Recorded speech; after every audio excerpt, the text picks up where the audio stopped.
Yeah, one. Voice monitor. Wa. Yeah. Monitor. Wa.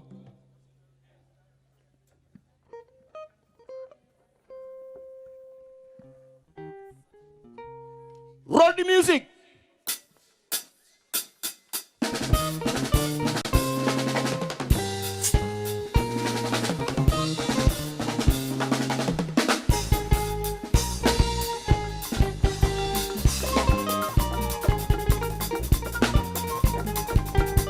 Inganyan di inganyan, kini wasa bingkolu nganyan di.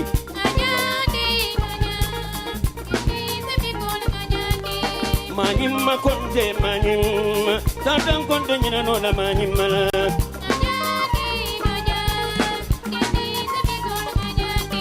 Manyima konde manyima, tatang nata manyima seonde.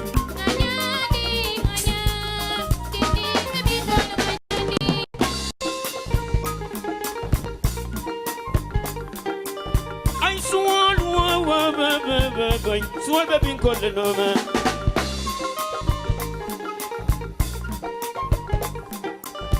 Kumala bin kon le ma de atole babal jose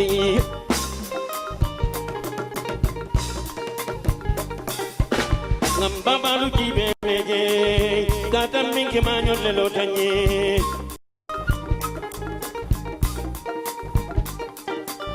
ngam baba kumandi amandanku karamali usaja kon de lendanku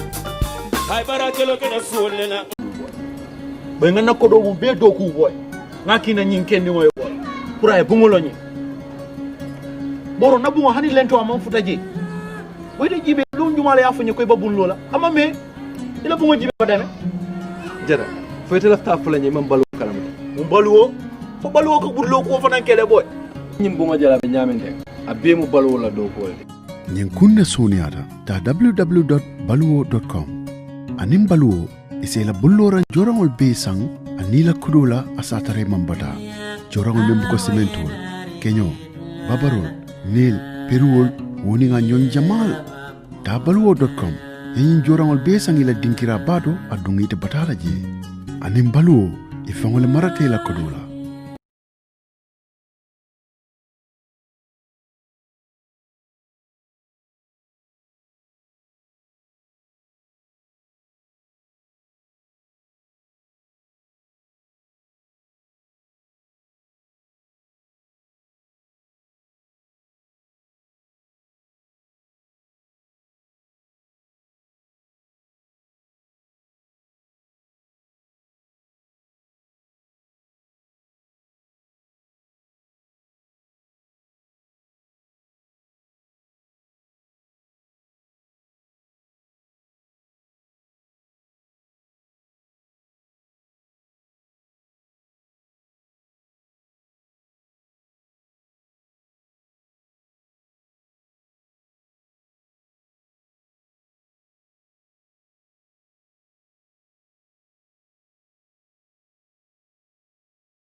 pare ngeen pour Ngaaka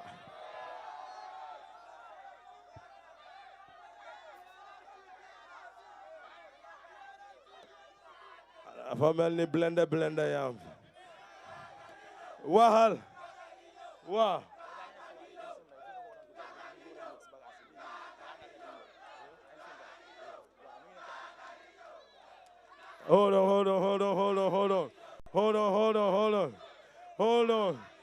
hold on déglu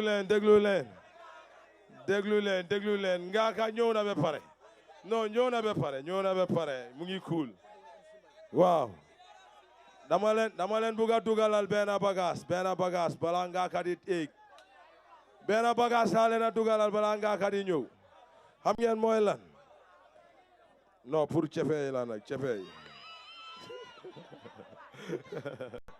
pour cefe yi la dañoo dugal MC Mbaye in the building borom ñamax na ngeen def loxo tàcc loxo na loxo yi daje loxo yi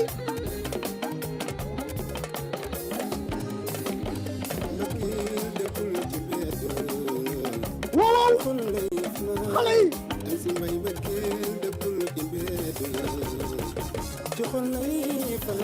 way raydelle way yaay raydelle ceyli raydelle gi suma dara malañ sama dalle dafa reer tey ku ko gis ma décoré la waaw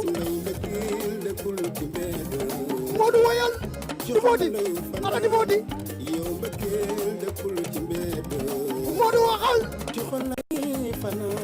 yow baax ci man maa gën ci man xale bi sagal na ay man maa ko bëgg moom mooy sagal cey mbëggeel nekkul ci mbedd wu yaay Modou loo wax cey muy suma ne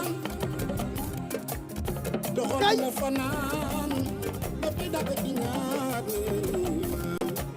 yaay seen alif dara wala mer bari ñaan waaw suma sengon ñay bokk fanaan waaw sanaka sanaan ba ci la boy fanaan wañ golo wanda ga ko baatim dooro yay xaadim di sama ngari sama jigéen baax nga di bodi mbëggeel dëggul ci mbedd wu yaay lay fanaan kay wu yaay xale bi ñëwal wuy sama ndey loxo suma jaxle moo may dëggal moo may ray ba digg ray rambu ginnaaw ray na sama lelle xool du yàgg moom yaay six may 9 442 nga may dëggal woo wat bodi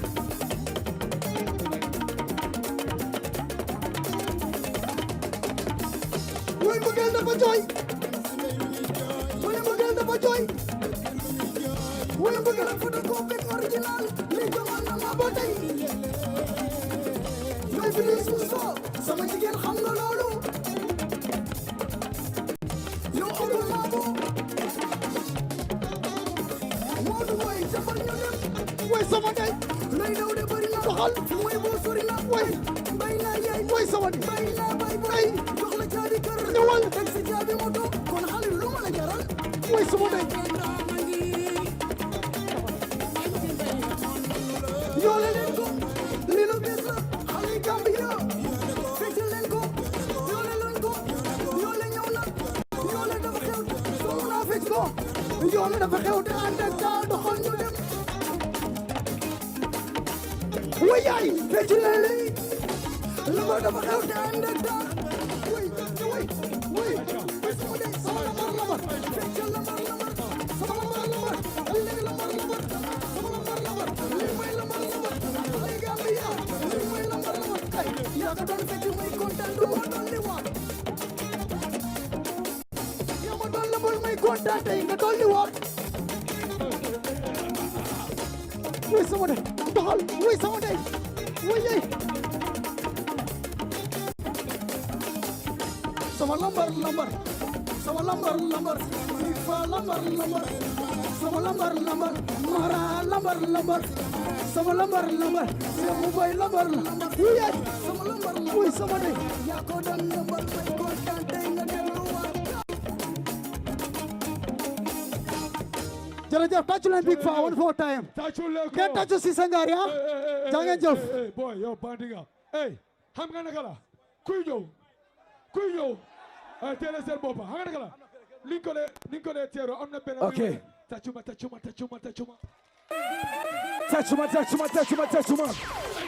Cette fois-ci. Def la nii rek. Ca kaw.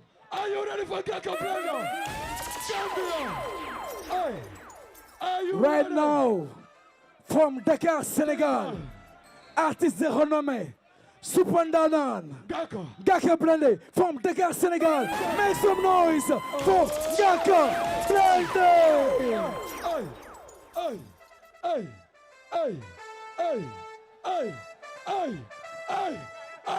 Yes. Hey, Nira. Hey.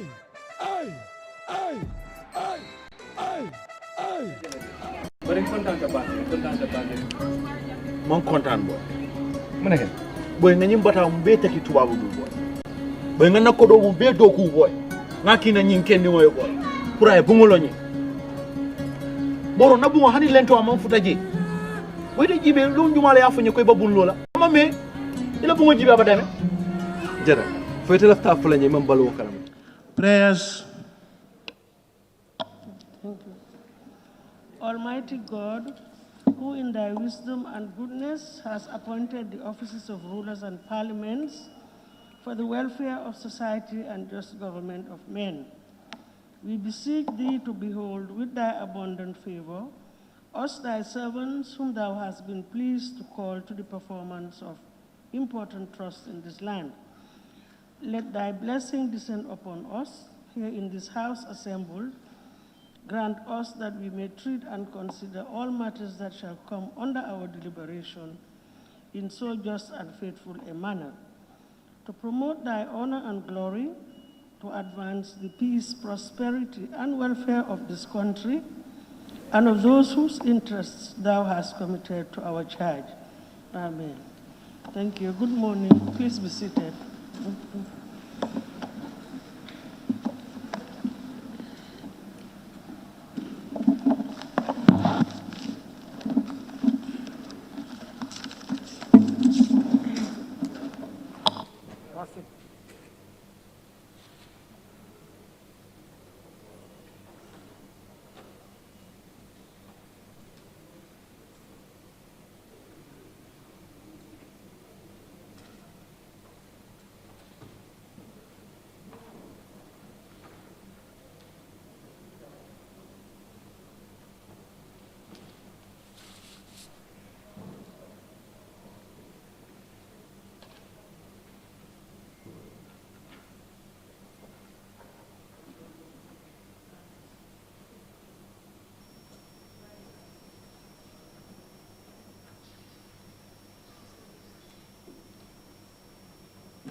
Communication from the chair. Thank you very much. Good morning, honorable members. Good morning, honorable ministers and members of the press. Honorable members, first I wish to congratulate you all for your remarkable support and cooperation in making the event the State of the Nation address delivered by His Excellency, President of the Republic, on Thursday, the 17th of September, 2020, a success. In the same vein, I also thank the clerk, the entire staff of the National Assembly, and members of the task force for the support and commitment in ensuring that the event was successful. The success of the event is, of course, evident that they did well individually and collectively. And I register my special thanks and appreciation to all of them.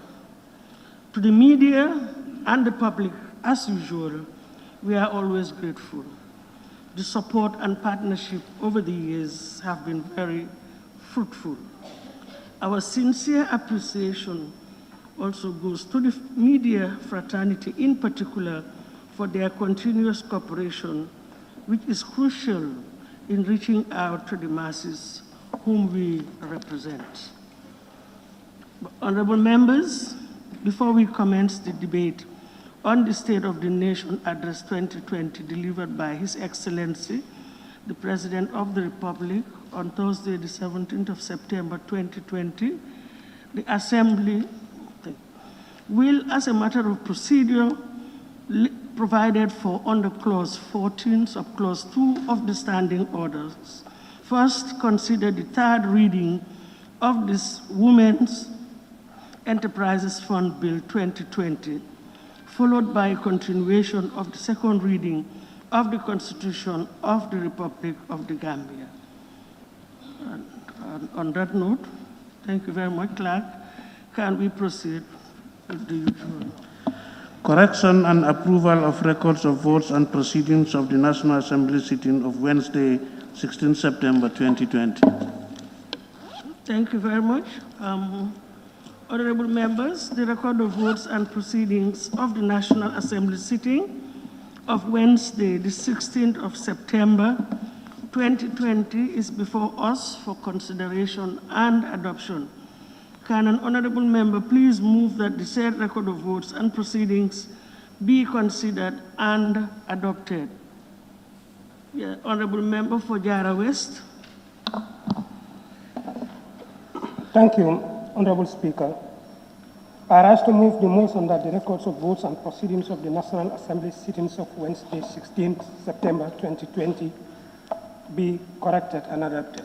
Thank you. Thank you very much. Any seconder? Yes, honorable member for Jimara. Seconded. Thank you very much.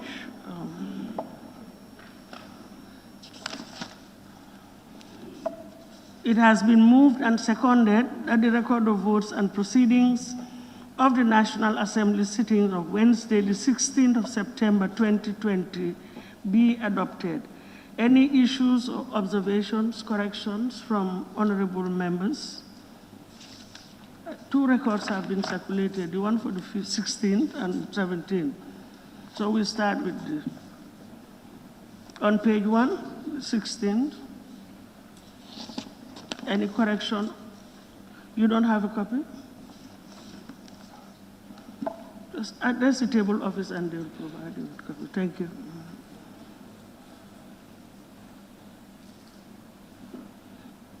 Page 1? No.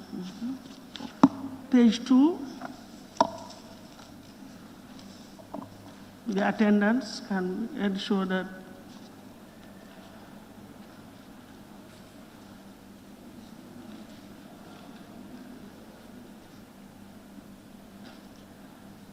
for your benefit, are you satisfied now? Thank you.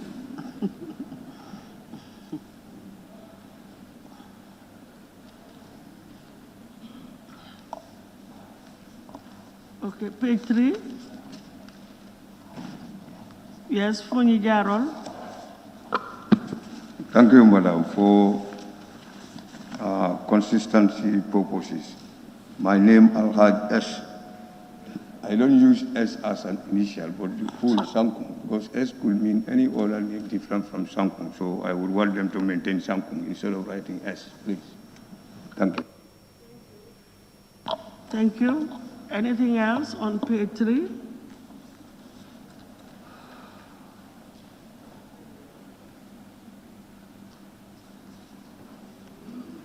Page 3?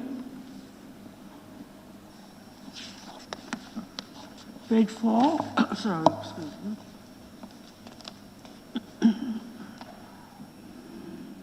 Page 4? Woolly East? Are you okay?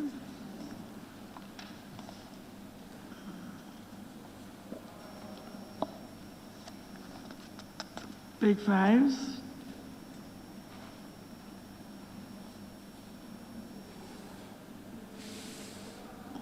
Page 5.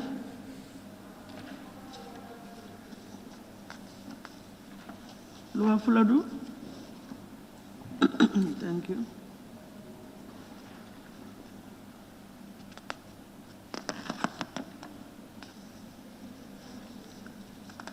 page 6.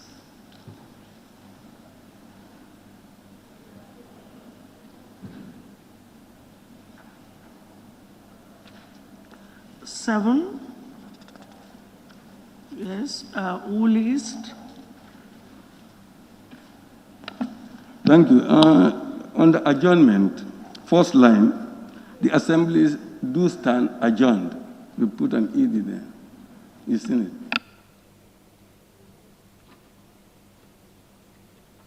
Kunda? Or was it Lower Nyomi? I saw a tag on my right-hand side. Okay, then. Adjournment.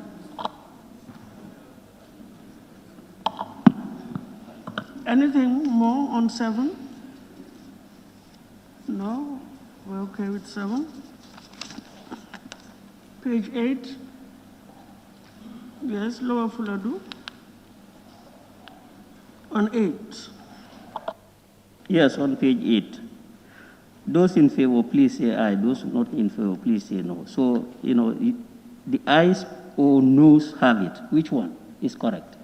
Whether the ayes or the noes? Thank you.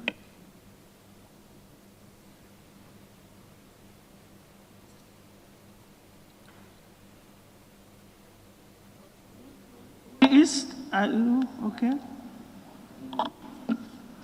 Well, the last paragraph, this assembly now stands adjourned. I think if we are reporting, we just said this assembly was adjourned, instead of repeating what you have said.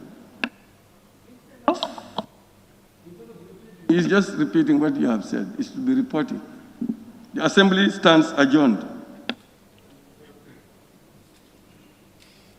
Didn't we adjourn till Thursday?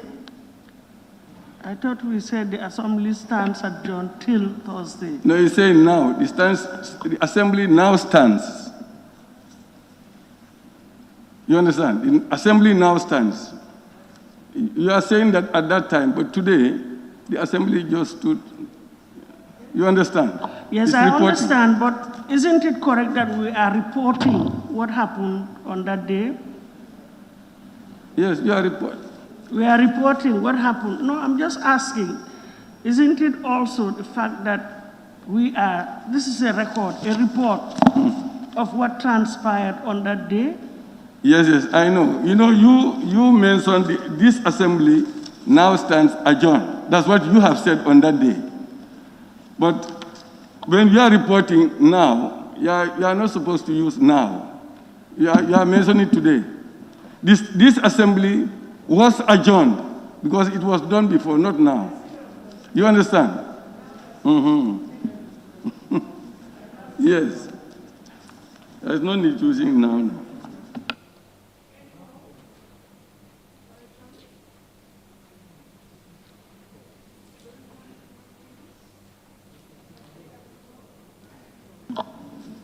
No?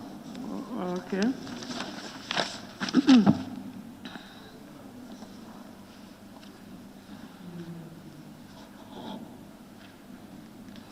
Thank you.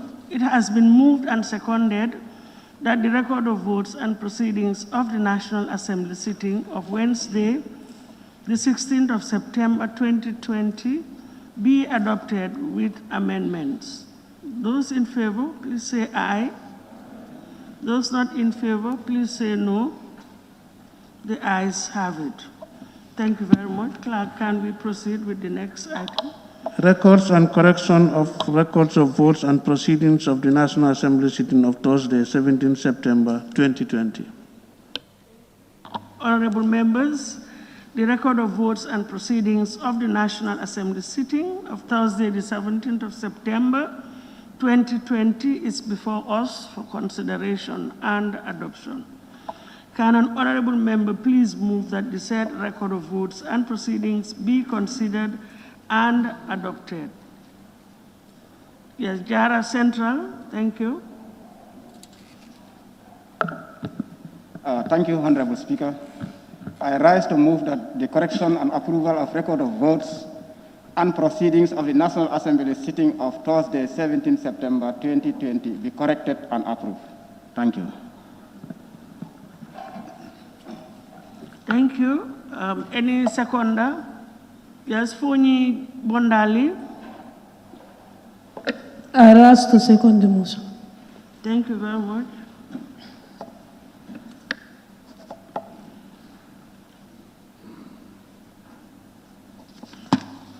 It has been moved and seconded that the record of votes and proceedings of the National Assembly sitting of Thursday, the 17th of September 2020 be adopted.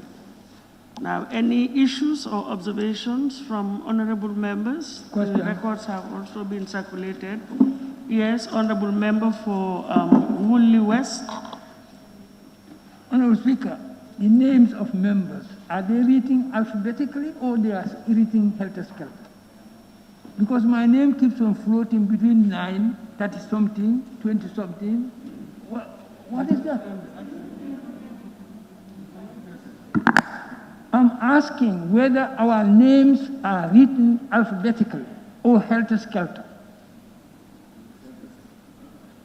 Because my name keeps on floating between 9, 10, 20, 30-something, and, you know, what is that?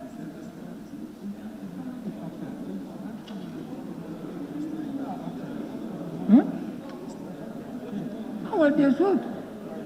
For consistency purposes, they should be reading alphabetically.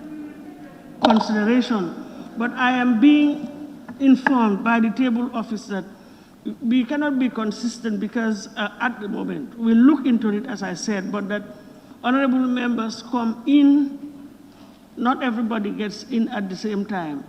And I also see the table office clerks going around taking record of honorable members present. We've taken notes and it will be looked into. Thank you. Can you start we'll start with page 1? 17th of September.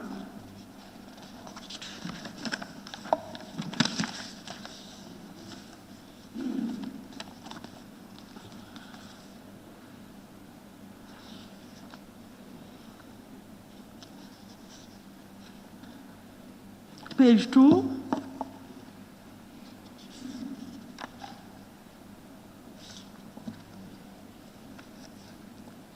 Honorable member for Bakau, page 2. I'm taking you back to page 1. The honorable member for Joshua was not here on Thursday, and he is on the attendance sheet as present. It will be corrected. Thank you. That's 15. Honorable. It's number Speaker, 15? Speaker. Joshua? Yes? Thank you. Yes, Lower Salum. Thank you, Honorable Speaker. On the attendance, number 26, Suleiman Sao, Central Badibu, wasn't here. Honorable members, 2 honorable members, Lower Salum and Ilyasa. Usually I find it difficult to pick up your words, but not, it's okay, the table office has captured it. Thank you. Yeah. Thank you. Honorable nominated member, it was the same, okay. Any more corrections on page 2? Yes, Sabasanya. Yes, number 41, Alaji Hitso, was also absent on that day.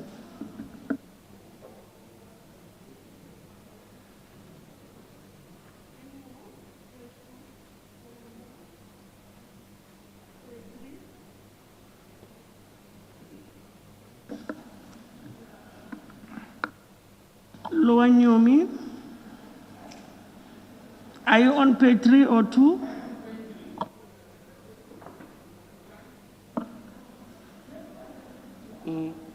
Communication from the chair. The third line of the paragraph. If I may just take a snap of it. The nation on the condition of the Gambia. It should be conditions. conditions of the We'll check the wordings of the Constitution. Thank you. Honorable Member for Jimara. Thank you very much, Honorable Speaker. I think Honorable Member for Fonyi Jaro raised something very important concerning about the way they wrote his name, Alaji S. Jamme, but then it should be Alaji Sankun Jamme for maybe next time. Yep.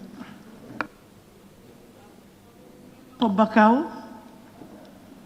3, where you have the following National Assembly member seat was vacant. I think page 3, yes. Where you have the following National Assembly member seat was vacant. Honorable Member for Nyamina West. I think the reason of the vacancy should be indicated. This should be sorted out once and for all. Thank you. Because it keeps on coming up every sitting. Any more on page 3?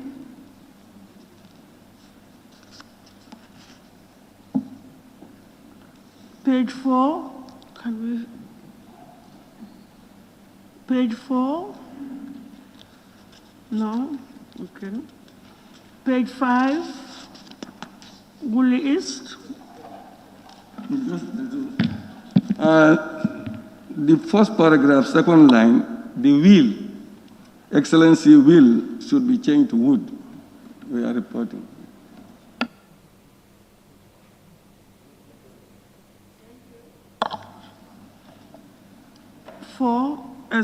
Page 5, continuation. Yes, Jara East. Thank you, Madam Speaker. Page 5, the last paragraph where you have, finally, the Honorable Speaker thanked the Honorable Deputy Speaker, Office of the Clerk, task force members, and all those who in their various ways contributed immensely to making the event a success, and pray that the Almighty Allah continued to bless and guide us all. Continued. Thank you. Honorable Member for Woolly East, I'm sure you'll prefer this sentence to the previous one contained in the proceedings of 16. I said, I'm sure you will prefer this, where it says, Honorable Speaker, adjourn the assembly, instead of now. Yes. Thank you.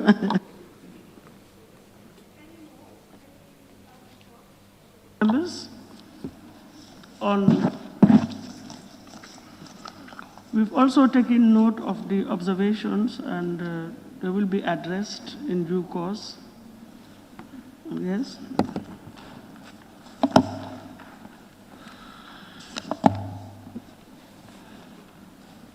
Thank you. It has been moved and seconded that the record of votes and proceedings of the National Assembly sitting of Thursday, the 17th of September 2020 be adopted with amendments.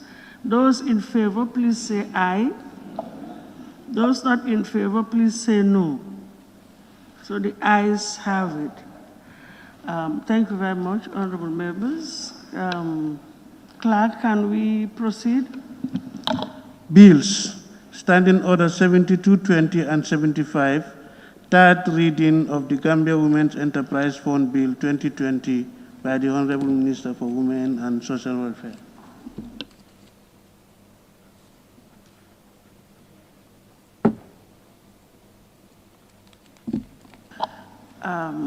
Thank you very much. Honorable members will recall that the consideration stage of the Gambia Women's Enterprise Bill, Enterprise Fund Bill 2020 was concluded on Monday, the 14th of September 2020. Accordingly, today is appointed day for the third reading in accordance with Standing Order Clause 75. I will therefore now invite the Honorable Minister for Women, Children and Social Welfare to move a motion for the third reading of the bill entitled the Gambia Women Enterprise Fund Bill. Honorable members will recall that we had completed the consideration stage, and the bill was supposed to have been circulated, the neat version, which I hope has already been done, and everybody has a copy, because once it is passed, we cannot touch it anymore. But Honorable Minister, before I allow you, let me allow Honorable Member for Central Badibu, then maybe the chair will come. I saw your tag. Sorry. Concern is already addressed. They said it's in the pigeonholes. So I wanted to ask for the bill, the neat version, but they said it's circulated already. Banjul North. Thank you very much, Honorable Speaker. As you indicated, the neat version is supposed to be before us, but some consultations were done during the weekend to ensure that it is clean.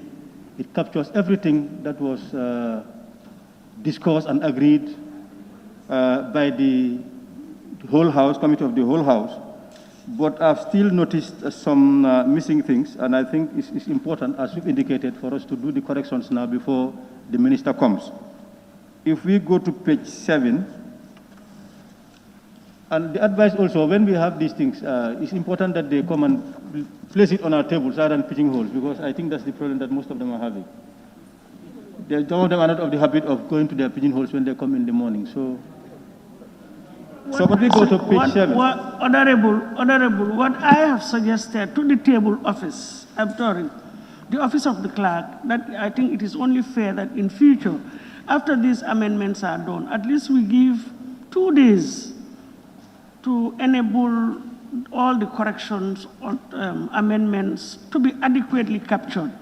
But I think half a day is really too short to ensure between printing, because you may print and observe that there are still further omissions and which need to be corrected.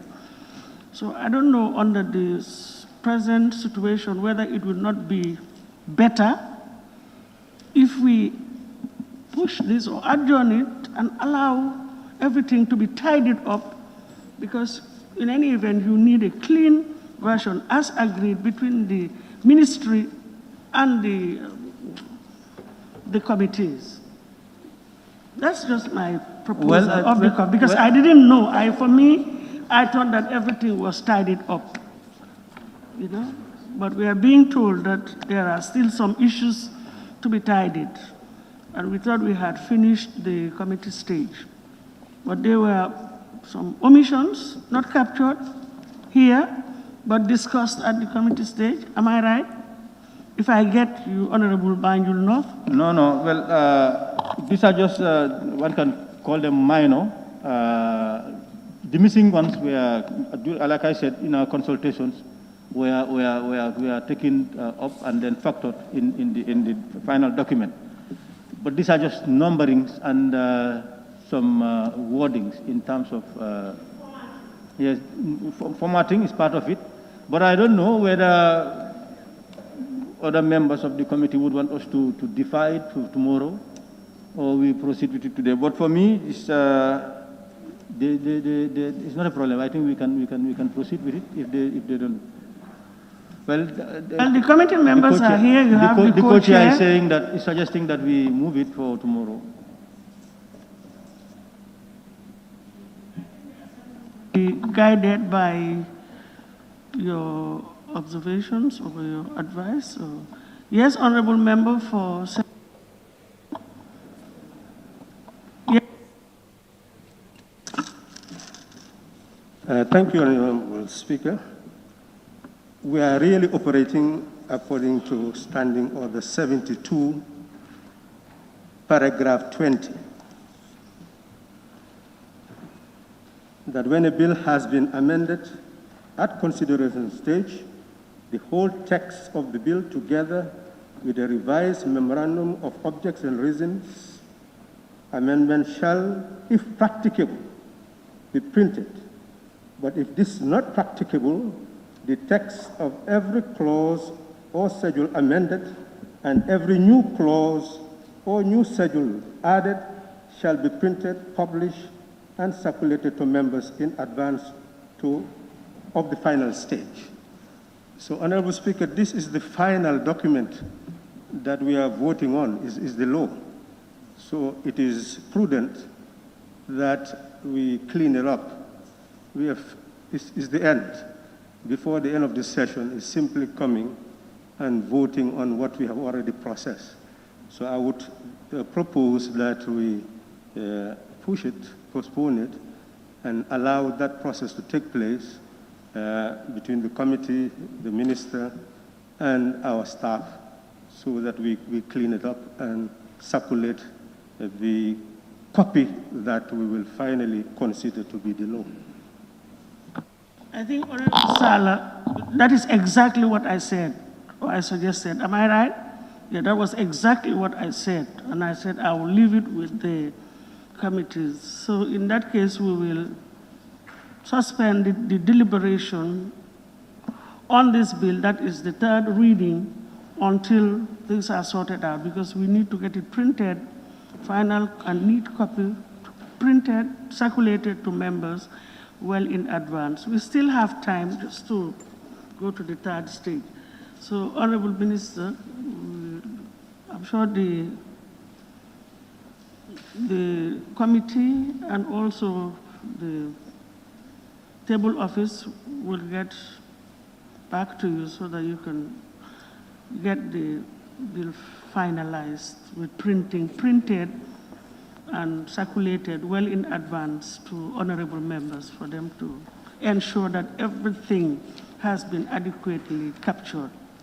On that note, we'll push the continuation until later. Thank you very much.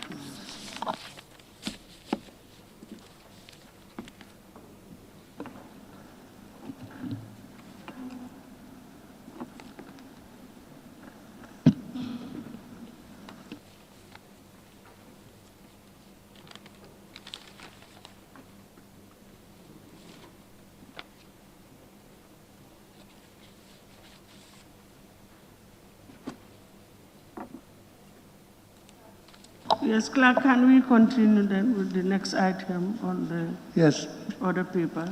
Bill, Standing Order 67-1, second reading of the Constitution of the Republic of the Gambia 2020 Promulgation Bill 2020 and the general merits and principles. Thank you. I just wish this is a continuation. Honorable members will recall.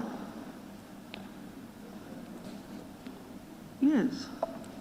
Honorable members will recall that the second reading of the Constitution of the Republic of the Gambia 2020 Promulgation Bill 2020 was done on Wednesday, the 16th of September 2020, and the debate commenced then.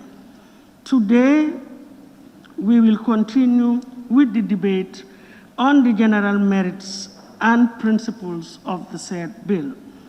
Therefore, in accordance with Clause 67, Subclause 1 of the Standing Orders, I will open the floor for continuation of the debate on the general merits and principles of the bill.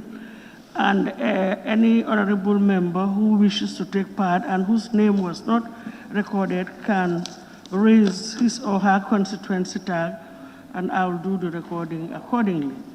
But before giving any honorable member the floor again, I wish to strongly emphasize or lay emphasis on Standing Order Clause 67(1), that the debate shall strictly be on the merits and principles of the bill. And I will not hesitate to call to order any honorable member who deviates from this. For now, we are not debating the details of the bill. And furthermore, after the debate on the general merits and principles, a vote shall be taken on the second reading as required by Section 2262B and 4B of the 1997 Constitution.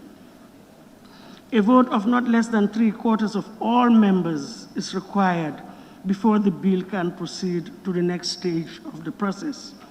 This is a constitutional requirement for all honorable members to kindly take note. And on that note, thank you very much. And I'll, as I said, open the floor for continuation.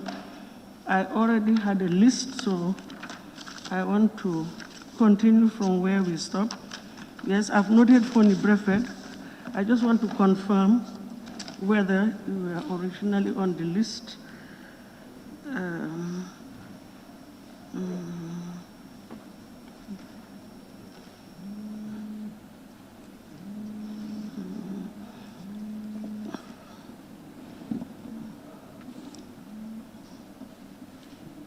Fonny Breford, yes, I've taken you down.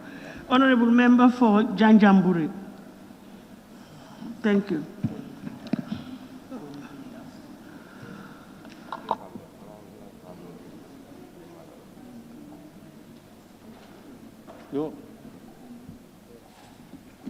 Can I continue? Thank you. Thank you, Madam Speaker, for giving me the floor.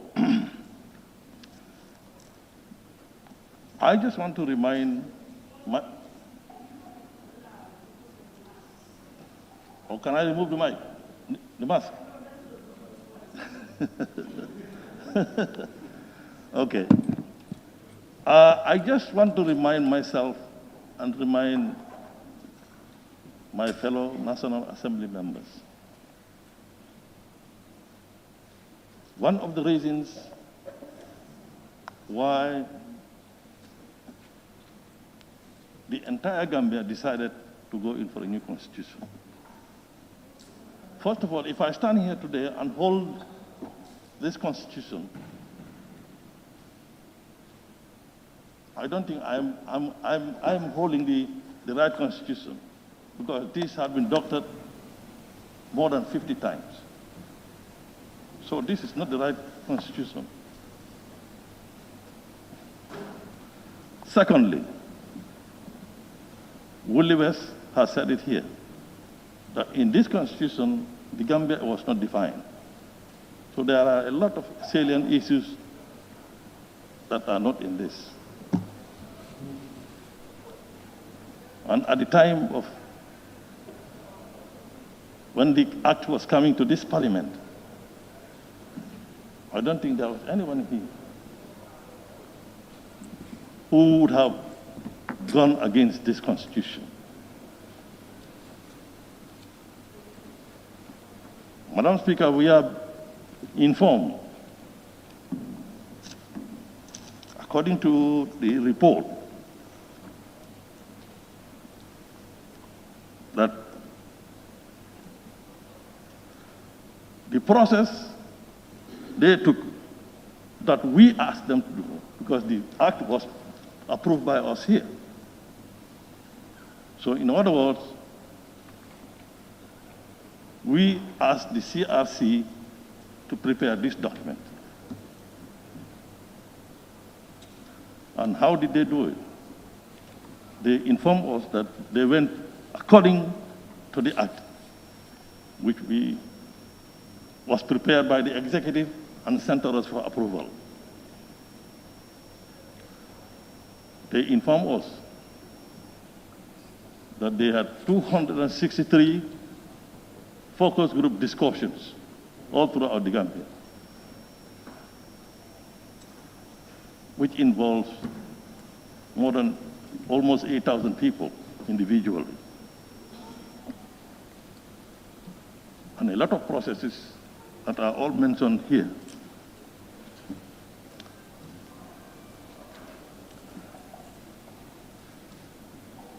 Madam Speaker, they also informed us the first 3 months of when they started work, they reviewed the 1965, 1970, and 1979 constitutions.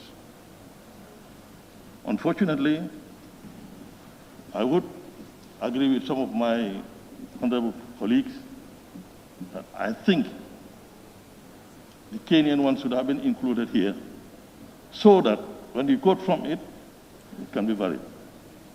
But it is not. That's unfortunate. Again, we are being informed that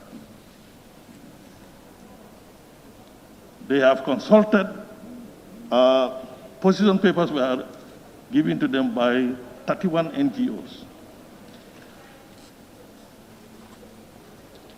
23 departments, ministries, and agencies. 8 religious organizations. I don't even know that we had 8 religious organizations in this country. No.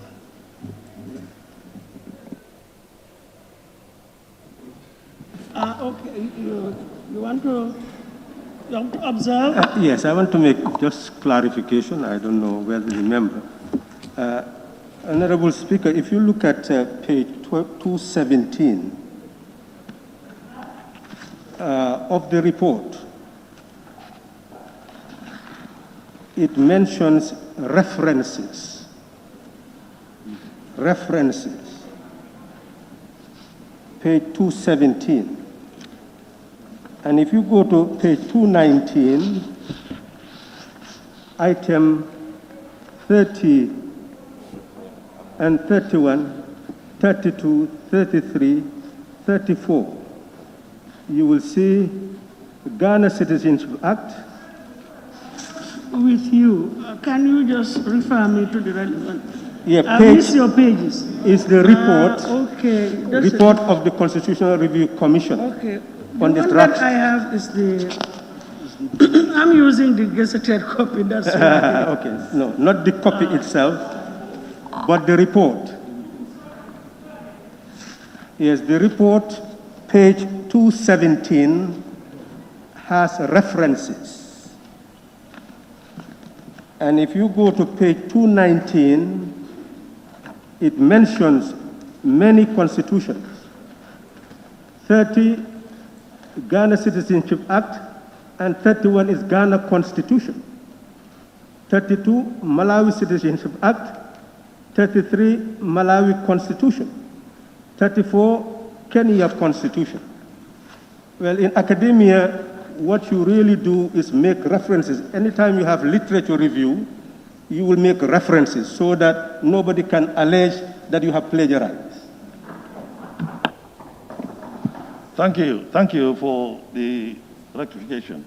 I have not reached to that portion. Maybe that's why I didn't see it. And we are informed that 10 international governmental organizations put in their position papers. 98 individuals, which any one of us could have done. In fact, I want to say this, Madam Speaker, that National Assembly members had the opportunity to have met with CRC on numerous occasions. I stand to be corrected, but I think they had meetings in every district of this country. And some of us here had more than one district in their constituencies. So the opportunity to have met them was numerous, but we did not. The National Assembly was consulted through the right committee. And I think, if I'm right, they said in their the position paper.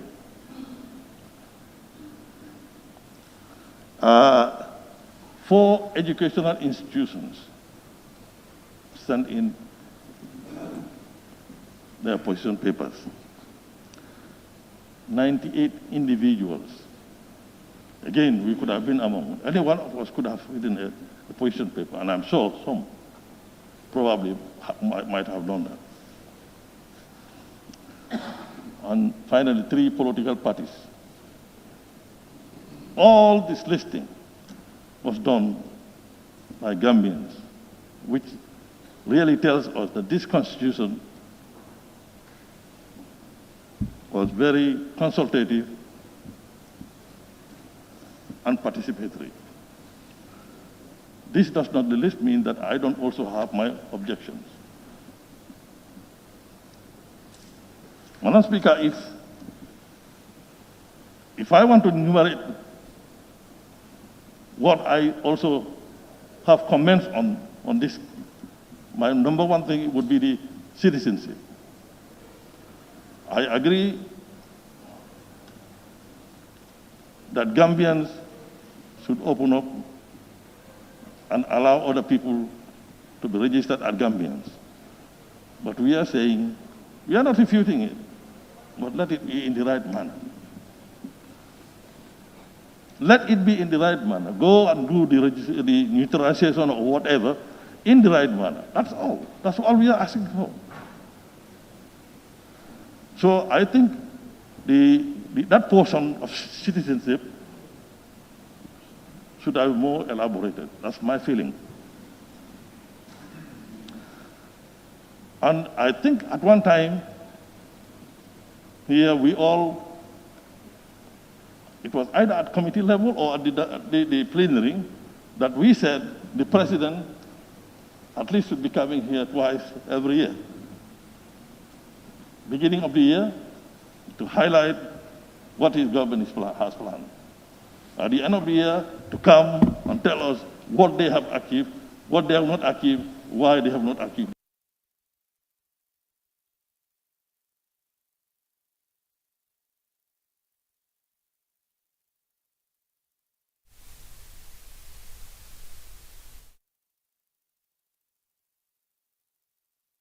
Humble opinion that where you have term limit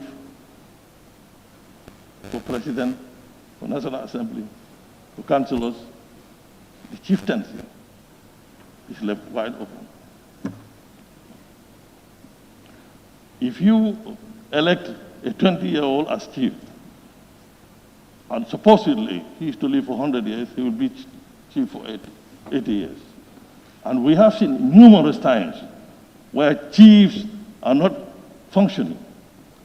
They are sick in their room, and their kids are running the affairs of the district. We have seen that. So it's my other belief that the chieftaincy and the alcaldieship should also, for democratic purpose, have term limits. And we were all happy that certain appointments should be coming here for vetting. Yes, under normal circumstances, this is what is happening in a lot of countries. But it is my feeling that if the president selects somebody, nominates somebody for the National Assembly to approve, I think the National Assembly should also be consulted when he is being dismissed. Not to take permission from them, but at least give them the reasons why you are dismissing that person. But that is not there. It's also not in the Constitution. And finally, the commission reports. Commissions are, the acts are being approved by this National Assembly. And what normally happens, we have seen just recently when commissions have been summoned and we approve them and we don't even know what the report contains. I think there's a flaw there also. But all this I'm saying are my personal opinions. Is this the opinion outside? Is this the opinion even inside here? I don't think so. Or it may not be. So based on that, I don't think it will be fair for me to stand here to say I'm going against the Constitution because I have my personal objections on certain parts of the Constitution. So I am again advising myself and my fellow NAMs, a lot is at stake. 164 million had been spent to produce this. 164 million. I would have been very happy if they had given that to agriculture so that we buy equipment for the farmers. But no, it had been spent to produce this.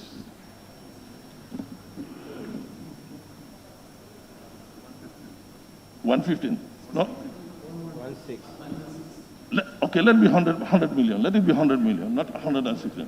100, let it be 100 million. I think 100 million plus the time and the energy spent on this. I was thinking, probably if anybody is to object to this, it should be the people themselves. The people who were consulted, the people whose ideas are in this, should be the people who would say, yes, we disagree, because this is not what we had agreed when you came here. So we are rejecting it. That's my humble opinion. Today, after these debates, the onus is left onto us. If this passes,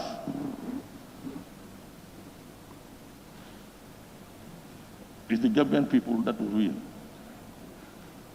If it fails by us,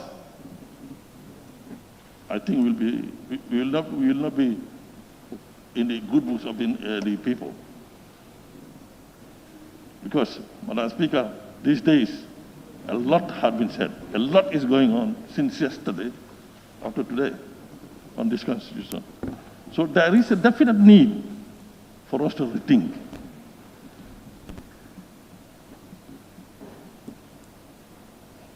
This Constitution, if it comes to, even after the referendum, any portion of it that you don't like, you can bring it back to the National Assembly to change it.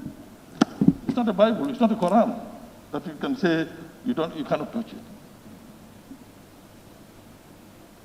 So this is why I am appealing to my fellow Nouns.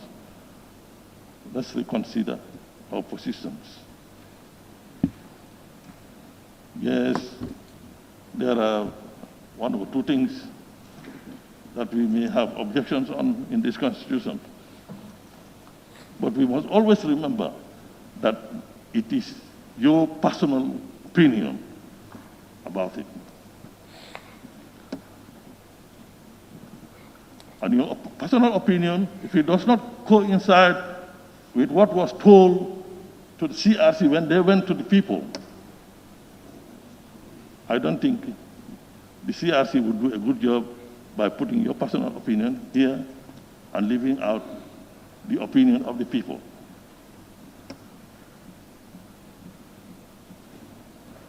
So once again, Madam Speaker, I appeal for us to reconsider our positions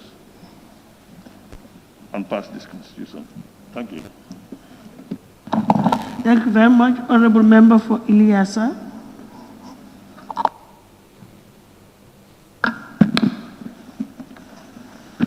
Thank you very much, Madam Speaker, for giving me the floor.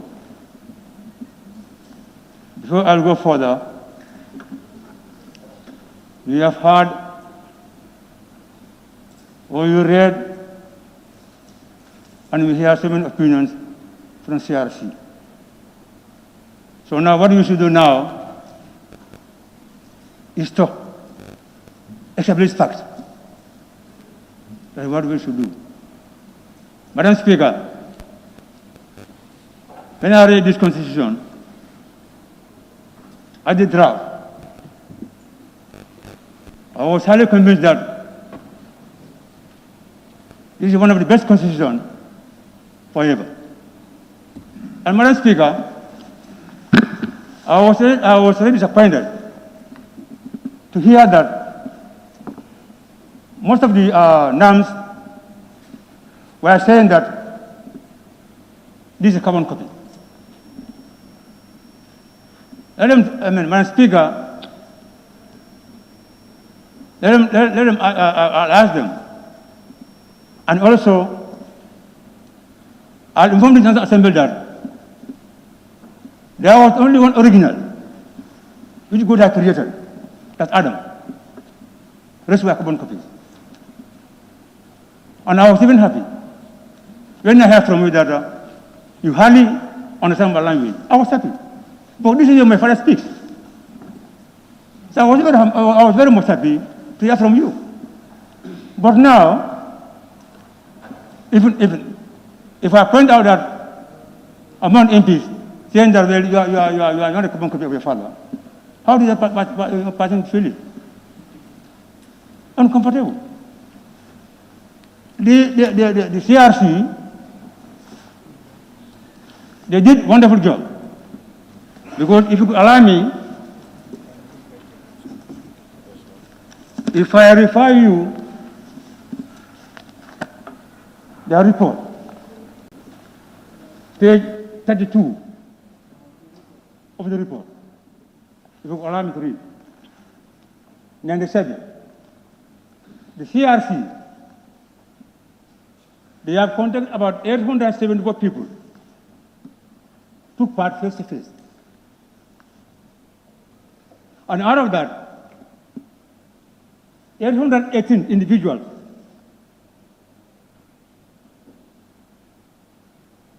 were participated face-to-face interview.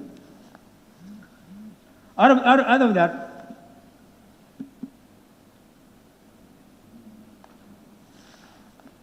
56 individuals volunteer to go and see CRC express their view.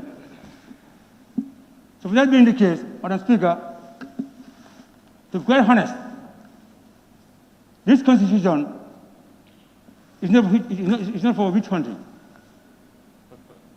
for anybody. Because the people who vote you in were asked by the CRC and they told them their view. And this is where they want them to govern them. The people who vote for you. They want them to govern you the way, in the manner, CRC has collected from them. So there's no reason why people are saying that this is a common copy from Kenya. It's under shame. You can't be perfect. When you're on election, Madam Speaker, you collect ideas from people. From there, you're able to govern people. Otherwise, you can't be a good leader. Madam Speaker, I have no doubt on this constitution. Only few remarks that I will point it out during the committee stage. That the rights, that of women, and qualification, and nationality, and time limit. And Madam Speaker, I think it is not even necessary for us to debate on time limit. Let's try to recall the past. We are once against the First Republic and the Second Republic. Because of what? Overstay. So at least to punish yourself, Madam Speaker, and to be godly, and to punish yourself, and to be sincere, Madam Speaker. If you are here to, for the interest of the nation, not for your own interest, at least you should accept inclusive, Madam Speaker. May I remind my fellow citizens, during that 3 years demonstration, they were not succeeded simply because the Constitution says that the president should stay for the 5 years, not 3 years. That's why we are unable to stay at this time. Let me remind these people again. Why is this man, the ex-president of Nigeria, Jonathan, only served for only 4 years, and is the highest ex-president in Nigeria, over Nelson Mandela. After serving for about 26 years in jail, but he was there to fight for freedom. But why should why? My question is, why are they even greedy? Question for over 15 years. Why? And on my final note, Madam Speaker, I aspire to Holy Quran as a pure Muslim. If this constitution fails, the last constituency and myself, I'll point my finger to the president. Honestly speaking, if this constitution happens to fail, and they will enjoy it as everybody in this state. Because according to speak, what I heard, we talk about the election, but there was no emphasis on this constitution. And then that might stand. It's one of the best constitutions so far. My point is that it's women's rights. I will talk about it later. But before I take my seat, Madam Speaker, if the National Assembly members refuse to endorse this constitution, the future will tell. Thank you very much. Thank you very much. Honorable Member for Fonyi Jarol. Thank you very much, Honorable Speaker, for giving me the floor. If I'm to start first with the issue on the table discussed,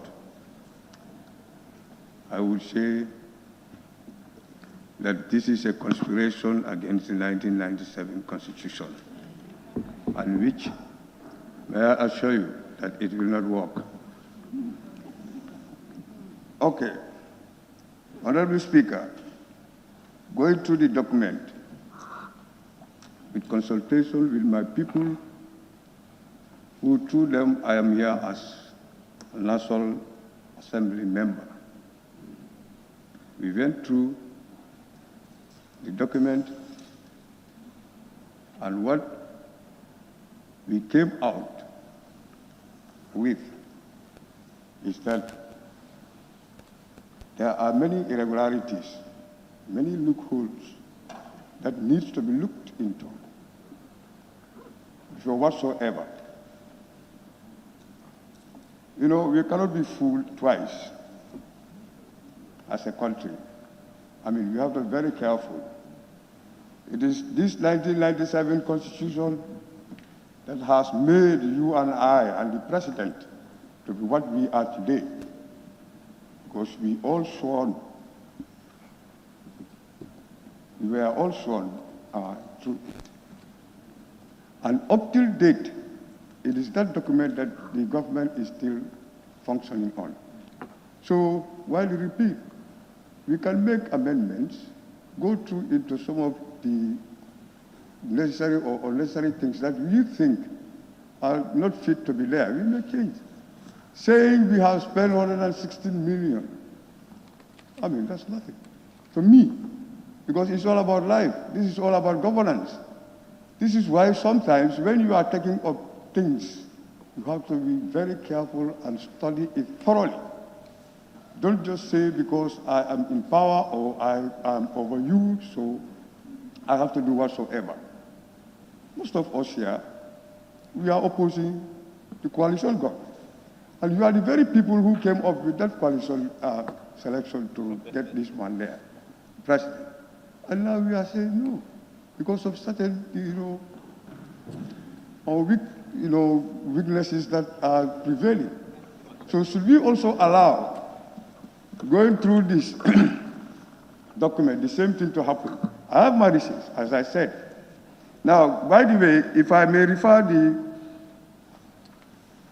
and if you may allow, at least 10% of candidates for election to the National Assembly are youth. But how are we going to be sure of this? Maybe in an area where maybe you don't have that youth participation in politics, at least to give you that number in percentage as a political party, then what are you going to do? And G, H says, K analysis, publish to the public annually their audited accounts within 6 months of the end of the financial year, failing which the independent boundaries and electoral commission may deregister the party. When that public did not sponsor your party, or the public is not the group that is sponsoring your party. Only the militants. Why can't that be in the Congress, where you tell your people how you spend the party's money, rather than the public? It's not like a government where everybody's monies are put into. But for parties, not everybody's monies are put into. It is only those people who are in the party who contribute to the welfare of the party. So it is important to let that people know.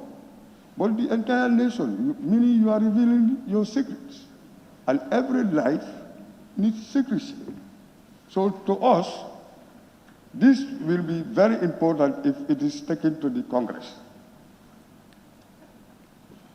Now you move to, again, on Section 85. Section 85, here on subsection 2. Madam Speaker, the executive authority vested in the President includes upholding the values and principles of this Constitution and all other laws validly, and you underline that, enacted by the National Assembly. So do the CRC want to tell us that whatever we enact here are not validly enacted? So the word validly, to me, should not be there. So if you are to maintain that validity, meaning then the National Assembly has not, enacting, issues that are valid. So to us, we forget about validity or validly, and then say, and all other laws enacted by the National Assembly. Simple. Honorable Speaker, to be honest with you, I know many people are talking. You go to the media, go to ghettos, anywhere, people are talking about this issue. And you have to be honest. We are all represented by people, or we are representing people, and it is these people who put us here. So people have different opinions. So let no one seize us to say, because I'm saying no to it, so I'm a bad Gambian. If you think that is right on your side, that's your opinion. But my people who brought me here are saying that let me not see that these documents should be something that I should agree to. And we have our reasons. There are many reasons here, if time will allow me to come up. Okay? So may I refer you again to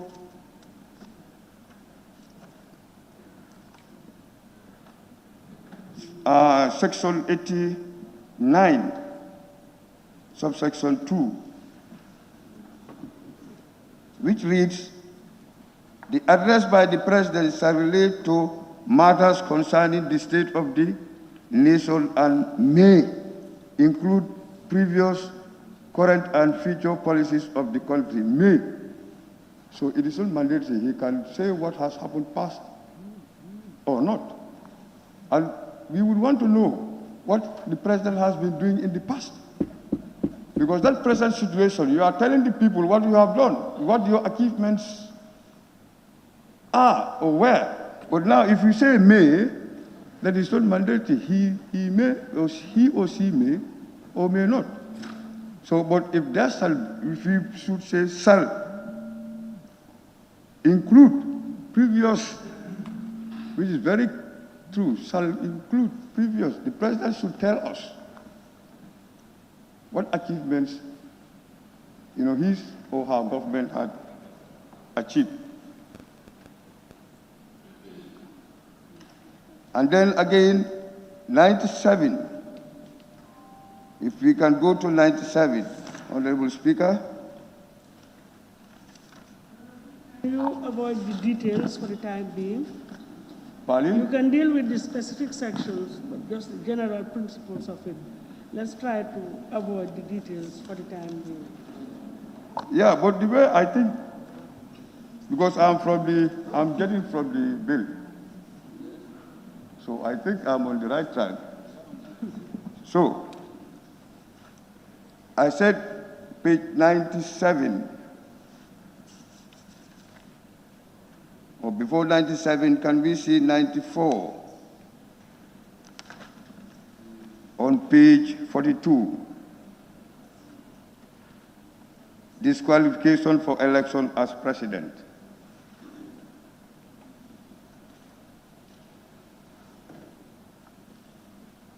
Let's see C and D. Our concern here is the gross misconduct. Gross misconduct. And D, terminated. Now to us, when your service is terminated, it's different from when you are dismissed. Because termination goes with benefits. So somebody whose service is terminated, if you want to say that person will not be qualified to stand as a president, you cannot understand that. So maybe unless you buttress and explain it to us to understand. We are saying to maybe make the sentence or the phrase or clause correct is subject to subsection 2A has during any period of service in a public office or a private sector in the Gambia being dismissed or dishonesty or immoral conduct, something like that. But when to say I am terminated, what if I am terminated but I am not, it's not because of my misconduct or my immorality caused my dismissal. So am I not qualified to stand as a president candidate? So I want you to help me to let my people understand the person. And on section 97, page 44, procedure of election of president. This place is very, we have to study this place very thoroughly. Like it says, if I may read, 97, 1, 2, 3, 4, especially 4, where it stated that at the first election, more than 2 candidates received equally the highest number or second highest number of valid votes. The candidates who received the highest number and second highest number of valid votes shall participate in the second election unless any of them withdraws his or her participation. Like, for example, this is a mathematical work. Like, you have 5 presidents, 5 candidates. That's 2 for the election. And maybe A got 36, B 28, C 28, 5E, sorry, D 5, and E 3. Sum that up, you have 100. You go to the second round. Now it is A, B, and C, because they kept bracket, went for the second round. And there you have 33, A got 33, B got 35, and C got 32. So here, by the Constitution, you should have 50 plus. By looking at the March calculation, the second person who got 35 in the second round did not got 50 plus 1. So I want you to explain to us, how is this man qualified to be the president when at the first round, the first got 36. There he is not considered. You went to the second round, and then you have somebody who got 35, and that man is chosen as president. So I want you to explain it to us to understand. Okay? And then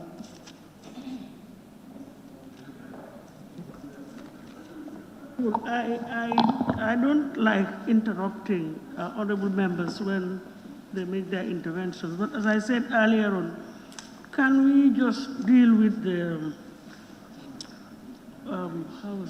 the merits and the principles? It appears as if you are going into the details to the extent of even doing some mathematical calculations. I stand to be corrected, or Sandu is not here. You can broaden your arguments to cover a large scope, and then it will be understood. Because the sections are there, we can all read Anyway, to my... Just a second, let me learn. Honorable Serekunda, please. Let me just, yeah. Are you with me? Are we together? Yes, I'm with you, I'm with you. All right, if you can, please. Okay. Can you respond? Honorable Serekunda is drawing your attention. I think he wants, I don't know what. Clarification? Well, I hope the honorable member is guiding us properly in terms of the interpretation of what he is saying.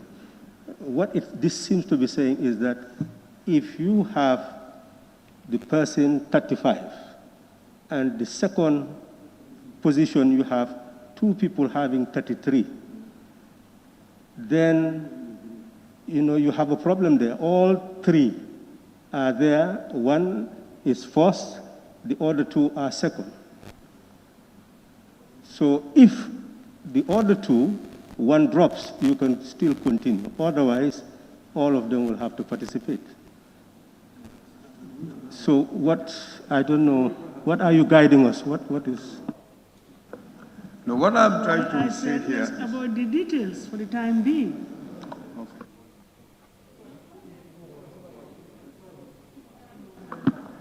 What I just want here for the minister to explain, for me to understand, is this is the calculation that I came out. Because I said first round, you have two brackets, with one leading the scores. Now going for the second round, there now you don't have brackets, but you have 33, 35, 32. And that's why, according to this constitution, the elections stops there, because there's nobody that has given up for the honor. Now, in this event, how are you going to go up again? Where there is nobody amongst these people who has plus 51. This is what I want to understand. And that's why the election stops.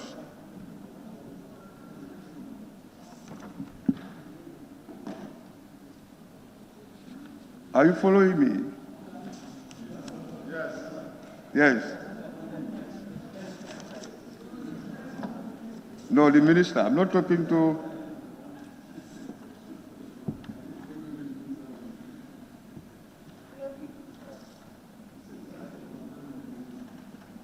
Okay. Honorable Speaker, as I said earlier, the 1997 Constitution should have been looked into for amendments, and I'm even more disappointed when all of my fellow members here stood to say there were many allegations against that 1997 Constitution. It was a soldier constitution, it was an APRC constitution, you name it. But where are the people? For 22 years, a document. And the National Assembly has been existing up till today. There is no challenging, except when this time came up to say, let's review. Some said it here, no need to review it, no need to get another new one. Can't we go through and see how best we can make some changes or bring in those that were deleted and see, so that we'll have at least not that much cost, as we are saying, because I think it's going to be lesser cost than what we now expecting. And let me tell you, it is not also bad that you send your child to the shop to buy you something that you want. That child went to the shop and did not come with what you want. What do? You ask the child to go back and get what you want. So if the same comes, this constitution has come. We have asked these people to give us what the Gambian people want, and in turn, it did not happen in the way we wanted. Obviously, we have to ask them to go back and bring in something that we are looking for. So it is not bad. It is only when maybe you don't care about whether the child has done right or wrong.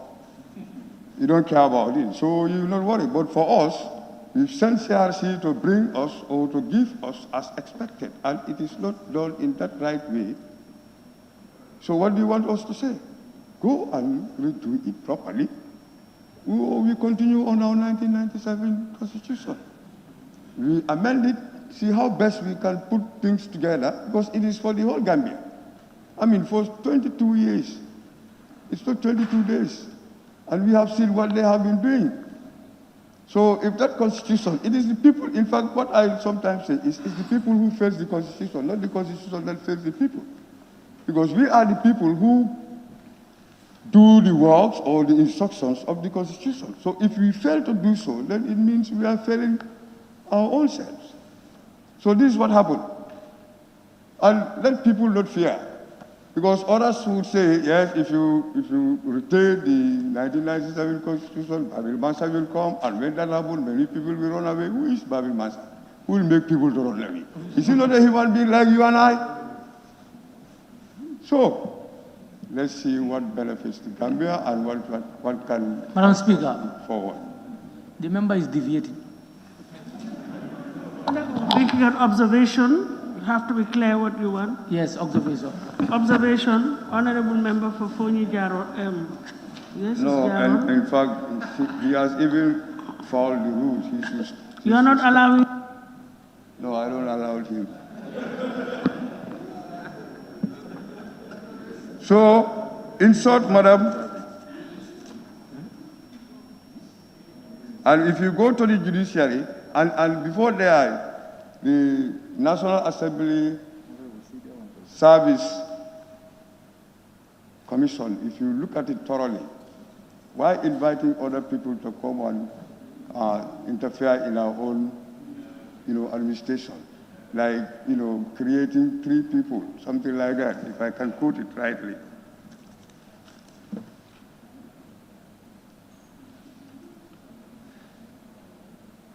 Getting some 2 females to be part of the commission. And if you look at the judiciary, the Judicial Commission, they are comprises of mainly of they are all judicially minded people.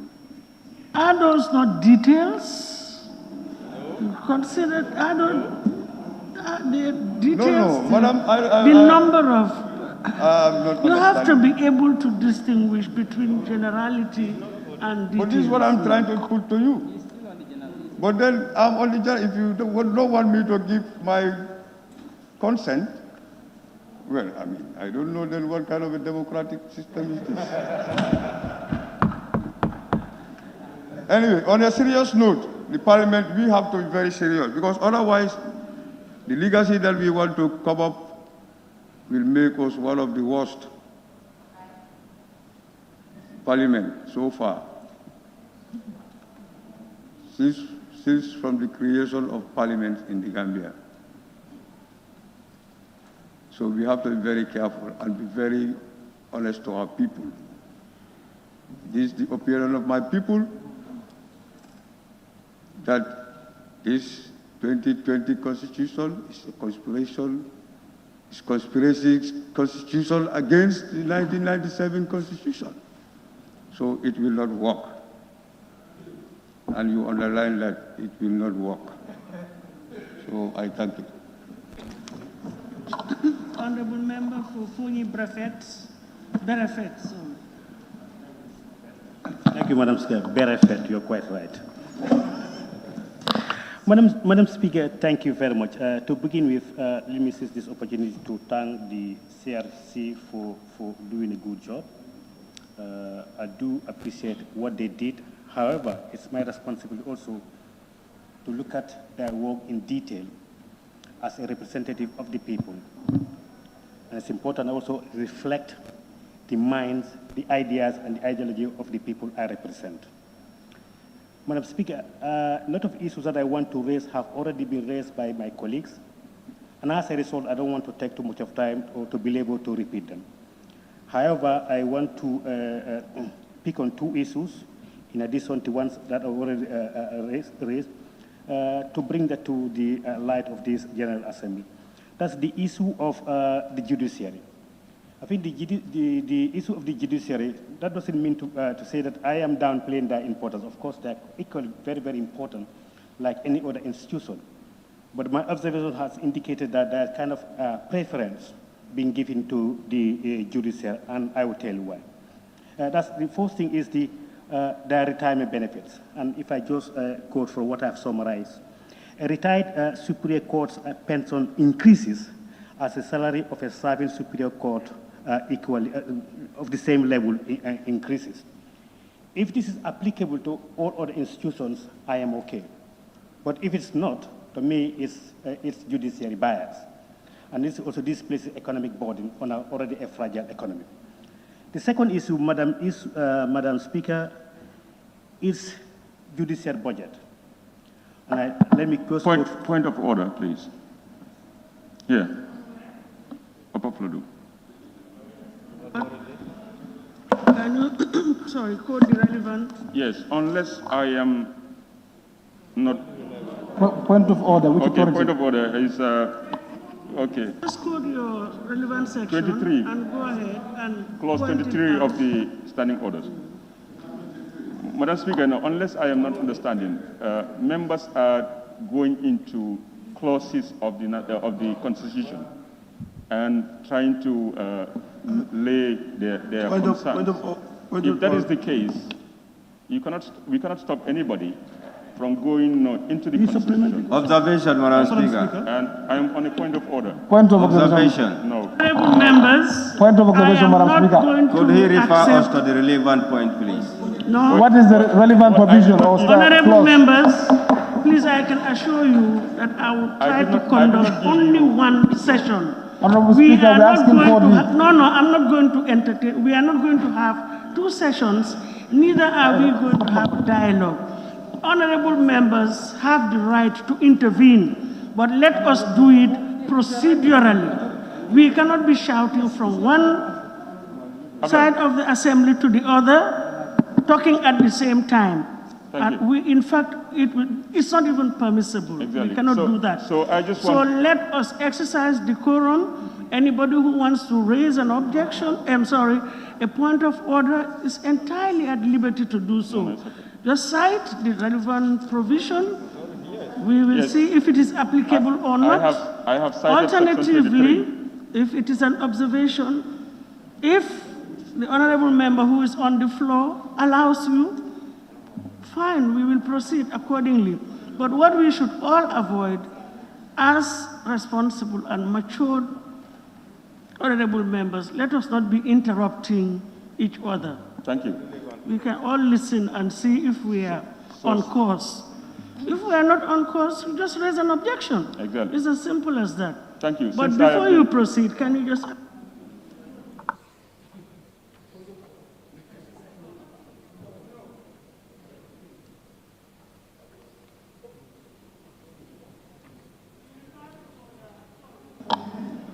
Honorable member for Upper Fuladu.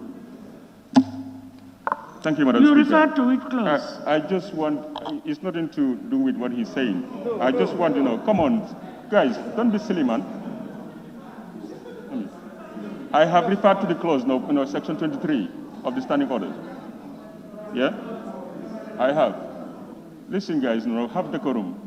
Please. Honorable member for Kantora, if you want to address the chair, you can ask for the floor to address the chair, but we cannot be having side meetings, please. Honorable member for Upper Fuladu is on the floor. And so I will take this advantage to warn the honorable member. Madam Speaker. Madam Speaker. Please, okay, no. Thank you. No. Honorable This member is violating the rule of the parliament, Madam Speaker. This is violating the rule of the assembly. Unless you don't want to proceed with your... I want to, yes. Then go ahead. Otherwise, I'll give the floor to somebody else. Thank you. My point is you have raised it time and time again to remind members that we should not go into the details of... Point of order, Madam Speaker. Point of order. It's violating the rule of the parliament. Madam Speaker, point of order. Point of order. Madam Speaker, let the member confine himself. You said point of order. You cannot hold the correct point of order. Clause. Shut up. You don't know. Shut but up. you don't know. You sit down. Don't try to be here to well. disturbing people, distracting people's attention. Madam Speaker. That cannot be continue entertaining. He don't know this is front of that every time he'll be distracting people when they are making their deliberation. Madam Speaker, please be patient. Ask for the floor. Be patient, Madam Speaker. Ask for the floor. You have not asked for the floor. And as I said, we are not shouting. We're not going to entertain any shouting. Anybody who wants to raise any issue is at liberty to do so, but it has to be done according to laid down procedure, period. Yes, Honorable Member for Lower Badibu. Thank you very much, Honorable Speaker. I rise on a point of order on the Standing Order 18th. Any member deviating from these standing orders. That 18, these standing orders may be immediately called to order by the Speaker or by any other member rising on a point of order.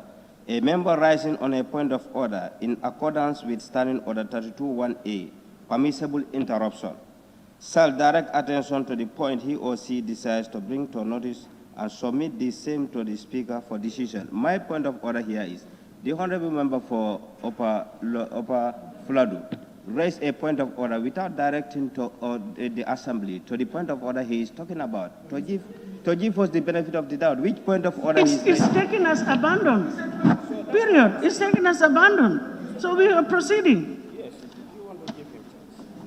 Who was on the floor? It's very simple, sort it out. He did not proceed, so it's taken as abandoned. So, Honorable Member for Fonyi Berefet, can you continue? Thank you. Thank you very much, Honorable Speaker. Mbitang, calm down. Let us proceed. Thank you very much. Now, I will again, please, I'm appealing to honorable members. Let us all exercise patience, please, and decorum. Everybody has a right to intervene. The relevant section has just clause has just been cited by Lower Badibu. If you have a point of order, just raise it, direct it to the chair. It will be addressed. If you want to withdraw, fine. If you have an observation, you can ask for permission. If it is granted, you proceed. If not, that will be the end, and we proceed. But we cannot be just raising our voices at the same time, everybody. We will not hear each other even if we all want to speak at the same time. It's just an appeal, please. Honorable members, let's exercise decorum. Yeah, Berefet, please, thank you. Madam Speaker, thank you very much. It is very important that if members to listen to one another so that we can get the sense of what people are making, that will enable us to make headway. But in general, I'm talking about the issue of the judiciary that earlier I've said have been given economic preference. And I try to explain that. I've highlighted the first issue, the question of the retirement benefits. And the second issue is their budget. The budget, in considering the estimates, the National Assembly shall not, which is mandatory, reduce their budget. For example, last year's budget, we cannot reduce anything less than last year's budget. And let us remind ourselves, we are a tax-based economy. Our budgeting system is also based on program-based budgeting. Now, if you say a particular institution's previous budget cannot be reduced, what happens if priorities change? What happens if the funds are not available? So that means you have to compromise other institutions which are equally important, just like the health, agriculture, and education, to satisfy the mandate of the Constitution. So it's where I have a problem. The National Assembly shall have the power to reduce or increase any institution's budget, which is fair enough, because our budget is based on availability. And prioritize it because we have limited economy and limited finance. Therefore, there's need for we to prioritize our budget and our expenditure. But you cannot say institutions' budget cannot be reduced. For me, that needs to be reconsidered. And in addition, that same fund, the fund, they should become independent the way they manage their own funds, and their funds, the appropriations should be deposited to their account on quarterly basis. Emphasis shall be deposited into the accounts on quarterly basis. That takes us to the same issue. What happens if funds are not there? If funds are limited, it means do we have to take from health to satisfy that constitutional mandate? Is where I have a problem. Madam Speaker, in conclusion, it is very, very important that all issues that are being raised be considered. I don't know how do we proceed from that, but it's important that these vital issues that has been raised by the citizens, by fellow NAMs, is worth considering. This will avoid the Constitution being amended several times. I understand the 1997 Constitution was amended 52 times. But if the concerns raised are not being taken care of, I'm afraid this might be amended 2 times 52. So in conclusion, Madam Speaker, it's important actually that members look at it thoroughly. And that's not just to say, if a particular member objects the passing of this bill, that doesn't suggest that he or she did not make any consultation. It is our responsibility, hence we are people's representatives, to make consultations with our people.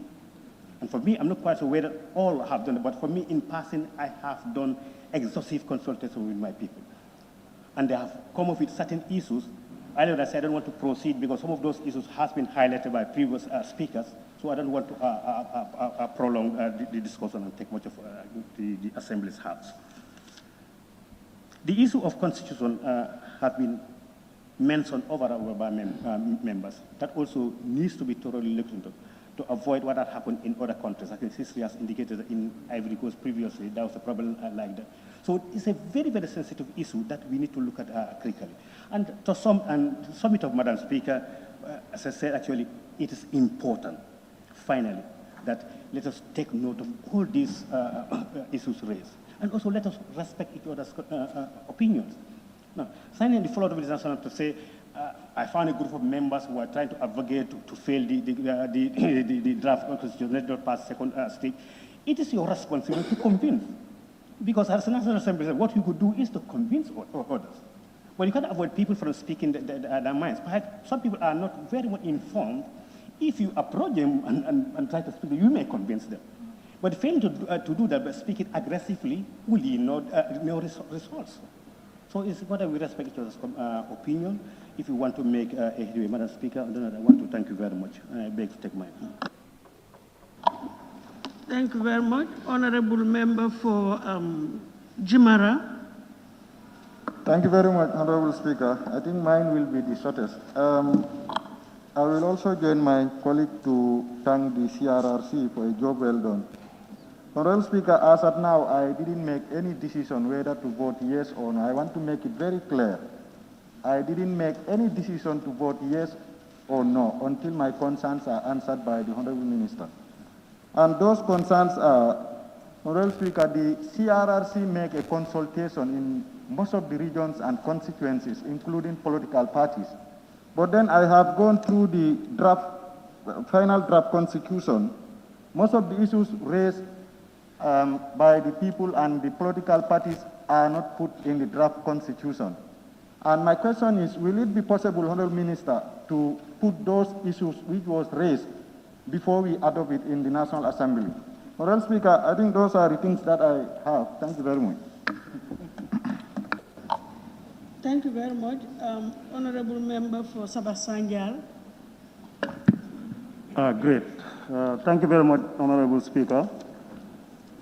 Let me begin by thanking everybody and recognizing the presence of the media and everybody here. I also want to register my sincere appreciation to the efforts of the CRC. They have taken a daunting task to come up with such a constitution. Madam Speaker, however, I will just state as some other people have stated, but I have series of concerns about this constitution. I may not exhaust all what I want to say or all what I observe, but I will select few among them, and I would like some clarification on them by the Honorable Attorney General. there I will draw the curtain. Madam Speaker, first and foremost, I want to talk about the separation of power. The essence of democracy is the principle of separation of power and good governance. And I think we are all dreaming that fundamental system. Madam Speaker, when I look at the draft, I don't see any power being separated from the different arms of the government.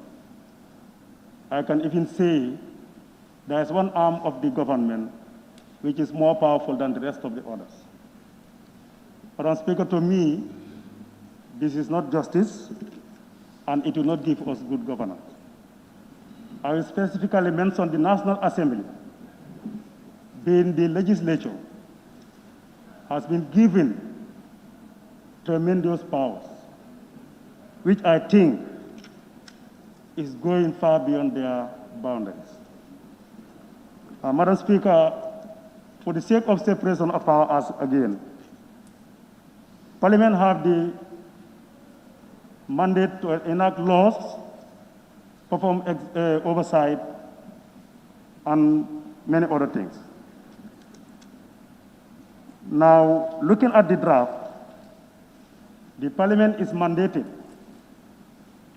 to engage in the activities of the executive, to engage in the activities of the judiciary, and there is no organ of government who has hand in the Parliament. What type of separation of power is that? So I am really doubt if we go by this, we are inculcating or we are bringing a dictator parliament. Today I'm a National Assembly member, but tomorrow who knows whether I will be. Therefore, Madam Speaker, I strongly, in the most strongest term, condemn National Assembly participating in the affairs of the executive. And I don't want to go into detail, but these are found in the Constitution, in the draft, and because of that, I am really down. Honorable Speaker, the other arm, which is also given a tremendous power, is the judiciary. If you look at the judiciary, they are equal as all other public, officers. Of course, they are independent body. By the nature of their function, their job, actually, the way they operate should be different from other organs. But the state should treat all officers equally, especially in terms of retirement, in terms of remuneration, and many other things.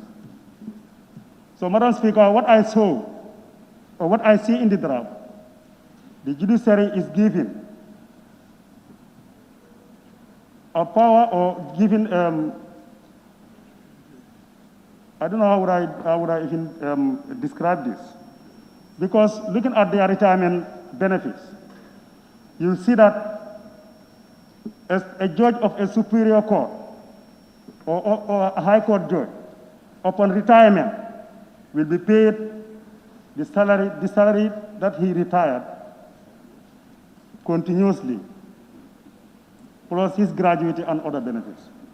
And this does not apply to any other public officer in the country. And Madam Speaker, the 1997 Constitution denied this Parliament to make a law or to enact a law that will separate or that will discriminate the public officers. That is one fundamental thing I want to mention. Madam Speaker, going away from separation of power, Madam Speaker, I have another concern regarding the civil service again. And that is in section 27.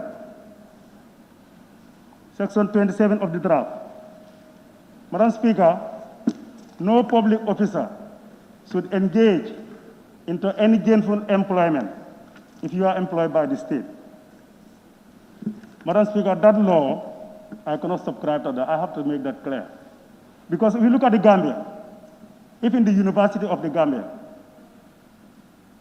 a good chunk of the lecturers there are part-time lecturers. They are employed somewhere, and they took another employment there. Now, if we deny these people to do that, how is our university going to function? Now, if you go to the Gambia College, the same thing. Our teachers, because we have a low economy, the government cannot pay them the right salaries. So they also go for another schools, the private schools, so that they can sustain themselves. Now, if you deny these people that right to go and look for another gainful employment, how are you going to maintain them? Whatever I am saying here is based on my consent and the research I make on this document. I have facts to explain all those things. Madam Speaker, there is a concern to me, and I don't think this is really a progressive provision. It is alleged that the 1997 Constitution was amended for 52 times, but this Constitution as drafted, if we let it pass, Madam Speaker, I can tell you it will go for more than 100 amendments. Because there is nobody who can govern a country under this Constitution. You have a peaceful country. That is the fact. Madam Speaker, if you look at the media, over the past 2 days, they are calling members, they are talking a lot of things. If you look at Facebook, a lot of insults. And people are doing this because out of ignorance, and they are misled, they are misinformed. Some of them don't even have a copy of this draft, and they are saying a lot of things about the draft. I think National Assembly members should be left to do their work diligently and in a very independent manner. Being a member of a particular institution or an interest group does not concern me. My concern is the entire Gambia. So based on those facts, Madam Speaker, I will faithfully act on behalf of the Gambians for the best interest of the Gambia, not a specific group. Now, Madam Speaker, allow me to continue from there. If you look at Section 37, that provision also is inconsistent with the ICCPR, in which Gambia is a party to. Gambia is a party to that treaty, and that provision is completely inconsistent with that document. Madam Speaker, I think this needs to be looked at. Madam Speaker, if I can go further, I will touch on the armed forces. The armed forces, Madam Speaker, in the 1997 Constitution, I don't want to go into detail, but I just want to bring comparison so that you can also do the same thing and see what I am talking about. Their mandates are explicitly explained and their responsibilities in the 1997 Constitution. But if you go to the draft, less is being talked about the armed forces. The draft is just saying the parliament will further do those things. Madam Speaker, I think this Constitution is the document that should set the framework, the principle of how this country should be governed. But everything should not be left in the hands of the parliament. I'm not saying that this is a regulation, but merely in certain terms, you can denote that. Madam Speaker, if I go to the section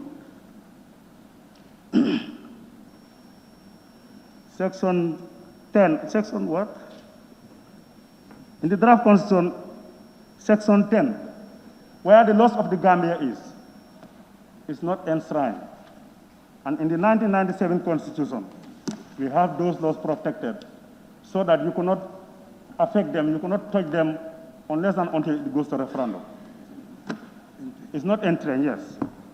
So, which is giving a room for any manipulation on this Constitution. by anybody who have a semi-dictator behavior. So therefore, Madam Speaker, we should be very careful the way we enact our laws, and we should be very careful the way we pass these laws. I think explicitly in under that section 10, where the Sharia law is, it creates a large outcry of public concern. And I think, Madam Speaker, if we should do justice, we should try to look into that, to see how possible we can entrench that clause. Madam Speaker, removal of the president is another issue that I observe.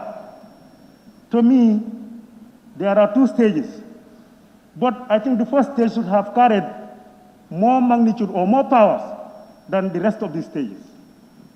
Because if you elect a particular president, to substantiate that should carry at least a heavy weight. And if I compare this with the judiciary, removing a high court judge, Madam Speaker, it's just crazy. Somebody who is elected by the general public, and the person appoints somebody, it's easier to remove the person elected by the general public than removing the person, that man appointed. Madam Speaker, is that justice? Madam Speaker, this is why the public should know what is embedded in this constitution before they claim anything or before they talk to anybody. I receive some insult from people, and they are subjecting me to approve what they don't know. Another point, Madam Speaker, if you look at 1997, section 101, it's denying anybody to condition a particular National Assembly member to do anything out of his consent, his or her consent. It's a contempt. And people were doing it over the last 2 days. Up to the extent of even threatening you, telling you that if you don't do it next time, we'll campaign against you. Madam Speaker, I want to believe that the process of this bill is being fully politicized. Madam Speaker, on citizenship, it's very important. On citizenship, Madam Speaker, I tend to laugh because when I take a look at the CRC report on page 53, I refer to that page. Consultations were done, especially outside the Gambia, and some views were captured and rated in percentage terms, but the CRC failed to come up with a clause to direct the Parliament as to what to do, but to just tell them that Parliament, it needs to be reconsidered because Parliament will see how best they can rule on these citizens' issues. There is this specific group who are claiming to be a citizen of the Gambia, that's the descendant of the slaves. Those people, in history, the West, the Arab, and other civilizations came to Africa here to scramble for human beings. They took our people, our grandparents, and enslaved them. Now children and grandchildren of those people look into their history and identify that some of them, they are part of the Gambia. Their grandparents were from the Gambia. And these people want to come back to the Gambia as a citizen. But this document is still not giving them that liberty. Despite they approached them, consulted them, and 70-something submissions were given to the CRC, but none of those submissions, none of them were captured in the report, neither in the report nor in the draft. Madam Speaker, this is really serious because we are not building a single institution, we are building a country. And I think we should not build a country where in 2-3 days or 2-3 months' time, you will see catastrophe. I think if we are to be honest to ourselves, many Gambians leave this Gambia, go to other European countries, and they are guaranteed citizenship. So why Gambia is denying other people who choose to be Gambians And they were taken here, their parents were taken here forcefully. And we are saying we don't have time for them. Madam Speaker, in these days of the world, we are talking of global village. So I don't think that is a genuine cause. Madam Speaker, I'm sorry for the statement, the term I used, but I am not happy with that. And I think we should also relook at that. Madam Speaker, as I told you, as I said earlier, I cannot finish it, but I want to also mention the appointment of judges. In the appointment of judges, you have the Judiciary Service Commission, who is doing all the screening, and through that process, they identify for the president to appoint. Now, why subjecting those people to another level of scrutiny by bringing them to the National Assembly? If we do that, Madam Speaker, we are politicizing our judiciary. Because I am a politician, and if somebody wants to go for that position and is not shortlisted, Madam Speaker, if I have any power, I will make sure that person is appointed.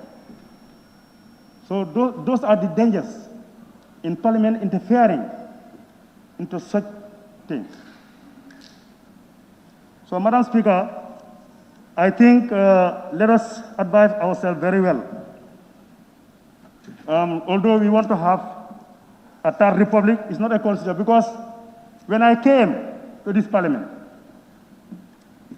some of the statements I heard about the 1997 constitution was it is among the best constitutions in the sub-region.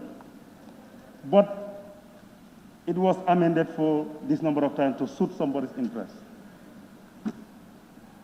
For me, it wouldn't even require us to go for a new constitution.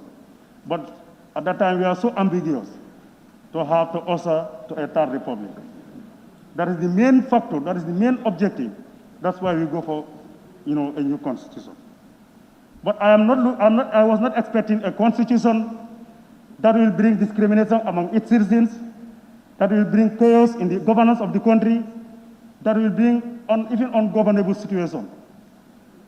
Because a country has to be governed by principle based on respect and mutual understanding.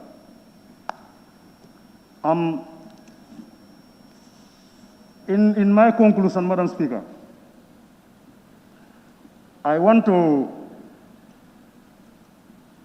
also say the CRC, in one way or the other, has ignored some of the proposals made by the people, and even myself, and I will quote it. And I will give reference to even some people who were there and they attacked me on that. I can fully remember. Madam Speaker, if you go to transitional clauses, Schedule 3, Section 5 is talking about the term of the president, which is another problem that is undermining the progress of this constitution. Madam, let us remind ourselves that we are just a chunk from the population. And those people there are the people who should reflect on our actions, on whatever we do here. Now, if a provision, we are in a transitional period, we should reconcile. I was not expecting such a provision that would bring disintegration, that would bring misunderstanding in the Gambia. For the sake of reconciliation, we should have avoided such provision in this draft. Because the concept of the coalition, we all see what they conceptualized when they came to the people and what happened. So that purpose was completely defeated. Now, you think about that, you bring another provision that would bring a more, tension situation. I'm really surprised, and I don't want to say it, but definitely, Madam Speaker, I was not expecting such provision in the Constitution. When you have a right, when you are given right by a Constitution, if you want to relinquish that right, or if that right wants to be seized from you, those people should console you on that right. I don't know whether they did it.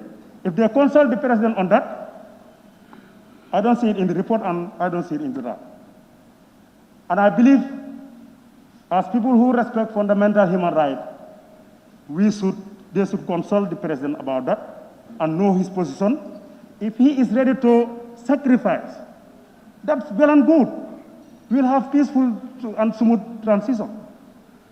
If he is insisting that that is his right and he wants to use his right, we know how, that will inform us how to do the next thing, how to go about the next thing. But, Madam Speaker, how can you just sit there and decide on somebody's right? And this constitution is also denying us to do that. And remember, we are promulgating this constitution by using this one.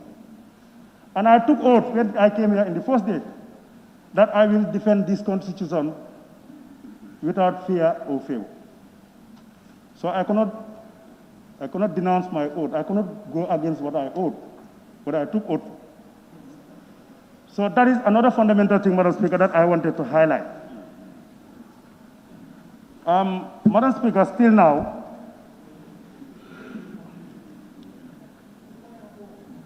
sorry,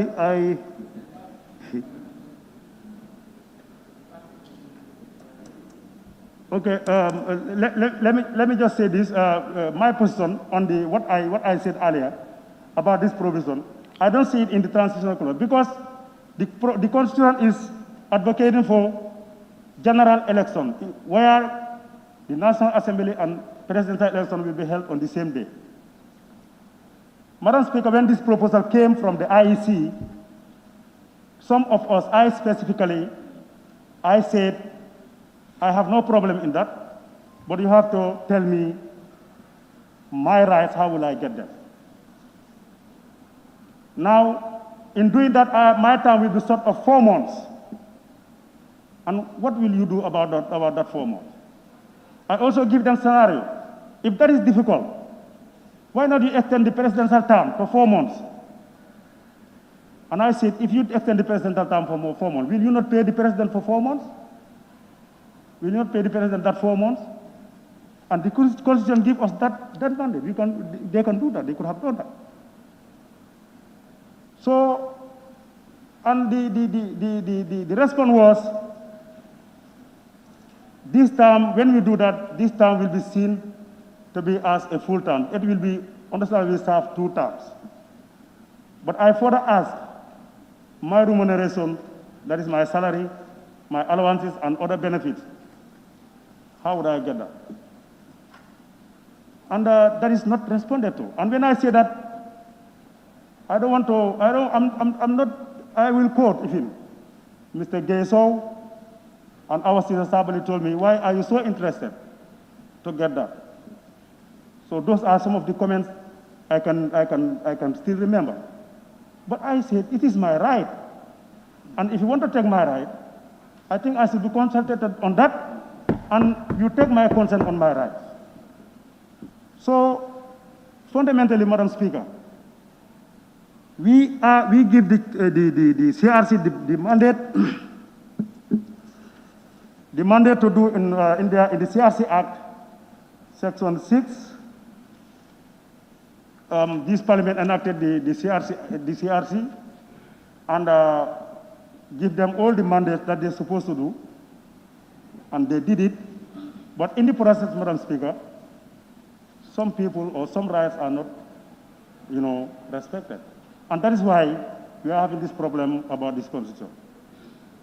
So, as others have said earlier, if the Honorable Justice Minister Attorney General can clearly clarify our doubts, or my doubts specifically, on those issues, Madam Speaker, I don't mind to support this. But without that, Madam Speaker, if I'm not convinced, to me and to my people, because I consulted them, and they gave me points, they gave me what I should do and what I should not do.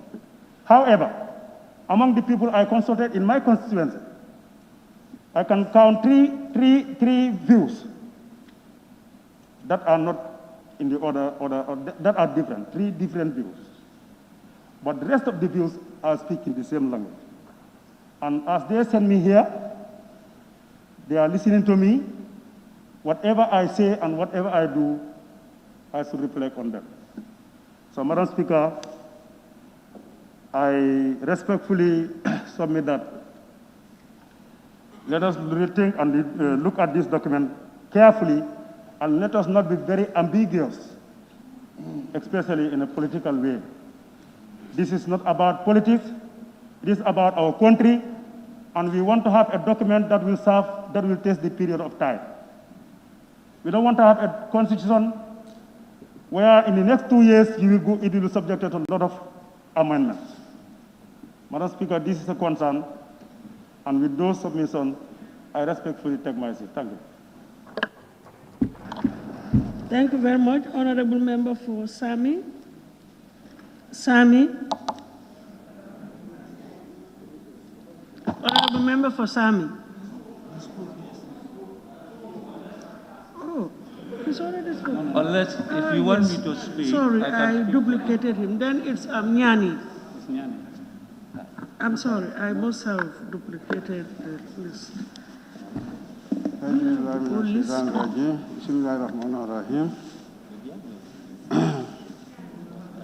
Thank you, Madam Speaker, for giving me the floor. First of all, I would also like to join my colleagues to thank the CRC for the job well done. Here, we are speaking on the Constitution, draft Constitution. And to be frankly honest to my members, from my electorate, of all the view I had from them, is to add my voice to make this draft to be adopted. Madam Speaker, a constitution, draft constitution, or a constitution as a particular, cannot be a tailor-made. You should all know that as far as constitutions are concerned, other sections will favor you, others will not favor you. But at the end of the day, you have to accept one day I may be at fault on that particular section, but another day we might be successful in that particular section. So on that, Madam Speaker, of all what we are saying, let us be frank enough to accept this draft constitution. A lot has been said, and the commission also has been going around consulting people about their opinion. And all those things cannot also be factored in this draft constitution. But what you will understand is that at least most of the important issues have been elaborated in the Constitution and well spelled. So I think, Madam Speaker, there is nothing wrong for people to say their opinions. But what we should understand is that this draft Constitution, a lot has been spent on the side of finance, time, energy. A lot of resources have been spent. So, though resources can be spent on something and it will not be viable, but in other part, as far as this draft constitution is concerned, we cannot assume everything what you want is going to be factored in the constitution. And actually, as previous speaker said, we have already sworn to defend our constitution, to defend our opinion right, but whatever is happening, let's not see it politically.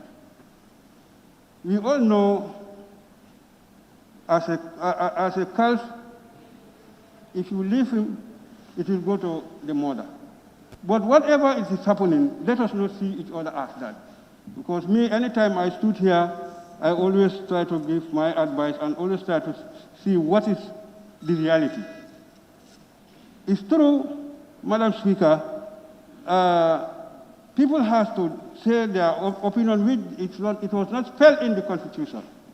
But I have got almost calls, even letters from my constituency to advise me and to give their reasons why I should adopt. Almost 80% of my people are saying yes to this Constitution, as far as we are concerned. So it's not part of, even if you interpret it another way around, the other part of the people will say, but this one should be removed, or this one which I like. But at the end of the day, you all have to come to terms and agree. So as we are going, changes would be happening. As we said, there are other, the former one, that is the 1997 Constitution, some have been changed according to how we are going and how generation is going. But notwithstanding, let's accept that we cannot make this as a tailor-made, that the shirt and the trouser will suit me. But you can assume that I can put up the shirt, but the trouser maybe one day, it will also fit me. So on that note, Madam Speaker, as I said, there are other issues which I have to elaborate, though, as I said, it cannot be changed. It can be changed, but it cannot be changed like anything we want. Let's change that. At the end of the day, we'll go without any constitution because it will not suit everybody. But on that, as far as the constitution is concerned, like, first of all, the citizenship. Okay, we all assume, as it spells here, one of your parents should be born in the country. If you look at our population, we are not that many. So comparing strangers who are coming in and out, and even if you lodge a stranger at your home, and he came with a young girl, before he lived there, maybe what he's going to get on birth will be more than what he will have in your compound. So we should look at that side. At least, though I know it will be not good for others, but as I said, it's my opinion. You go to China, almost every, as a citizenship, the mother and the father will be a citizen of China. So at the end of the day, even we assume that the grandparents will be a Chinese. So here, if you said any of it, at the end of the day, the ratio will be higher than us. Let us be frank to each other. Counting with the population of the number of strangers in country, even more than us. So at the end of the day, if you start to cancel 1:1, we're left without any. So this is my opinion, and this is how I look at it. Other countries is fine, go to America, but yet still, the population of those citizens, if you add them together, it will not be more than 15 or 20%. Still now, the citizen of American will be higher than the strangers. And those people are still controlling the way you should get your certificate of birth in the citizen of the country. This is simple thing. You want to be a citizen, go through the right procedure, and you get your citizenship. Nobody denies that. So, Madam Speaker, this is how I see as far as the citizenship is concerned. As I said, I have seen here 7 administrative areas. So I would love, at least these administrative areas depend on the councils and on the regions. If we would have got our part of our region as Sierra North to be its own region also, I would love that. But maybe gradually, people will, the members, subsequent members will consider at least we have our own region to add it for other regions, because it's a large region, and if you compare it to other regions, still now, we are joining one region, that is Janjambure. So, but notwithstanding, if they would have, because we have already stated it, and it was being a concern to us, so that we can have our own region, that is Sierra North. So, but unfortunately, it didn't factor here. So, the other one, Madam Speaker, is true, as I said. The other thing I have seen, you see, if you are in a position, you should also foresee for future. Today we are all members. One day one will be a president, who knows? So actually, giving the whole power to the National Assembly member, the executive, like the president, didn't have that power. One day you need it and you cannot get it. But what is the most important, if the president has appointed, not matter of nominating and bringing it to the assembly for us to approve. But what is important here is let it factor all the criteria how a minister should be appointed. And what I didn't see here, at least that particular minister should have an institutional memory. That's the most important thing, and other qualification. But if you bring a minister in an institution where he didn't have that institutional memory, that's always the problem on appointment. But what is most important, I think, for me, one day, among us, one can be a president. And that day you want to appoint, and your appointment will not be approved without coming here. So that's the person. Actually, I really wanted to see that at least we give some power to the executive, like the president, so that whatever he's appointing, let it have all the criteria. The only one I didn't see here is the person should have an institutional memory. Madam Speaker, the other one also is term limit. Wherever we have problems, especially in Africa, it's about long stay of office. If I know I leave office next year, I'll try all possible means to see how best I can able to cope with people, because I know I'll leave that office. The Mandinka proverbs normally said, a bull which is going to be slaughtered tomorrow, you need not to measure the horn. So if he knows that he is leaving, obviously everybody who wants to be in that office will also be accepting that this is just about time. One day he will remove there. But somebody who will be staying there, you never know whether he will die before you or you will die before him. Obviously, you will be in a rush for him to be removed. So African leaders, this is not even the president, even our association. You will be in the association, say that association, you are the president of that association. People wanted to remove you, your time limit is elapsed, you don't want to leave. And at the end of the day, you said, I don't have anything in this association, but you will not leave.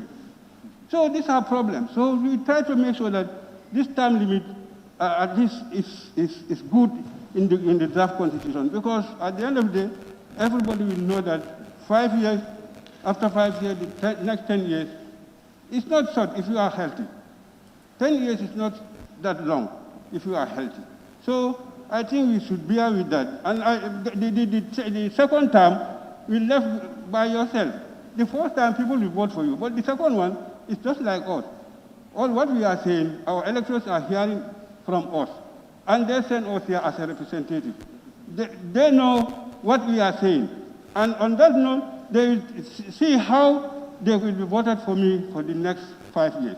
So whoever is here, you know from here whether I will be voted for the second term, because it will left by yourself. The first one, you will say everything what will be good for them, for you, but at the end of the day, they will assess that what you have been saying to them, whether that was what has happened, then they will put you in on the second term.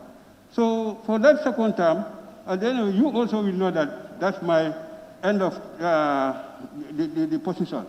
So being that, I think to stay long in a position, this is why even the civil servant, you are pensioned at the age of 60, because you cannot be staying there for life. There is no position which you may assume you stay there for life.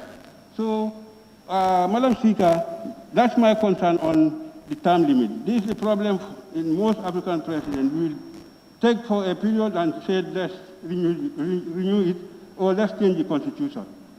And what we wanted to understand here, Honorable Minister, is we are saying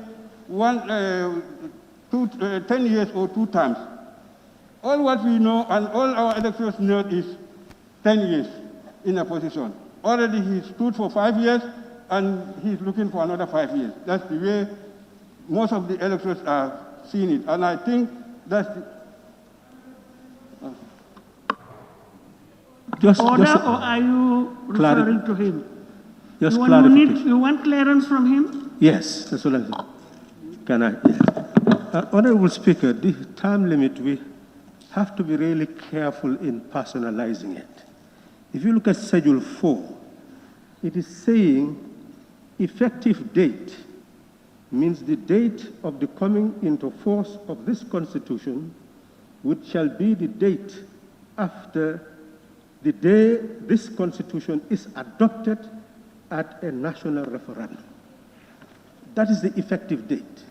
So in essence, what it is saying in terms of the term limit, like the member said, in fact, even the National Assembly, there is a transition. We do not break. What it says here is that 5, term of office of the incumbent president, that the person duly elected president of the republic prior to the effective date and serving in office as at the effective date shall be the first president of the Third Republic of the Gambia and shall continue to hold the office of president in accordance with the provisions of this constitution. So essentially what this is simply saying is that by having the constitution adopted, it comes into force. So when it comes into force, whoever is there will be considered to be the first president of the Third Republic. That's all it is saying. And it's continuing to serve. So in essence, it is not directed at a person, it's directed at an office. And if we start looking at a person, we may confuse the whole agenda as if there's an agenda against a person. Thank you for that. I think all what we wanted to know is it's already been cleared. And as he said, we are trying to adopt the Constitution. And at the end of the day, if the Constitution is adopted while anybody who is in position will start it even wherever he is. So all what I wanted to elaborate was that don't stay in office. So at least we should factor that very well. Madam Speaker, the other one is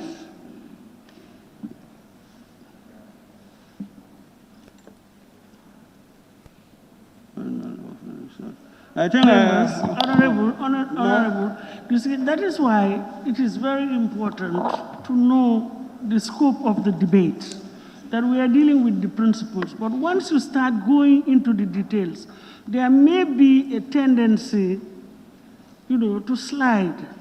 And maybe that may even cause some misinterpretation. And I don't know. I'm not saying that it is, but it is a possibility. So if we can just confine our interventions, debates on the merits and principles generally of the bill, I think we would be doing the proper thing. Thank you. Thank you, Madam Speaker. As I said, a lot has been said. I here stood and represent my constituency. And as I said, what I hear from them, and during my consultation with them, they really accept the draft constitution. Almost vast majority whom I have been hearing from, and I even got a letter from the youth of that constituency of their concern to make sure that I try to be part of the members who are going to accept this draft constitution. So on that note, Madam Speaker, I just said these are my opinion and the opinion of my constituency that we join in hand so that we can able to adopt this draft constitution. On that note, Madam Speaker, I take my seat. Thank you very much. Honorable Member for Kombo East. Thank you very much, Honorable Speaker. Honorable Speaker, I must also join my honorable colleagues to thank the CRSC for their job well done, because it's not an easy job actually, because they have to go all over the country as well as outside this country to gauge the opinions of the people. Honorable Speaker, no constitution is perfect, simply because it cannot get all the wishes and aspirations of every individual. But as I'm speaking to you, I think quite a number of Gambians are very much satisfied with the content of the draft constitution, and I believe a lot have been given a consideration. Honorable Speaker, if you go into the draft constitution, you realize that the establishments and composition of the local government authority is a step in the right direction. Because these local government authorities at the 1997 constitutions, they cannot be an autonomous on their own because they rely on other people's authority.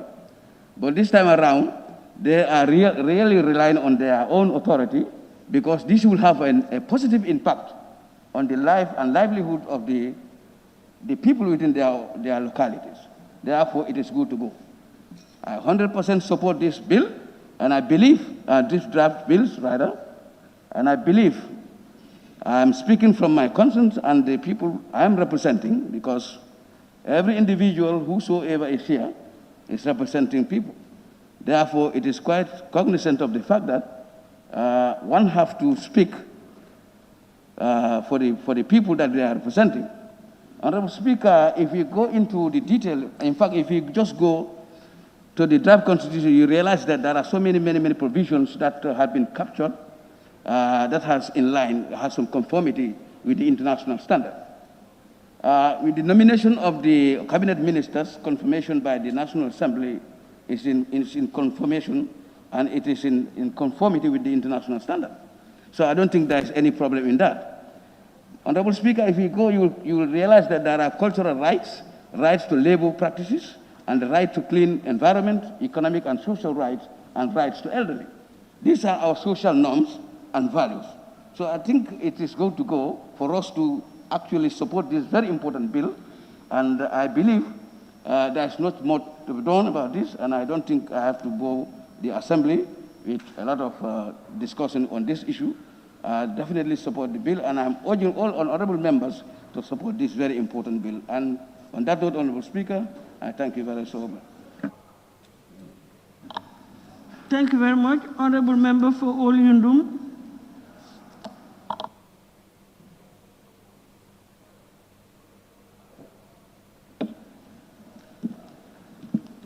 Thank you so much, Honorable Speaker. Thank you for giving me the floor. Honorable Speaker, first of all, I would like to thank the Constitutional Review Commission for having taken the procedures or the mandate given to them to bring the Constitution that is tabled before the National Assembly for consideration. Honorable Speaker, my colleagues in the National Assembly are all speaking their minds as to exactly what we have in the draft Constitution. And this is exactly what I am going to do as well. Having gone through the Constitution myself, with consultation with electorates or constituents in my own constituency, we have found a lot more deficiency in the Constitution that we also wanted to bring forward. We know you have progressive clauses in the Constitution that we cannot deny. But we also have provisions that we think need to be looked at. Earlier on, I did an interview with Chronicle. They asked me about what do I think about the Constitution. I said, if the National Assembly do not have the authority, the members in the National Assembly do not have authority to touch the Constitution, and do some fine-tuning, then Honorable Abdullah Sise is not supporting the Constitution. That is my position. And I have gone through, and I have about 16 other clauses that I believe need to be reviewed, or else that is going to be the end. My people in my constituency have given me their consent, and that is what I am bringing forward. Honorable Speaker, the issue of citizenship in the draft Constitution, as alluded to by my colleagues, Honorable Ture and others, they said the same thing, and I believe that provision needs to be looked at very clearly. The 1997 Constitution has given us a clear-cut provision that I believe should be the provision in this draft Constitution for us to move. But it has been changed, and that is not good for us. The term of office of president as well, Honorable Speaker, is also another thing.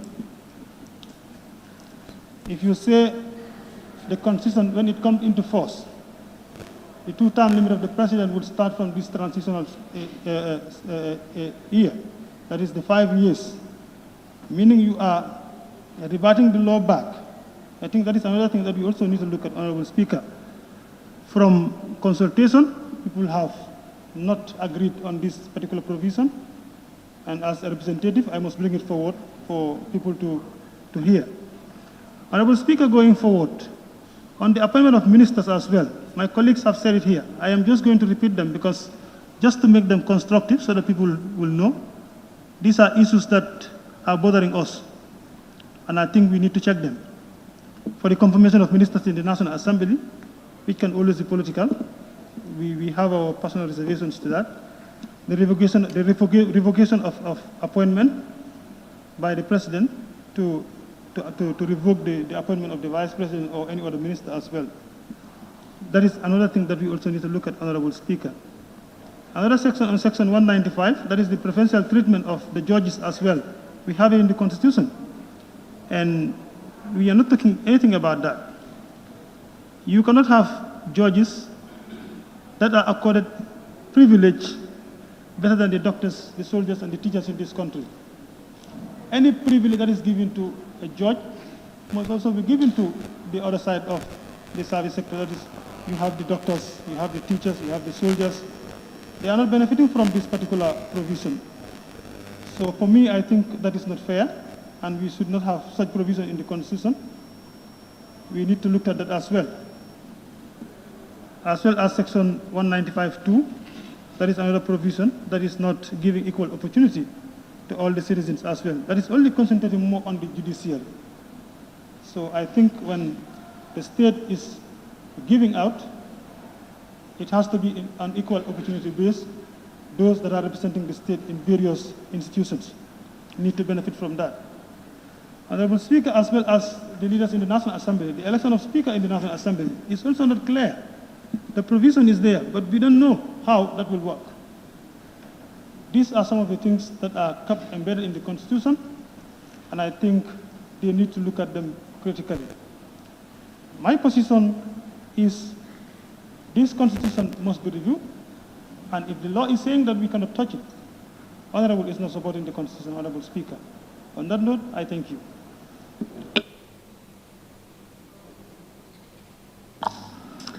Thank you very much, Honorable Member for Yara East.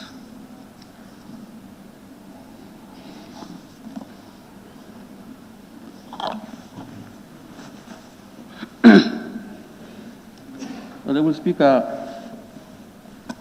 thank you very much for giving me the floor.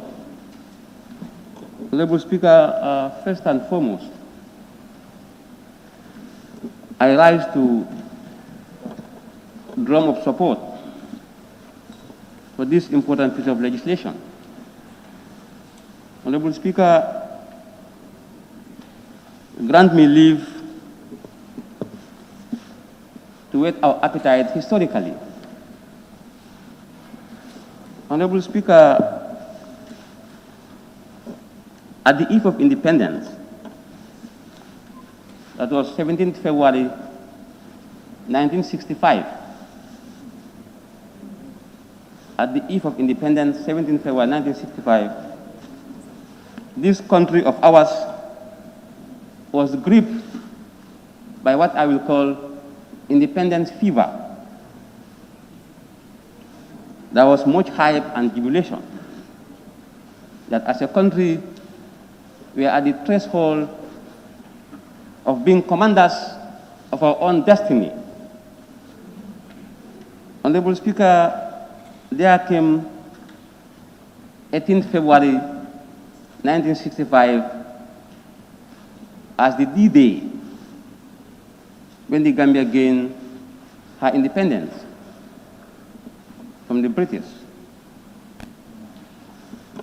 Honorable Speaker,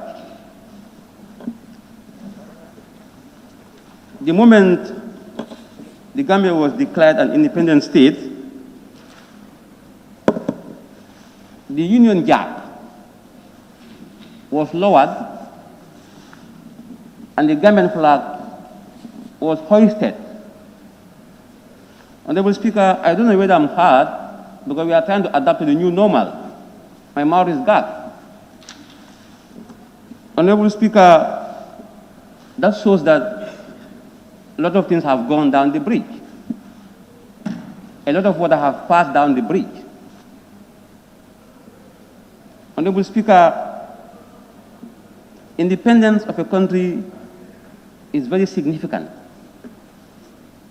Significant in the sense that it tells you that you as an entity, as a country, you are at liberty to be in charge of your own destiny. That we are no longer going to be dictated to. Madam Speaker, therefore, as an independent state, there are a lot of gains that a country is likely going to enjoy. Madam Speaker, to come to the extant issue at hand, that is the draft constitution. Today the nation is gripped with mixed feelings. Mixed feelings in the sense that the general public are saying, will they, won't they? So the country is looking at us.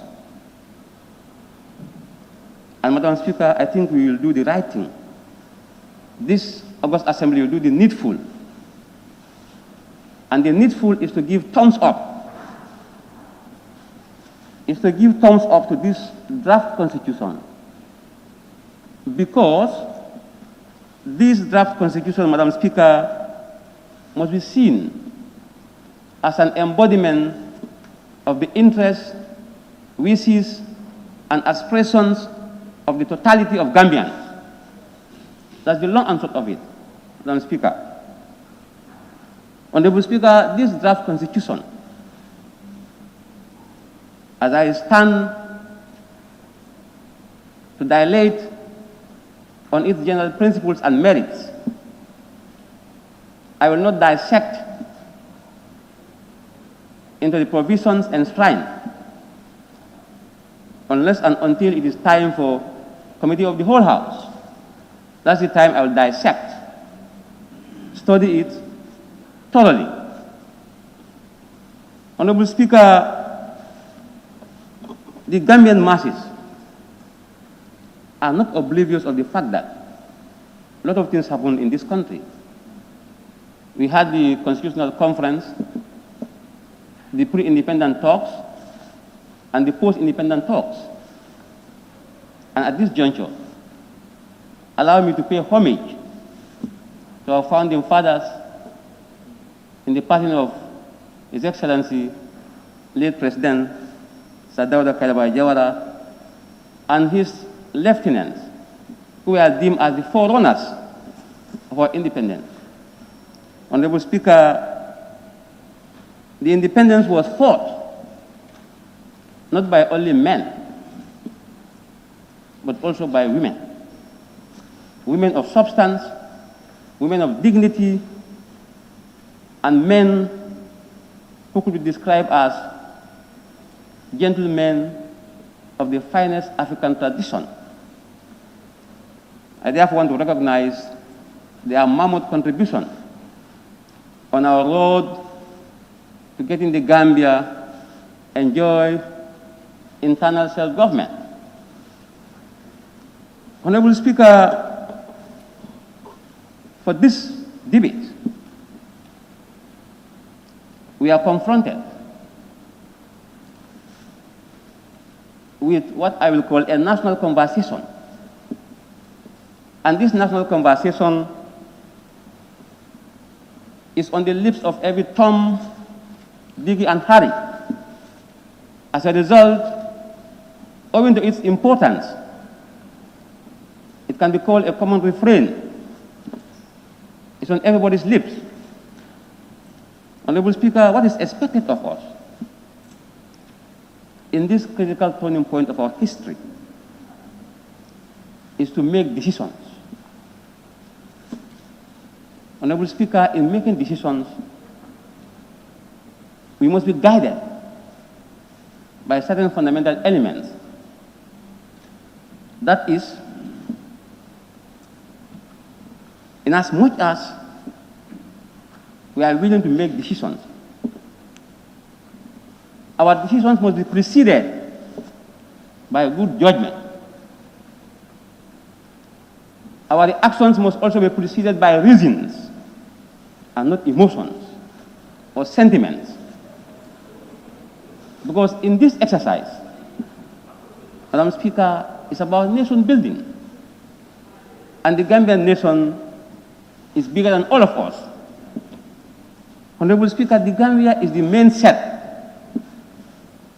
And this August Assembly serves as the subset of the main set. So the main set is bigger than the subset. The Gambian masses are bigger than the Gambian National Assembly.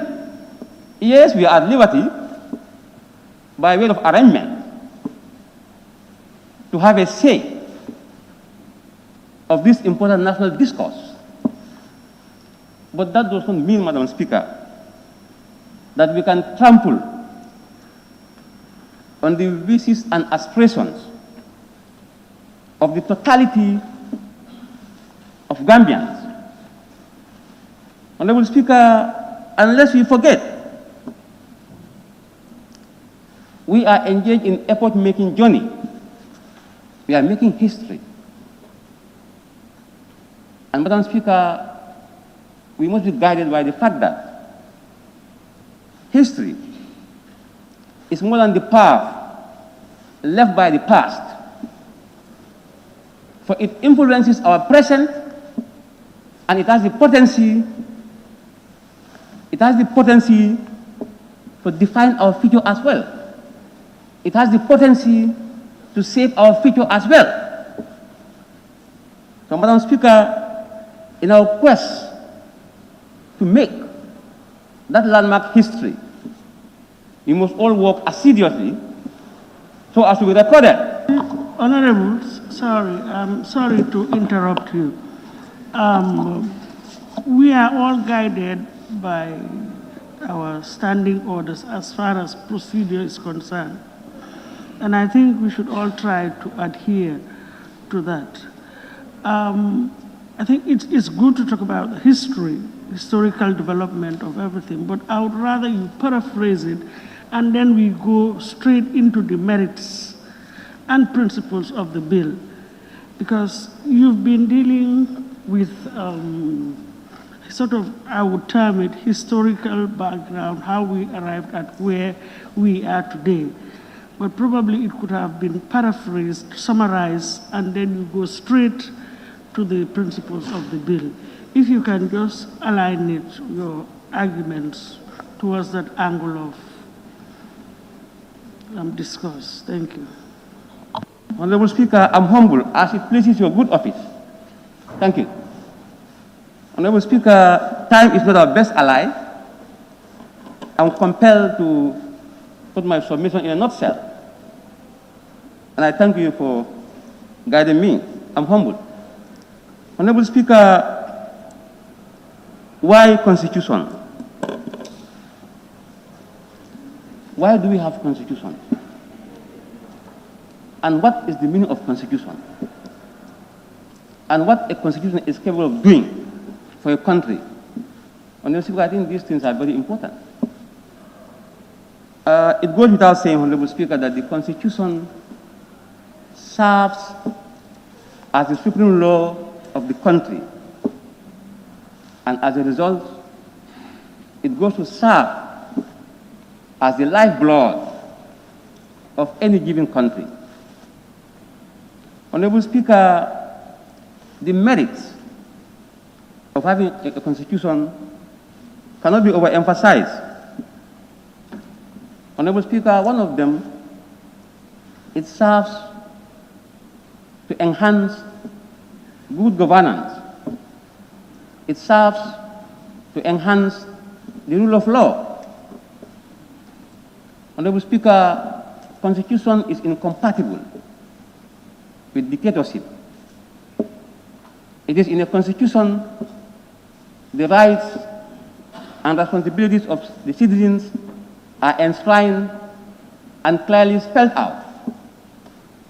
This is why where your right stops, that's where somebody starts.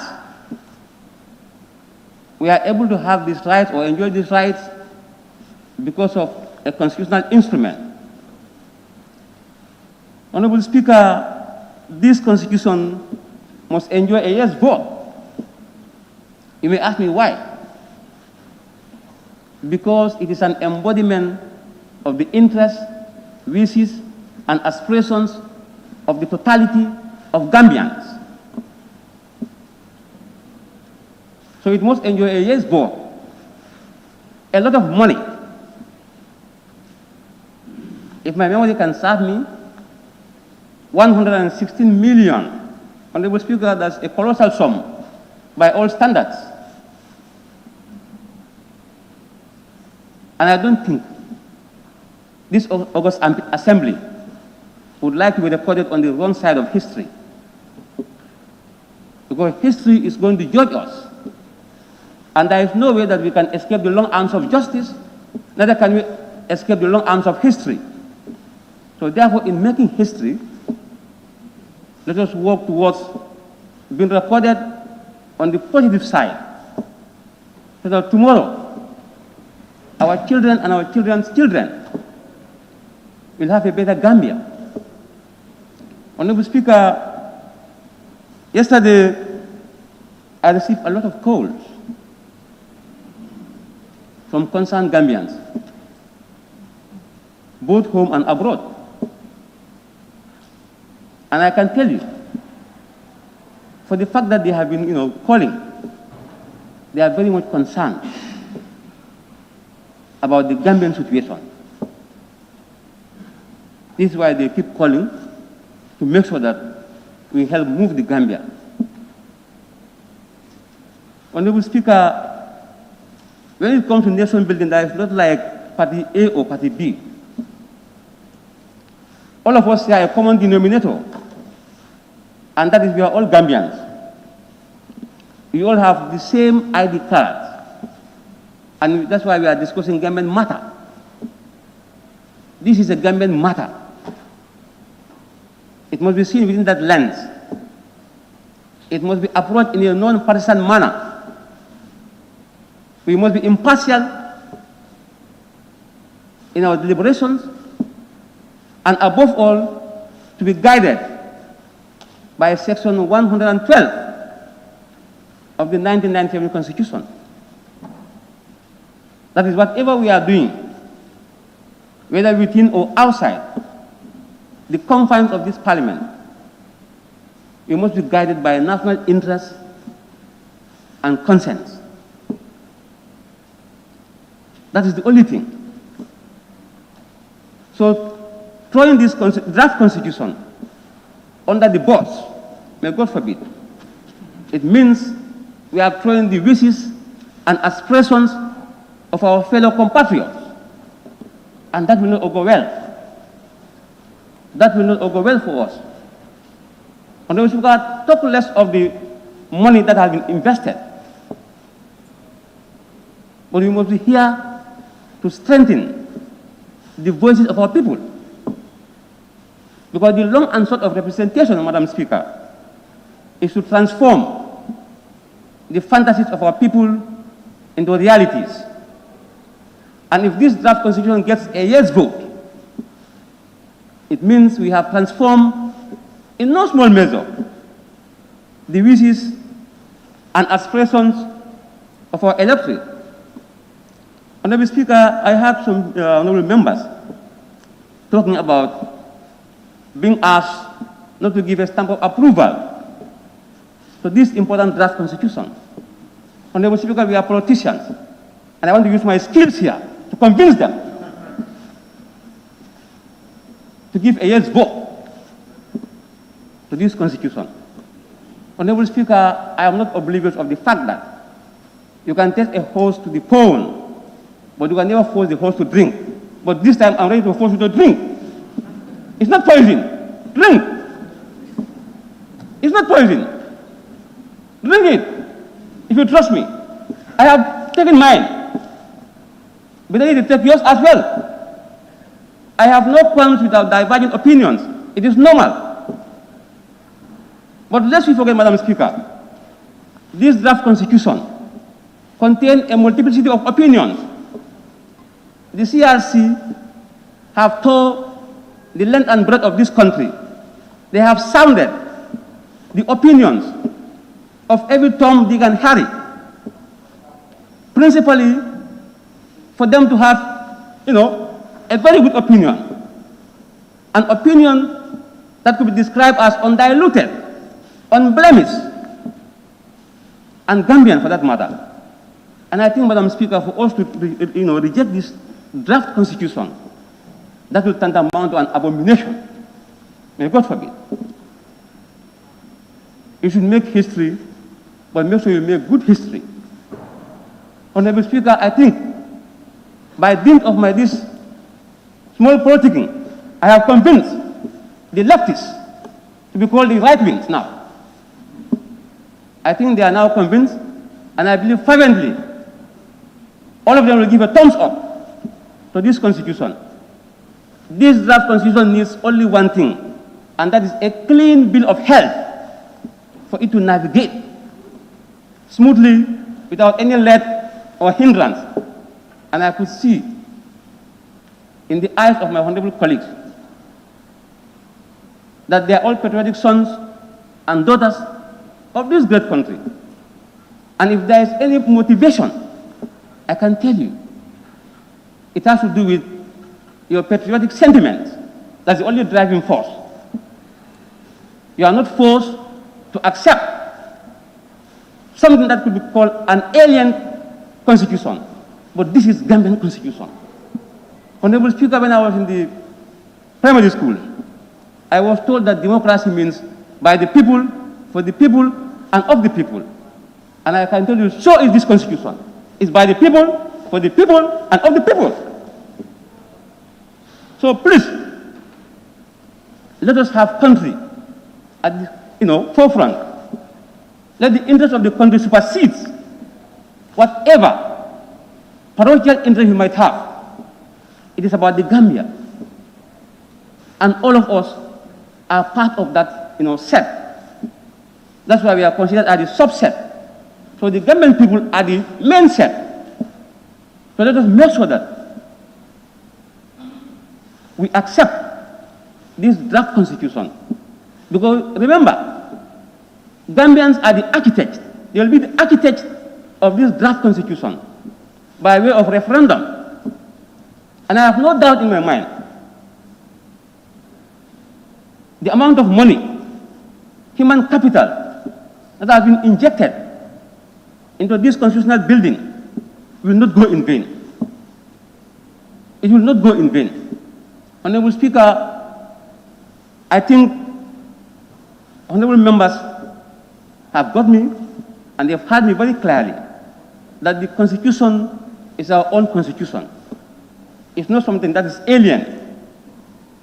And I have no doubt in my mind that after total scrutiny, we are going to give a yes vote to this Constitution.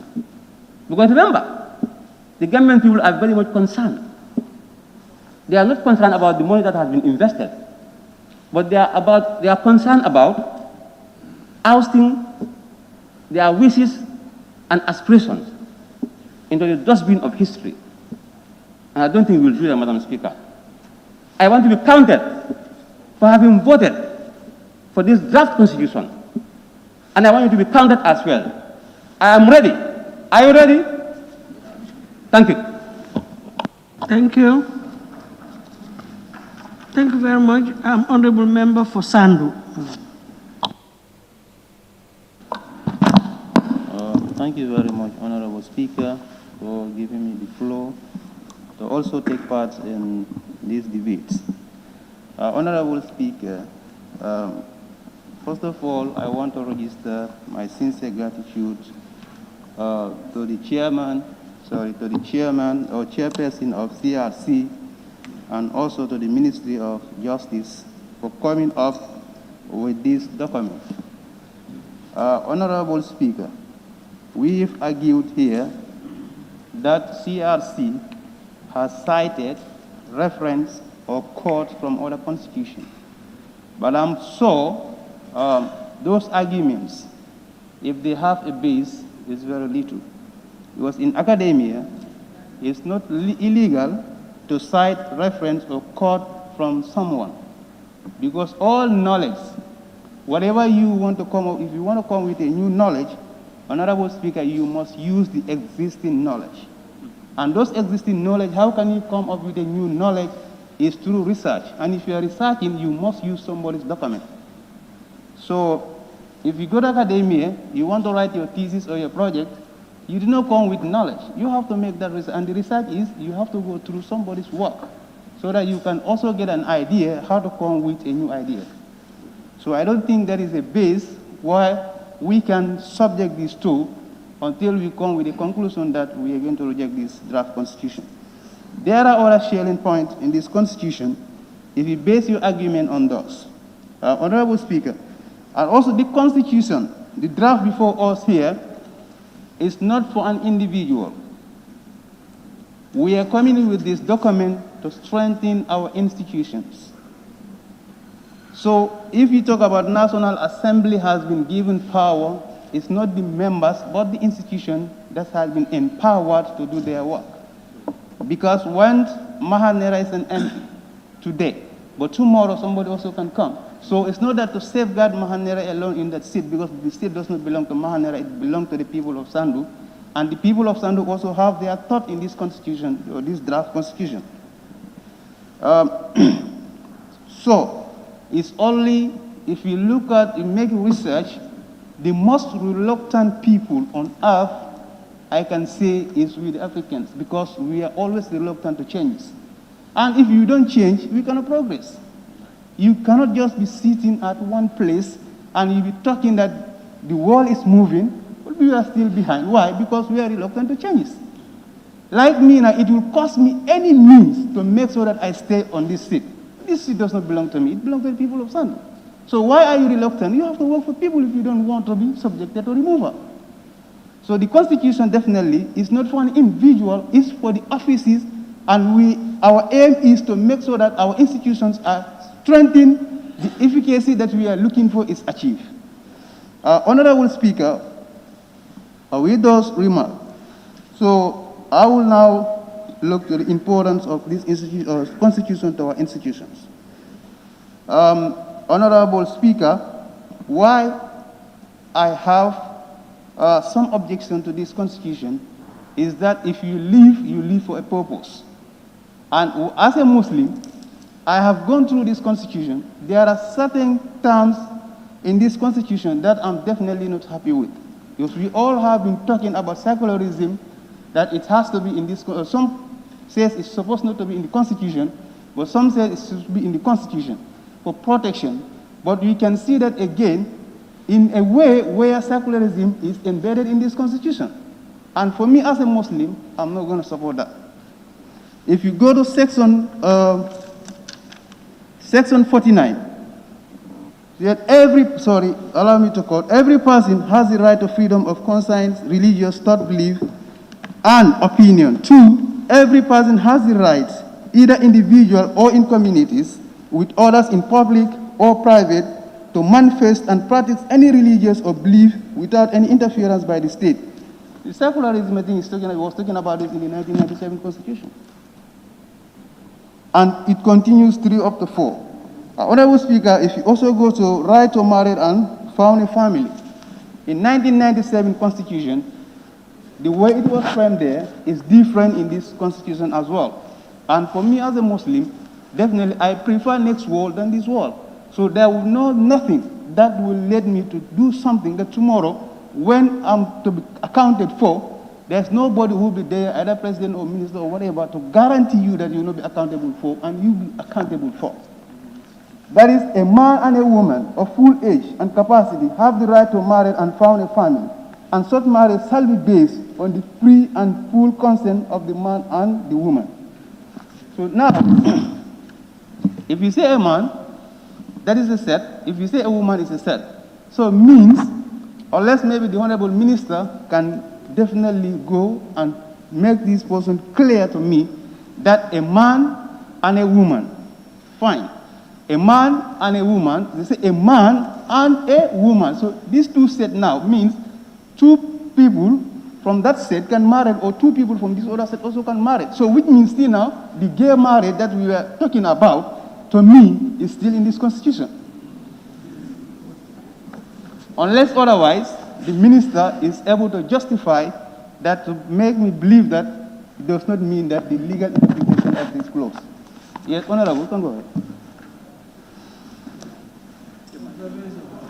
Honorable Speaker, if we look at the 1997 Constitution, it says under Section 27, men and women of full age. Honorable, I didn't realize that he... Is it an observation? I want to get my records right. Yes, clarification, yes. Pardon? Yes, clarification. It's an observation? Yes, observation. Yes. And he has allowed me to do that. That Section 27 of the 1997 Constitution says that men and women of full age and capacity shall have the right to marry and found a family. So essentially, we are saying the same thing in this one. And I think we must be careful in interpreting again. Thank you. I don't even think that our role is to interpret here. We are not interpreters, but at least let us state the facts as they are. Now, Mawasal, what you want to make, are you on a point of order? Or? Honorable Speaker, yes. No, just a second. I need to take him. Let me ask him first. I want to observe. No, first of all, are you on a point of order or observation? Pardon? Done. Observation. I think it's clear now what the Honorable Member for Serekunda Naha just said. And also said it very clear that unless the Honorable Minister is able to justify, because I don't know the meaning, I'm just asking if when he comes to the podium, whether he can justify this section for us, what it means. I'm not interpreting, I'm just making a comparison between the two. Thank you very much for that observation.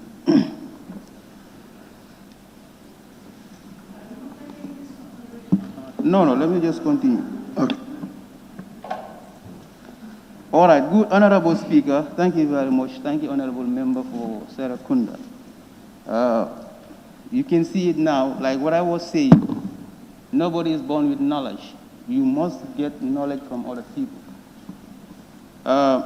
Honorable Speaker, this section, all right, I will leave it, the Honorable Minister can elaborate more on that. And Honorable Speaker, right to property. What I've seen here is only government or states that may forfeit property from someone in the illegal way. But Honorable Speaker, right to property, we have been experiencing a lot of problems in our area, especially in the rural areas. Now, the Honorable Minister, if this constitution definitely is in line with our criminal laws, if you go to our areas, Honorable Speaker, the theft cases in this in URR is rampant. And what happened, if somebody has right to his own property and somebody just come and steal that property from you, then the legal procedures is that that person, you should not touch the person. But at the end, those people, why are they even going ahead to make sure that they also do something to those people is because our justice system. You take somebody to court, at the end of the day, you are frustrated, you use money, you pay lawyers, so at the end of the day, you only forgive your case. So with that note, Honorable Speaker, I think this constitution also should try and address that not only government, but also as an individual, you have your property, you should not give liberty to people when they come and steal, and you still said, no, they should not be touched because of human rights. It's true. Everybody has right. You have right to steal my property. So I don't have right to do anything. I also have right to my property. So it's happened there just recently in Sandu. We are having so many problems like that, Honorable Speaker. Okay, thank you. Minister, all right. So, Honorable Speaker, with these points, definitely if the Honorable Minister will be able to convince me on this, I don't have any problem with this constitution, only to let it go. And my stand is, if those areas can be addressed, can the Minister convince me on those ones, definitely I will vote for yes, so that this constitution will go to the next stage. Because I'm representing the people of Sandu. If I'm here to exercise my right and scrutinize this document, I don't see any way that I can also seize their right from them, because they also have right to go and exercise on this draft constitution that is on the referendum. And also, I would tell members, still now the parliament has power to do something with this. These people are saying parliament has no power. Fine. Because in our standing orders, you can see that from this stage now, it's either go to the next stage, either we refer it to committee. The committee also can engage, so that anything that we don't want here, we can discuss with the ministry or CRC and see how best we can fine-tune this one. But we will not definitely at this stage to drop this constitution, and definitely I don't see any reason that we should do that. Honorable Speaker, thank you very much. Thank you very much. Honorable Member for Opanyomi, I've been listening for the past 15 minutes. We were not around.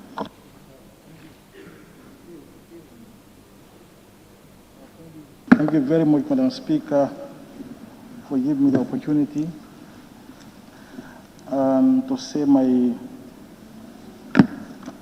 view about this Constitution of the Republic of the Gambia 2020 Promulgation Bill 2020. Madam Speaker, laws are made for people, and the merit and the principle of this particular bill is that the 1997 Constitution, we don't see it as something befitting to our condition. And that was the reason why we set up CRC to come up with a new constitution. Madam Speaker, I only want to ask the Justice Minister this particular question, because it has been going on the social media that the NAMs don't have any right to touch even a comma on this constitution. So if that is the case, then after your clarification, Honorable Minister, I will take my decision. But Madam Speaker, in the merit and the principles, when I'm making a law, you make a law for all the people in the country, but you don't make law out of sentiment, or you make law out of emotion. And if that happens, then we will see that particular law as discriminatory, meaning that, you know, it's discriminating a section of society, or maybe it's made for an individual. So with those reasons, Madam Speaker, I will reserve my opinion till the Honorable Minister come and clarify that whether we can either make a changes on this particular constitution or not. If not, then therefore my decision to this particular constitution is 100% no. Thank you. Honorable Member for Fonyi Bintang.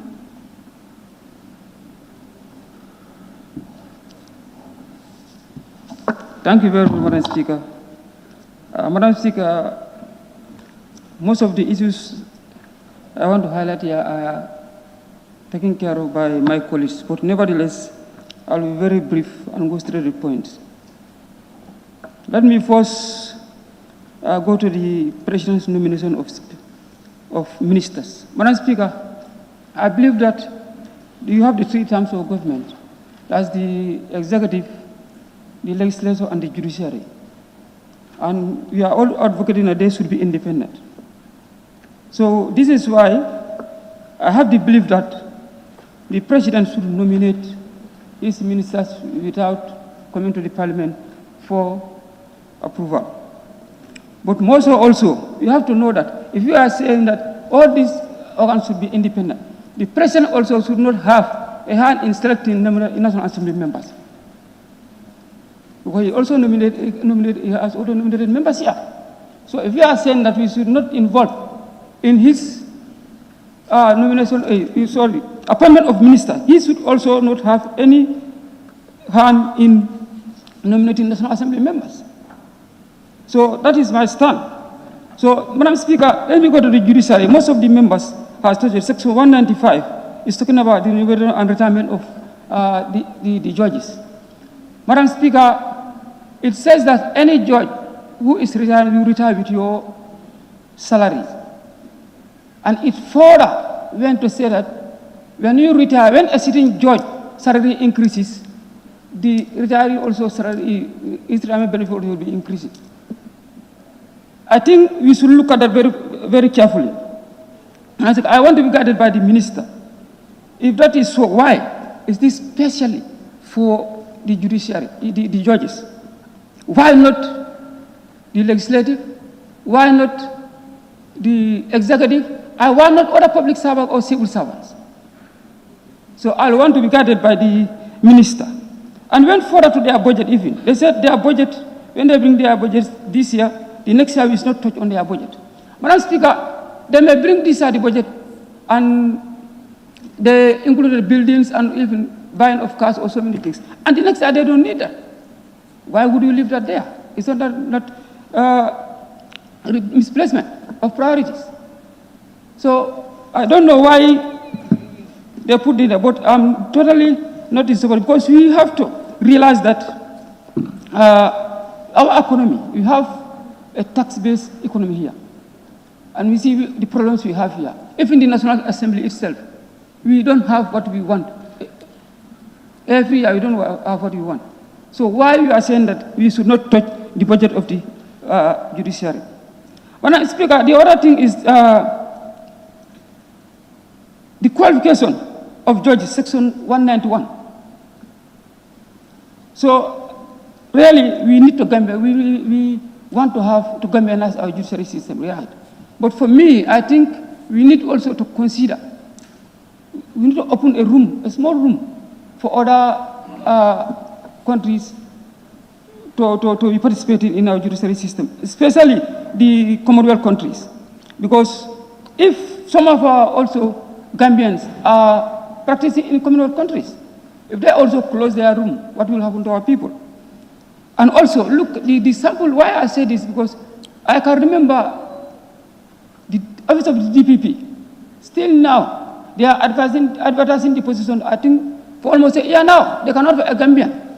If I can be corrected by the minister, who is going to man this position, still now? So this is why I said we need to open, I think, room to include the Commonwealth countries. Madam Speaker, the other thing is Section 62. That's the specific rights. You call it the economic and social rights. Yes, it's a good dream. You need to have all those rights if possible. But my concern is the rights they mentioned there are numerous. Really, we need to have, but the economic realities, you have to look at the economic realities of the country. But if not, to me, we will start, when this constitution is enacted, we will start seeing people going to court. Because we may assume that a particular community may say, I don't have water, and I should have water because it is their right. So people will end up going to court, and the government will have a problem because the economy cannot sustain it. So me, I want them to include the economic realities of the country. So that's my concern. But I need to be guided by the minister also on that. And also you look at, there's a section that has mentioned a lot of commissions. Also, I'm saying that we have to look at the economic realities. For example, we have seen the Human Rights Commission here when the commission is set for over a year or a year. They don't have an office. They don't have staff because of the money, the economy. So we don't want to form commissions or to bring commissions while we cannot pay. So let's commissions, if our family commissions, we form commissions that we know that we can pay the commission members and it can be sustainable. So this is my concern. Madam Speaker, the other thing is Section 27 talks about full public civil servant, full-time public civil servant shall not engage in gainful employment. Madam Speaker, when you look at this, Madam Speaker, I think we want to make some of our institutions very vulnerable or handicapped.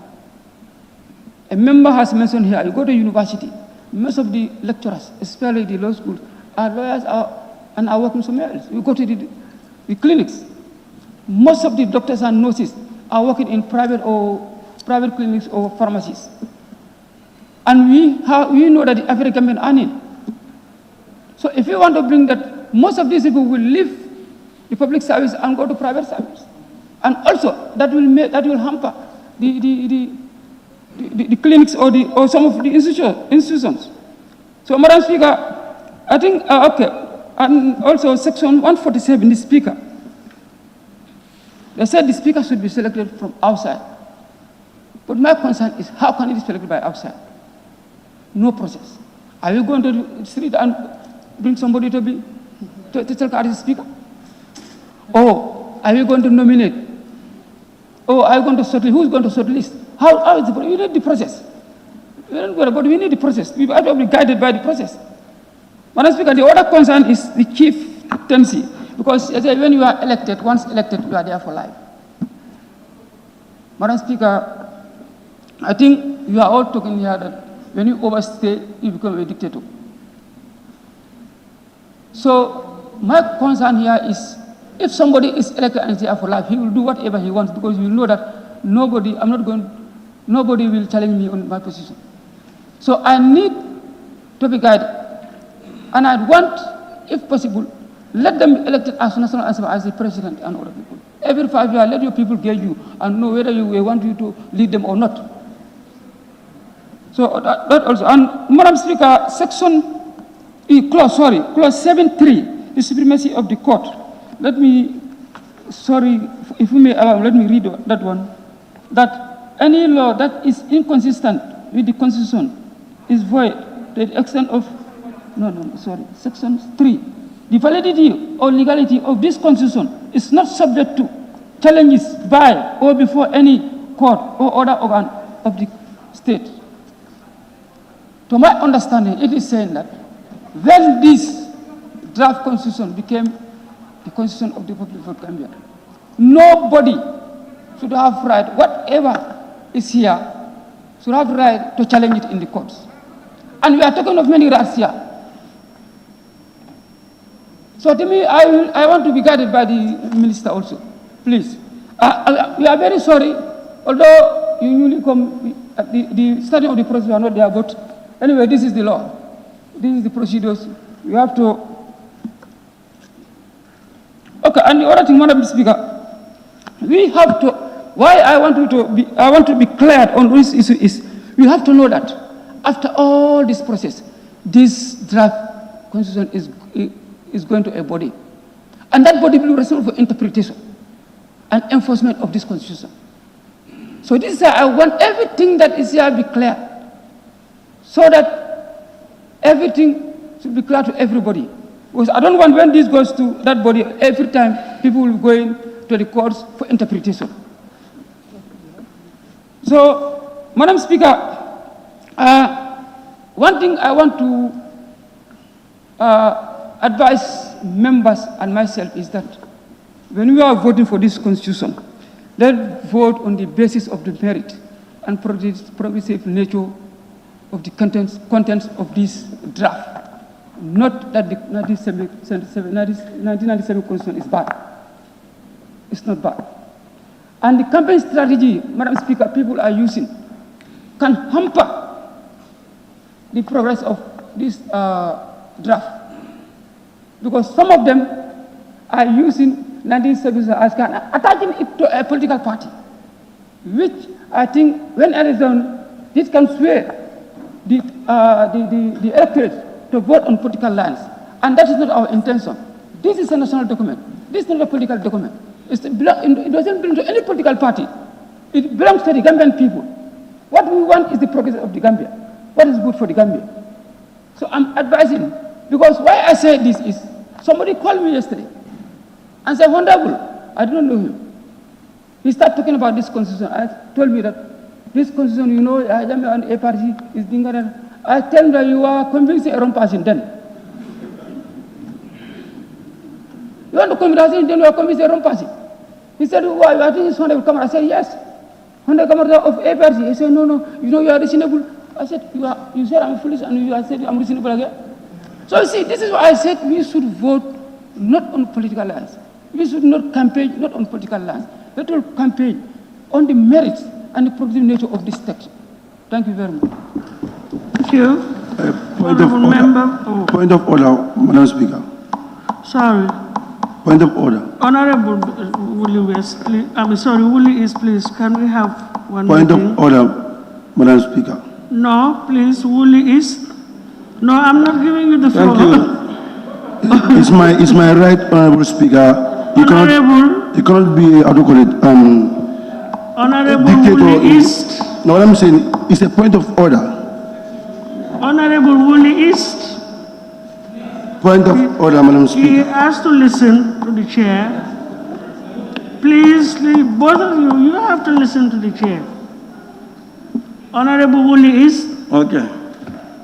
Woolley East. Yes, thank you. I'm not giving you the floor. Yeah, thank you, Honorable Speaker. No. I said, I have not given you the floor. All right, thank you. You will be next, but not now. Kiang East. Honorable member for Kiang East. Can't you say? Point of order, Madam Speaker. Yes.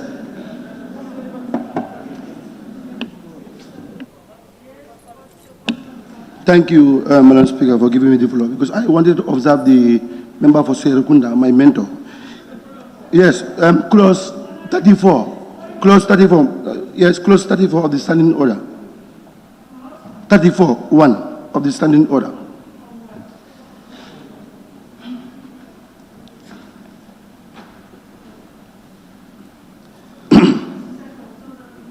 Yes, you can carry on.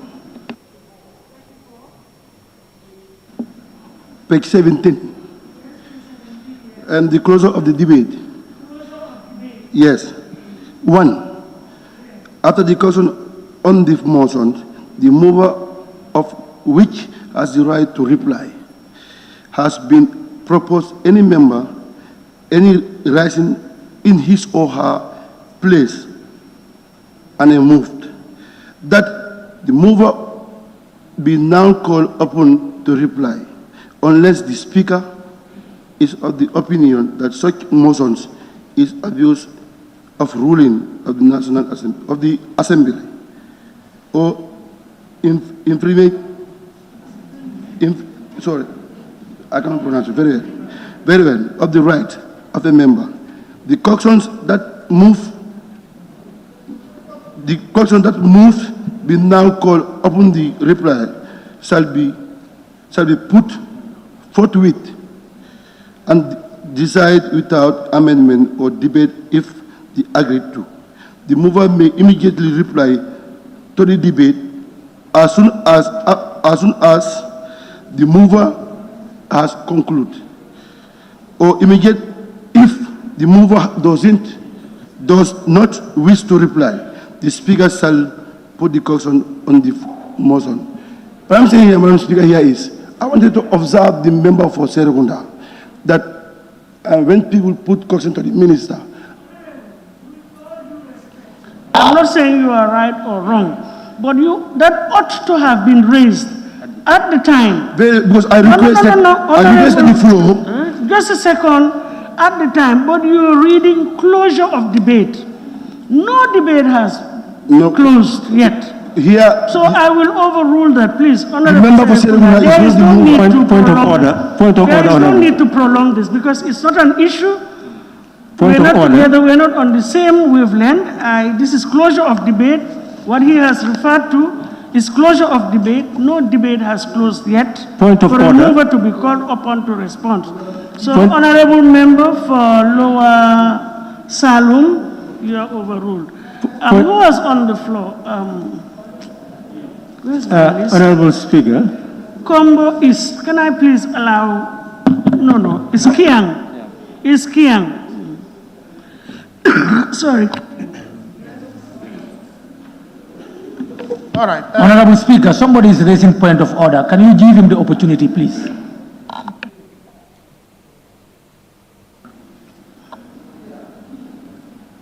I have Yes, a point but of you are order. not directing me to take Honorable Member for Serekunda, am I?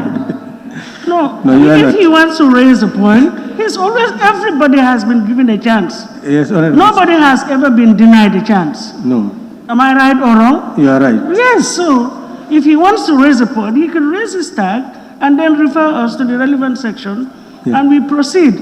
Because as I always say, nobody has monopoly over knowledge. We are always guided by our collective will here. And if an A is wrong, B might come on and show us the right, that we should do A. Let's look at A, B, and C. But I don't want the impression to be given that, anybody is being denied. Thank you. Serekunda, what do you want? Yes, Honorable Speaker, I was raising a point of order against the member mentioning my name and attaching me to something that has nothing to do with me, because I've always intervened under Standing Order 32, which says very clearly. But Honorable, my only point there is that I had overruled him. So the issue is expunged from the record. Well, it's okay. Period. It's okay. It's okay. Thank you. And I hope you refer to Standing Order 32. Thank you, Kiang is, yes, thank you. Thank you, Honorable Speaker, for the opportunity to take part in this historic debate. Indeed, it's a historic moment for all of us here. Before I begin my intervention, I would like to put on record that I am one of those National Assembly members who is going to vote in favor of this new draft constitution. Honorable Speaker, may I say that should anything happen to me before the vote is taken, please, I want honorable members to remember me as one of those who are in favor of this bill. Why? Because it represents the wishes and aspirations of my people. Since this whole issue came up, I have never received a single call from my constituency denying or rejecting this draft constitution. All the calls that I received so far have urged me to support this. So I am doing it on the basis of that, actually, and on the basis of the greater good of the Gambian people.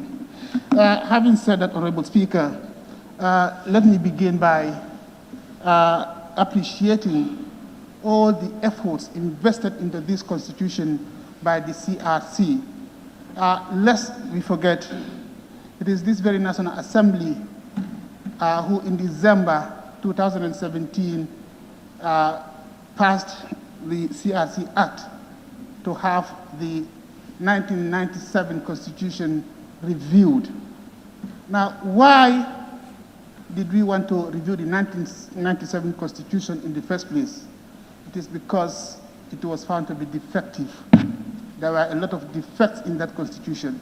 It has been amended over 50 times.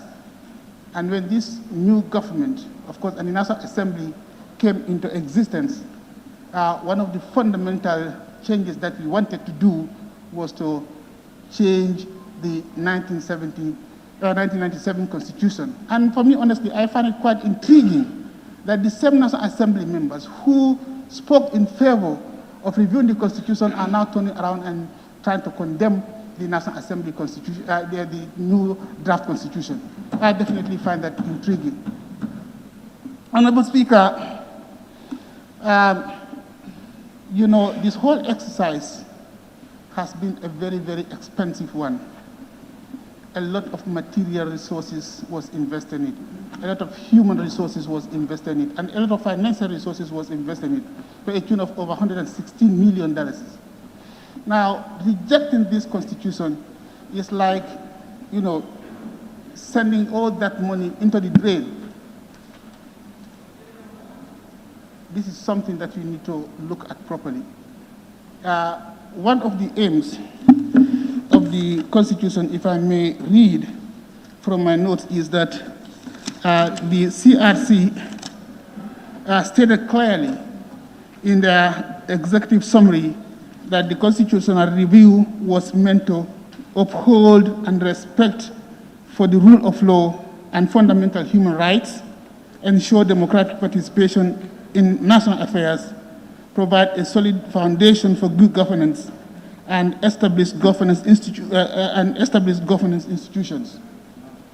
If these reasons are not enough to convince anybody to support this constitution, I don't know what else would.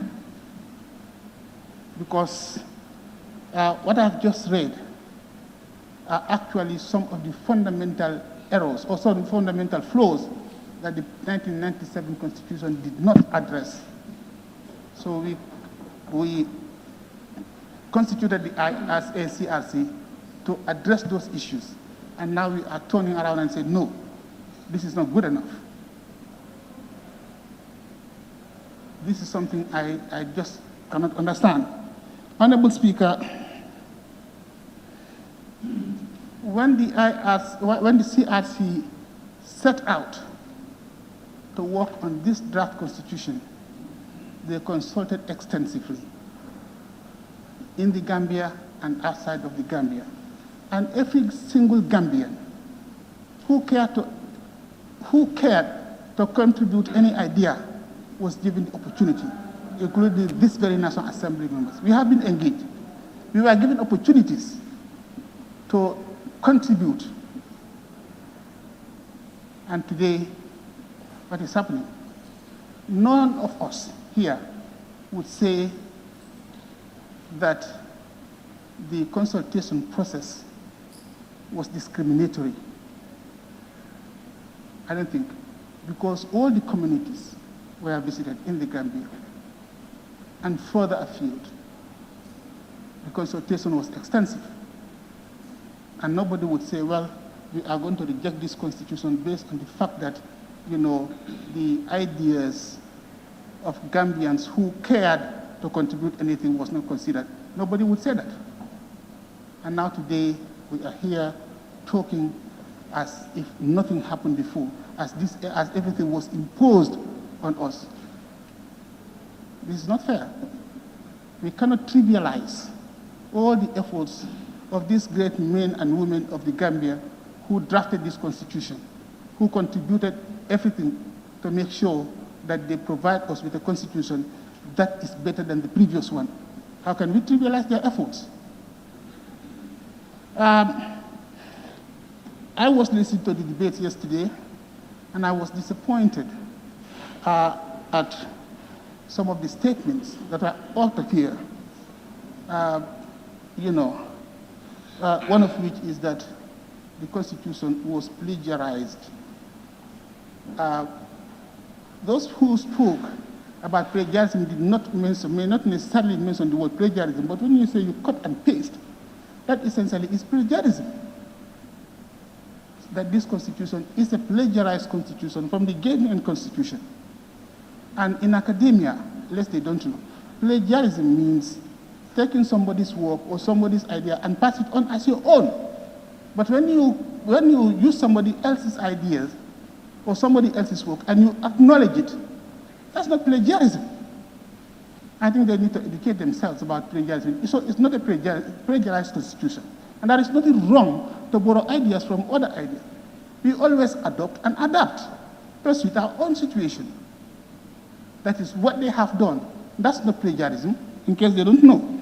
Honorable Speaker, another issue that came up during the debate was on citizenship. A lot of people have expressed concern about citizenship, both within this assembly and outside of the assembly. But for me personally, this is my personal opinion, that citizenship must be jealously guarded. We have to protect our citizenship. You know, every country has their own peculiarities. So what is good in Uganda is not necessarily going to be good for the Gambia. So we have to understand our own peculiarities when it comes to that. Gambia is one of the smallest countries in Africa, yet one of the most populated countries in Africa.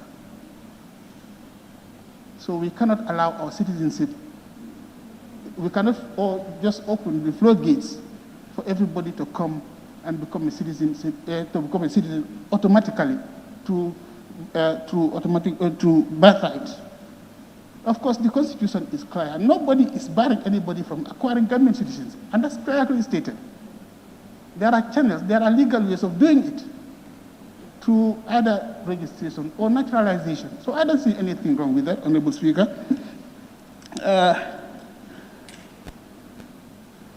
And then there is also the issue of ministerial appointments being confirmed by the National Assembly, and so many people expressed dissatisfaction with this particular law when it comes into effect. But for me, this is complementarity between the executive and the judiciary, not necessarily politicizing the whole exercise. When the executive nominates people for the ministerial position, they are brought to the National Assembly for vetting and confirmation. For me, that is complementarity. We're not necessarily going to subject anything to politics. But because, definitely we do have a lot of different political parties represented here. So I don't think nobody is going to politicize it, if indeed the nation's interest is important to us. We will not politicize that appointment. I'm going to keep it short, and then, Honorable Speaker, with the final note, I would just want to say that rejecting this draft constitution is going to be one of the fundamental failures of this National Assembly and this government. It's going to be a fundamental failure for this National Assembly and the government, and it is also going to be a lack of respect for the Gambians whose wishes and aspirations we say we are representing in the National Assembly. So, Honorable Speakers, I would urge each and every one of us to vote in favor of this draft constitution. On that note, Honorable Speaker, I beg to take my seat. Thank you.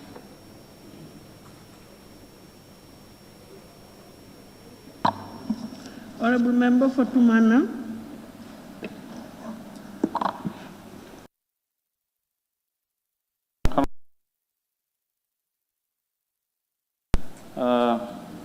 I wanted to thank CR.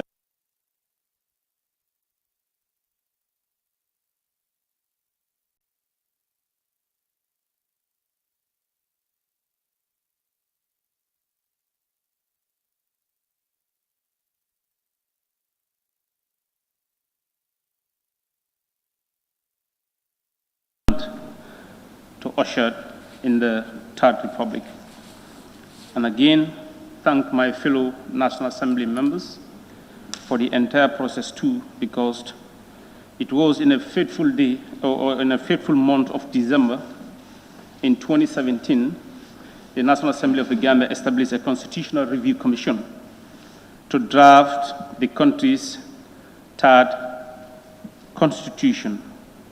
Both the current government and citizens appear to give or to agree that give numerous amendments to the Constitution and several undemocratic provisions. Developing a new Constitution that will meet the wishes and aspirations of the Gambians and the need for new Constitution cannot be overemphasized, Honorable Speaker. I really wanted to also take part in the debate. A lot have been said since last week up to now. But anyway, I believe with this draft constitution, we have the destiny of this country at hand or on our shoulders. We either preserve it or we throw it away. The destiny of this country is this draft constitution.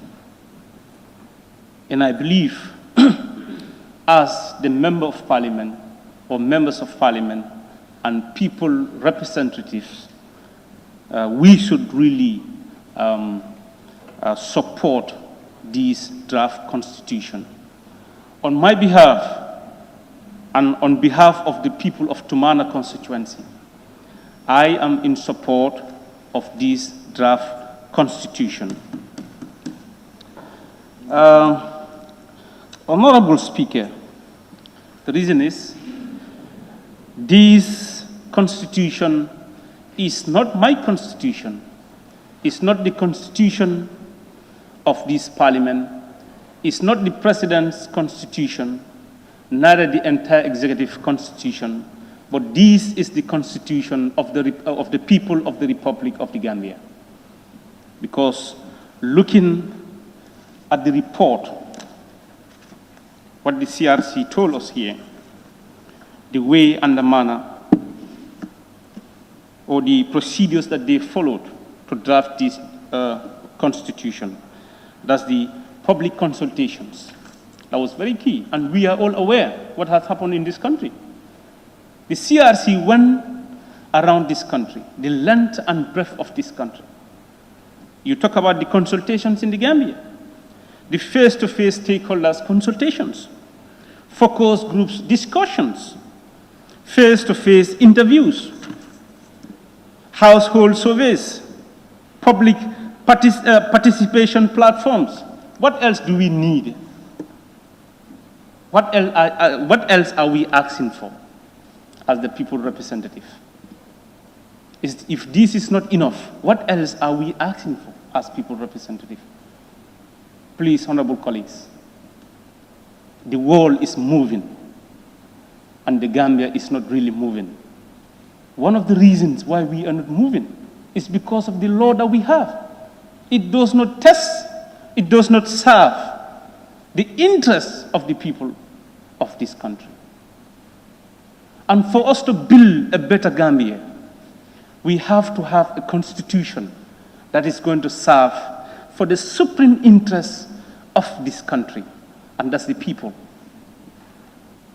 We are not only here to represent ourselves, we are here to represent the people of this country, that's the Gambian people.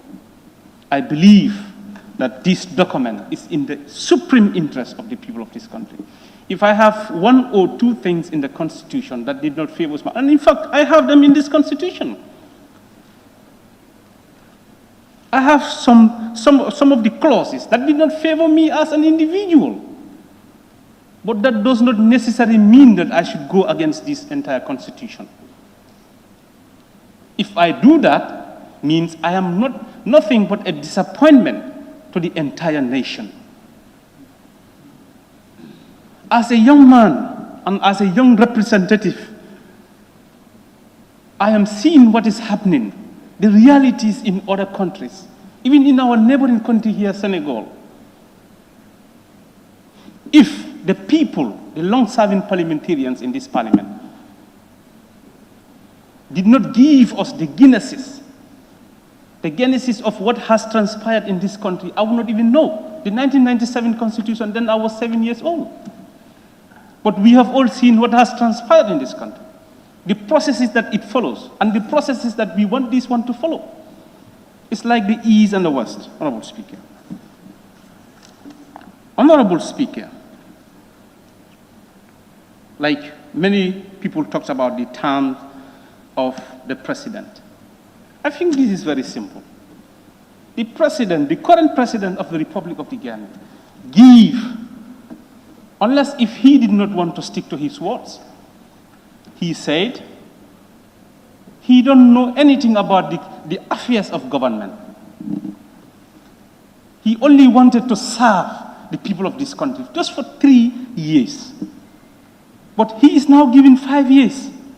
If I was in his shoe, or if I am in his shoe, what is wrong if they did not include my current term in this draft constitution? Should I kill myself about that? I am not saying that's what he is doing, but many are defending on that dimension. And if we should do that, mean we are not doing justice to the people of this country.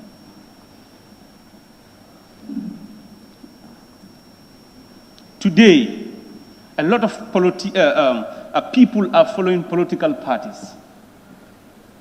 But politically, people are not aware. You go to this draft constitution and you compare it with the 1997 constitution, the NCCE 299, subsection 3.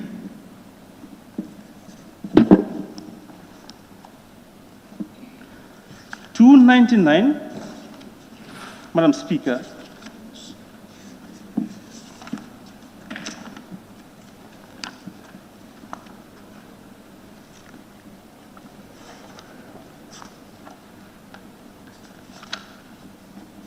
subsection 3.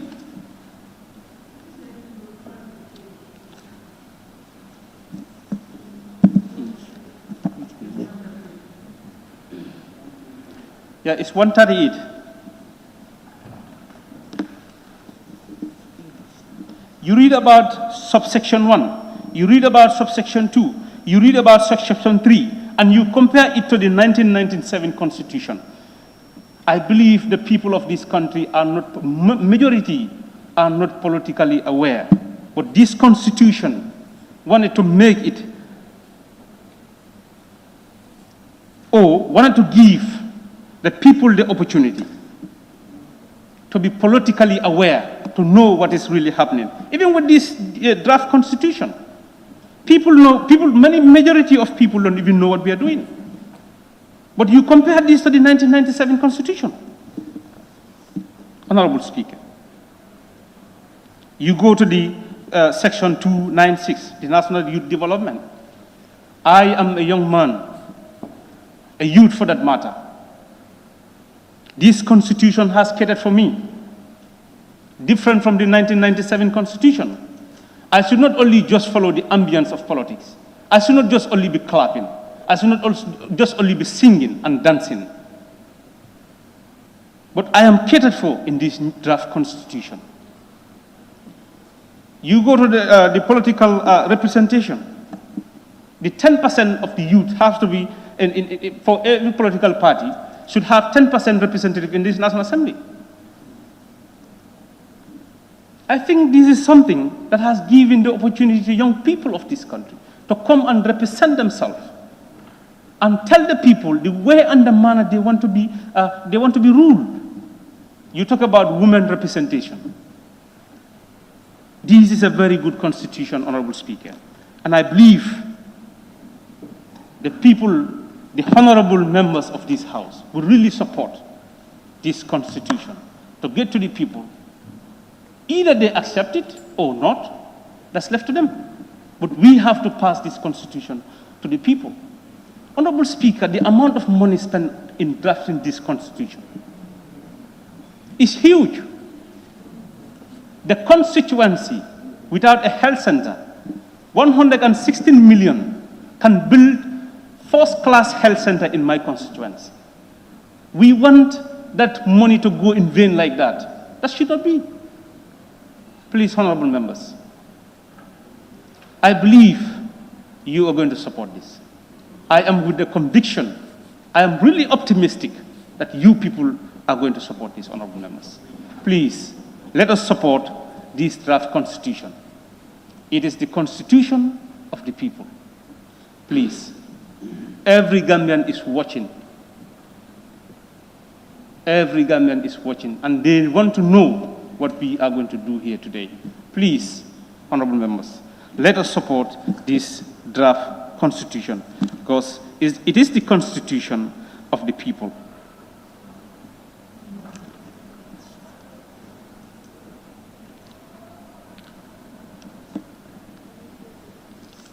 I think,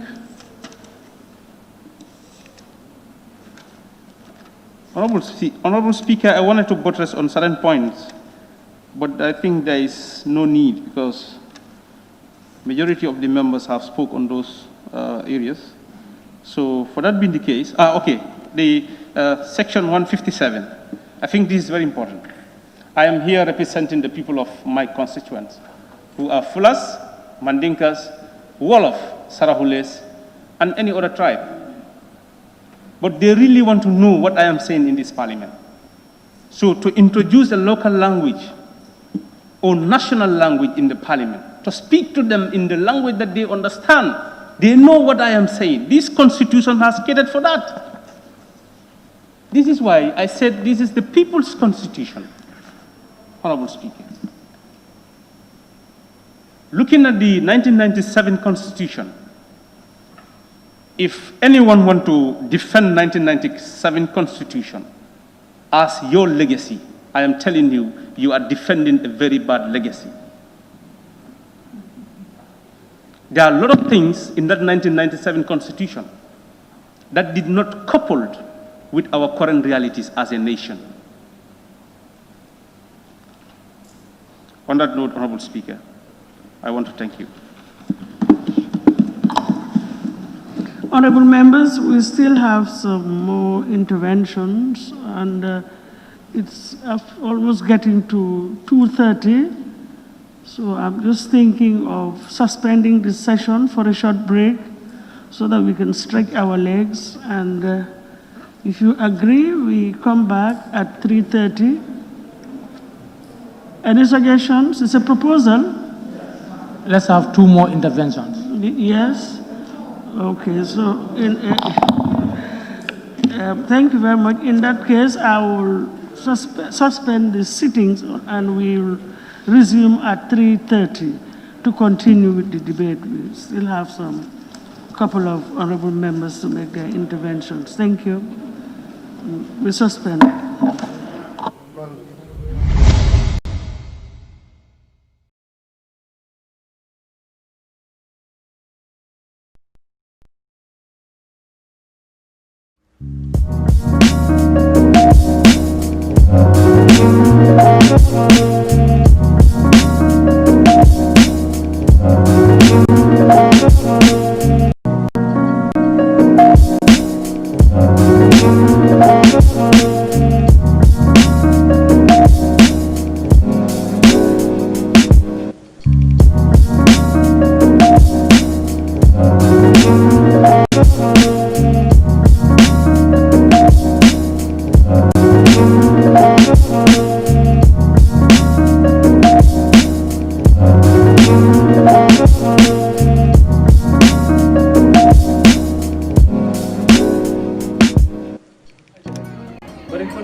Bata mbeta kitu babu boy boy ngana ko do be do ku boy ngaki na nyin kendi moy boy pura e bungolo nyi boro na bungo hani lento am futaje boy de jibe lu njumala ya funya koy babul lola ama me ila bungo jibe abadane jara foyte lafta fula nyi mam balwo kalam balwo fo balwo ko burlo ko fanan kele boy nyim bungo jala be nyamende abbe mu balwo la do ko nyin kunna soniata ta www.baluwo.com anim baluwo isela bulloran jorangol be sang anila kudula asatare mambata jorangol membuko sentol kenyo babarol nil peruol woninga nyon jamal tabaluwo.com yin jorangol be sang ila dinkira bado adungite batala je anim baluwo ifangole marate la kudula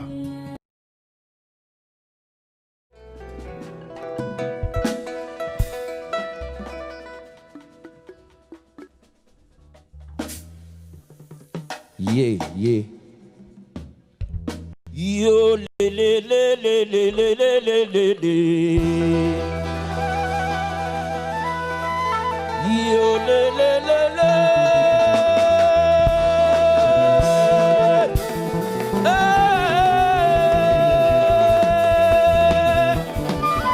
na na na na na na. Na na na na na na na na na.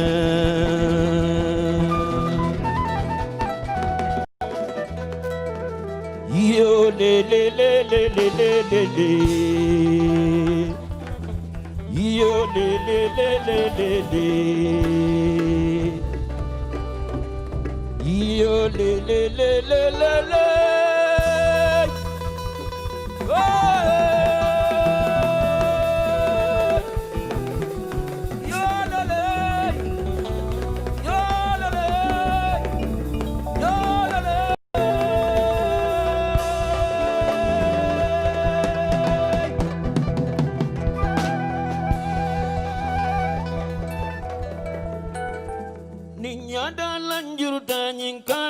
nakano bondi bulu nimbulole lanjuruta nyinkana nakano bondi bulu singole lanjuruta akana nakano bondi bulu wina nyinkana nakano bondi bulu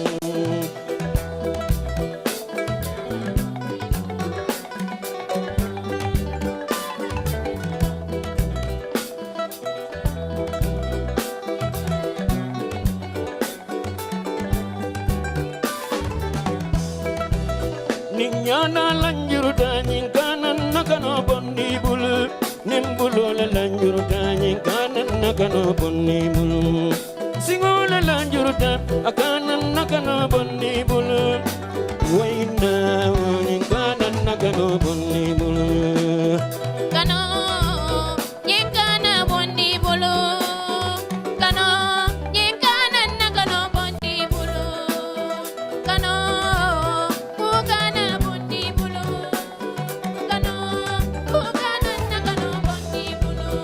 Alhamdulillahi wa yimbe alole ten tulaga nagaya gan anin nadan kene kano nyinkana bondi bulu kano nyinkana nakano bondi bulu tatan nadan kene ya boye dalila le bala tulaga duwajabu wala na dalilo lo kimandi kano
This song, this is my new title.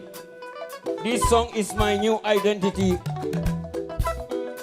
Because now I am handicapped physically, but thank God, mentally, I am still strong.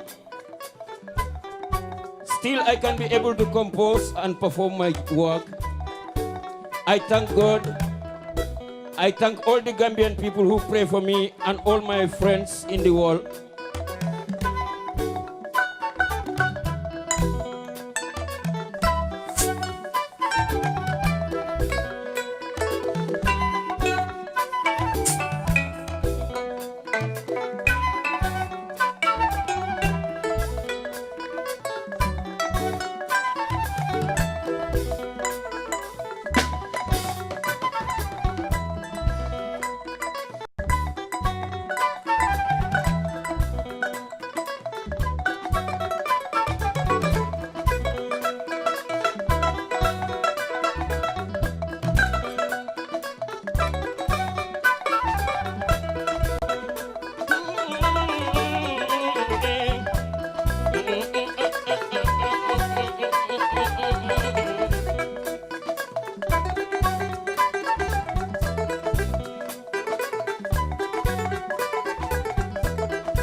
Thank you very much.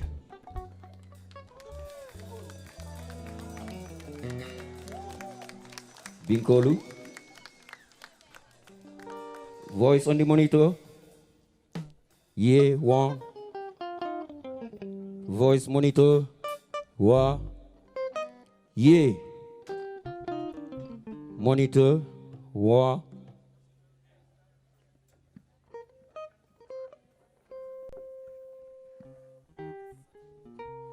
Roll the music.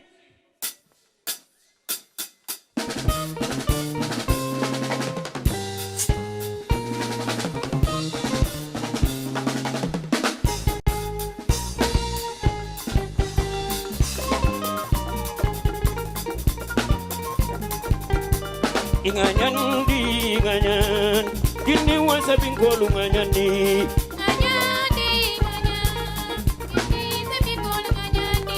Manyima konde manyima, tatang konde nyina nola manyima la.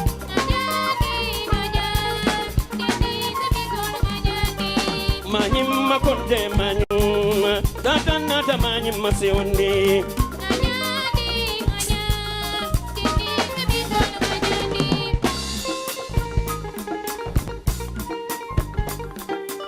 I swallow swallow being called the noma.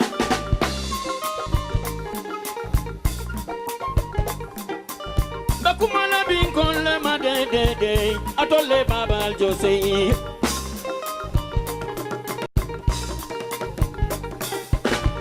Baba Luki Bembeje, Tata Minky Manuel Lotanye.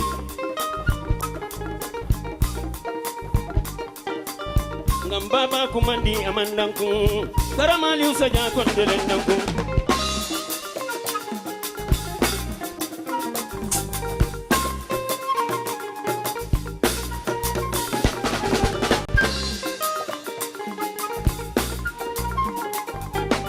I swan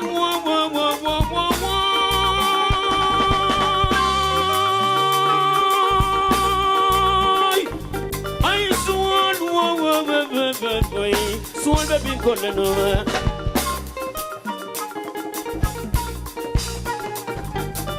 Ay bara kelo ke da swolena. Kansana kelo ke da swolena. Wala tinambe swol komandila bin kolno ma. Tanatala mume.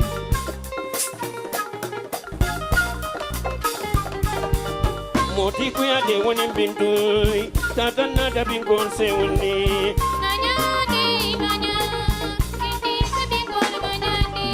Siri fotu di konte kadi konde tata manyina nanjayola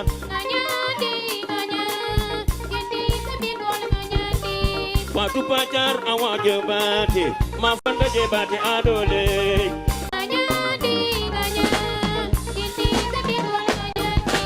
Aja bintu jebate mama jebate mamtu di jebate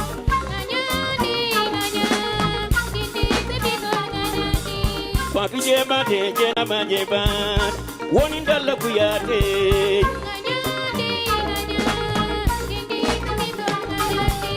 Mariama suso musafili bati majula jebate binkole manta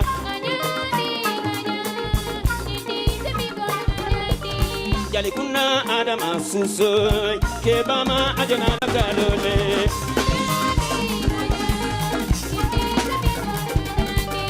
Jali kuna adama suso kebama ajana kalole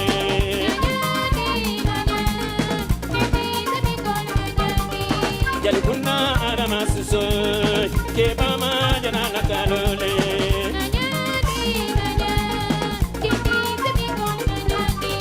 Jali kuna adama suso kebama ajana kalole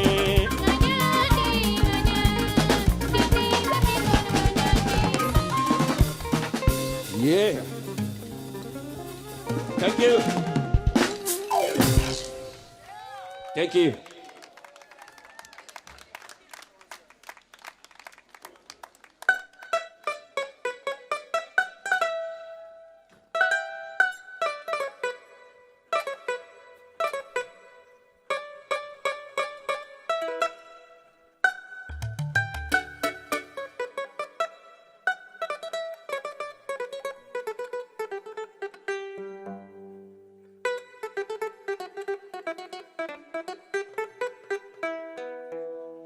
Next song is a traditional melody. I put some verse called Malu. Malu means ashamed. I don't want to feel ashamed of what I'm doing. And I don't want to see my friends ashamed. Thank you very much.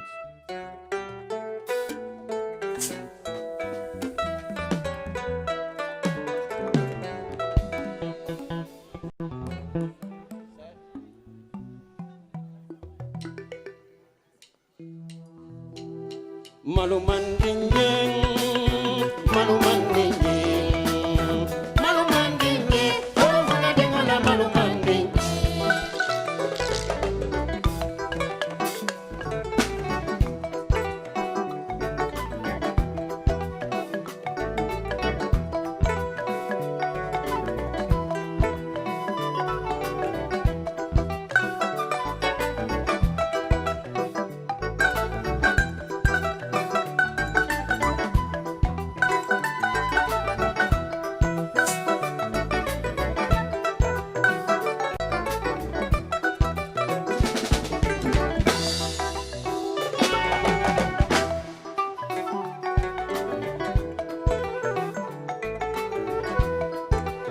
Malu manding me malu manding.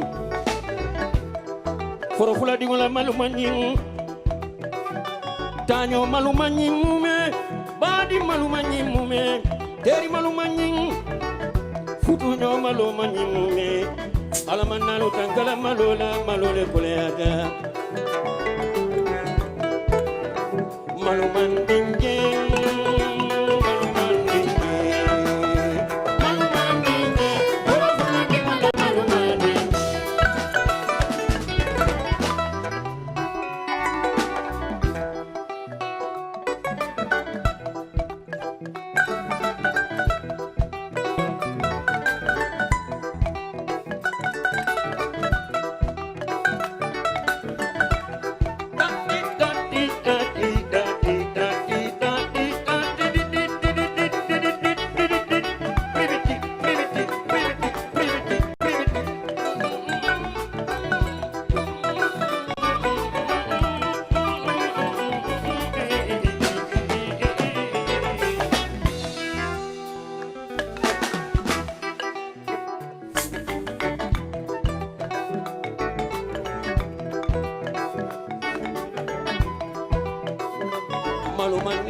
Thank you. Na na na na na na tatana kanudele gomana kanudele gomana kanudele kanole kole atana kanola kole anya kama inindesi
pare ngeen pour Ngaaka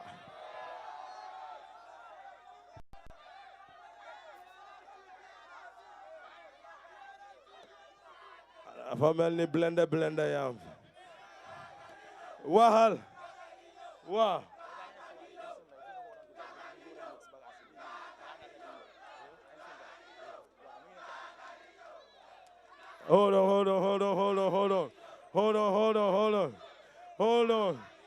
hold on déglu leen Ngaaka ñëw na ba pare non ñëw na ba pare mu ngi cool Wow. dama leen bugg a dugalal benn bagage balaa ngaa kadi éeg benn bagage laa leen a dugalal balaa ngaa kadi ñëw xam ngeen mooy lan non pour cefe yi la nag cefe yi pour cefe yi la dañoo dugal MC Mbaye in the building borom ñamax na ngeen def loxo daa ci loxo na loxo yi daje loxo yi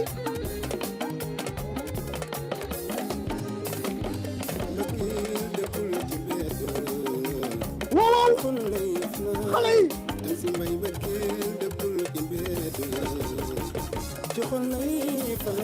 way ray ndelle way yaay ray ndelle ceyli ray ndelle gi sama dara malañ sama ndelle dafa reer tey ku ko gis ma décoré la waaw Modou wayal di booti ala di booti Modou waxal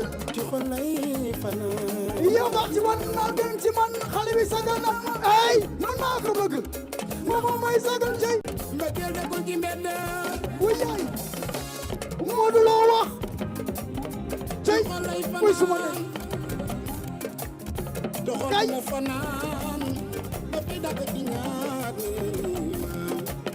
yes c'est aller dara wala mer bari ñaan waaw suma sengon ñay bokk fanaan waaw sa nekk sanaan ba ci la boy fanaan wañ golo wanda ga ko baatim dooro yay sa yaqaadim di sama ngari sama jigéen baax nga di bodi mbëggeel dëggul ni ci mbedd wu yaay lay fanaan kay wu yaay xale bi ñëwal wuy sama ndey ah loxo suma jaxlee moom may dëggal moom may ray ba dégg ray rambu ginnaaw ray na sama ndelle xol bi yàgg moom yaay six may naan foofoo du nga may déggal wowal booti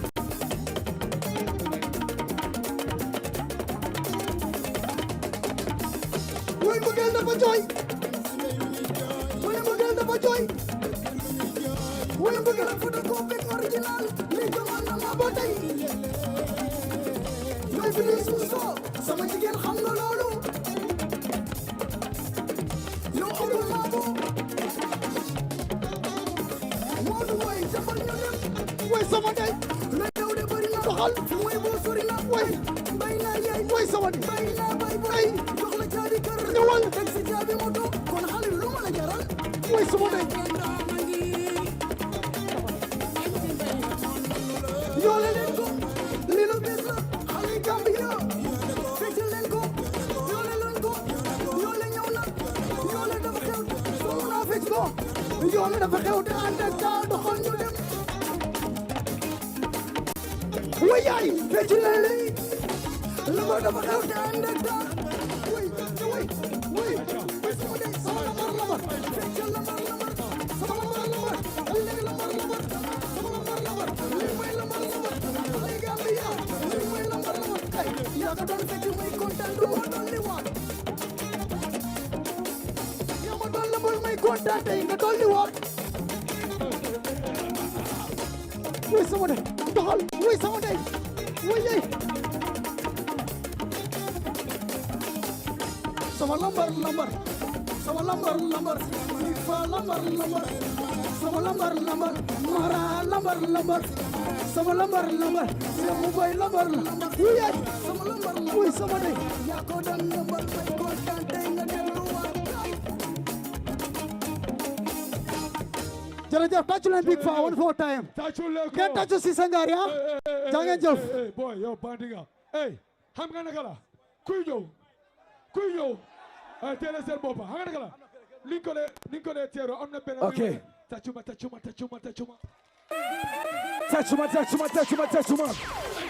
cette fois-ci def la nii rek ca kaw a kaw are you ready for Gaka Blender champion hey are you right now from Dakar Sénégal artiste de renommée Super Ndanan. Gaka Blende from Dakar, Senegal. Make some noise for Gaka Blende. Hey, hey, hey, hey, hey, hey, hey, hey. Yes. Hey, I need it.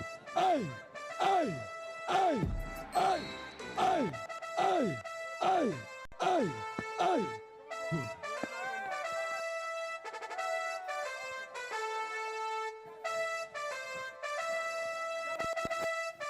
It's a lie. Hey, hey, hey.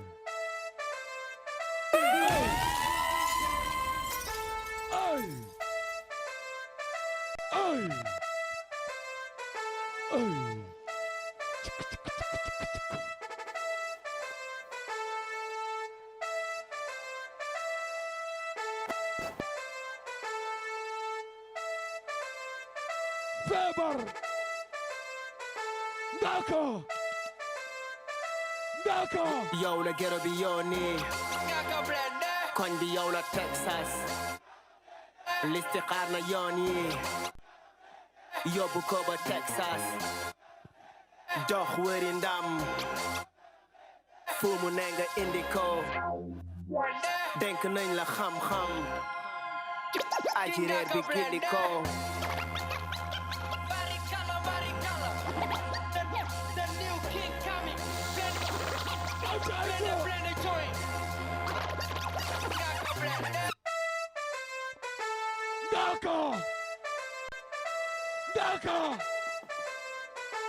Daka, let's go, Daka. Acho.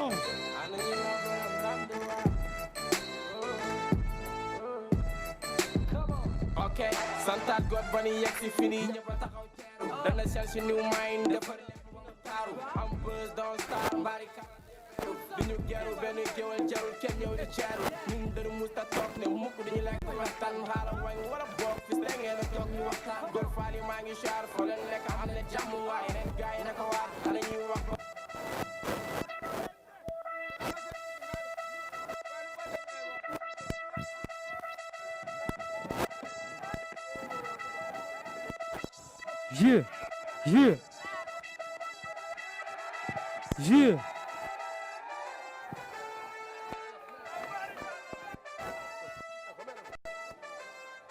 Yeah. Gambia, what's up?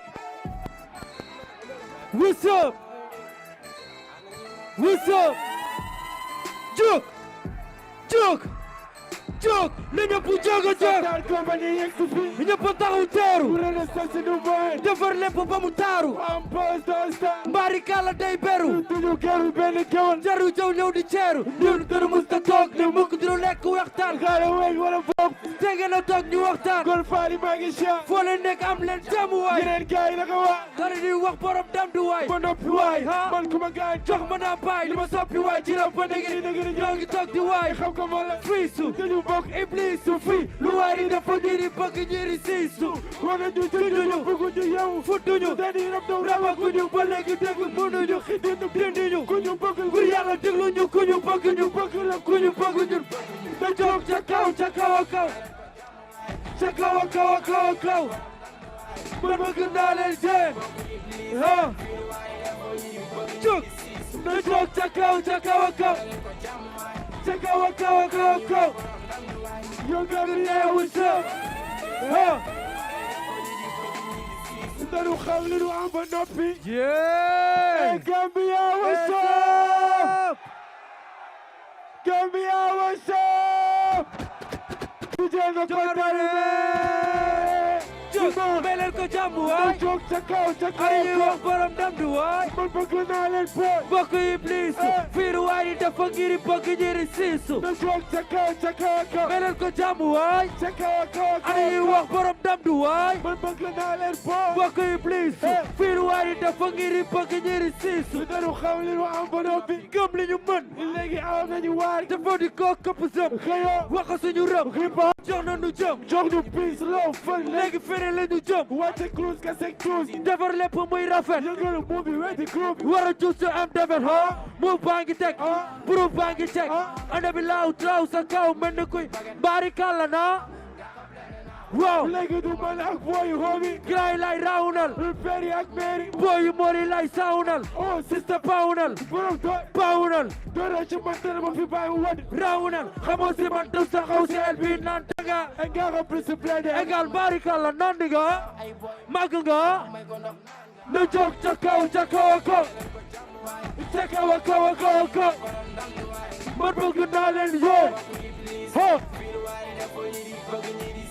nu jóg ca kaw ko ca kaw ko man bëgg naa leen yoon ho jóg mbedd mi demel ni négocie allons-y pusoki bagage sun kasi sen kasi na tangal sen kasi boy bi lañ bëgg di jege lañ bëgg di jege kasi sen kasi lañ bëgg di jege program haya yo said your time house come and get my house no technical some city Michael's house check gun mouse check juk house dama jan ma dal ma tek ta kan sama technical house tout le monde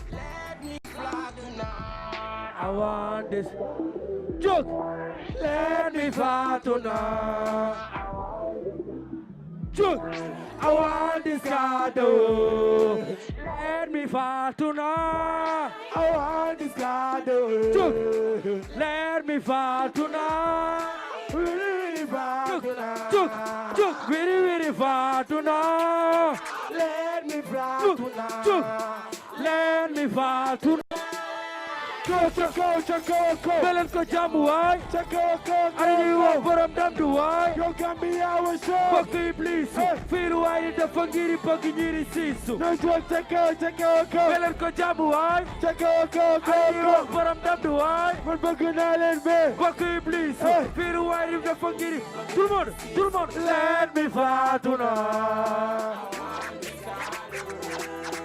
Let me fly tonight Let me fly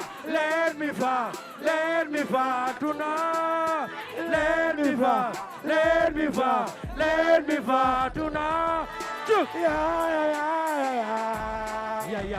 Yeah, yo.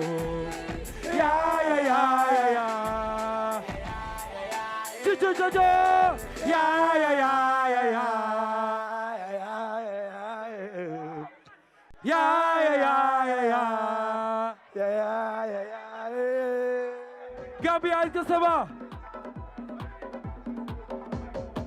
Chuk.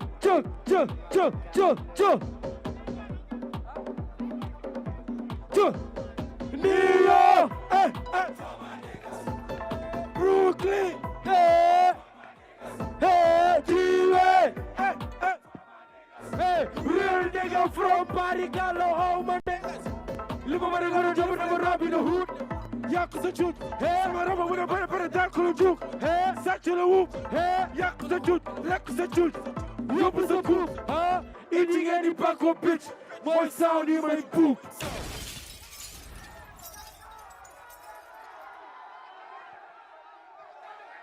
Gambia est-ce qu'il est good? Est-ce qu'il est nice? Chuk, for my niggas. Chuk, for my niggas. For my niggas. New York.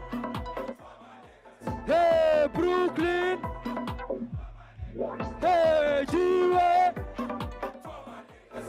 Real nigga from Barricada, all my niggas. Rap in the hood, Yakuza Jude, sama raba with a better dark juke, Satchel whoop, Yakuza Jude, you was a coup, eating any Paco bitch, my sound in my poop.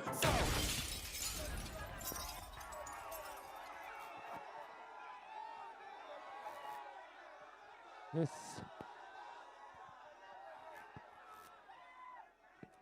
Gambia est-ce qu'il est Gambia est-ce qu'il est Est-ce que mi ngi nice yéen a ko yëg yes sama gars sama gaay. Hey Gambia, what's up? Hey. Gambia, namoon naa leen man. Namoon naa leen man. Hey, lépp luy tax laa bëgg mu jóg ci kaw. ñu jóg. One Love Gambia, lépp luy tax téléphone bi ke almet na lépp jóg ci kaw. Hey, Big Faa, what's up? Yeah. Hey, na lépp. dama bëgg Dakar gis ni Gambia ñoo dàq show Sénégal. Yeah. dama bëgg kay Sénégal gis ni Gambia ñoo dàq show Dakar. waaw. képp ku yor luy tàq na jóg ci kaw. na jóg ci kaw. ci kaw. lii laa gis. ci kaw. yeah. ci kaw. gisuma dara ci kaw. na jóg ci kaw. ayca. KBC. yeah.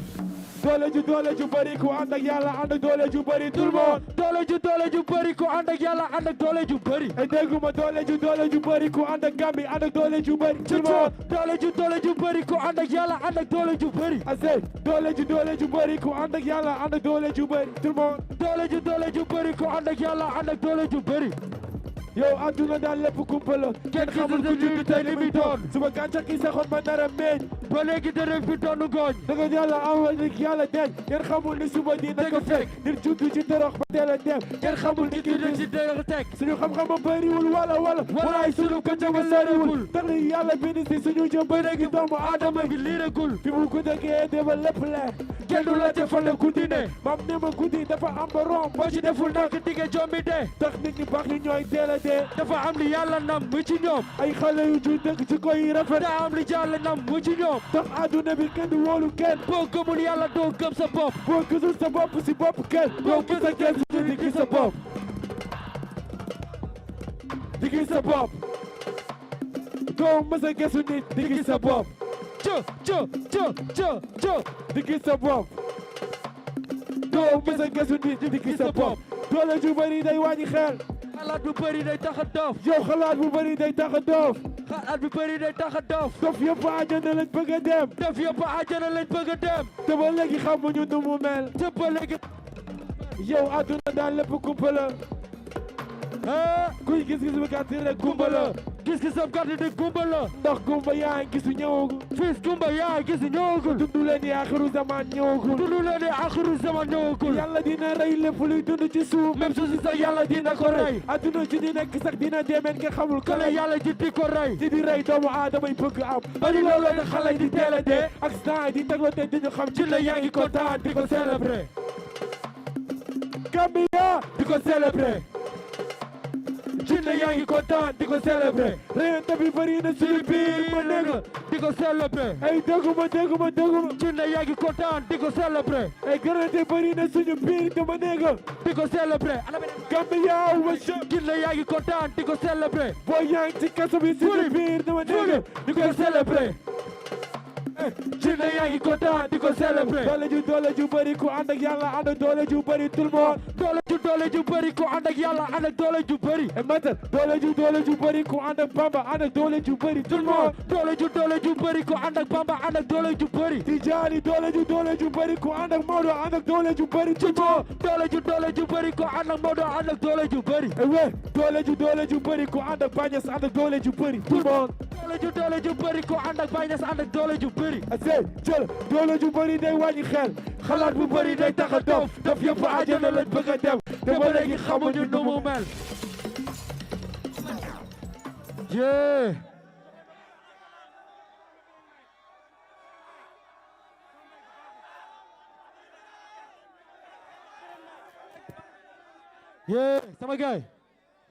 sama gaay Gambia est-ce que pare ngeen pour ñu show pare ngeen pour ñu show léegi xam nga la laa bëgg suñuy show yéen waru leen taxaw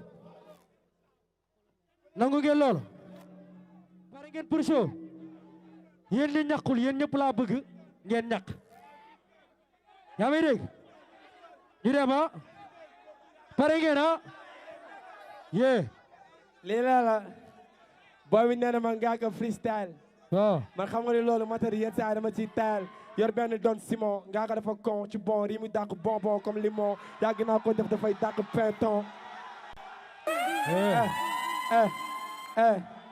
loolu ci kanam la loolu ci kanam la loolu ci kanam la repos gardez-vous monsieur le colonel xam nga li ma bëgg a dégg xam nga li ma bëgg a dégg 1 2 repos gardez-vous monsieur le colonel 1 2 yes loolu rek laa bëgg a dégg sa waay may ko doole fii please yes waay yeah sama gaay repos gardez-vous monsieur le colonel 1 2 il y a des faiseurs de malin qui sèment le bordel déedéet ici y a pas de ñangale amento gorondel déedéet xoolal sama gaay temps bi du noonu xam nga temps bi nan la su ma nee repos gardez-vous monsieur le colonel da nga naan 1 2 ñu dem ñu xoolal balaa nga xëy ñëw dama bëgg ñu entraîner ñu tourner su ma nee repos gardez-vous monsieur le colonel 1 2 y a des faiseurs de malin qui sèment le bordel 1 2 ñu dem est-ce que mi ngi baax mun ngeen ko guerre bi la bombarde leen sama guerre mooy tàmbali bombarde leen hey laa jëli bombarde leen sama guerre mooy arbali bombarde jëla arme bi ratatata tuy ratatata ratatata tuy tuy tuy ratatata tuy ratatata ratatata tuy tuy tuy yow guerre bi la bombarde leen sama guerre mooy tàmbali bombarde leen la bali bombarde leen sama guerre mooy arme bi bombarde leen jëla arme bi ratatata tuy ratatata ratatata tuy tuy tuy ratatata tuy ratatata ratatata tuy et repos gardez-vous monsieur le colonel 1 2 y a des faiseurs de malin qui sèment le bordel 1 2 ici y a pas de ñangale amento gorondel 1 2 siffle livre tokal ci sondel jóg volume tuuti ñu xool jóg jóg jóg jóg jóg jóg jóg jóg jóg jóg jóg jóg arme bi ratatata ratatata ratatata tuy tuy tuy ratatata tuy ratatata ratatata tuy tuy tuy yow guerre bi la bombarde leen sama guerre mooy tàmbali bombarde leen hey la bali bombarde leen sama guerre mooy arme bi bombarde leen jël arme bi ratatata tuy ratatata ratatata tuy tuy tuy ratatata tuy ratatata ratatata tuy tuy tuy fële fu ne ko gune moom mu ne fële fu ne fay cune doo bañe bu duma ñeme ku ma ñeme doo bañe doo gañe doo bañe doo dugg pale doo dugg pale day dugg pale kon sunu boy comme bo ngani comme cune ngani dem cune ngani sama dama fu muy kaay sa yaa ngi jóge Mali dara dara xamatu ko pare kare jogali ko gëm li ko dara wala xamatu ko gëm mi gërëm gëm li ko dara garabu ko ngi gërëm mi nako ko fadi ya taxawu ci ko may du ko li ma bëgg a dégg ca kaw may hello ku ma bëgg a fexal na kaw ya nga ko tam yop ko repos gardez-vous monsieur le colonel le faiseur de malin qui sèment le bordel ici y a pas de ñangale amento gorondel 1 2 siffle livre tokal ci sondel guerre bi la bombarde leen sama guerre mooy tàmbali bombarde leen hey la bali bombarde leen sama guerre mooy tàmbali bombarde leen jëla arme bi ratatata tuy ratatata tuy tuy tuy ratatata tuy ratatata tuy tuy tuy guerre bi la bombarde leen sama guerre mooy tàmbali bombarde leen hey la bali bombarde leen sama guerre mooy tàmbali bombarde leen jëla arme bi ratatata tuy tuy tuy tuy tuy tuy tuy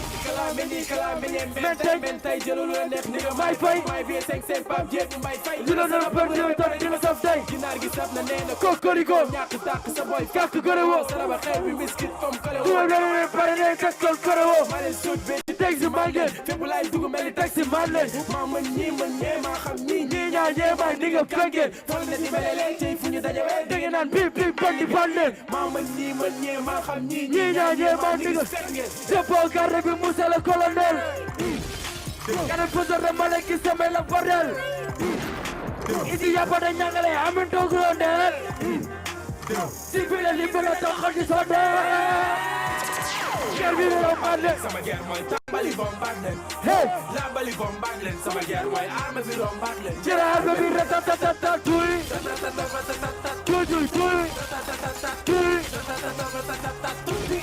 guerre bi la bombarde leen sama guerre mooy tàmbali bombarde leen hey la bali bombarde leen sama guerre mooy tàmbali bombarde leen jël arme bi ratatata tuy tuy tuy et alors Cubre paso di sosa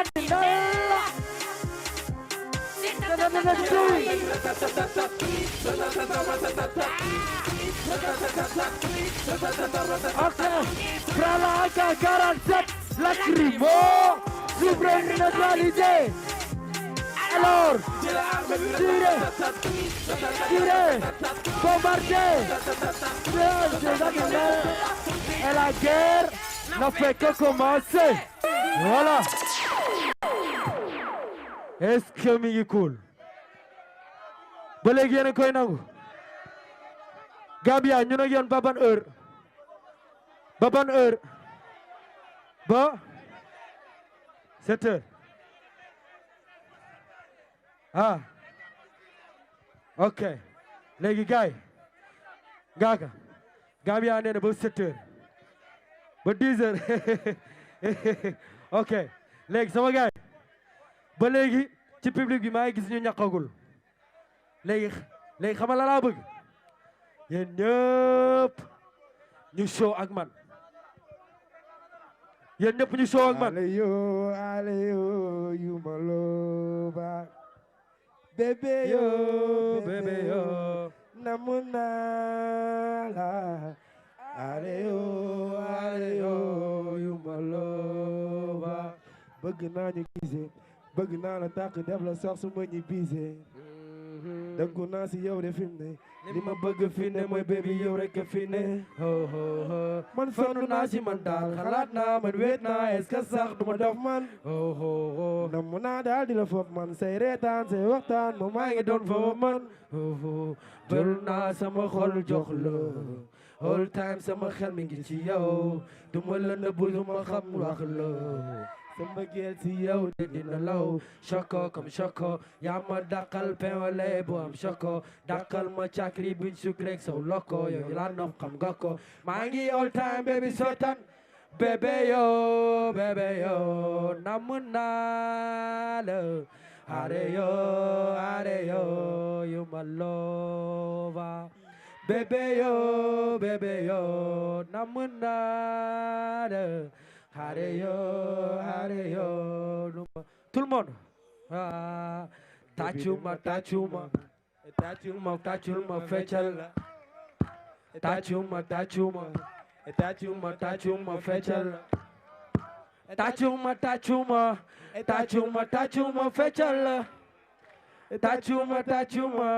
Tachuma, fechal. Baby, demo phone. Yo dema rai sa andu churai walai mu dema rai lete mu dema daw mu dema kai khale ya isai ay wai ma bebe yo ayo fedus my gang dankin ya isema libido ayo zero that get on this Niger like a diamond shiro come shefa like dollar baby Suma nela bëgg naa la ye prenda sama madre choco comme choco yaa ma dakal peole bom choco dakal ma cagri buy sucré so loko yow laa nof xam nga ko maa ngi all time baby seetaan say photo bébé yo namm naa la Hareyo you my lover bébé yo namm naa la Hareyo, you my lover. Bébé yo, namunala. Hareyo, you my lover. Bébé yo, namunala. Hareyo, you my lover. Bëgg naa ñu gisee, bëgg naa la takk def la sëy su ma ñu bisee. Dëggu naa si yow de fi mu ne li ma bëgg fi ne mooy baby yow rek a fi ne sonn naa si man daal ma la man weet naa est-ce que sax duma dof man nam naa daal di la foofu man say reetaan say waxtaan ma maa ngi doon fa war man jël naa sama xol jox la all time sama xel mi ngi ci yow duma la nëbb lu ma xam wax la sama mbëggeel si yow de dina law choco comme choco yaa ma dàqal fin wala bu am choco dàqal ma cakri buñ sucré saw loko yow laa nopp xam nga ko maa ngi all time baby seetaan say bébé yo namm naa la hare yo yu ma loo man maa leen gën a love bébé yo man maa leen gën a love Gambia man maa leen gën a bëgg man maa leen gën a love tout le monde tàccuma tàccul ma feccal la tàccul ma feccal la tàccul ma feccal la tàccul ma feccal la baby dema phone yow dema ray sa ànd cuuraay walaay mun na ba ray léeg-léeg ma bëgg daw mu ne ma kaay xale be ko neex te mun yëfu saay waay ma bébé yow aye fais doucement yaa ngi may gaañ ndànk ay sama libidoor ndànk hiro comme sefa like dale ay lengo tiro comme sefa like dale baby su ma ne la bëgg naa la ye preta sama maade tout le monde choco comme choco yaa ma dàqal fin wala bu am choco dàqal ma cagri buñ sikre saw loko yow laa nopp xam nga ko maa ngi all time baby seetaan say photo bébé yo namm naa la hare yo you my lover tout le monde bébé yo tout le monde namm naa la ndeysaan hare yo you my lover Gambia tàccuma feccal la tàccul ma feccal la tàccul ma feccal la tàccul ma feccal la boy waaw show bi du woon lii de du woon loolu kay wow ana ñi ma doon laajte ay ni ana ñi ma doon laajte ay ni man gisuma dara Gambia ana ñi ma doon laajte ay ni boy mi ne ma fiis yes sir waxal sa gaay nii Ngaaka Blindé moo ngi ñëw na gaay pare nii ndax flow beef technical ni ma ko tegee nii ma du ma neex laay rabee ci biir xam nga bandi bi ma damay mandi def tët te du ma naan tous dégguma leen de dégguma leen man damay mandi def tët xam nga ni yaa ngi def këj te doo ma yomba puus ndaxte danga wow te man booy dama tàmbalee gus Ngaaka Blindé bandi dëgg xam nga ni dafa muus waa bul ma jaawale te bu teg baas mel di xoolal li may taawale day mel ni ndran ci kaw taali bi di def ay gërëng booy ci kaw mbaadi bi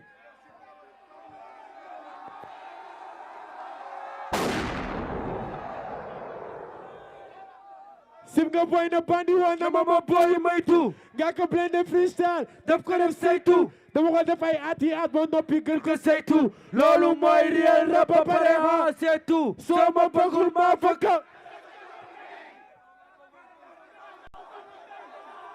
Gabi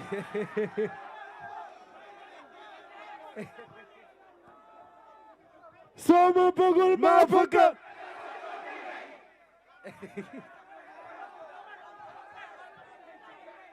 Gambia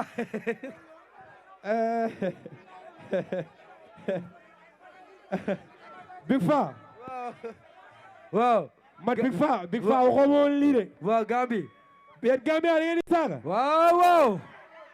waaw mais da ngeen saaga da ngeen lu ma dégg saaga la wala du saaga non mais saaga la waaw soo ma bëggul ma bëgg yee Batman yee sama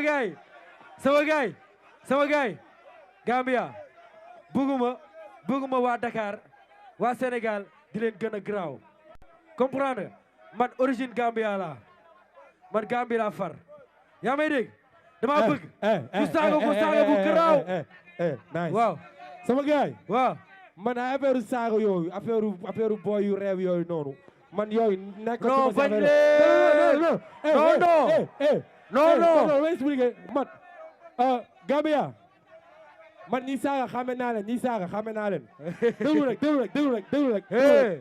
déglu rek waa côté bi waaw noppi leen yéen bu leen wax dara daa am lu ma soxla xam yéen kuul leen waaw côté bi waaw yéen kuul leen génne leen si daa am lu ma bëgg a xam waaw man xam naa ñuy saaga te dinaa leen jàpp ok waa côté bi wala boog ci digg bi ay soo ma bëggul ma fëkk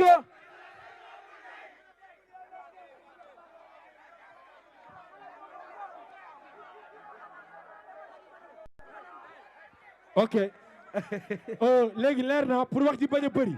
waaw pour wax ji bañ a bëri ah. waaw yéen waa côté bi ñi nekk si digg bi. ñi nekk si digg bi. waaw ñooñu mën nañu génn si sama concert parce que li des si concert bi man boolewu ma leen si mun ngeen ñibbi ah. waaw mun ngeen ñibbi. waa léegi mat waaw. waa côté bi. wala boog. ay soo ma bëggul ma fakk.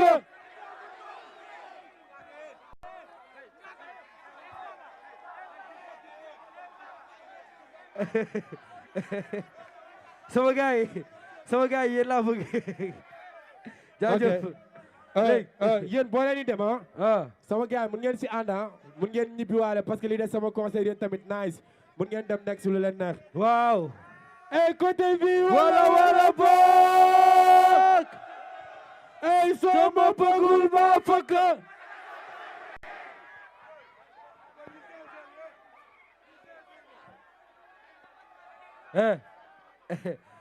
Gambia moom moo leen ko jàngal moo ko jàngal xoolal nee leen ko yaa ñu ko jàngal yaa ñu ko jàngal yaa ñu ko jàngal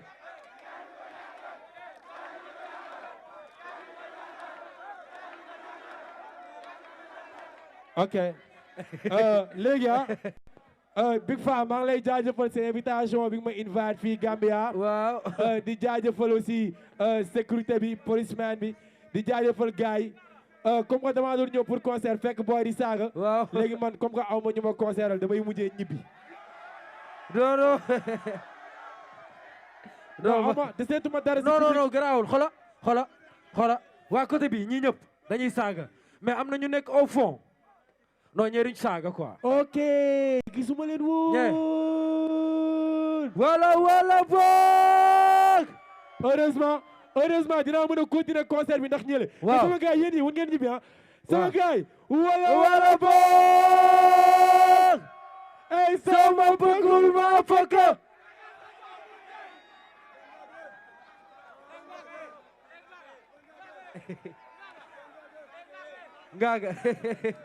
Ngaka amatuma yaakaar amatuma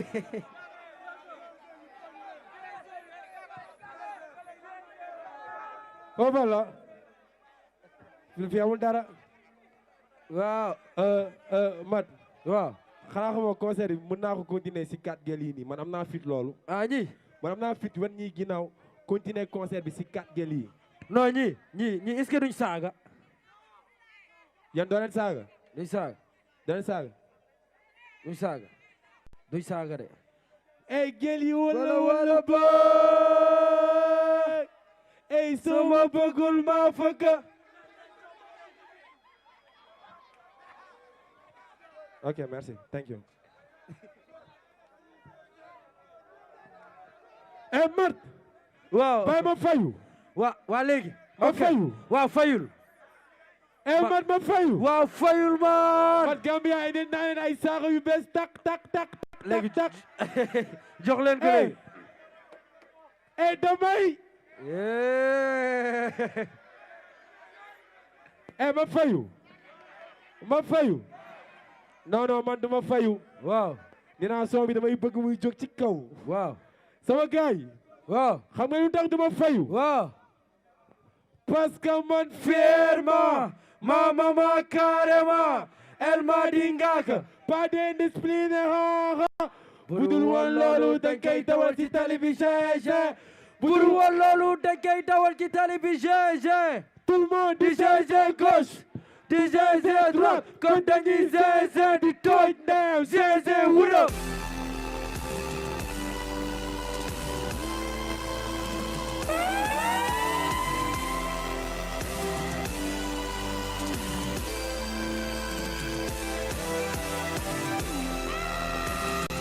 DK Dubstep, what up? DK Dubstep, what up? Bang, bang, bang, like gang, K-Max, zang, my bang, tang, tang, tang, my zang. Wanted to rub the peppermint tang, dubstep man like game, list up game, back them, yak, black man with bang. Bend the back in the Ozen Gambia. Barikala, Chico, Barikala, Chico. Wanted to rub the peppermint tang, Chico, Chico. Bend the back in the Ozen and bang, bang, bang, like tank. K-Max, zang, my bang, tang, tang, tang, my zang. Wanted to rub the peppermint tang, man like game, list up game, back them, yak, black man with bang. Blend the back in the Ozen and I have a fucking dream. I just hold me back a leg. Fucking dead, first car to buy my ragaland. I'm from your fucking crew. This guy like a bar nigga. From the groove, funny to throw Barikala around the land. Then look down, look back. My public bang bang. When you always back in the back, it's like bang bang. My building bang bang. My flag bang bang. Nice crews, nice shoes, nice ass. Then I wanna see you up in film, you just feel crew. Hello, Mother you back. When you take it, when you get him back. So it's the city. When I cut coming, dog ain't never runs the walk of buddy. I'm ready, I love buddy, really ready. I'm the buddy, I'm the buddy, I love buddy. You're dirty, but boy, Jay, talk about attitude. The late up with dirty group, ruler. Satula, like a Zalary, like a Zaza. Good like a Zaza. Like money, like Zaza. Body color like Zaza. We like a Zaza. Like a Zaza. We like a Zaza. We feel like a Zaza. Like money like Zaza. Body color like Zaza. Bang, bang, bang, like gang. K-Max, zang, my bang, tang, tang, tang, my zang. Wanna throw that big peppermint tang. Dubstep man like game, list up game, back them, yak, black man with fire. Blend the back in the Ozen and my Chico, Barikala, Chico, Barikala. Wanna throw that big peppermint tang.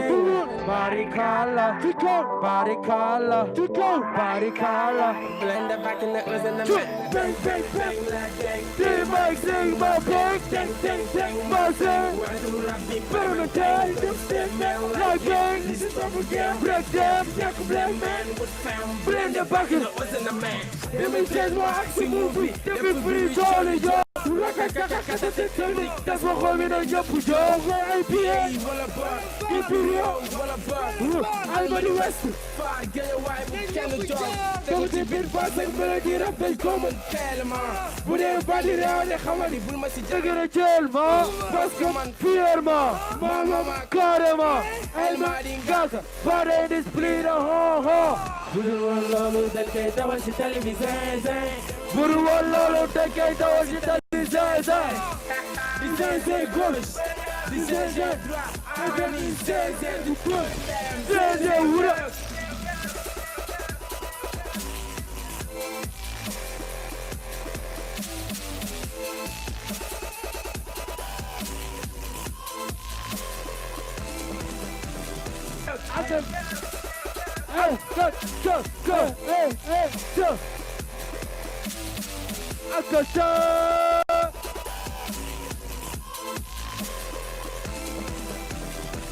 I got a super rhyme. I got a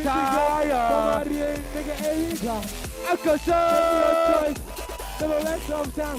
City of Georgia from the summer. I got a super chorus. I got a super rhyme. Big up from a real nigga. Here we go. Hey, take your choice. Never waste of time. The real doors from the door where I'm is coming up. Gaga cam. Gaga come. Are you ready for your fucking shit? Gaga come. Gaga come. Gaga come. Are you ready for your goddamn day? Sama gaay.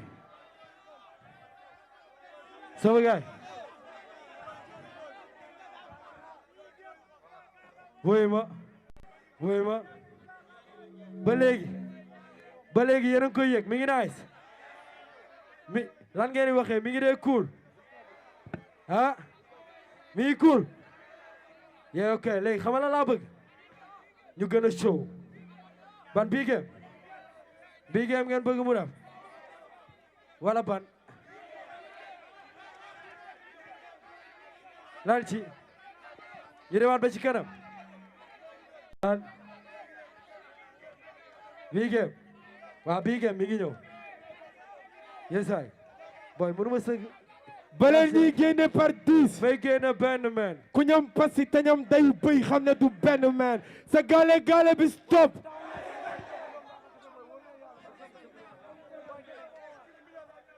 yesaay baleen ñuy génne par 10 fay génne benn man ku ñam pasi te ñam dayu bëy xam ne du benn man sa gaale bi stop man la Papa Ngaaka king keng el phénomène criminel underground ba mu dem loxo ci kaw ñu gis mi laa bëgg gis Gambia loo fi ngeen may jox maa leen koy delloo ba mu mat sëkk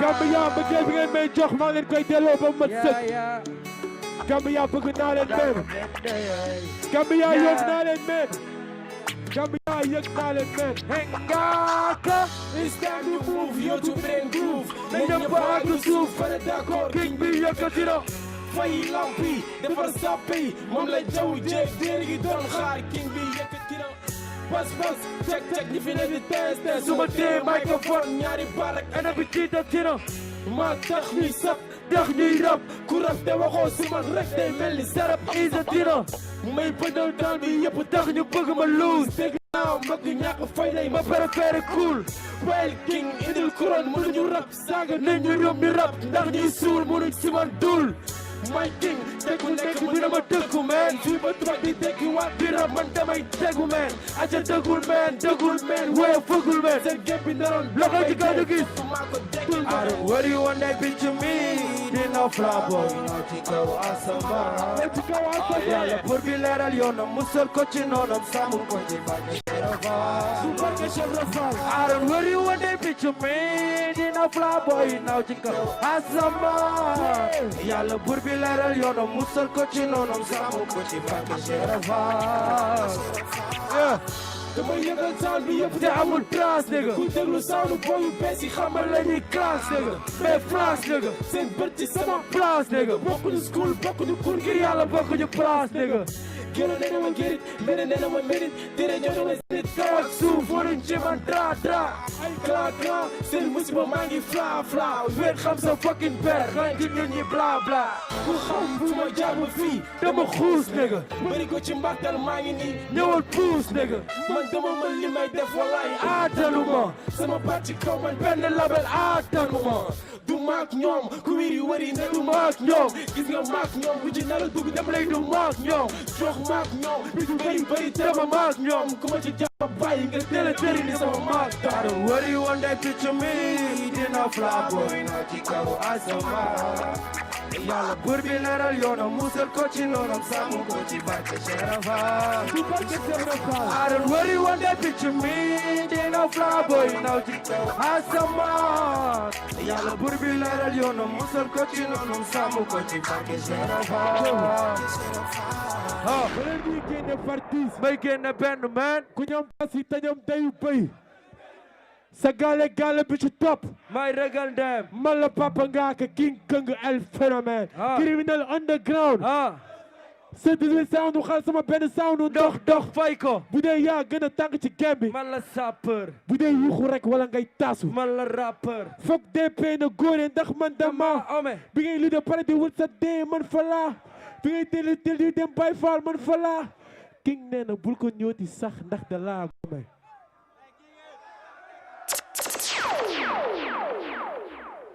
may naa ko prom ku bëgg succès na ñëw wéeru waay wax naa ko waxaat ngir yàlla may leen ma jàmm king nee na waay même bu ñu faree duñ ma gaar man mënu ma nekk ragal ndax man am from Géejawaay yeah Matadi man waaw Matadi man waaw man mënu ma nekk ragal ndax man am from Gambie waay man waaw Gambie amul ragal waaw waaw Gambie daa am ragal non non Gambie daa am ragal non non man mënu ma nekk ragal ndax man am from Gambia Batman dama ne Batman bu tay jotee waaw ba gars yi di jël rap Galsen di ko dugal ci stade yi nañ ma sant waaw waaw coow li mooy bëri rek waaye ku weet xam sa baay waaw waaw 2013 laa commencé yóbbu rap bi Grand Théâtre ñu ne woon mënul nekk ma def ko mu fees dell wax leen seen gars yi ñu sant ma ñu musul déglu rap waaw ñu musul bëgg rap waaw ma fexe ñu bëgg rap def ko seen téléphone yi ba mu fees dell wax leen seen gars yi ñu sant ma may tàngal taan bi di tàngal sa gaale bi si topp ñu ne dem na jeel ñu ne dugg na kaso carrière bi jeex na ma génn jëlaat gem bi yóbbu ko arène nationale Gambie ñëw mu fees dell wax leen seen gars yi ñu sant yes bu ñu demee ba tey hip hop bi toll fi mu toll hip hop Sénégal wax leen seen rappeurs yi ñu sant ma sant ma wax leen seen gars yi ñu sant ma su hip hop bi demee ba toll na fii wax leen seen gars yi ñu sant ma joxe ci kaw ñu gis ay dégg ni sant boy bi coow lay bëri na xoolaga ay satuma kala daka Wanna think I wanna come together good bye don't give me my good bye Wanna chuma dara dara dama good bye Kila zuma dumb bye Zuma idea level Kaya kawe kutump bye Stop day down Lena dani kumalo funura Warak fata mama dalu rek club bye Wanna chuma do Satuma Bye gati satama Sleep up in the mebe XCP Wakal sakal gati satuma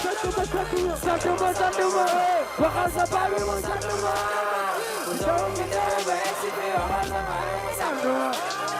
King the Mutelade, you got one giant break from Mutelade. Take the first we yak back Kelele. I'm a kumana what you love double Kelele. I'm a don hard feeling of all the fair. You put on my kid on a bugger.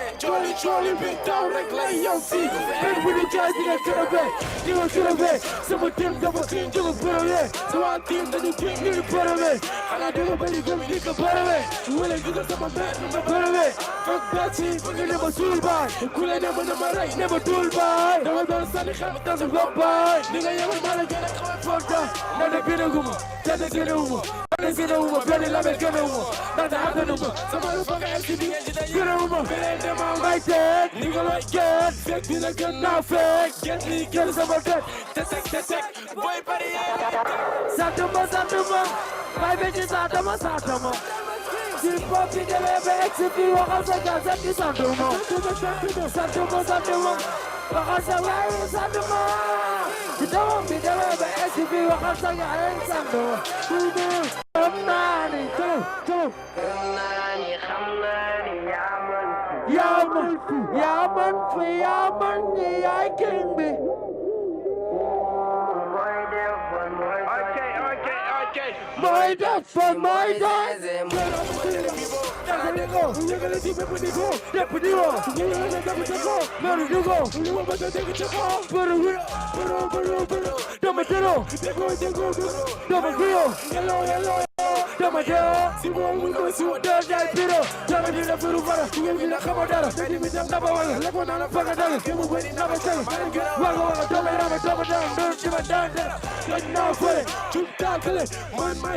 My body got it.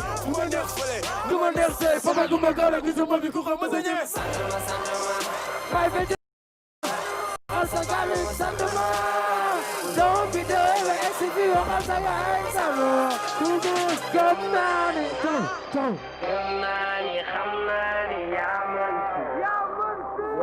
leen fi am yaay king bi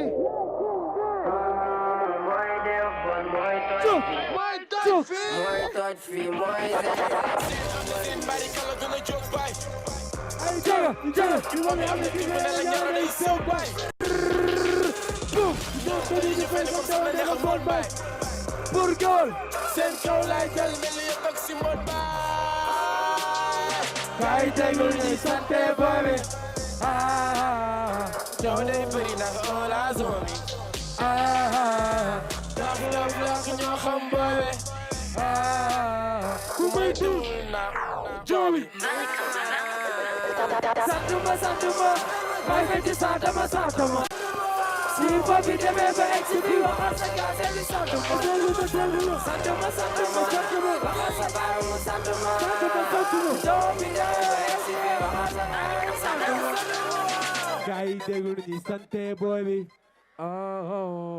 coow lay bëri ndax o la zone mi dof lu ak ñoo xam booy bi ku may tuul na jolat wala boog sama gaay doyal ngeen wala doyal góole ay show pare nañ bala pare guñu lan tàccuma lan ba 10 heures jaajëf Batman gaay sama gaay neen ba 10 heures ba 10 heures yéen a ko tere neex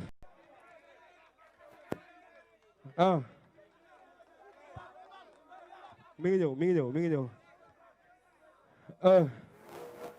DJ jox ma li nekk foofu ma wal Gambia xam nga lu ma bëgg Gambia est-ce que am na ay xale yu mool ay boy yu tooy ay sex girl waaw ay xale yu mool tey noir bu set wala benn tey white bu set laa bëgg gaa yi yéegalal ma ko ci kaw scène bi waaw ana xale bu jigéen bu nekk ci concert bi bu wóolu sa bopp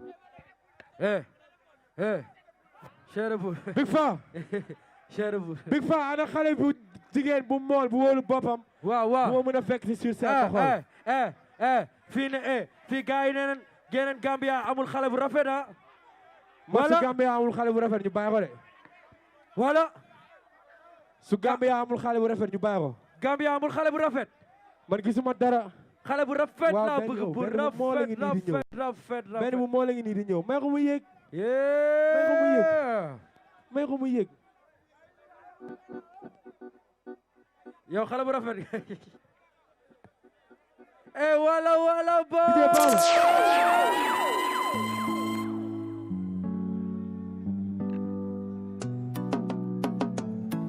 ok bëgg naa ñu gisee bëgg naa la tàkk def la sax su ma ñu bisee dëpp naa si yow de fi ne li ma bëgg fi ne mooy baby yow rek fi ne sonn naa si man daal xalaat naa man wéet naa est-ce que sax du ma def man namu naa daal di la foog man say reetaan say waxtaan ma may nga doon fa wax man jël naa sama xol joxu la all time sama xel mi ngi si yow du ma la nëbb lu ma xam wax la sa mbëggeel si yow di gën a law choco yaa ma dàkkal pain au lait bu am choco dàkkal ma càkri buñ sucré sow la ko yow laa nopp xam nga ko maa ngi all time baby seetaan say photo bébé yo mun naa la ale yo yo ma looba bébé yo mun naa la ale yo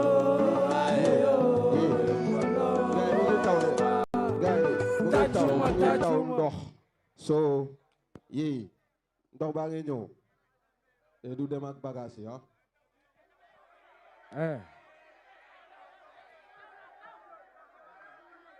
yi ma fay càlla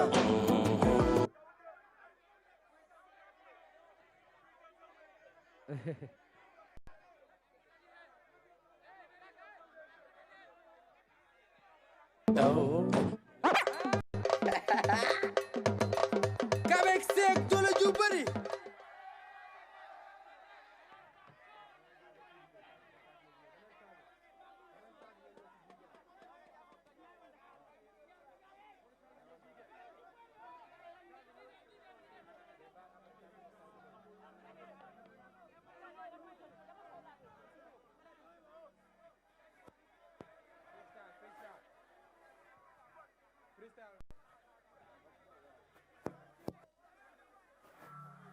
sama gaay waaw son bi dafa cóol non damay continuer dina xam lu may def waaw Ngaaka Blindé moo ngi fan booy bi ne ma Gambi Ngaaka Blindé di rap du wàcc Gambi rim bi di neex ma mel ni ku tampi sampi flow bi nu muy kampi dama ko yàgg teg ba pare mu mel ni sa lamp yi yàgg naa ko def ni soldaaru lamp yi Ngaaka Blindé di rap mel ku yor mburu di xamp ci kamp yi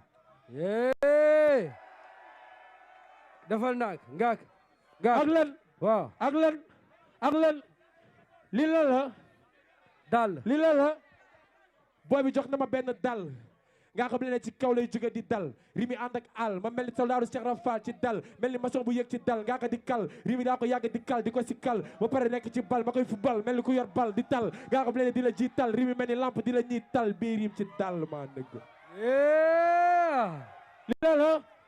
li la booy bi ne ma kap Ngaaka Blindé di rap dama dab dama koy teg ci dab Ngaaka di sarap rimi sef sap mel ni bisaab dama koy kap Ngaaka Blindé yàgg koo sap mel ni kuy puuf di lap yàgg naa koo teg ci benn kap maa nëgg ban couleur ak lan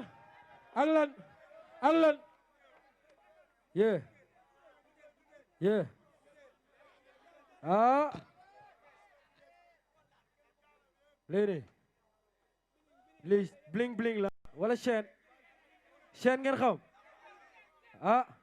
ñu dem chaîne mat yaa ngi téye benn scène waaw Ngaaka Blindé ngay scène man du ma 50 Cent taxaw di représente ci scène rim bi dama koy def ak en Ngaaka Blindé ci men di génn sama brand rap ci scène keneen Ngaaka Blindé di rap ci scène brand ma sant Ndiaye Diop wala scène ma nëgg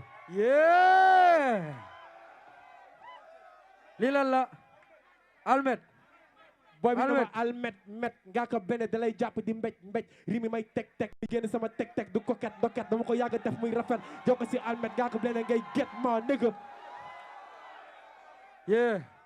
booy bi jox na la écouteur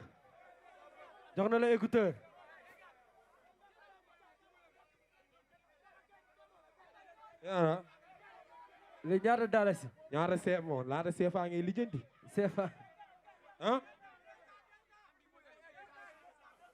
ñaata 400 non boy li bëreegul dama ko rab lii dama ko rab li bëriwul 400 dama ko rab dama rab 400 bari kontaan ka baax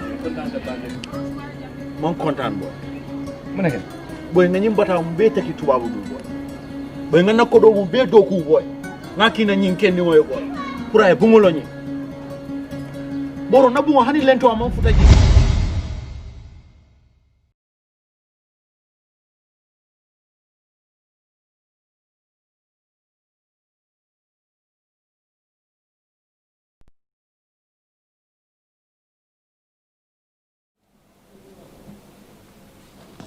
Good afternoon. The House now resumes. Please be seated. Thank you.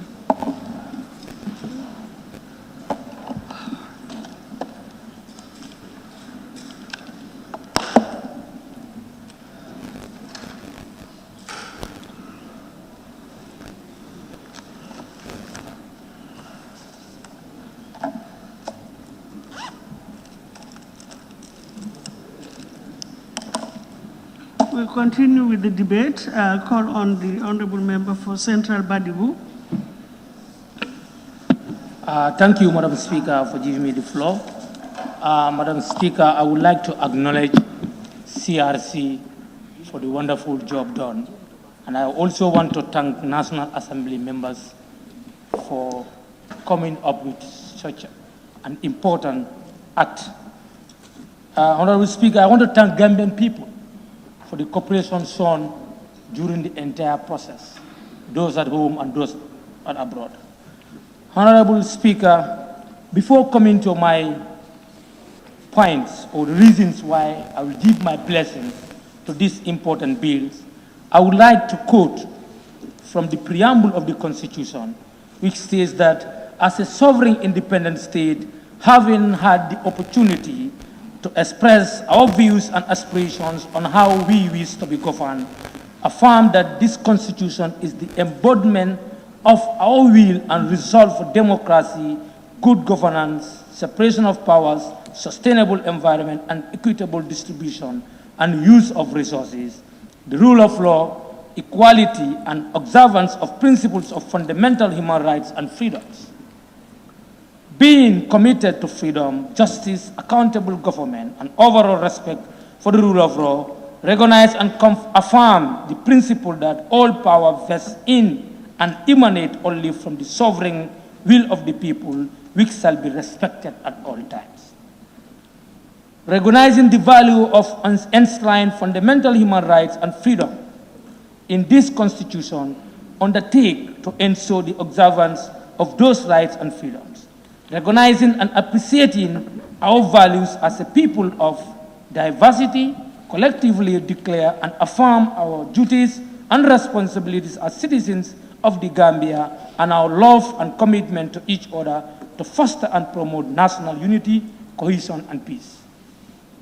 In this spirit and in the name of God and the Almighty, adopt, enact, and give ourselves unto our future generation this Constitution as a beacon of hope, stability and national unity, progress, peace, and prosperity. Madam Speaker, the preamble speaks for itself. The tax that we have here today is not a difficult tax as far as I'm concerned.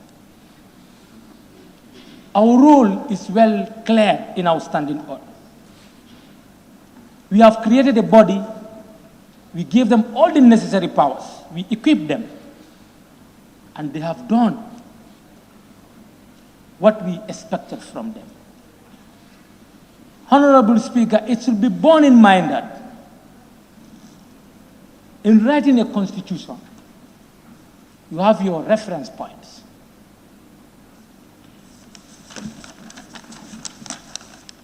The people who are mandated to carry out this task put the following into consideration. Meaningful engagements were done. Opinions of political and constitutional writers were consulted. Constitution of the Gambia, both 1970 and 1997, was consulted. And constitution of other countries as well. Customs and conventions, previous constitutions or judicial precedents, consequent assembly. These are the sources of constitution. In anywhere you are writing constitution, you must get your sources. And I believe CRC have done justice to the cause, Madam Speaker. Madam Speaker, with your permission, I will also want to quote from CRC in the report. The democratic and peaceful change of government had happened in December 2016 was a watershed moment in the history of the Gambia and indeed African politics. The advent of the new government of President Adam Barrow in January 2017 brought very high hopes in many Gambians that the country was embarking on an important journey to build a democratic, just, and prosperous society. Madam Speaker, this is a journey, and we are part of the journey.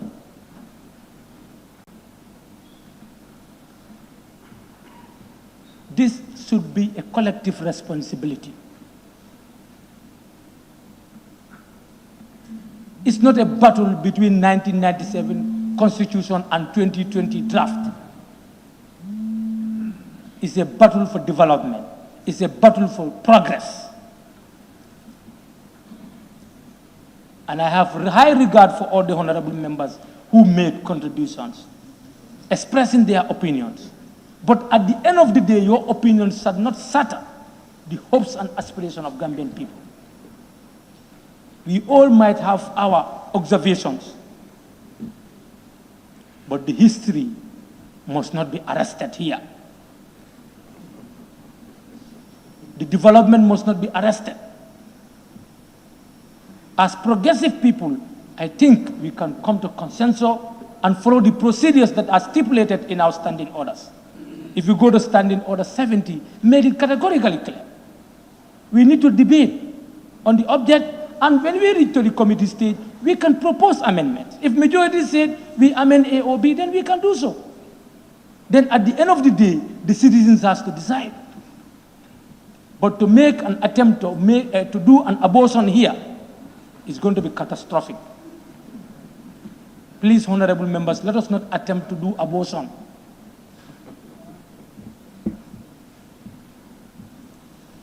Honorable Speaker, the Constitution, the draft Constitution is progressive since the engagement was very transparent and open to the Gambian people. There is no single stakeholders that we are not consulted during the review process. Honorable Speaker, the fundamental rights, the rights that we are born with, the natural rights, are all enshrined in this draft Constitution, and they are well safeguarded. Members talk about separation of powers. Yes, the time that Montesquieu, the French philosopher, was having this idea of separation of powers. But the checks and balances that came after, even if Montesquieu is alive here, he will support the checks and balances that are enshrined in this Constitution. Separation of powers was done in a way that so that institutions will be responsible to their work, so that there will not like duplication of functions. But that doesn't mean that we will not have eye on them. Checks and balance come so that no single institution will have absolute power to abuse the authority of the people. Because we all know that power is dropped. Power corrupts, and absolute power corrupts absolutely. That's why we have the checks and balances. This is not a competition between the legislature and the executive. We are not here to arm the executive, to arm the legislature to control the executive so that they would not do their functions. No. We want to create a power balance. Honorable members, let's pay a visit to history. We shouldn't forget so soon.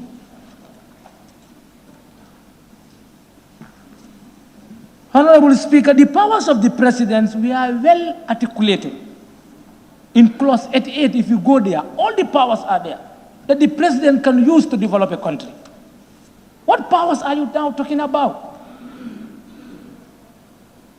It will be disappointing to say that all the powers are taken from the executive. No. Powers are not taken from them. That's why sometimes I believe we don't read. Somebody said, they want to, people outside want to control us. It's better they read more than we do. If you read well, you will know that the powers are there.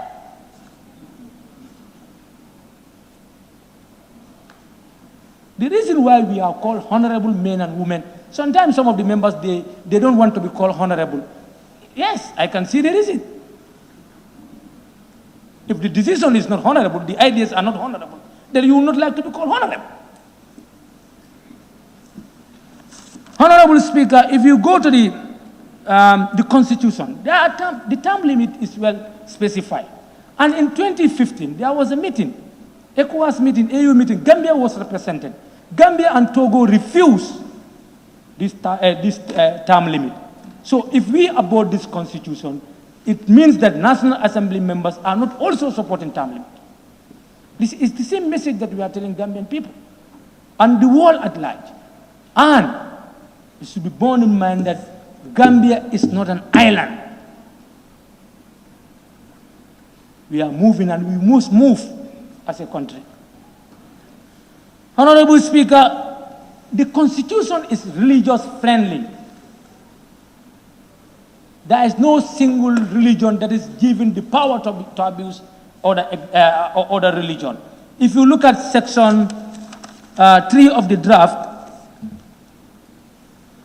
clause 3, the Gambia comprises people of different faith, and every faith shall be respected and treated fairly without any discrimination. What do we want again? We are the people who should educate our masses. We are the people who should clear their house. If we are not educated, we are also misleading, because some of the statements that we make, they are misleading statements. I'm sorry to say. We are not here to interpret the law, but we are here to understand the law.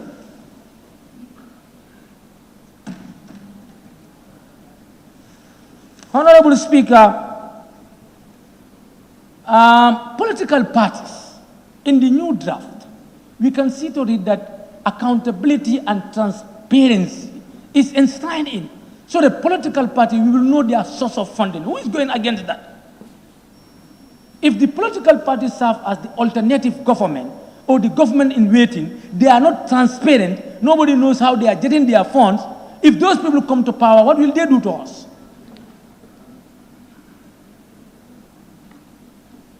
I think we need to entertain that.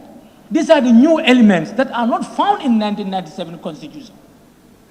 Nobody is claiming that 1997 Constitution is totally wrong, but it needs to be adjusted.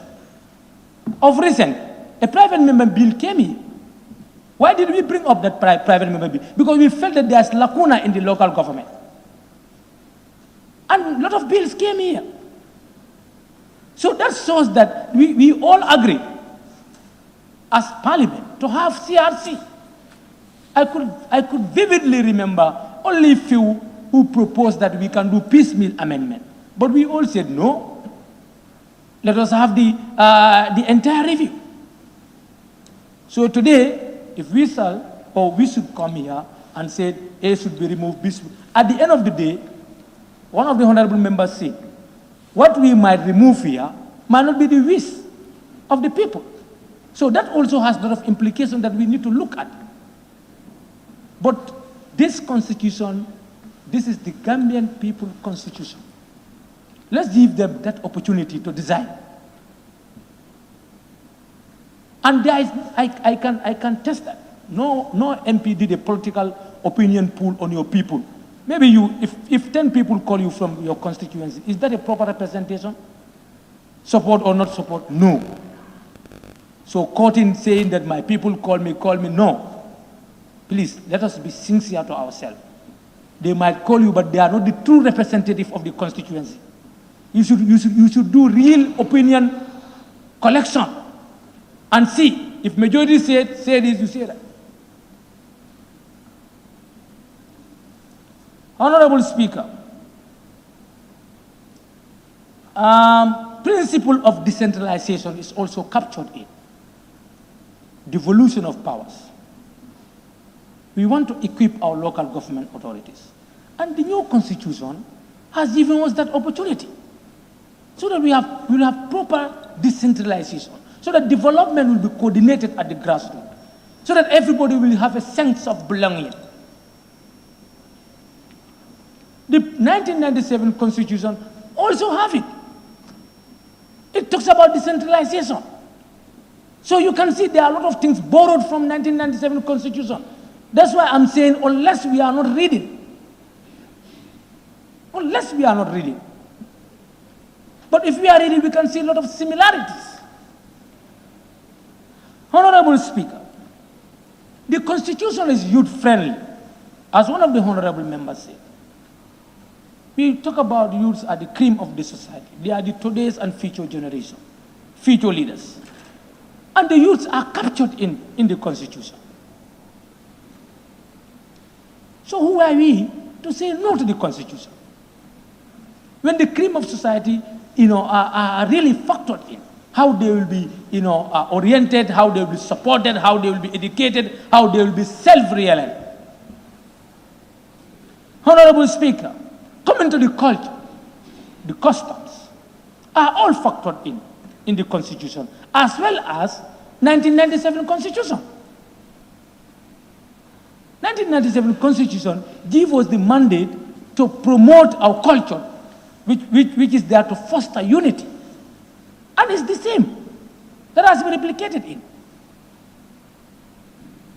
Honorable Speaker, talking about citizenship, one of the honorable member mentioned that if you have a family in abroad, they want to be a citizen, it's not catered. I want him to read properly. We have what we call citizenship by descent.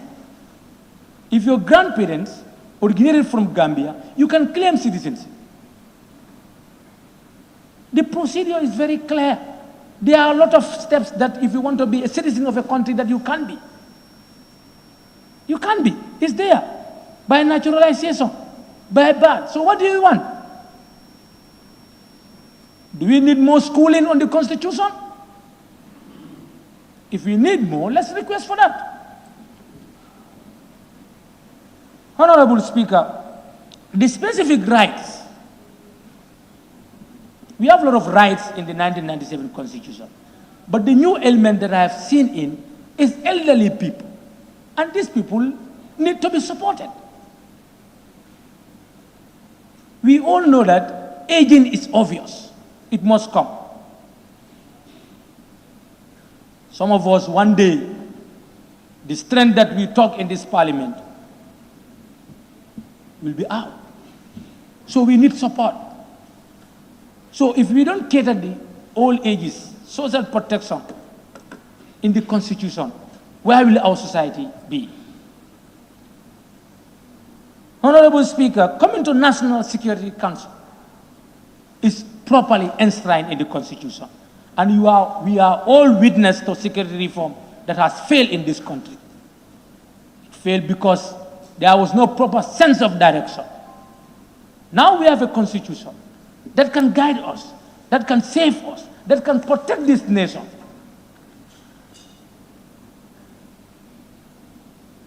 Honorable Speaker, we give Caesar what belongs to Caesar. We give Caesar what belongs to Caesar. The job done by our own uncles, our fathers, our brothers cannot go in vain. We have to celebrate them. It's difficult if we are given a topic to write 1,000 words or only 500 words, some of us will not be able to do it. You know how difficult to come with a thesis or a project. We all know. So let's celebrate our people. These are our pioneers.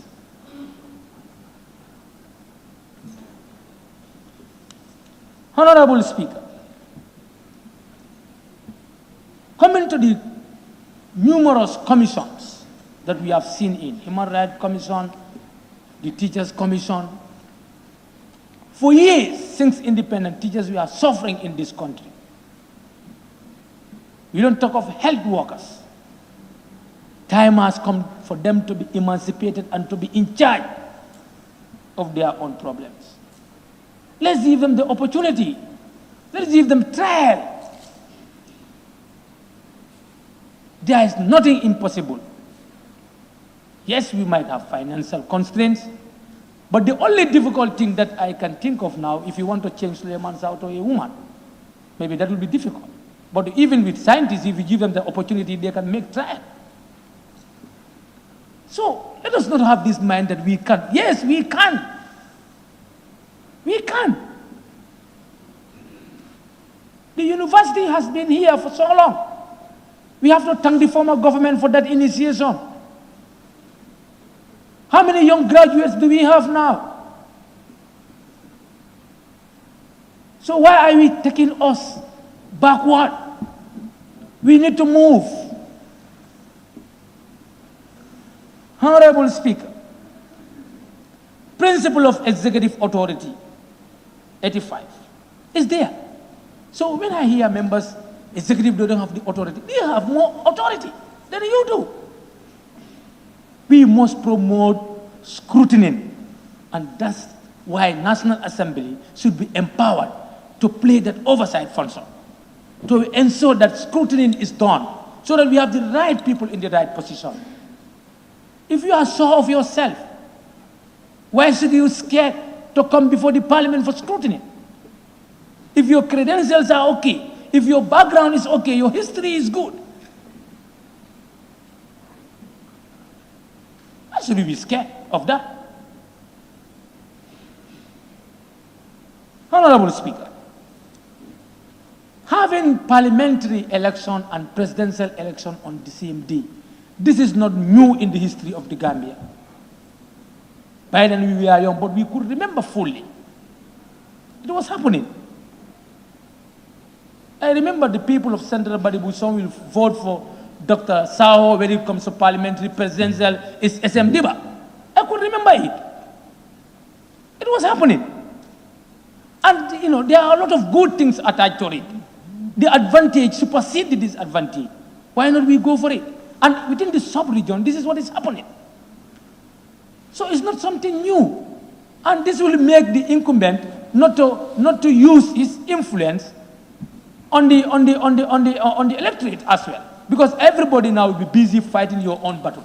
If the president is looking for State House, you are looking for National Assembly member, fankum fankum. Yes.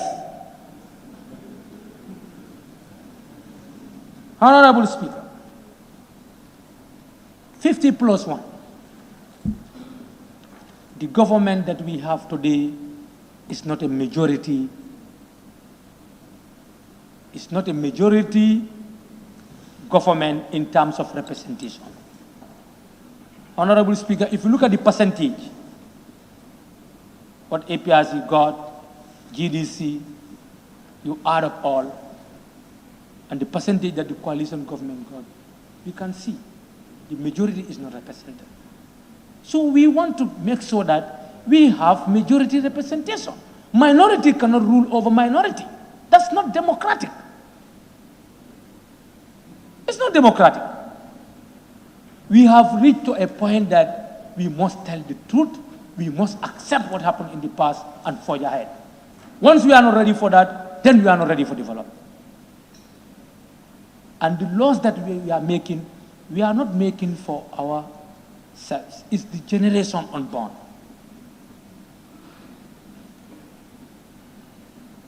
Honorable members, I'm making this special appeal to you.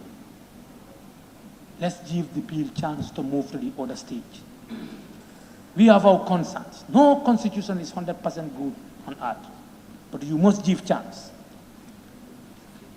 And I want to enlighten one of the honorable members that nomination now is out of this new constitution. That's why I still said we don't read. Nomination is out of it. So I think when we have time to read more, it's going to minimize the interventions that we make. And Honorable Speaker, in conclusion, with your permission, I would like to quote George Washington, the former president of the United States of America. I wish the Constitution which is offered had been made more perfect, but I sincerely believe it is the best that could be obtained at this time. From a variety of concurring accounts, it appears to me that the political concerns of this country are in a manner suspended by a thread. That the convention has been looked up to by the reflecting part of the community with a solid solicitude which is hardly to be conceived, and that if nothing had been agreed on by that body, anarchy would soon have ensued. I'm not saying that anarchy will come, but in Parliament, failing to give the citizen the right to decide how they will be governed is coup d'etat. It's coup d'etat. It's tantamount to coup d'etat. So let us not find ourselves in that situation. Let's do our work and give it to the other people to do what they're supposed to do. As I said, it's a process. Honorable Speaker, Benjamin Franklin also stated very clearly that I confess that there are several parts of this Constitution which I do not at present approve. Like the qualification. For me, a president cannot just graduate from high school and somebody graduate from high school become a president of a country. But if you want to come up with that, you create a lot of problem. Because some will see it as you are denying them their fundamental right. But in essence, it's good to have somebody who has a little bit educational background to be able to analyze both national and international issues.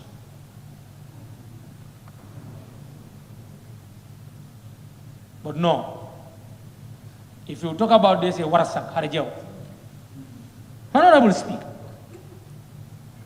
I have experienced many going further, many instances of being obliged by better information or fuller consideration to change opinions even on important subjects which I once thought right but found to be otherwise.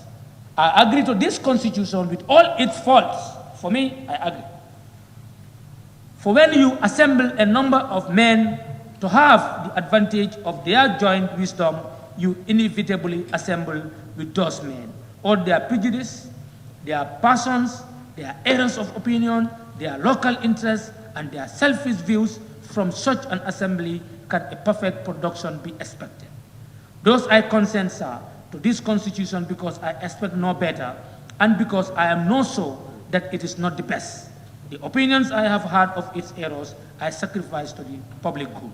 Within these walls, they were born, and here they shall die. If every one of us, in returning to our constituent, were to report the objection he has had to it and endeavor to gain partisans in support of them, we might prevent its being generally received and thereby lose all the salutary effects and great advantages resulting from our real or apparent unanimity. On the whole, sir, I cannot help expressing a wish that every member of the convention who may still have objections to it would with me on this occasion doubt a little of his own infallibility and to make manifest our unanimity put his name to this instrument. Honorable members, honorable speaker, long live Gambia, long live the wish and aspiration of Gambian people, long live the parliament. I thank you all.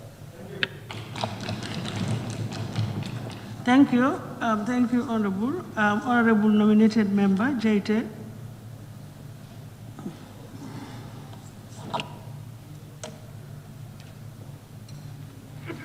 Thank you very much, Honorable Speaker, for giving me the opportunity to contribute to this very important and historic moment in the affairs of this nation. I would first start by thanking the CRC, the drafters of this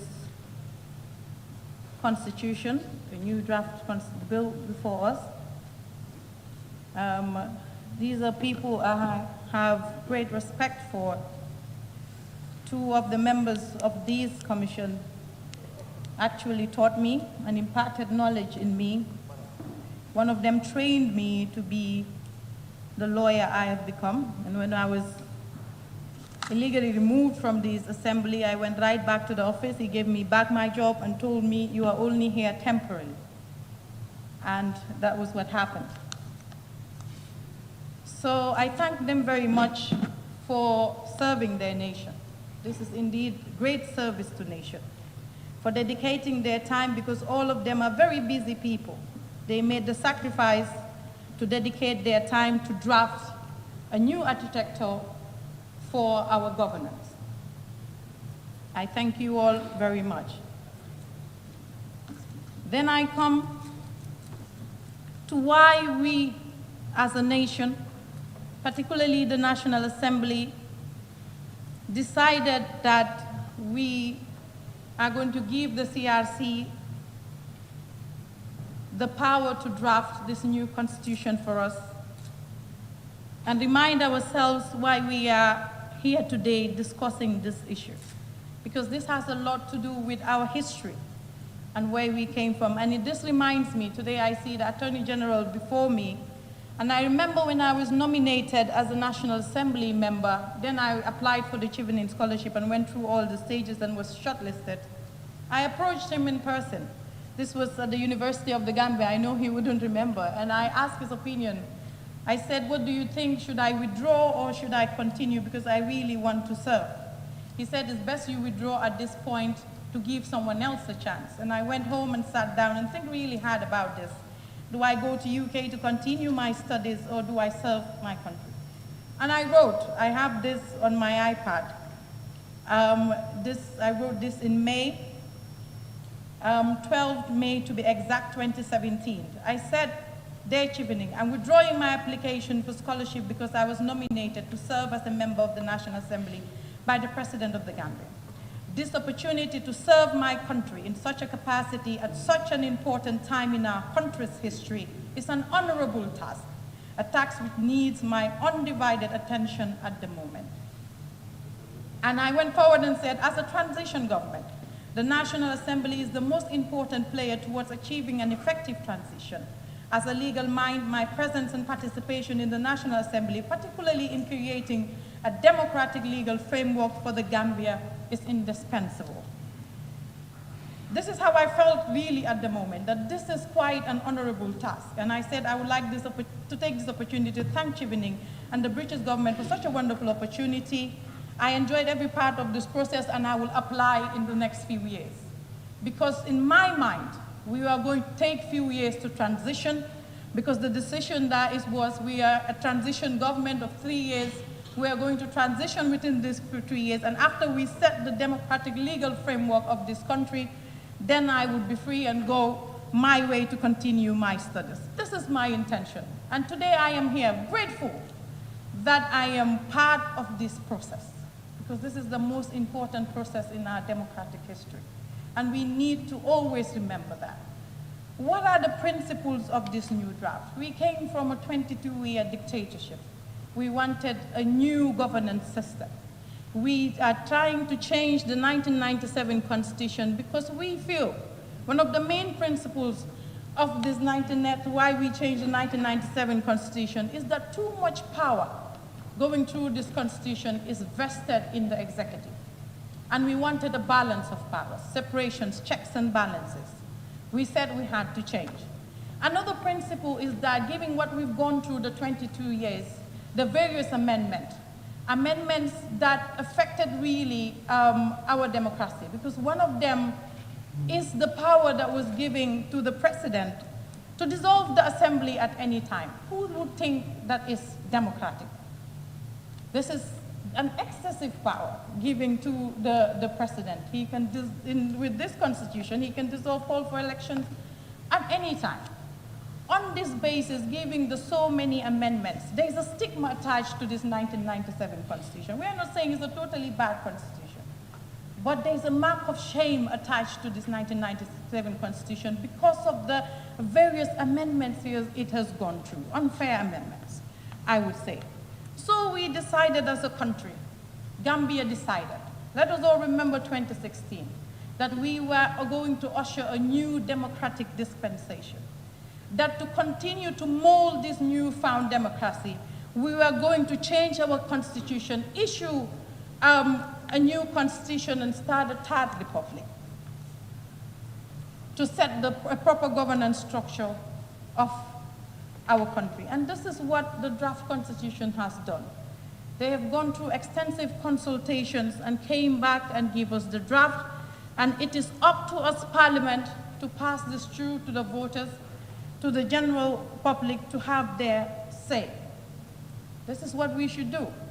There are so many debates going on, whether we have the power to touch this draft. I don't even want to go, because to me that's a kind of basis argument, because it's very clear. What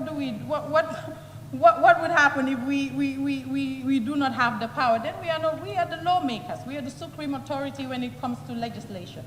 Of course we have the power to touch this draft.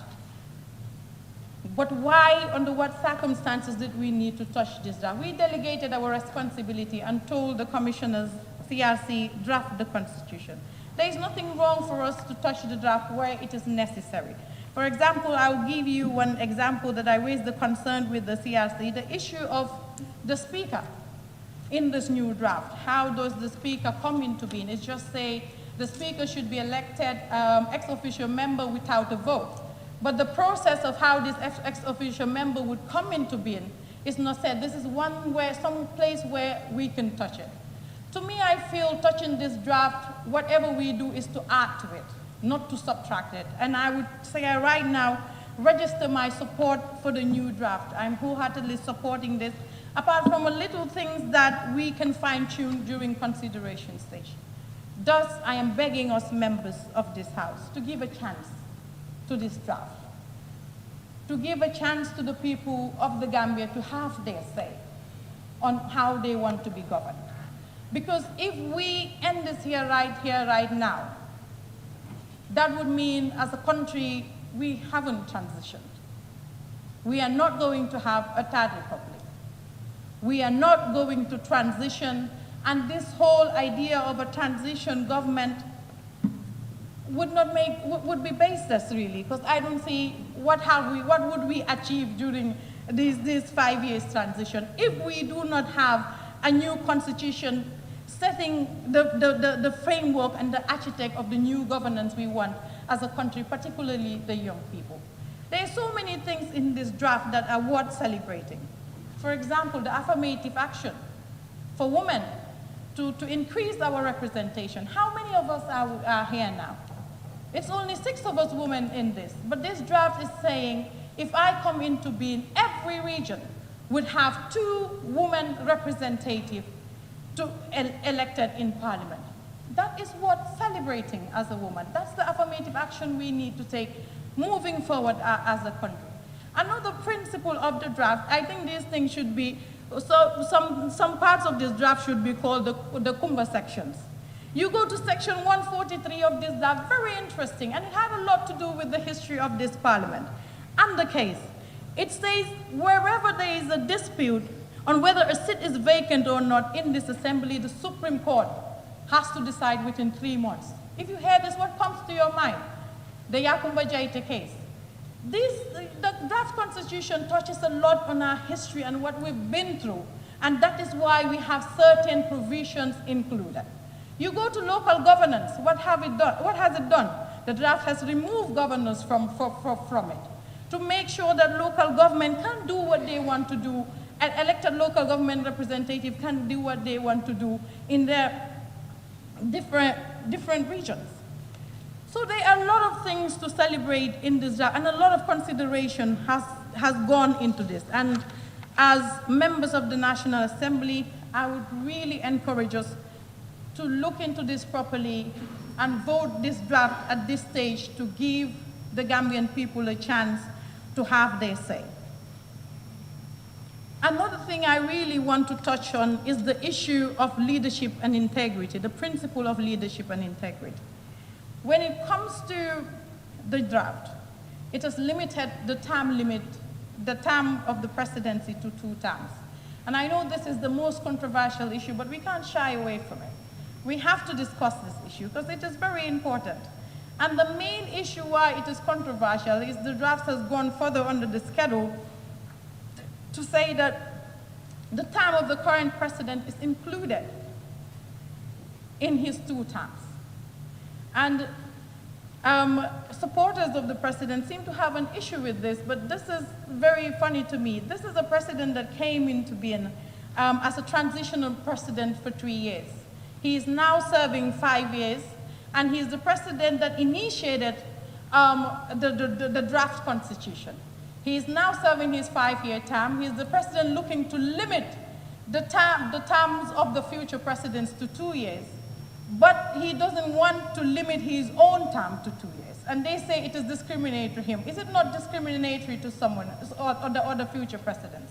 There are a lot of things if you say that the Constitution is discriminatory to one person or to the other. I could say the Constitution is discriminatory to me, the new draft or the old Constitution, because this Constitution will not allow me to contest presidential elections come next election because I don't have the age. I could say that is discriminatory. But this issue about the retroactive clause, a constitution, they are saying a law cannot be retroactive, but the Constitution is the supreme law of the land. If it says this is the law, that is the law. There is no issue about retroactive. It is saying this is the law, I am the one deciding this would happen. This is the supreme legislation, and it is repealing the order, so it doesn't matter what is said here. Now, if we pass this, this is going to be the law. So that argument of retroactivity, I think is baseless, because if one is preaching something, you are to be the first one to practice it. If this is the president that initiated this new constitution and wants to limit the terms of future presidents to 2 years, he should be the first one to set an example in the entire nation and for the entire Africa, because this is the debate going on in Africa. And I think it's very important, and it would be one of his greatest legacies if he starts this in Africa and sets an example. So I would encourage them. And I would also encourage him to end this issue and give this constitution a chance by just making a statement saying, I am supporting my own constitution that I initiated, and the debate will end. This is for the principle of leadership and integrity.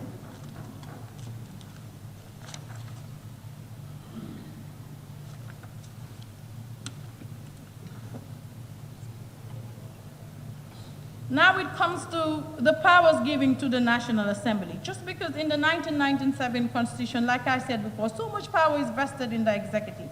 Now the principle is this: to have checks and balances. We are giving the power as National Assembly members to vet the appointments of ministers. And I think this is a welcome idea. This is the practice in more mature democracies, and I think it's very important. If you don't have anything to fear, you will not run away from scrutiny. I think this is why people should have a say. As we are representatives of the people, we should have a say on the people who govern. I welcome that. Other members have raised the issues of the judiciary and their remunerations and their benefits and how they were a bit biased in the draft.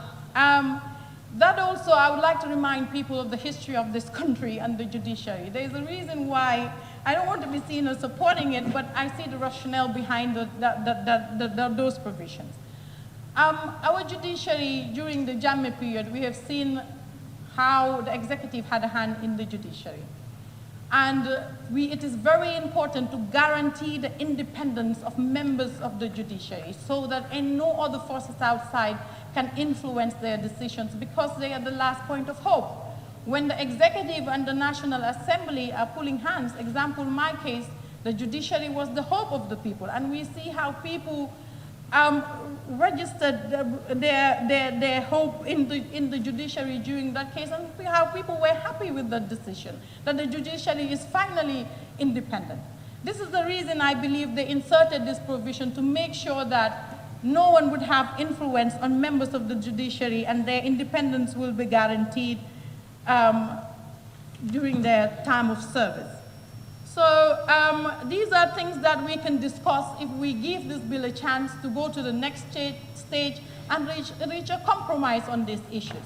So I would really stop this here, and really my last word would be to encourage the members. I don't know if I should beg you or what I should do, but really I'm pleading with you. And this is very personal to me, and I know to a lot of Gambians are looking forward to this, and we are on the good side of history. And I don't want us as legislators to leave a very ugly history giving this transitional government. And I really want those of you who have decided or are want to say no to this, to give it a chance. I am begging you to for us to take this to referendum and give the Gambian people a chance to decide on the governance structure of their country. Thank you very much. Thank you. Honorable member for Upper Fuladu West. Thank you, Madam Speaker. After listening to the last two interventions, I don't think there's much detail I can go into some of the points they've raised. But I just want to concentrate on why we are here today. And hopefully at the end of my intervention, I'll be able to prevail or implore on some of my colleagues who might equally have a different stance to me, to see the bigger picture. Madam Speaker, the building of the Constitution process is no ordinary lawmaking process, because unlike the conventional laws, the National Assembly doesn't enjoy, or we don't enjoy, an unfettered power and authority to pass the Constitution. Because the Constitution, as the supreme law of the land, and its contents originates from the sovereign people and is adjudged or settled by them. And as the collective voices of the people, our job today is informed by Section 101, Section 102, D and E, and Section 226, subsection 1 to 9 of the 1997 Constitution, which provides for us processes and the steps that we need to take as a matter of law. In principle, and in considering their context as a people, as a sovereign people, the Gambians looked at their past experiences, present experiences, and future aspirations, and as a sovereign, who are only answerable to God, the Almighty, freely and fairly express their views and visions within a greater context and by the greater number, as soberly captured by the CRC. And going through the preamble of the Constitution, you will notice that the people have time and time again emphasized that they are the dignified and they are the original bearers of all powers in all shapes, sizes, and forms. And with their power, they gave significance and legitimacy to the framework of institutions that form the government and determine on who exercises the power and authority of the state, how you do it, in what proportions, and for what purposes. They again emphasize that as they are answerable not only to God, we are answerable to them, or their elected representatives who act on their behalf. And that's why, Madam Speaker, with and on behalf of their authority, we develop and execute policies and enact laws to maintain that sovereign dignity against any unlawful act or action of an individual, group, or even a foreign nation. And in that same vein, we were able to use their power to establish the CRC, the Constitutional Review Commission, in an act in 2018, giving the mandate and powers to conduct and exercise on behalf of the people as our electorates. And the CRC, dictated by this mandate, the Constitution of the Gambia and other laws of the Gambia, did a fine job. These are a collection of Gambia's finest men and women of impeccable character, integrity, commitment, determination, and unquestionable wealth of knowledge and track record in this field. Madam Speaker, the CRC preserved the spirit and the belief that in order to meet the objectives and the goal that they are set out to do by building a constitution that reflects the views and aspirations of the people, they have to first do it through a nationwide and even beyond consultation, because they believe that the outcome of a constitution building is only legitimate when it is broadly accepted and nationally owned.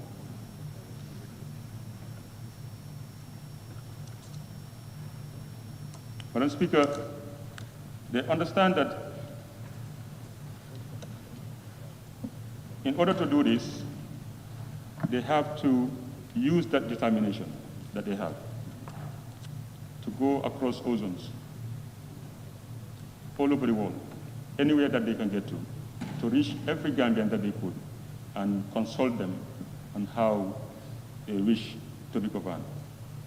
They held seminars, workshops, conferences, meetings with every stakeholder in this country and outside the country to make sure that their views and aspirations are captured. They research law reports of the Gambia, Supreme Court rulings, and consulted on other constitutions in and outside the Gambia to make sure that they keep to the fundamentals of standards, norms, but also best practices.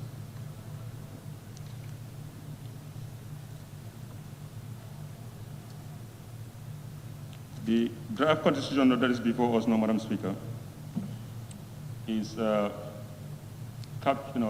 contents of it now are captured in 20 chapters and four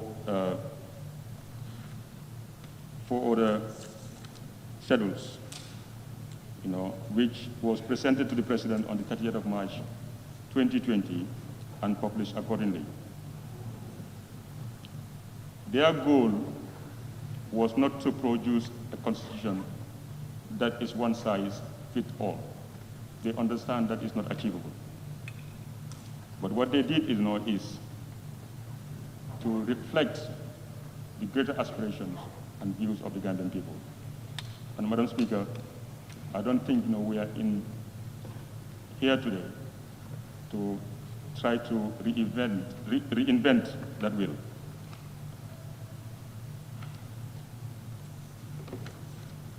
The draft constitution, we will all agree that is far better than the current one that we are using right now, in terms of the progressive nature of promoting and protecting rights, especially fundamental rights and freedoms, our national values, administration of the state, leadership and representation, amongst others, while ushering a new era of hope, peace, unity, national cohesion and reconciliation, democracy, justice, respect for the rule of law, transparency, and accountability, leaving behind rights abuses, social divisions, corruption, injustice of all forms, and impunity. So, since this bill, which is the Constitution of the Republic of the Gambia 2020 promulgation bill now, it's no ordinary bill. Like I said now, section 102D and E plus section 226 applies. And that should be the center of our focus. Madam Speaker, with your permission, I would like to refer this House to these sections. Madam Speaker, if you look at section 101, the 1997 of the 1997 Constitution, it is telling us now how to introduce bills and motions into Parliament. Section 102 is also giving us now our additional duties or functions as the National Assembly. And we would tell you that our functions include, in a bill, a proposal now for a referendum on an issue of national concern defined in the bill, but also advise the President on any matter which lies now within his or her responsibility. Section 226, Madam Speaker, will further go on to elaborate on our functions today. And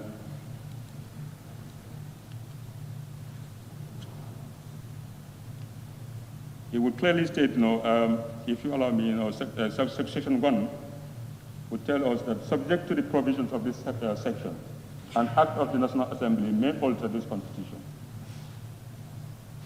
Subject to subsection 4, a bill for an act of the National Assembly under this section shall not be passed by the National Assembly or presented to the President for assent unless before the first reading of the bill in the National Assembly, the bill is published on at least two issues of the Gazette, and the latest publication being not less than 3 months after the vote.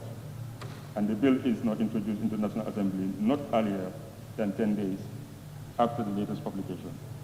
I can go on, Madam Speaker, but you will understand that so far the bill has fulfilled all these requirements.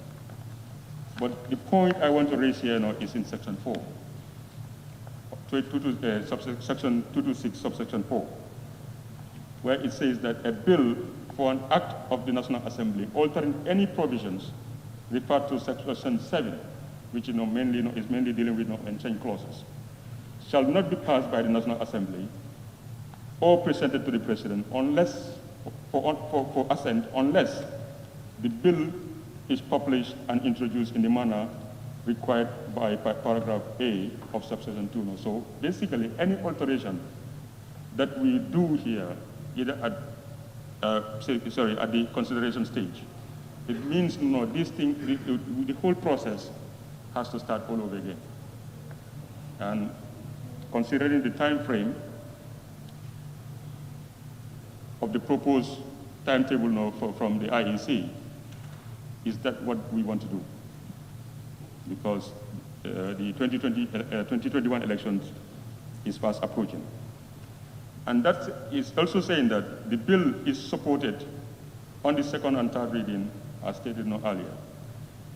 But what I want the Minister to help me here now is, it's also asking this same bill now, after any alteration, amendments or additions or whatever repealing, that the bill has to be referred by the Speaker to the Independent Electoral Commission, and the Commission has, within 6 months of such reference, held a referendum on the bill.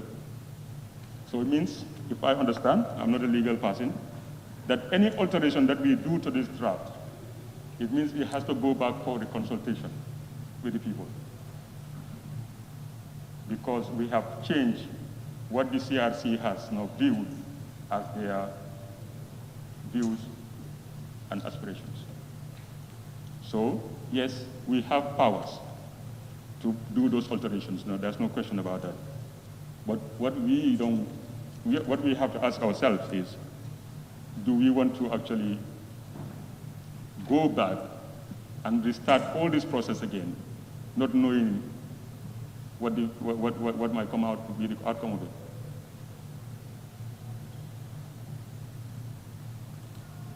Bear in mind the stage at which we are right now.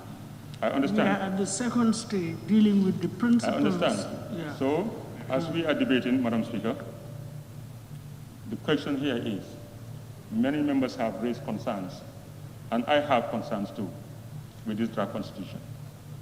But should we want to reflect those concerns in this draft constitution or at the consideration or at any point, what are we doing? Are we not frustrating the process itself? Like I said, I have clauses that I have concerns with. And some of the members raised some points here that are equally the same, like the retirement package of judges, the Speaker's election without vote, immunity of NAMs, elections of SAFOs, citizenship, qualification of a president. Because, Madam Speaker, there is a philosopher, and I will quote Joseph de Maistre, who said that people get the leaders they want, that they deserve. Right or wrong, Madam Speaker, we have set a very high bar for ministers, directors, ombudsman, commissioners of commissions, but yet we don't mind if our president is as unqualified as, or just qualified as a secondary school leaver. So we have to, I have concerns too. But I don't think these concerns warrants to frustrate this process, reaching the Gambian people.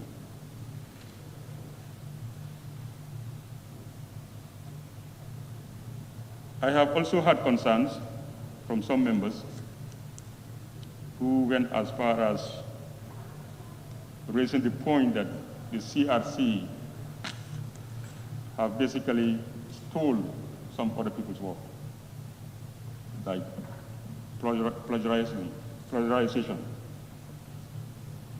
that what they did is basically wrong.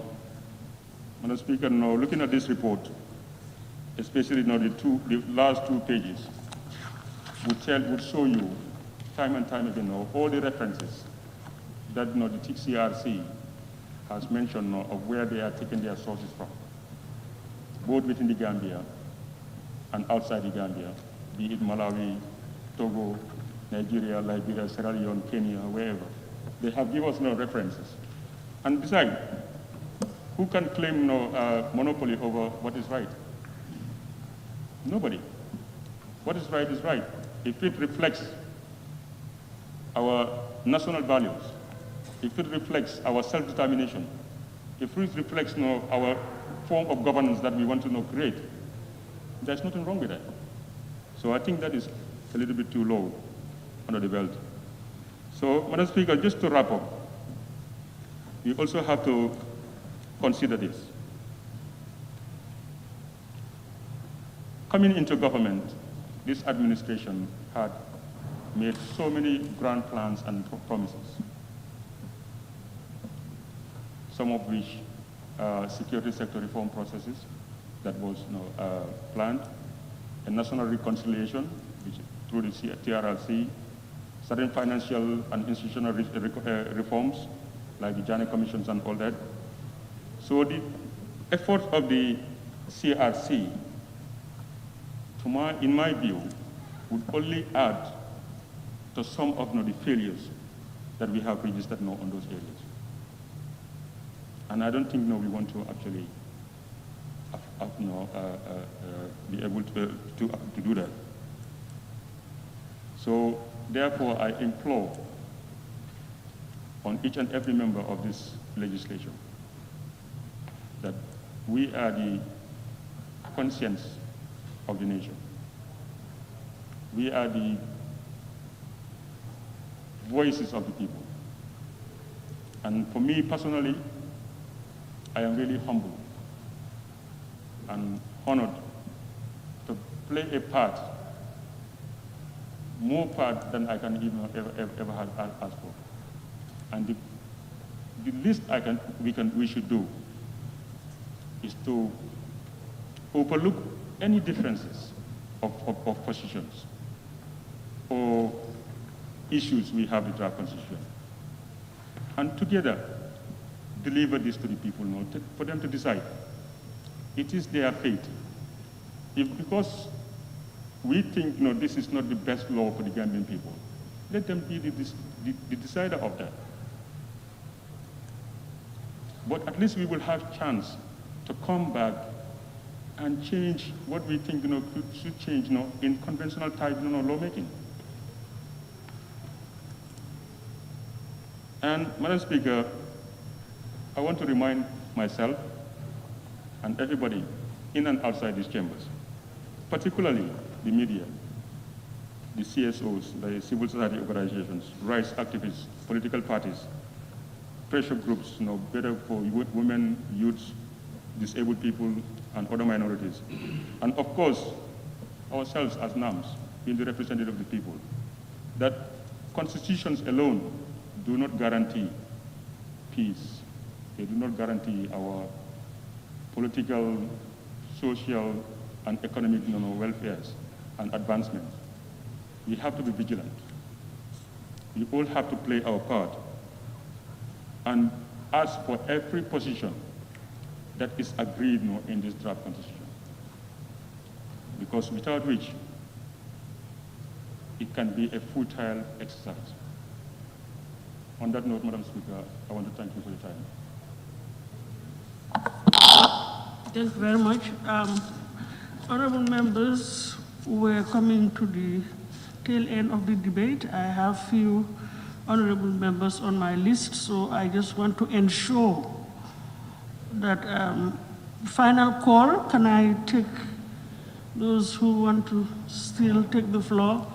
You see, we need to, we need to do that for management of time purposes. So normally, you see, where are my aides? They're not around. Okay, let me take the, Loa knew me. I thought I gave you the floor.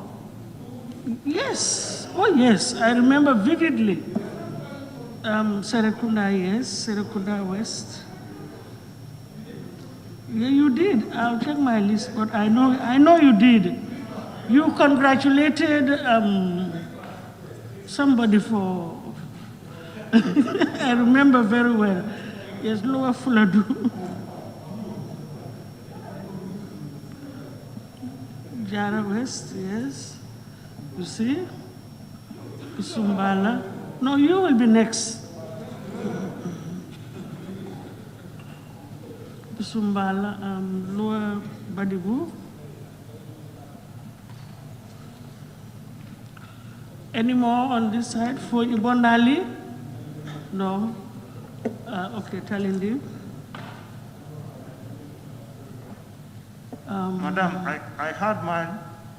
Yes, okay. That's Bakau? Yes, but I prefer to withdraw because enough is hard. I said I wanted to withdraw because I have heard enough about the contribution, so I'll reserve mine up till committee stage. Is that okay? I want to withdraw. Yeah, yes. Okay, very well. Yeah.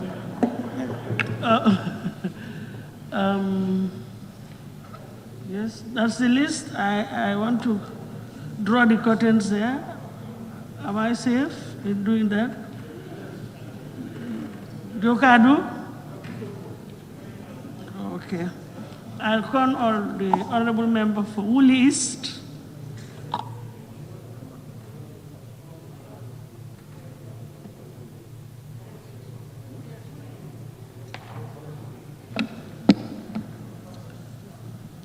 Thank you very much, Honorable Speaker.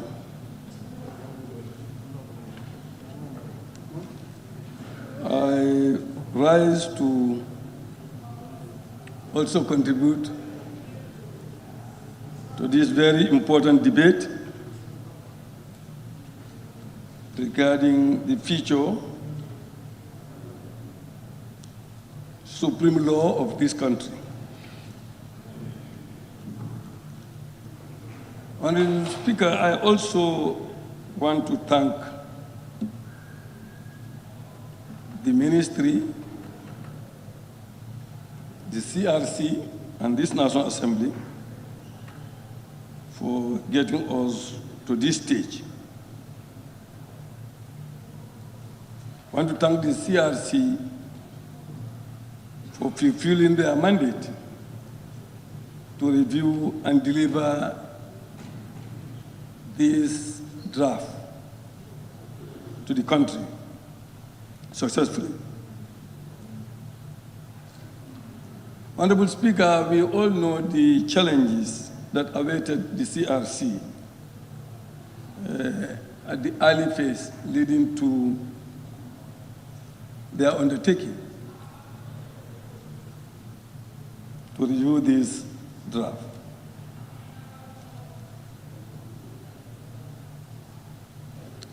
I believe that we have given them sufficient mandate to carry out their work, which they have done very, very well. So our consideration, Honorable Speaker, should be to find out from the work that was done by them whether it is satisfactorily done. For example, whether the people have taken ownership of the process, whether the people have fully participated in the process, whether the human rights framework has been the cornerstone of the review process. These are some of the issues that we must look at in our process to review it or to scrutinize it.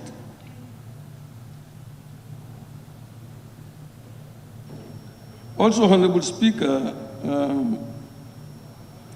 like I said, the CRC Act, the functions that we have here, whether they've actually followed those functions to be able to give us this draft. I can read them. Functions of the Commission. A, to seek opinion and take into account such proposals as it considers appropriate. To review the 1997 Constitution, adhere to national values and ethos, safeguard and promote the following matters. 1, the existence of the Gambia as a sovereign independent state, the Gambia's republican system of governance, including its democratic values, and respect for and promotion of the rule of law and fundamental rights and freedoms, the separation of powers, national unity, cohesion, and peace, the importance of ensuring periodic democratic elections based on universal adult suffrage, including the introduction of term limits for serving in the office of president, and the Gambia's continued existence as a secular state in which all faiths are treated equally and encouraged to foster national cohesion and unity. Honorable Speaker, these are the main functions that have been identified for the CRC to use during the review process. Then I will also add some criteria which I believe is important to see whether they have captured that as well.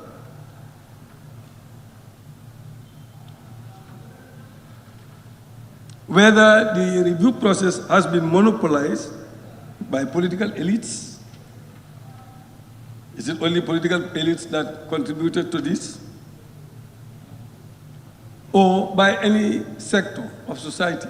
Has it been dominated by any sector of society? That's a very important question.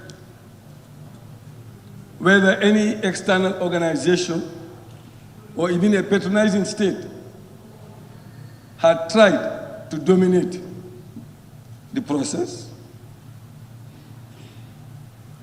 Whether the CRC has looked at our local realities, sensitivities, our tradition,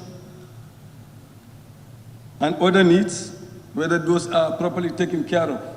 Those are some of the important issues that we need to look at. So in my view, as a stakeholder, I have met the CRC, I believe it's more than 5 occasions, and exchanged issues with them. And I know they have also gone to my constituency. And the people have their say. But we must be careful. Sometimes what the people would tell the CRC should not be in the Constitution. If the people say, for example, the wealthy people say, the second capital of the Gambia must be Sutukondi. Should the CRC put that? And when I come here and say, well, my people said, you know, Sutukondi should be the capital, but I did not see that in the distance, so I'm not going to support it. That would be very parochial on my part. We should look at the major principles to see whether they are captured. We will never have a constitution that we will not come here to amend. Depending on the circumstances, we will always come and amend something. It will never be perfect. We have been told over and over, that we will never have a perfect constitution. There is no constitution in the world which is not being amended, depending on their time. Honorable Speaker, The other question is whether institutional safeguards are in the draft constitution. I believe that the judiciary, if you read it, is independent to the extent that it is the ultimate tool to protect our rights individually and collectively. That has been captured based on my reading and understanding. The executive, the judiciary, the legislature are being confined to their mandate under this draft constitution, so that there is no unchecked or arbitrary power or action to be done by the state. That has been fully captured by the draft.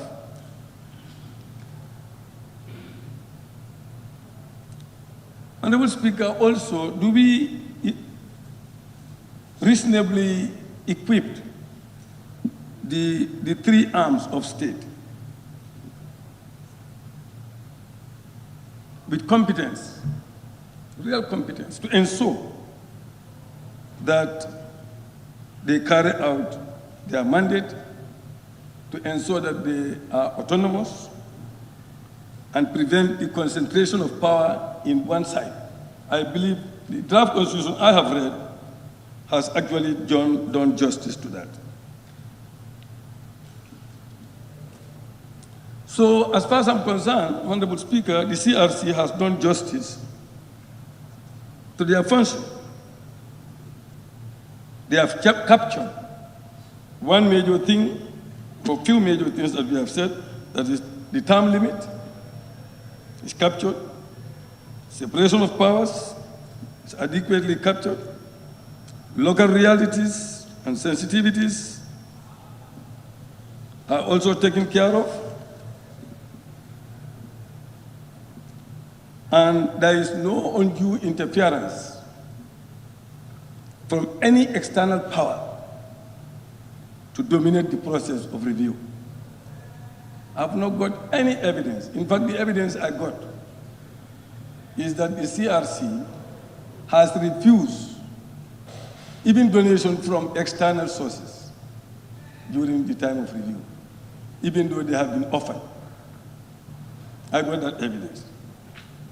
So, Honorable Speaker, the other main issue that was debated here is the transitional and consequential provisions. Transitional and consequential provisions, Honorable Speaker, is in every constitution. We are transiting from one order to the other. And for us, the most important thing is that we want to review our constitution so that we can transform the political and social order. I think that's the main reason why we want to carry out this review. We want to transform from the Second Republic to the Third Republic. And through that transiting, we will be affected, all of us, one way or the other, will be affected. No one will go scot-free. Everyone will be affected in one way or the other. Because we are coming from a new law, which we are used to, and going to something new.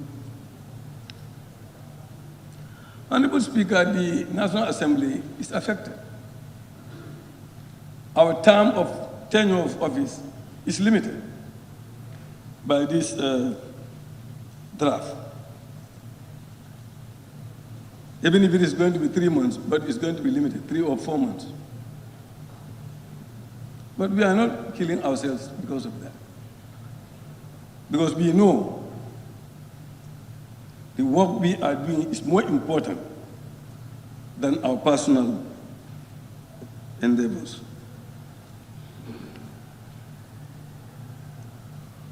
Honorable Speaker, I am being bombarded here that the incumbent is losing a right that he has acquired. I've not seen that in the draft. What I have seen is that everybody has to make some sacrifice in order for us to attain what we intend to attain. Many honorable members have said that here, that to set an example, you will have to make some sacrifices. What is here, that is, he was asked to step down. If he was asked to step down, immediately this draft constitution comes into effect before his term expires. Then we can say that is an acquired right that he is missing, he is losing. But he is asked to continue. The president that is here before this draft comes into being will be the president that will become the president of the Third Republic. So his term, he has won an election and he's given 5 years, and that 5 years will be expired. He will do it. He'll carry on. He's not deprived of that. That's the acquired one. The other ones, we are not yet there. Whether he's even going to win an election, nobody knows. Before you even deprive him, he has not even attained it. So nobody has deprived him of that right. But we all want to limit our presidents to 2 terms. 2 terms. And this constitution ensured that the incumbent has his 2 terms. If he says you are going to be limited at this 1st term, then we can say, well, you know, we said 2 terms, why are we giving him only 1 term? But we know that we have leaders like Mandela. To give a very good example, they decided to go for only 1 term of 4 years, to set an example. So we are asking him to have 2 terms. What you want the others to have it, but don't go beyond that. That's what the draft constitution is saying.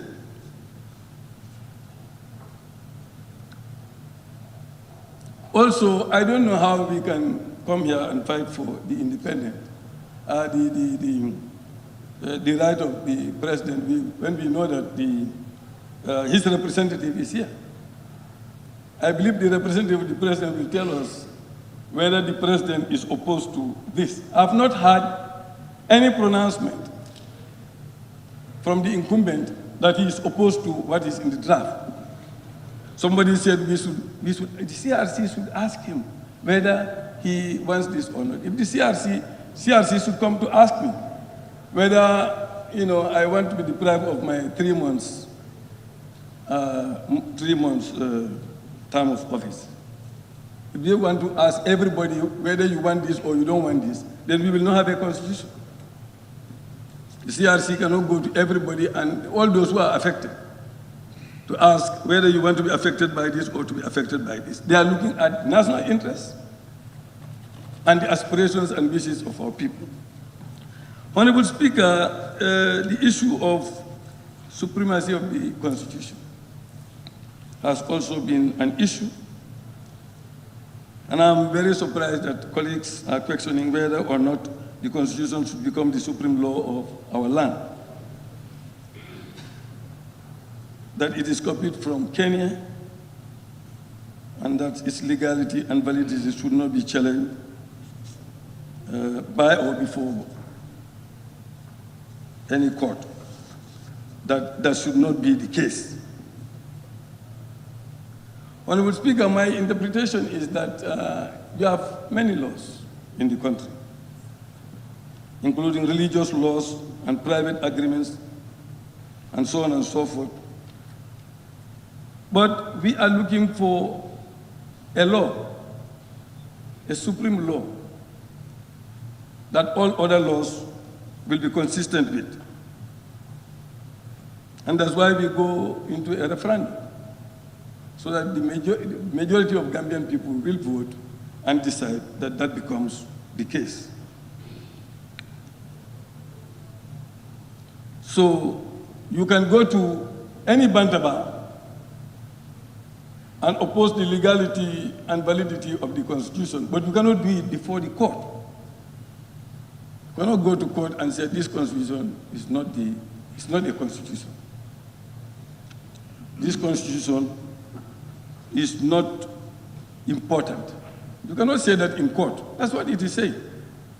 Do it anywhere else, but don't do it at court. The court will not allow you to do that. You cannot question that in court. Honorable Speaker, how many republics?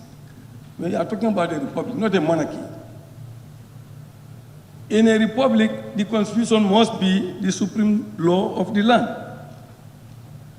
If you go to the US, it says, which many people quote, the Constitution is the supreme law of the land, and any law that conflicts with it has no force. That's in the US Constitution. Any law that conflicts with the Constitution has no force.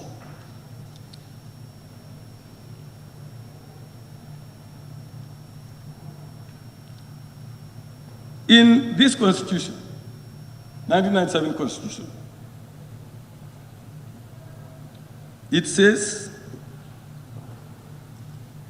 the Constitution is the supreme law of the Gambia, and any law found to be inconsistent with any provision of this Constitution shall, to the extent of inconsistency, be void.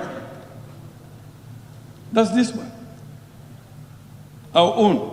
Before we talk about Kenya, this one is what it says. So in Nigeria, Ghana, Uganda, other republics, even in Lilliput, when it's a republic, the Constitution will be the supreme law of the land. So that's the issue. Honorable Speaker, the draft has so many innovations. I've gone through this draft, so many innovations, innumerable ones, that has done justice to improve the governance of this country. And these are fair provisions which can only take us further and not backward. The objective is to review the transformation of the political and social order of our society, and I believe that is adequately captured in the preamble of the draft.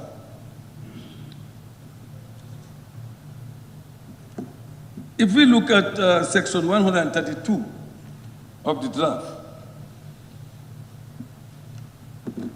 we will see that is private prosecutions. That was not in this one. Private prosecutions. Many times police will be reluctant to take certain cases to court, or to take certain individuals to court, or to prosecute certain people, because they call them big men or big people. But maybe they have committed crime against individuals.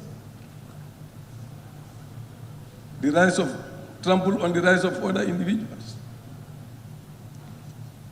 But this provision has come to say when somebody commits a crime, even if the police don't want to take action, the individuals can take action against the person to ensure that he or she is punished by law. Honorable Speaker, if you look at loans, we all complain about loans, grants, and government guarantees. Loans have always been controversial. Some of us, in fact, asked for some kind of study to ensure that we have some control over these loans, to ensure that we don't overburden our people, future generation with so much loan to the extent that they cannot even manage their destiny. So this draft constitution has come and put some stringent, extra stringent measures to help the National Assembly to ensure that that does not happen. That's a very important innovation. Honorable Speaker, when you come to the issue of Sefolu, for me, that is controversial. Sefolu and Al-Kalulu. With Sefolu, you have an election, which is okay, since we agreed to an election. But then they said for life, when you win an election. And in a republic, in a democracy, somebody who is elected should also have a term limit, so that people check again whether they want that person or not. Has it been serving them the way they want to serve them? And what are they going to be their functions? Even though that is left to us. They say we can come with a provision and give functions to chiefs. But I believe that needs to be put here so that we know when we are going to make them live, are they going to be ceremonial? Or are they going to continue to be magistrates? Because they are magistrates and they are administrators. They are doing all these two things in the districts. So for me, if we are going to make it election, then we have to give them a period. And when you come to the issue of Al-Kalulu, there has always been some argument as to who is the legitimate inheritor of the passing one. So it is important that we come with a provision that will help in addressing that. And I believe if there is commotion and people don't agree as to the traditional lines of inheritance, they don't agree, let them have an election, a simple election where all the members of that community, who have voting card can easily vote, and then they solve the problem, rather than trying to force somebody on them. I think that that's something that we should look at. Honorable Speaker, affirmative action. This draft has given a lot of impetus to that. The other half of society, the female folk. If it were not nominations, we may end up having only 3 members of the National Assembly. Are they participating in the decision-making process of this country? Are they not citizens? Should we allow the other half to just be clapping, supporting us in elections, and not allow them to participate in the decision-making of their society? So affirmative action. We should not oppose affirmative action because it's helping others to join the development of our society. Environment, Honorable Speaker. This draft constitution has made the environment a fundamental human right, which is not in the 1997 Constitution. It's not there. It's a very good innovation. Now, what I want to emphasize also, Honorable Speaker, is compromise. We all want something better. But this type of work cannot be done without compromise. If you have 319 provisions or clauses in the draft, and you happen to disagree with 5, don't kill yourself, compromise. Let's compromise. There is no need to commit suicide because of disagreement. If you ask me, I have many provisions or clauses here I do not agree. But if they pass, I will not kill myself. Because I know the fundamental principles and other important clauses that are there, the fundamental human rights clauses that are there, etc., etc., etc., other innovations that are there, have more importance, they are more positive importance to the society than the few clauses I may disagree with. And let's not tailor a constitution to serve an individual. Let's not focus on any individual. Let's focus on institutions. Let's focus on principles, ethics, and merits. Because the threshold is very high. The threshold is very high, 50% participation. Even if you agree here, after we agree, then you go and campaign, you are depriving us of the threshold. You are depriving the society of the threshold. And even to pass this stage, we need a lot of compromise. A lot of compromise. Fundamental rights, they are there. For me, my concern was fundamental rights. We should look at it to see that at least they have not given us fundamental rights with the right hand and on the left, because I see a lot of limitation on the fundamental rights. So we need to balance to see whether that is not the case. But as long as that is not the case, we should be fine with it. So on that note, Honorable Speaker, I thank again the CRC for a very good job, for their commitment to national duty. I thank the members for a very good debate. But let's allow this draft to pass this stage, so that when we come to the next stage, we will have another debate among ourselves to see and help each other to understand a lot of these provisions, because some of us have discussed with all kinds of lawyers, home lawyers as well as backyard lawyers.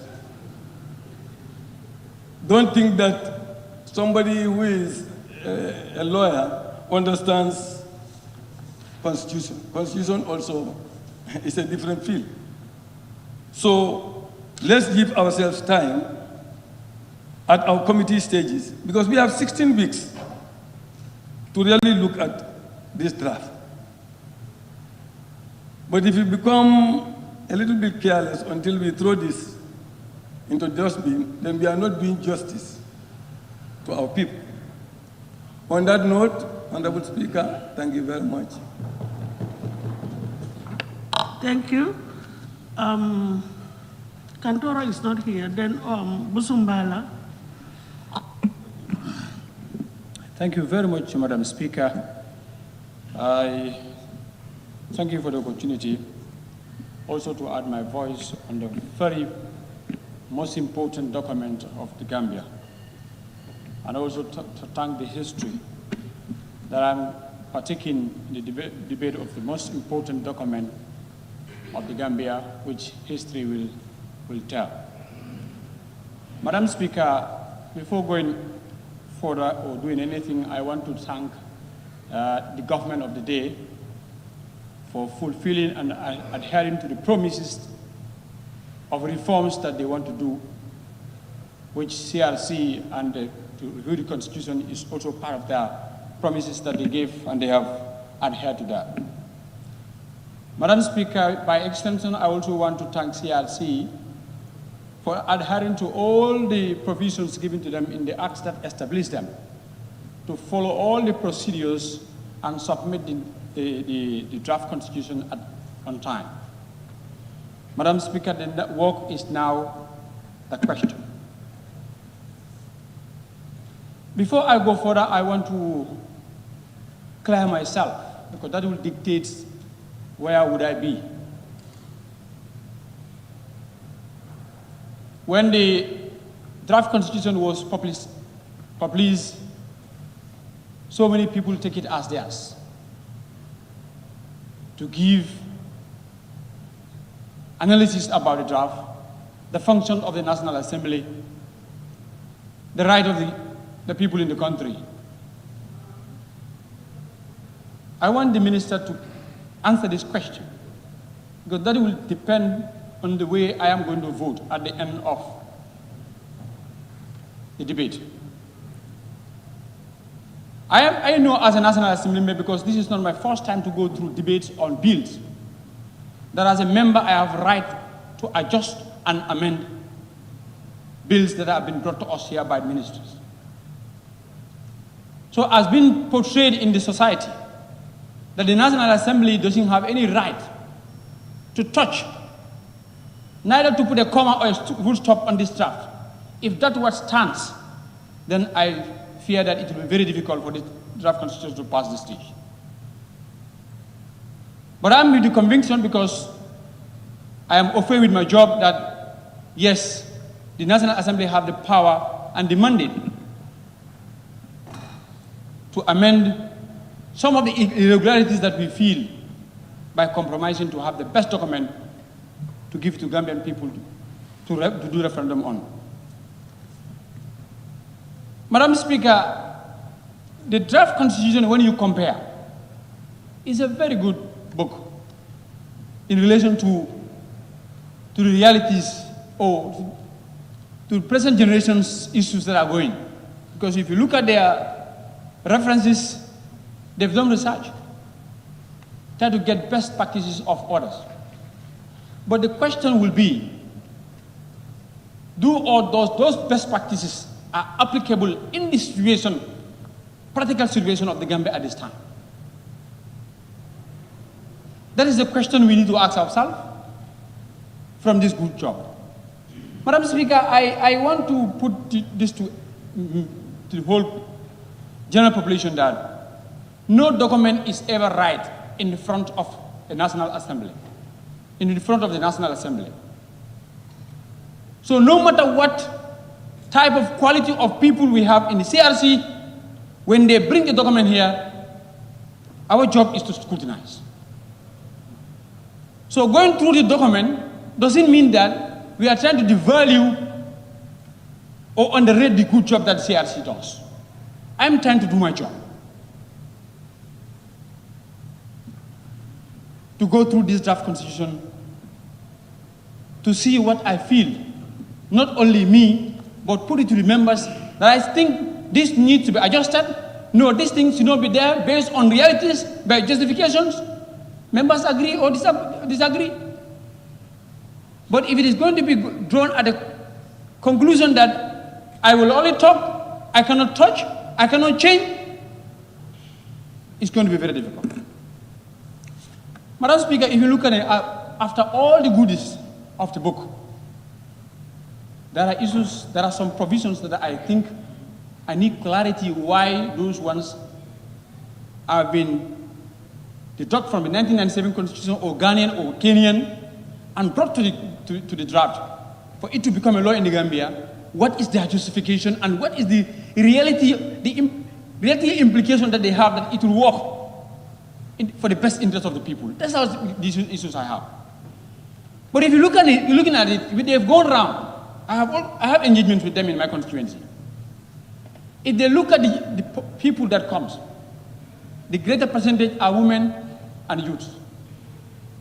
So one aspect should have been in their mind, or I expect the draft constitution to talk something about the unemployment rate of the population.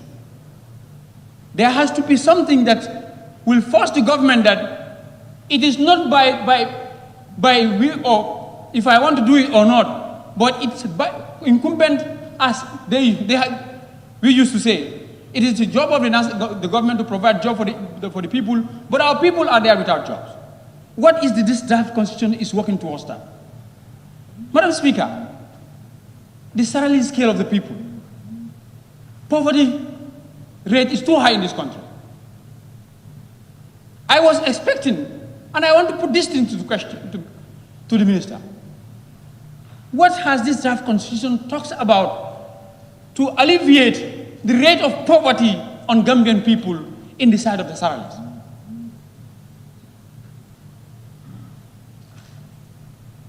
Poor infrastructure. Gambia seems to be a dry sitting country. When rain comes, sorry to say this, everybody changes into frogs. We keep on jumping from one pothole to the other. It has been here since 1965. Constitutions have been changed, government have come. I think this time the reality of the draft should focus and make sure that the government should prioritize those things, because we need to stop them. Those are the issues that I believe they should be there. Madam Speaker, I believe this draft constitution should have been a game changer. Game changer, what do I mean? The political game changer. The political climate of this country is too cloudy. If I can tell you, yesterday I was woken up by insults. Insults from people that they said it is the right to insult me. All over the world, within the country. If that is going to be the trend in our political atmosphere, where are we heading to? I expect the draft constitution to talk about that, to put a limit to that. If leaders are appointed, leaders are elected, they should be safeguarded. They should be respected. If I come here, I represent number of electors in my constituency is 36 that are on the book. But those that are coming in 2021 maybe 50. If only you, who is going to tell me, vote this way, and I want to explain to you, you said, no, I am not listening to your concern, you raise insult on me. Do you think you want me to do the job for you? It will be very difficult. And I, as a National Assembly member representing my constituency, am I not a Gambian? Didn't I also have an opinion?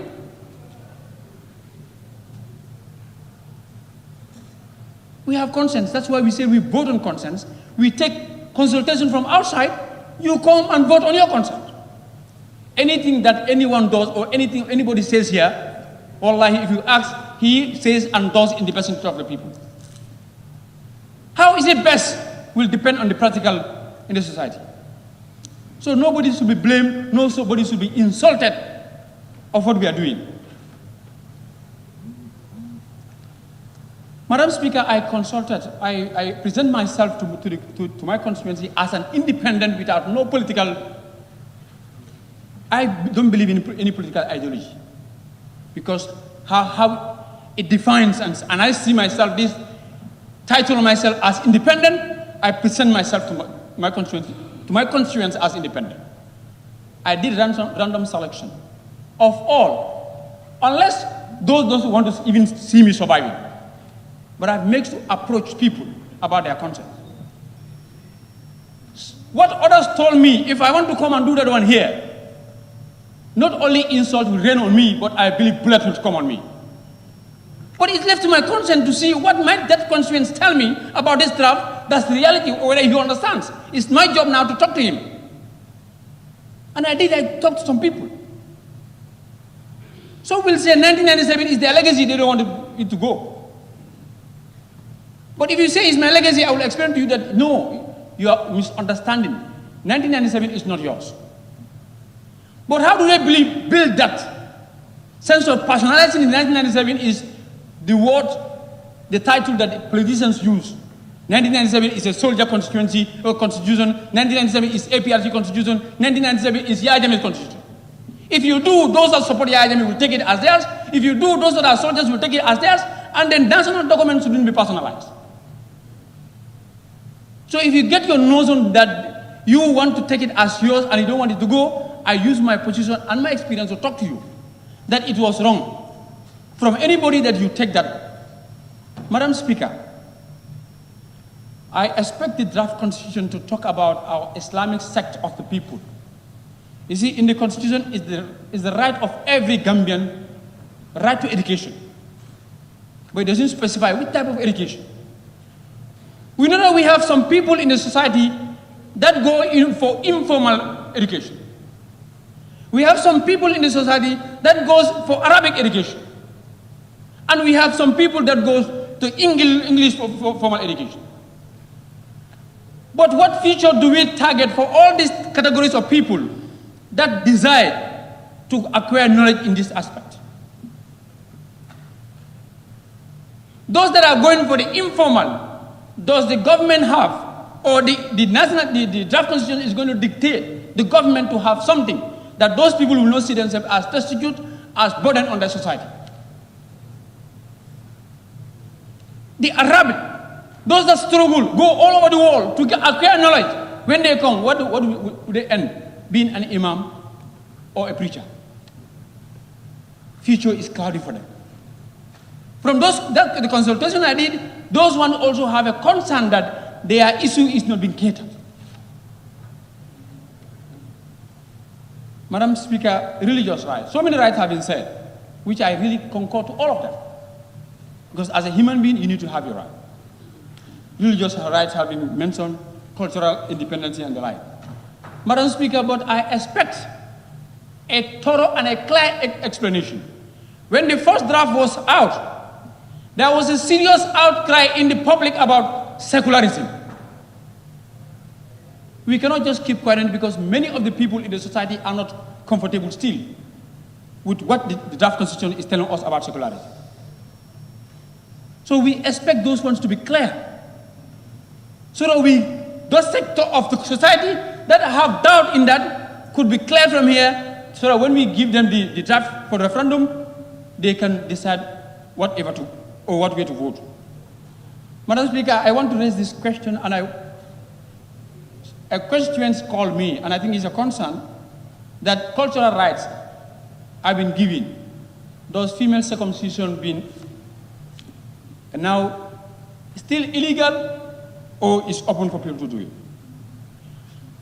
Madam Speaker, I want to say this. The only campaign promise I give to Gambians, which I could remember, was term limit. I will never work with anybody that want to empower leaders to encroach into power. So the issue of term limit in the Constitution is highly supported, and I know everybody supports it, but based on principles. The principle needs to be explained. The principle needs to be explained. Talking on my concern. So the principle needs to be explained. You see, democracy is respect the right of minority, even if it is one. So if one person feels that your right is infringed, that person deserves explanation. So I want to explain the process. Madam Speaker, when we want to call for democracy term limit, we want to avoid what? We want to uphold the high principle of democracy, and we want to avoid dictatorship. Madam Speaker, I am seeing political parties as semi-government in the makings.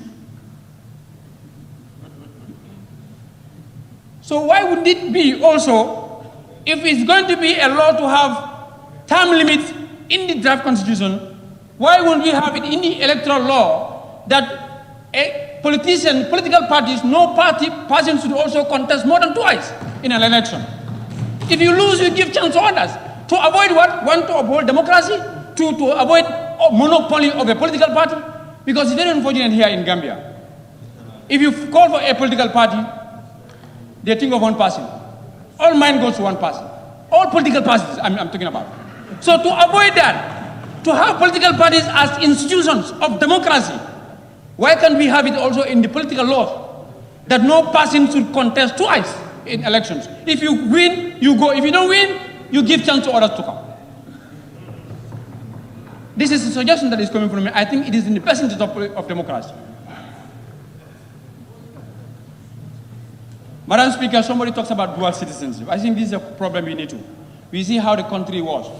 Anybody, I give reference to 2016.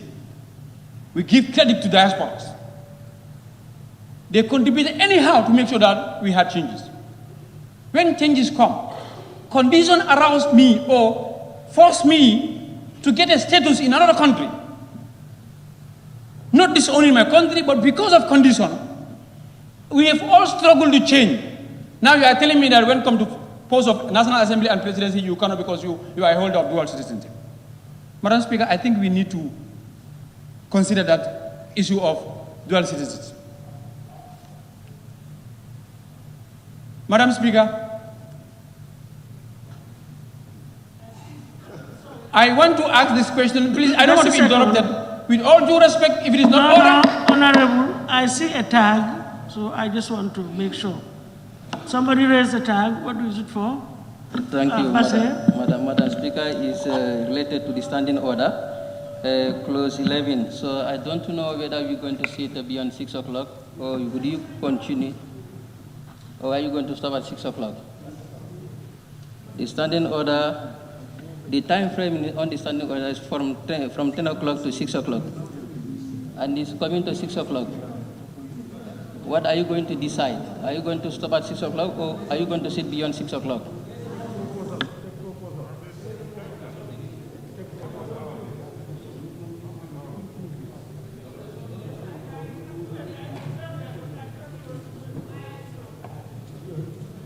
I know that if we are to sit beyond 6 o'clock, we cannot sit beyond 6 unless there is a motion moved and agreed to by the Assembly. So what do? Can somebody move that we sit beyond 6 o'clock? No, where's the timekeeper? Timekeeper? You want to usurp his position? Busumbala, just a second. Let's take the motion. I definitely want to abide by Section 11. Is he moving the motion? I move that we abide by Section 11. No, are you moving a motion for us to sit beyond 6 o'clock? No, to 6 o'clock. No, I move that there cannot be a counter motion. You just vote against it and it's lost. I move It's that as simple as that. I move that we adjourn at 6 o'clock.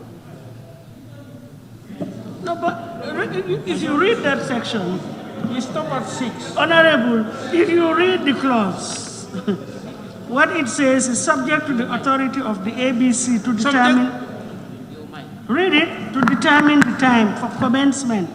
Subject to the authority of the Assembly Business Committee. Two of us cannot speak. To determine the time for commencement of business in plenary, and to Standing Order 14.2, Order of Business, sitting of the Assembly shall commence at 10 a.m. and shall continue until 6 p.m. unless the Assembly is previously adjourned. So I move that we adjourn 6 o'clock. Is there any need to move a motion for an adjournment? There is no need because the standing orders indicate that at 6 o'clock we adjourn. If we want to extend beyond 6 o'clock, then we move a motion to sit beyond 6. I don't think you are in order. I have a motion. Nyamina? Yes. Let me take Nyamina, please. Yes, Honorable Nyamina Speaker, is sorry. as indicated, I rise to move that we sit beyond 6 o'clock. Thank you.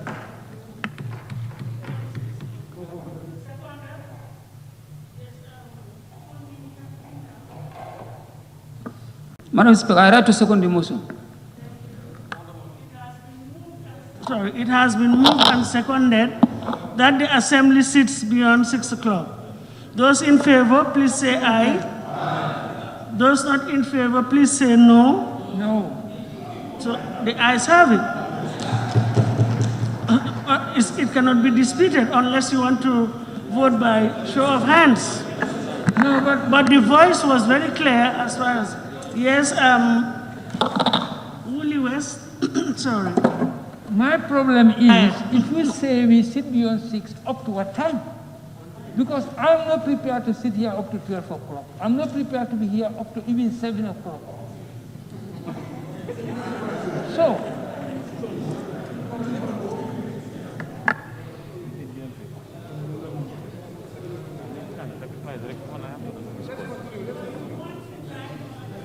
specified. That should be in the body of the motion. We sit beyond 6 o'clock up to.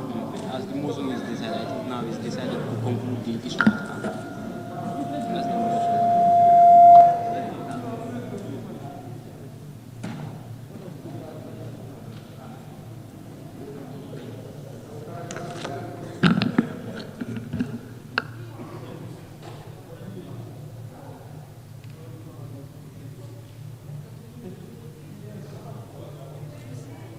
Honorable Woolley West, we still have about 7. Am I right? Yes, 7. 1, 2, 3, 4, 5. In fact, 8 more interventions. And the assumption is that if a motion is carried for us to sit beyond 6, it means we sit beyond 6 to complete the business of the day. And that may take us to, I really cannot determine. I really cannot determine.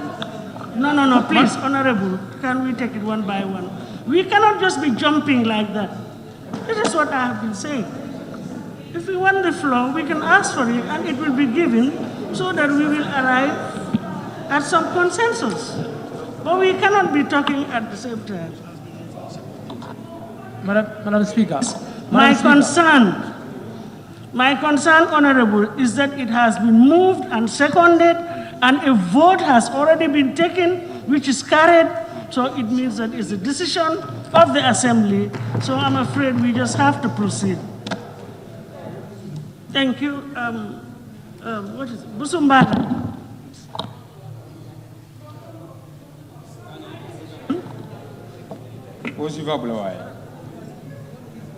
Yes. This is the CRC. Well, thank you very much, Madam Speaker. Others had serving here. Let me take it easy and then cut it short. But it is live. I have to talk. Madam Speaker, I want to help one of my colleagues who mentioned about youth participation in politics, the 10%. I really appreciate that. But I want to remind him that person he's talking about is not entrenched. So any political party can come and change it. Youth participation, Madam Speaker, I said CRC has gone round. When they went round, they met so many youths. Youths have now interest in politics. But what provision do they have to guarantee that youths are being captured by political leaders? Yes, it has been indicated in section 84G, 10% of youth participation in the National Assembly. But I want to inform this Assembly that all provisions on that 84 were entrenched or are entrenched except that G. So what signal are they telling the youth? That we only want you to come and support us, but we can betray you at any point. When we feel that there is a competent old man or old woman somewhere, we'll prefer for that one. So I am suggesting that G should be entrenched to give the assurance of the youth that every sessions of, how do you call it? Every legislation of the National Assembly, youth participation from every political party will be 10%. Madam Speaker, I have this concern and I want an explanation. I compare it in the 1997 Constitution. Pardoned prisoners, convicted prisoners. Nothing has been said whether they should contest in public offices, but it is in the draft, it has been clear there. The conviction stays, if I'm right, but you are free to, or you are not barred to contest in public offices. I want to ask this question. What prompted that, for that changing in the reality of the situations? Giving it a contradiction or in a comparison to another provision in the Constitution that says if you are sacked or dismissed from an entity, you are going to be banned for life. I tend to be corrected if I can go through it is captured there. So I am dismissed. The law banned me for life. Somebody is convicted, been jailed, pardoned, can contest. I want clarity and explanation in this. It's all for the best interest of the Gambian people. Madam Speaker, term limit of presidents have been mentioned. I also want to suggest, wouldn't it be better to also have term limit for National Assembly members? There are so many competent youths outside. There are so many competent people who admire now to work in the National Assembly. Why can't we have a provision to give term limit to National Assembly members? If you serve for 2 years, you leave. Others come. You go and do other things in life. If there's possibility for you to pass the track at your second year. Madam Speaker, I have a question and I will never, if somebody says I will not kill myself for that, I don't think it is worse, but even if it works that, to see that to have a law in the draft constitution that you feel it is infringing others' right to kill suicide, if it works, you will do. Madam Speaker, why wouldn't there be any? I have no problem conducting presidential election and national election the same day.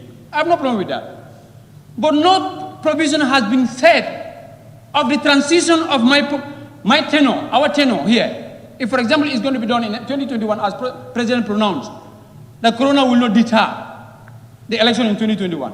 So if presidential election is going to be held in 2021, the National Assembly election is going to be done in 2021, where is our remaining term of office? We have been cut from our term. So I want an explanation and an explanation in that. Give me assurance that that 4 or 3 months will be covered. Madam Speaker. I think, Honorable Serekunda, I think there's an issue that we allow the mover of the motion to. Honorable Speaker, I rise on the Standing Order 32. That is a right that if I wish to make clarification and he allows me, I will make clarification. For the best interest of the people, but I can, you are allowed. Yeah.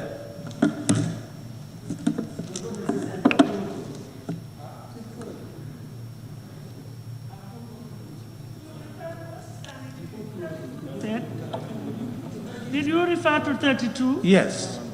No, I'm referring to the Honorable Serekunda. Yes. Are you referring to clause 32? Yes.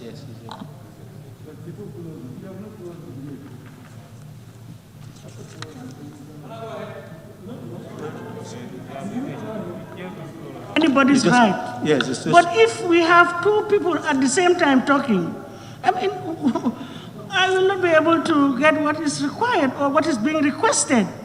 So we have to take it easy, one at a time. We make the request, and then if it is clarification, whatever the honorable member will allow or not, if it is point of order, then you will refer to the relevant clause. But if 2 voices at the same time, it will be very difficult with the microphone because it echoes. That's the only thing, but I am not stopping anybody, no honorable member, from exercising his or her right.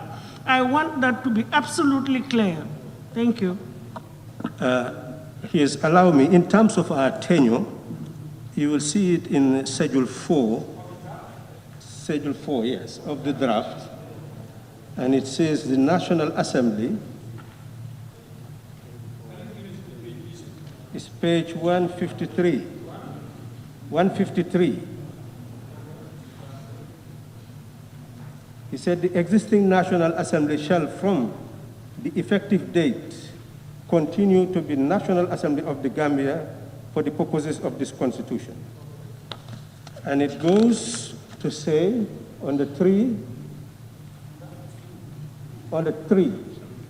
subsection 3, paragraph 3, there is 2, there is 3. The expanded membership of the National Assembly shall take effect, and the members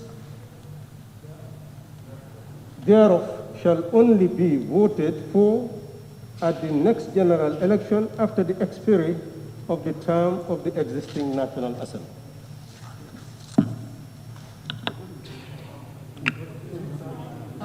Observation.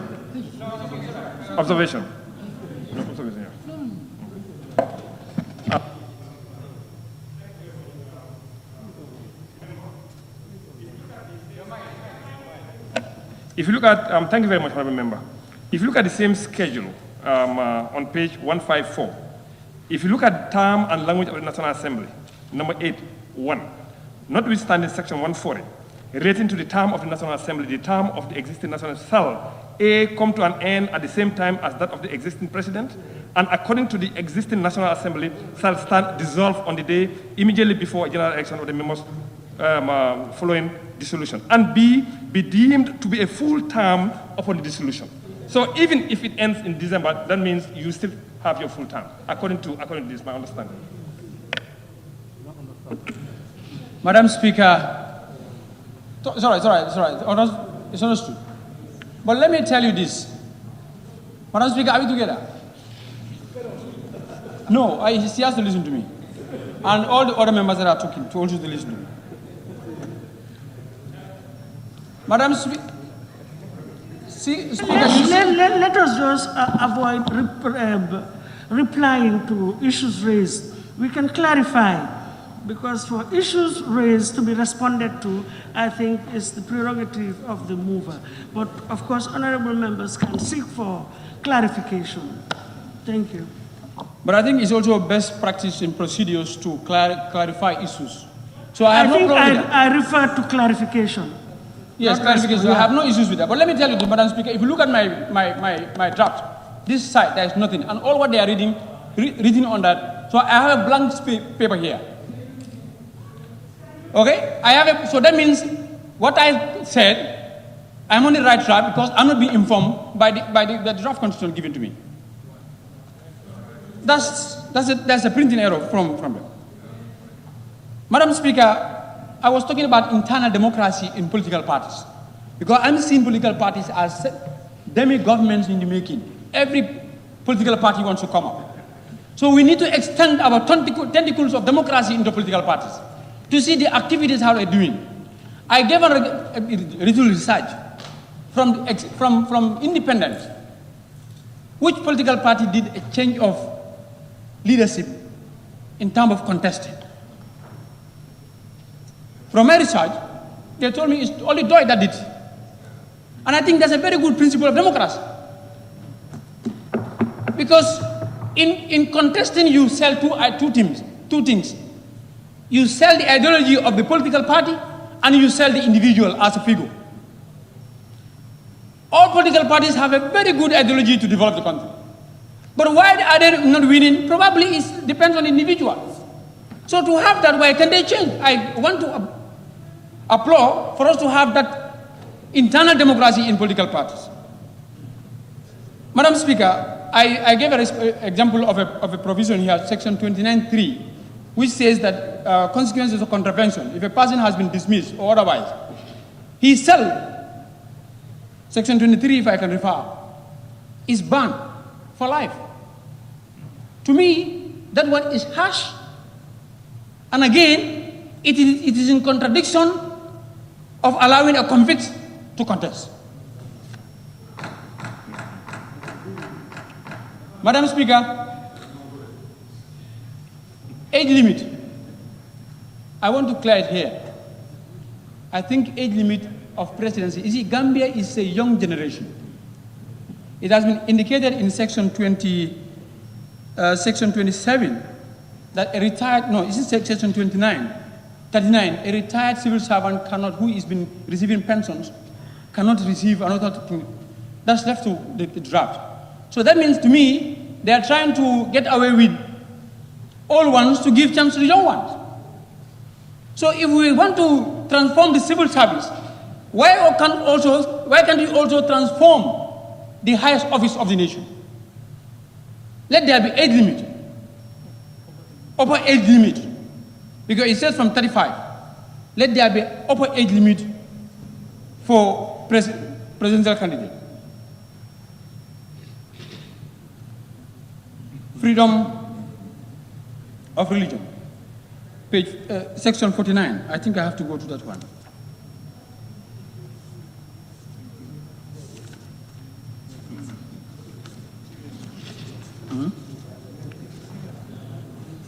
Section 49,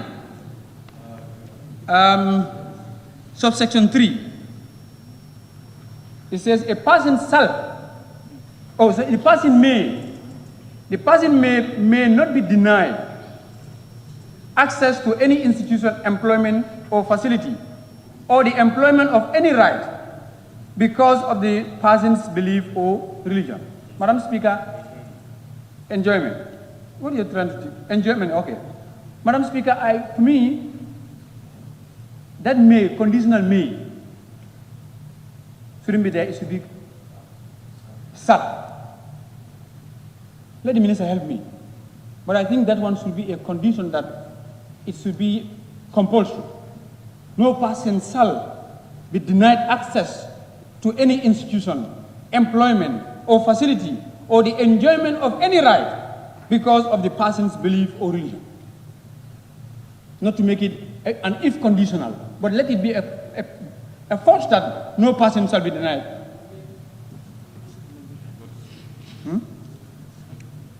To be mandatory. Madam Speaker, so many rights have been given. I accept those ones because I want nobody to take my right. But Madam Speaker, I believe if rights have been indicated, duties of citizens should also be indicated. Because I believe every citizen has a duty towards the government. But I tend to be corrected, or I tend to be directed to any person. I don't see any provision that talks about duties of citizens towards the country. So which I believe there should be a provision to outline the duties of citizens. Madam Speaker, impeachment of presidents. How would it be so easy to impeach a president than to dismiss a high court judge? Somebody mentioned it here. Less than one half of the whole National Assembly can impeach a president who has been elected by the whole country. To me, that one is too small for that. Look at this draft for it to come into force. We are asking about 75%, 3/3. More so an officer who is going to control the implementation of this one, just to be impeached with less than half of the National Assembly members. Honorable Minister, I want a consideration in that. Madam Speaker, how do you call it? Retroactive law. I am guided by 1997 Constitution, which guide us to promulgate this Constitution. It is clear, I may need another explanation, but through my understanding, it bears National Assembly to pass a law that is retroactive. So why this this draft is bringing that? So I want assistance on that. But I want the Honorable Minister to help me on that. Honorable, let's just speak it. The Honorable Minister can do that.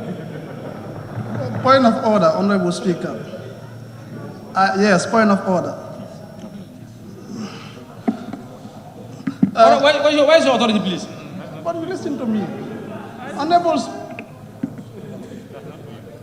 Yes, Honorable Speaker, clause 67(1) of the point of order, yes. Clause 67(1). 67(1) of the standing orders, which states, or do I have to wait you? Yes, exactly, Honorable Speaker. Clause 67(1) did indicate, Honorable Speaker, after the second reading of a bill, members will be given the opportunity to debate on the general merits and the principle of the bill. But it is like the Honorable Member is going into the substantive issues of the bill, which is not actually the case here. That might be dealt with when we get to the next level, that is the third reading. Thank you.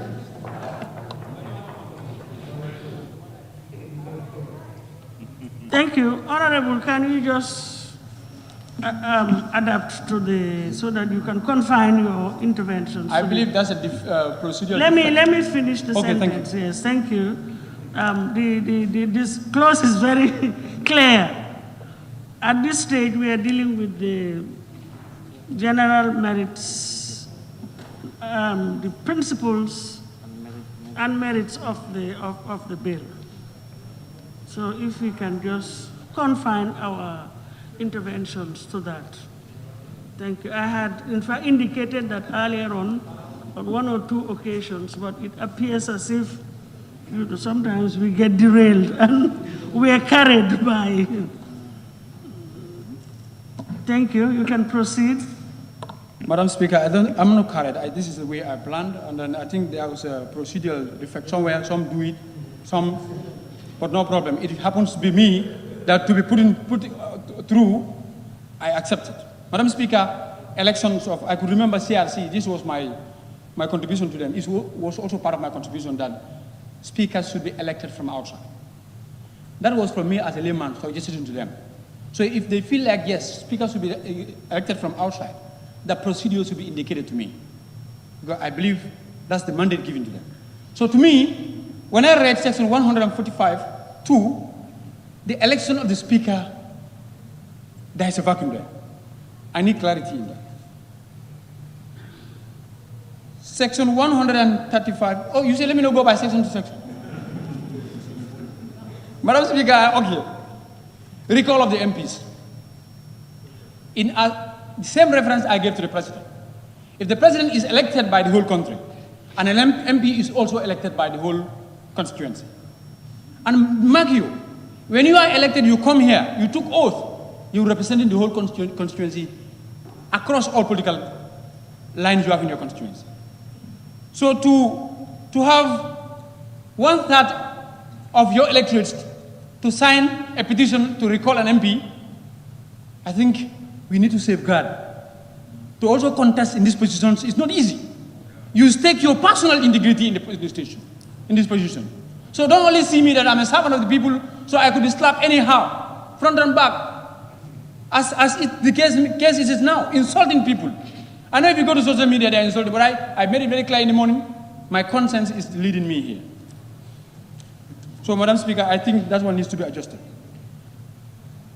Chief Justice coming here for confirmation, Madam Speaker, I said, as it is now, the situation in the Parliament is too politicized. Even if you don't intend it that way, if you stand, people divine you and put in a political frame. So I believe our Justice Ministry, our judges should be non-political. Somebody gave a reference there, I don't know whether we understand. And that is what we are trying to portray. For us to confirm the appointment is no problem, but with the situation. And that leads me, what is this draft constitution is bringing to make sure that the National Assembly members are not being carried out by political sentiments. This is the reality that is happening here. I even gave an example to one interview that I conducted. I expect the National Assembly, the office of the National Assembly, to be non-political in the constituency. How would that be? The government need to fund and furnish a non-political office for office of the MP, where everybody in that constituency will have the right to come and put their suggestions and petitions to the MPs. But as it is now, MPs have political bureaus. Those that are saying, I've consulted, they didn't consult, they consult their political cohort. So to have it as you have it across all political lines in your constituency consultation, I believe the draft constitution should bring that office of the MP in the constitution to be non-political, so that we can be able to represent across. Madam Speaker. Madam Speaker, I was confused, so I need clarity here. They say the draft constitution cannot be challenged in the court. Somebody was trying to explain to me, but I still need more explanation. What is the reason to have that one as a provision in this draft constitution that all the provisions in this draft constitution cannot be challenged in the court? Okay, clarity, my friend. You are saying because you spoke about it. You spoke on it. Madam Speaker, yes, I talked about somebody, honorable member for Kiang, I don't know, Kiang Central, spoke about the autonomy. I told him you did a very good point because I was trying to get that one, autonomy of the National Assembly. You see, if we are not autonomous, we are not given all the powers to be able to do our functions and be safeguarded with a whip, so that if you want to do your work or use your seat based on political sentiments, this and this thing will happen to you. So for the National Assembly to be autonomous financially and everything is very good. So if it is captured in the National Assembly, the draft constitution, as I've been informed by my colleagues, it's something very good. Madam Speaker, the welfare of your National Assembly members. Some 3 years ago, I was involved in an accident with my colleague, which is very strange. 2 National Assembly members going to the same work from the same political party had an accident. It's confusing. But Madam Speaker, I believe at that time, we are the one driving our car. We are in a rush, calculating to a meeting. And unfortunately, it happens. Madam Speaker, Honorable, really, I think that that's a deviation. Please. You know, I have my experience over the last couple of years is that it's been very difficult for us to be able to distinguish between details and general principles and merits of a bill during the second reading of a bill. So really, the fact of National Assembly members being involved in an accident really doesn't touch on the principles of this particular bill. So you have to look for a way of... Madam Speaker, I think I'll be very low in the job that I'm doing for not to be able to connect what I'm trying to explain and the reality of what is happening here. If you allow me, I would have gone forward, you would understand why I'm bringing that one. If you said I shouldn't be part of it, Madam Speaker, to conclusion, the welfare of your MPs are at this rate. MPs are driving themselves, MPs are fueling themselves, MPs are maintaining themselves. What is the welfare of the MPs? It's not being captured here. That's what I was trying to say. Because as an MP going to work, why should you drive yourself when ministers and permanent secretaries have drivers? So this is why I was trying to say, if you say you don't understand why I was bringing that accident, maybe it was not good. Thank you very much, Madam Speaker.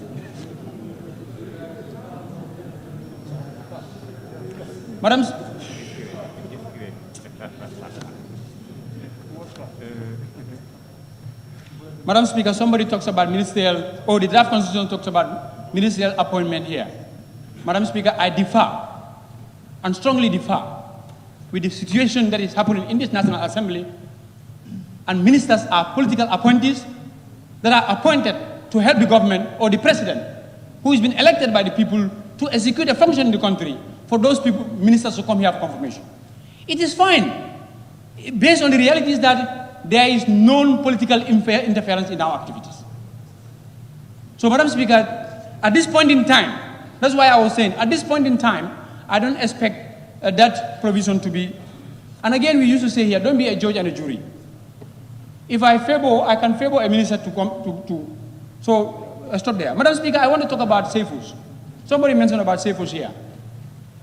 The draft says SAFOs will be elected, but it further says that SAFOs will not be involved in politics. I am doubtful here. Elections comes through politics. So if I am elected through politics, you want me to say, now, and when, during your politics, people will help you. Now, somebody also wants to do politics to have a position, you fold your hand. You say the law says that. Is the law fair in that situation? Madam Speaker, I want clarity in that. I want to say that provision, no. If SAFOs are going to be appointed, SAFOs, that's inevitable that they would involve in politics. So if we want to continue and maintain that SAFOs to be elected, then let us have a provision that they will be partake in elections, in politics. If we don't want that, then let's see another way of appointing and nominating as SAFOs. And also life expenses, no. And also life, for a SAFO to be elected, somebody mentioned it here as a matter of democracy. I am elected, after 5 years I have to go back to my people. So how can I be elected to become a SAFO and serve for life? Democratically, it is undermining something there. So, Madam Speaker, I want the minister to consider that SAFO's appointment is not clear, and also the alcalos. Alcalos, the appointment, I really accept that one. They should be on lineage of the founders of the community. But again, the remuneration of these SAFOs and the alcalos is not being mentioned. And I have not seen any person which says an act of the National Assembly will decide. I start to be corrected. I thought if that is to happen, there has to be a provision that will say an act of the National Assembly will decide the remuneration of the SAFOs and the alcalos. Madam Speaker, very critical point. Right to marry.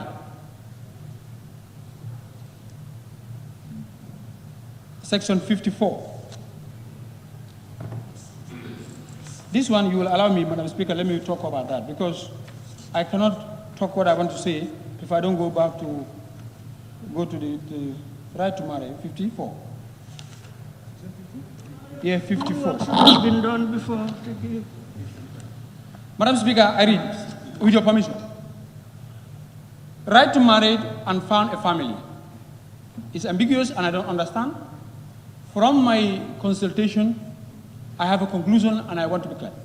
A man and a woman of full age. This is English language. Might be different from the language we speak in class or on the streets. But a technical language in court. You have article. Article A before a subject, or D or an. So if you have a man, and again, and a woman, I have this confusion there to be clear. Is it that you are giving that man is an entity where marriage can occur among themselves? Woman is also an entity where they can marry, or and across? To avoid the right of gay and lesbians in this country. To make it very clear. I want to be clear whether this constitution is not giving an ample limit or a limit to gay rights and lesbianism in this country. Madam Speaker, my last point will be on security. Security. Thank God, yes, that's not a problem. It's always like that. When you speak, people listen to you. When people are speaking, you feel bored. Leave the chambers. Madam Speaker, security, when I compare the 1997 Constitution and this one, I have a question. We all know that the past regime, security was one of the tools that we alleged the former government used to intimidate and victimize people.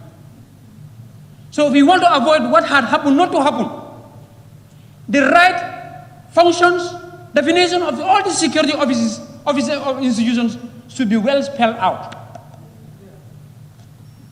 It should be all spelled out in this constitution. I'm having so many answers from my back here. Is there or not there? My friend, I'm directly addressing the speaker and the minister to address. I believe, when I went there, is the military and the police, which is not even captured well. If you compare the function of the military from 1997 to 2000, it is not captured as it needs to be captured. As it is today, I've done my consultation with them. They need some adjustment because they are also with the conviction that, and they are also with the assurance that the allege that people put on them, that they were used as tool, they don't want to be used again. So to avoid that, their rights and functions should be well spelled in the draft constitution. So that no authority from anywhere will dictate them to do something. If they are dictated, they will go to the constitution whether it's part of their mandate. Because TRRC is a living witness and a classroom for all of them, or all of us. Only the military, the police, nothing about the immigration, the intelligence services, only their names have been mentioned there. And then I see no provision that says an act of parliament should come to define the functions of these institutions. So to me, I'm not satisfied to allow this draft constitution to go like this when we don't take care of our security institutions, because I don't want what had happened to happen again. So Madam Speaker, based on this, from all the good job that the CRC did, I want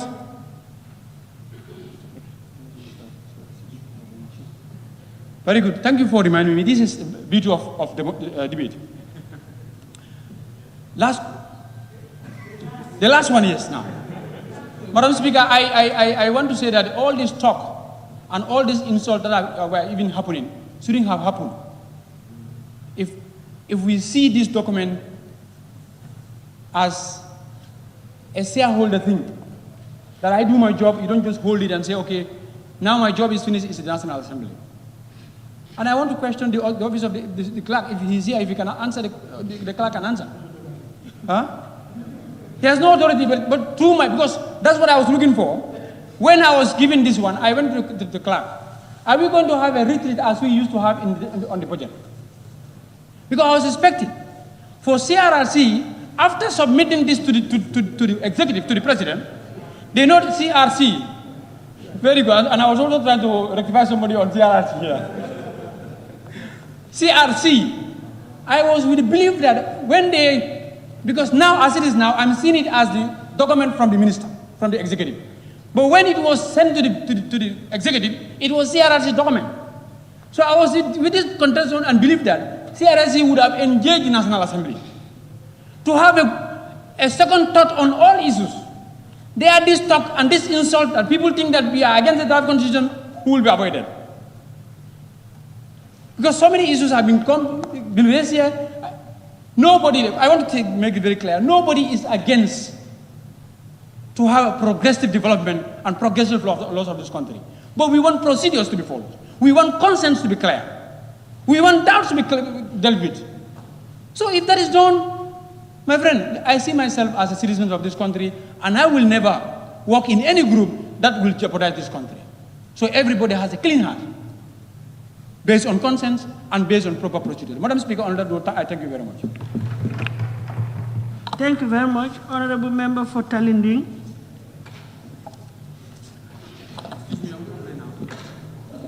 Thank you very much, Madam Speaker, for giving me the floor. I will also like to join my colleagues to commend the CRC for a job well done.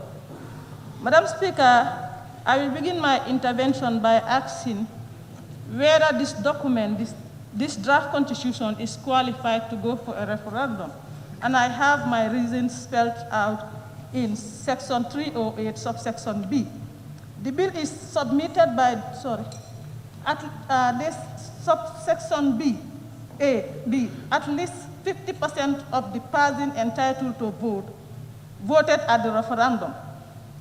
My doubt is we have many young ones who are aging and are meeting the age criteria of 18. I don't know whether these people will qualify to vote because page 37, section 77, subsection 4, electoral law also is saying that National Assembly shall not amend or repeal or introduce any law in relation to election within a period of 9 months before elections are held. So if we want to take this document to the referendum, and are we going to organize a voter registration for these children to be qualified to vote?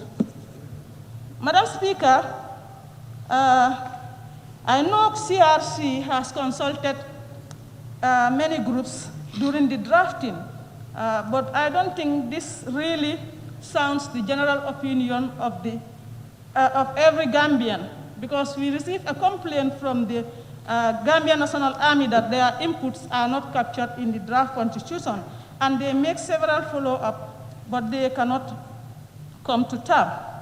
Madam Speaker, coming to the judiciary aspect, where the Solicitor General and Legal Secretary, the President should appoint based on the confirmation from the National Assembly. Madam Speaker, I feel so skeptical for this thing, because we've seen party interest over national interest in this National Assembly.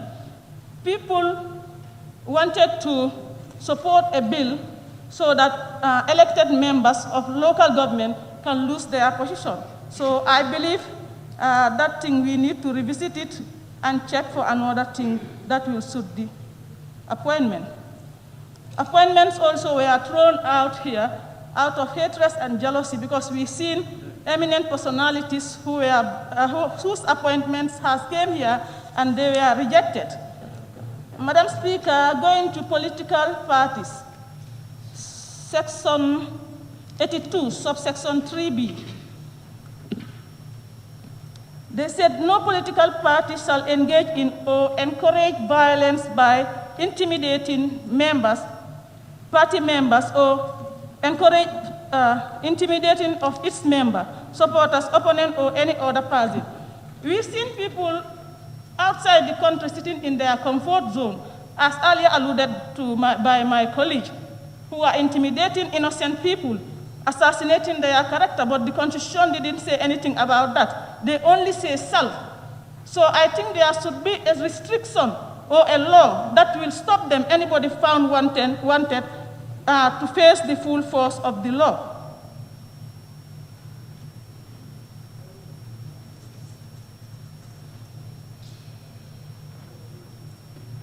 Madam Speaker, appointment of judges.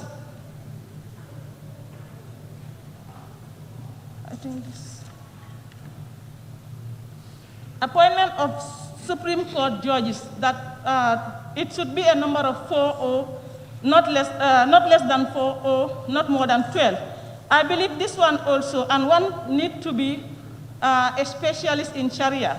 I believe we need to add it to two Sharia judge, because if you see the way English students are represented, it's like the Islamic students are less represented. Madam Speaker, going further, as my colleagues mentioned, that they receive many amounts of insult before the passing of this CRC. And I must say that I was so disappointed by one of our activists who is stationed in this National Assembly here and is representing the Westminster Foundation for Democracy. And I am calling on the clerk of the National Assembly to work in consultation of the Westminster Foundation. Because if they are promoting democracy, I believe an elected representative of the people should not be intimidated, or the affair of the House should not be undermined, because they are asking that the NAM should not touch or change anything. This is a very misleading information, and I'm calling on the authority to work fast on this. No point of order, Honorable Speaker. I'm not allowing any point of order. This is a point of order. No, Honorable, I think it's a concern that I think you can raise, but then when you're debating on the principles of the bill, I think the concern should be separated from your debate. Noted. But you can still raise the concern, but outside at the conclusion of your debate. Your intervention, thank you. Proceed. Yes, Madam Speaker, I think another recipe for disaster is Section 106, which one half of the resolution that was passed by the National Assembly can impeach a president. I think we need to be very careful, because some of the members, their constituencies represent less number, like 1,000 or 1,005. So if they said one half of the majority can impeach the president, that is not the power of the Gambian people that was vested on the president. Madam Speaker, the last but not the least page 167, that speaks about the term limit of the president. If there is anybody in this parliament who will support the term limit of the president, I will be the first to accommodate the legacy of the coalition government. But, and this, it reads, notwithstanding, term of office of incumbent president, notwithstanding anything contained in this constitution or any other law or any rule of interpretation or rule of construction, the term of office of the person holding the office of president as the effective date shall be construed to include the existing term, and the person may contest election for a presidency for only one more term, as provided in the Constitution after the expiry of the existing term. Madam Speaker, laws should be applied based on equity and not to be politically driven, because you may make a law to target certain individual or group and it will haunt you back. On that note, Madam Speaker, I submit and beg to take my seat. Thank you very much. Honorable Member for Upper Salum. Yes. Thank you very much, Honorable Speaker. And thank you very much, all the honorable members. Honorable Speaker, we are here today, or for the past few days, to discuss a document which was presented to the President and to the nation by the CRC, who were created by an act of parliament approved by ourselves here. They have done a job, and according to the act also, they have submitted everything they were supposed to submit. They've submitted a draft. They've submitted a report of the Constitution Review Commission on the draft Constitution itself, and they've also submitted an explanatory memorandum to the draft Constitution. So the assignment we gave them to do, to compile views of the Gambian people, they have completed. So we say thank you, CRC.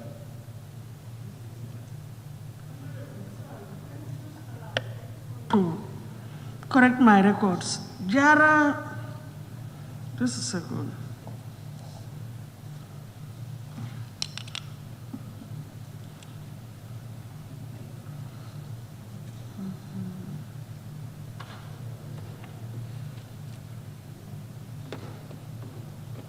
Honorable Member for Jara West, did you raise your flag, your constituency tag? Yeah, okay. I just wanted to confirm that. Thank you. So. Thank you very much, Honorable Speaker. Honorable Speaker, we have a bill before us. And the bill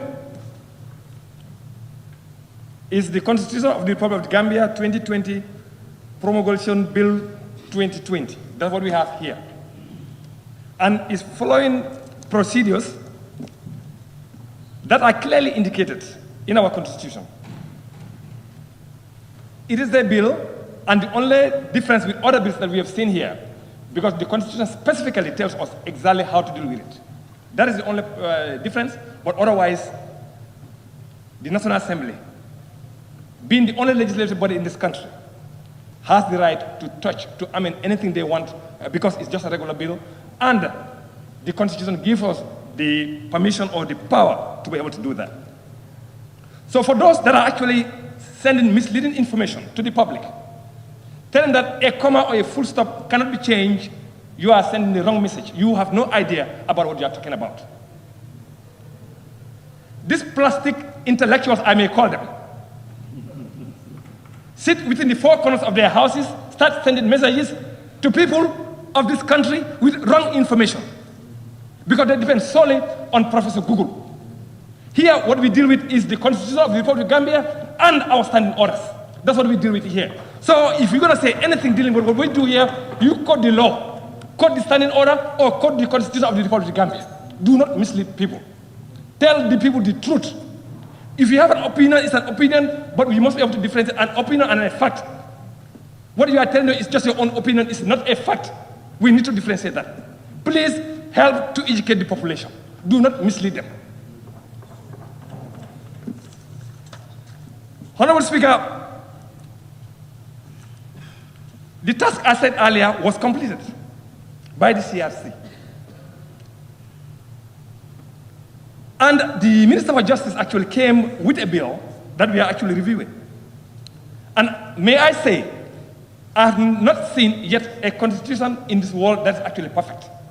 I'm yet to see that, or I'm yet to hear that. Now, for me to make a decision, informed decision, Honorable Speaker, what I did is I made my own independent research in terms of reading the bill and the schedule that was given to me. I've already made use of the explanatory memorandum from the CRC as well, and I've also gone through the report from the CRC as well. I've also consulted with legal luminaries in this country. I've also consulted with the financial expert in this country to help me make a decision. So any decision that I make here today in this parliament, I guarantee you, it is my own conscience. I'm not under the duress of anybody or under any force or any group of people that influence me to make any decision here, not a political party at all. The decision I make here is fully mine, and I take full responsibility. We have, as I go through this document, which is the bill, with the schedule that is before us, I have seen some fantastic and very progressive areas that the CRC actually has recommended. Very progressive, I've seen. If you look at chapters 1 through 5, they have a lot of similarities with the 1997 Constitution, chapter 1 through 5. A lot of similarities and a lot of good things that we can actually nurture as a young democracy. Now, when you go through the political parties also, I think they need to be accountable to the people. I don't see anything that is wrong with this section 84 dealing with political parties. I think it's very progressive. We are servants of the people. We need to be accountable to the people.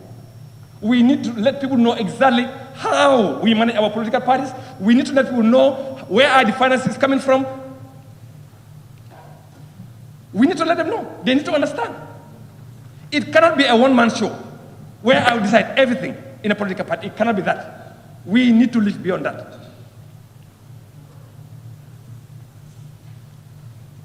Now, progressively, Section 89. I think for a very long time, since 2017, most members have mentioned Presidential Address to the Nation, SONA. Where are we? We are in the month of September, and the President just addressed the nation last week. Most of us here have spoken for the past 2-3 years that there is a need for the president to come earlier to parliament to tell us exactly the plans he has for the particular year. How did we do the previous year, and how are we trying to do in the current year? But if you wait until the end of the year to tell us something about the activities of government, what government plans to do, don't you think it's too late? And I think that has been corrected by the draft or the schedule that is given to us. It has been corrected, and I love it.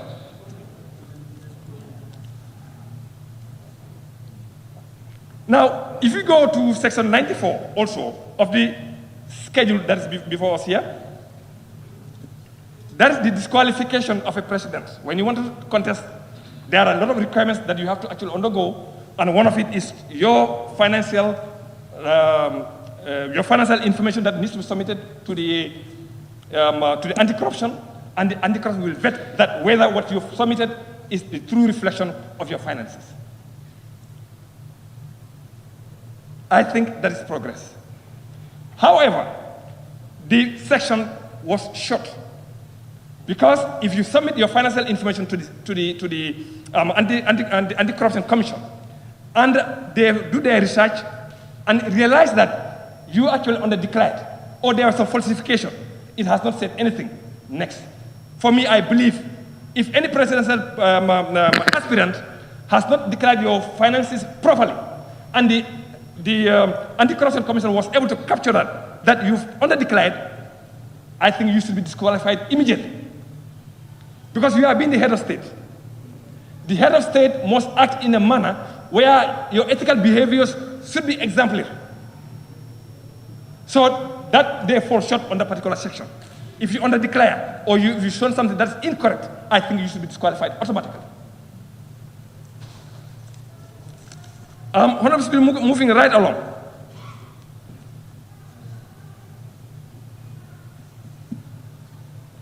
The procedures, which is section 97, that is the procedures in the election of a president. I think these are also very progressive, actually. If you compare that with the 1997 Constitution, it's really very progressive. The term limit, I think everybody here, I've not seen anyone here yet that has said they don't want the term limit. And during discussions, for people like me, they thought I was crazy when I mentioned one term limit of 7 years. Somebody thought I was crazy, but I was not. But I agree, 2 terms of 5 years, non-negotiable. We must not encourage, or we must not push our leaders where they continue to be on those positions forever. Even if you go to the state-owned enterprises in this draft, they have a term limit. There's a period of time that you can serve as the executive director of a state-owned enterprises. This is progress. This is what we need to look for. You cannot be in those institutions acting as if like this your own. It cannot be that way. We have people.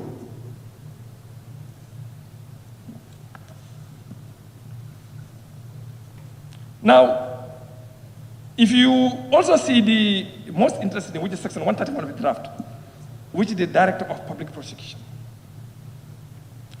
Their independence, I know it has been questioned by in some quarters. But I think to help them also do their job better, you make them an independent office. I fully support. And I think that's also progress. They must not be under any influence in cases whether to prosecute or not to prosecute.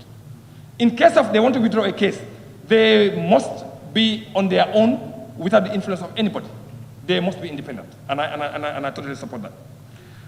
Honorable Speaker, may I also inform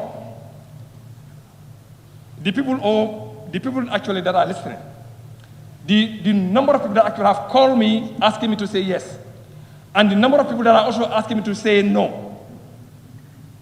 And I was very clear. Some of them, I asked them, give me 5 reasons why I have to say yes. Some I asked, give me 5 reasons why I have to say no.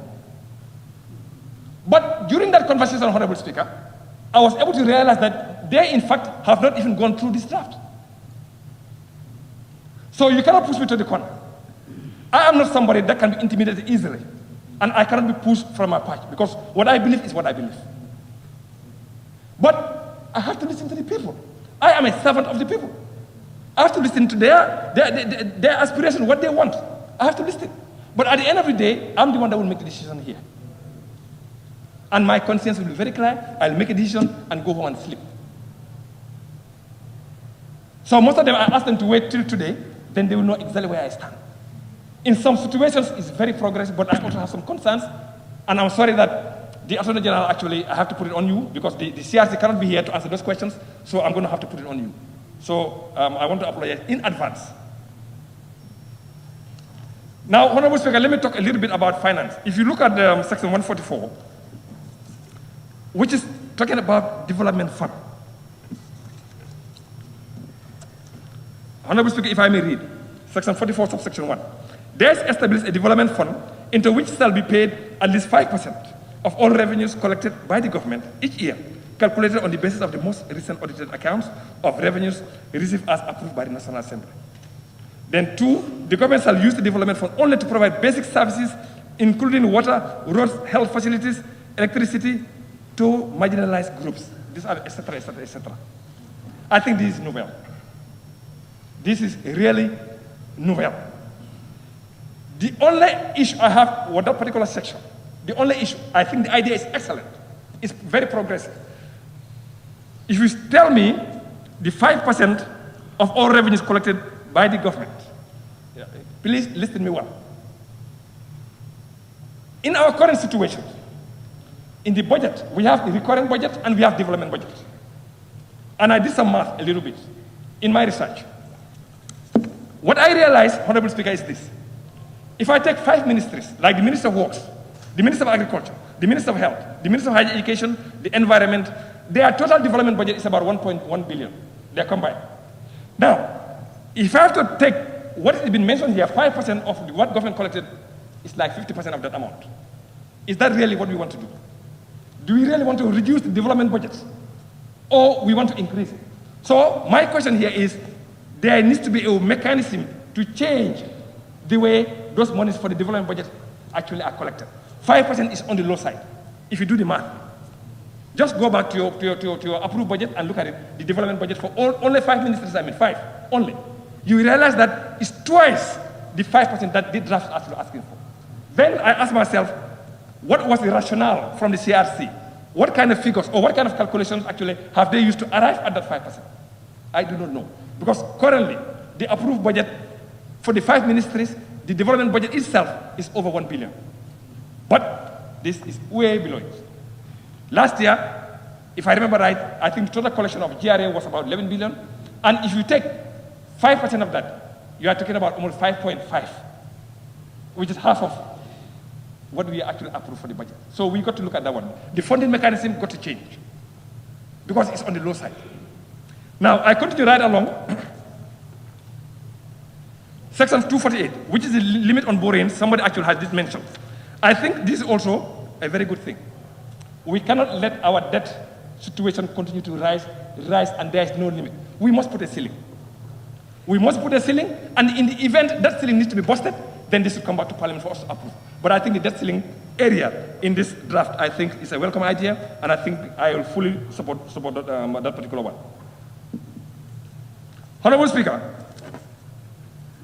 I need not go further to mention more on these areas that are really very progressive in this draft, really very progressive. I'll shift my attention now to the other side, which is where I have concern, and I want the Minister to help me understand more.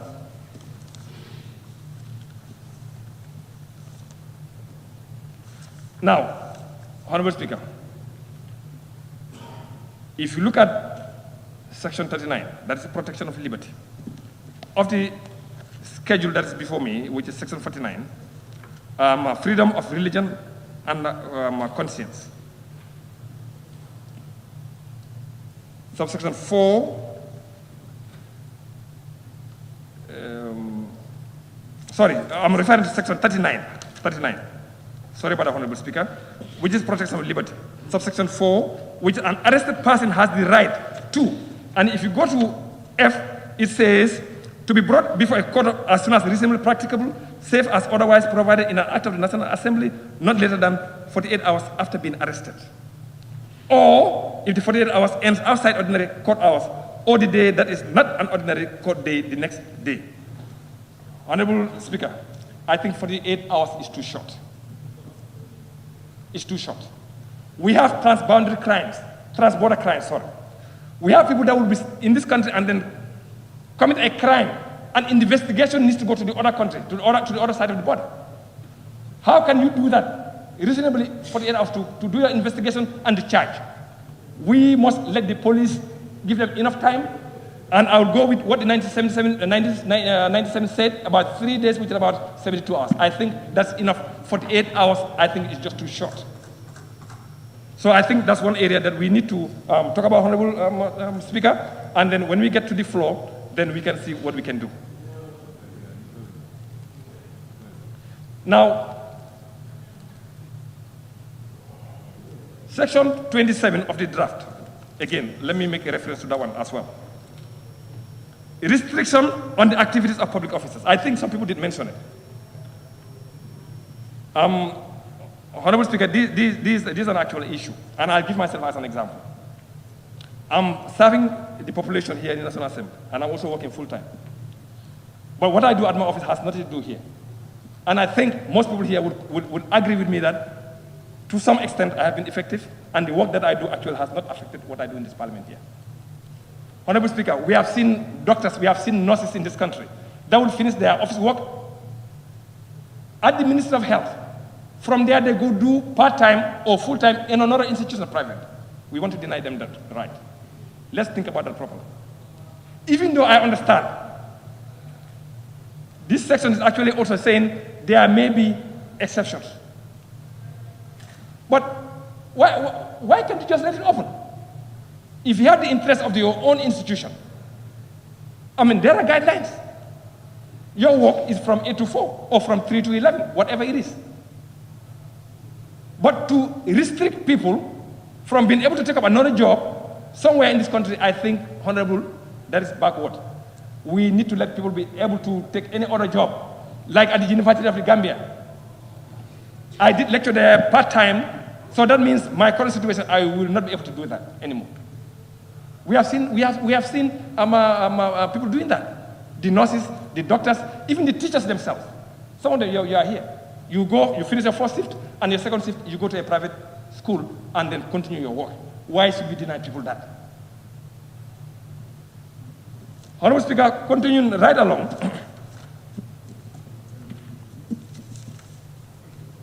The issue of citizenship. I think a lot of people actually have raised, but the only issue I have with the issue of citizenship is, which is Section 173. If you go to the report, it tells you something different. People that are born in this country, Honorable Speaker, they must be citizens of this country. I do understand. People are thinking aloud about the resources of this country. But that should not mean we should deny them right. My first 2 children, Honorable Speaker, they were born outside this country because I was away. Automatically they were given citizenship. Why would I stand here and deny somebody the same right that was accorded to my children outside this Gambia? Why? Why should I do that, Honorable Speaker? If you are born in this country, Honorable Speaker, regardless of your parents, you should be a citizen. I do understand in other jurisdictions, there are steps that you have to take. Maybe you call them second-class citizens, fine. But here, my belief is if you are born here, you must be a citizen of this country. Interestingly enough, Honorable Speaker, when you look at page 49 of the CRC report,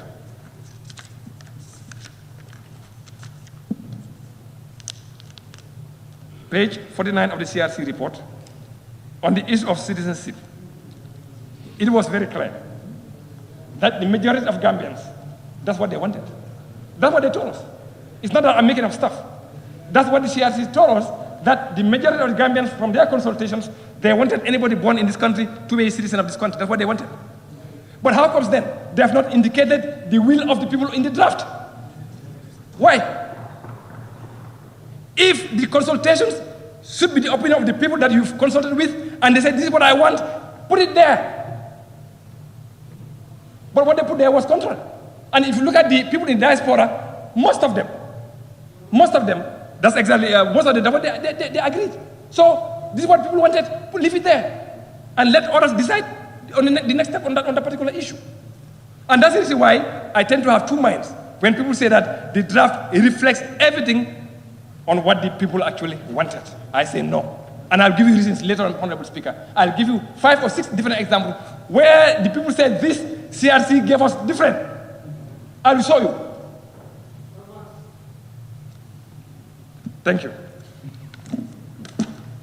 Honorable Speaker, the issue of the issue of age limit, Honorable Speaker. Upper age limit, I mean. Upper age limit. Now, I refer you to page 94 of the, you know, I have to go through all these documents just to ensure that I know what I'm talking about.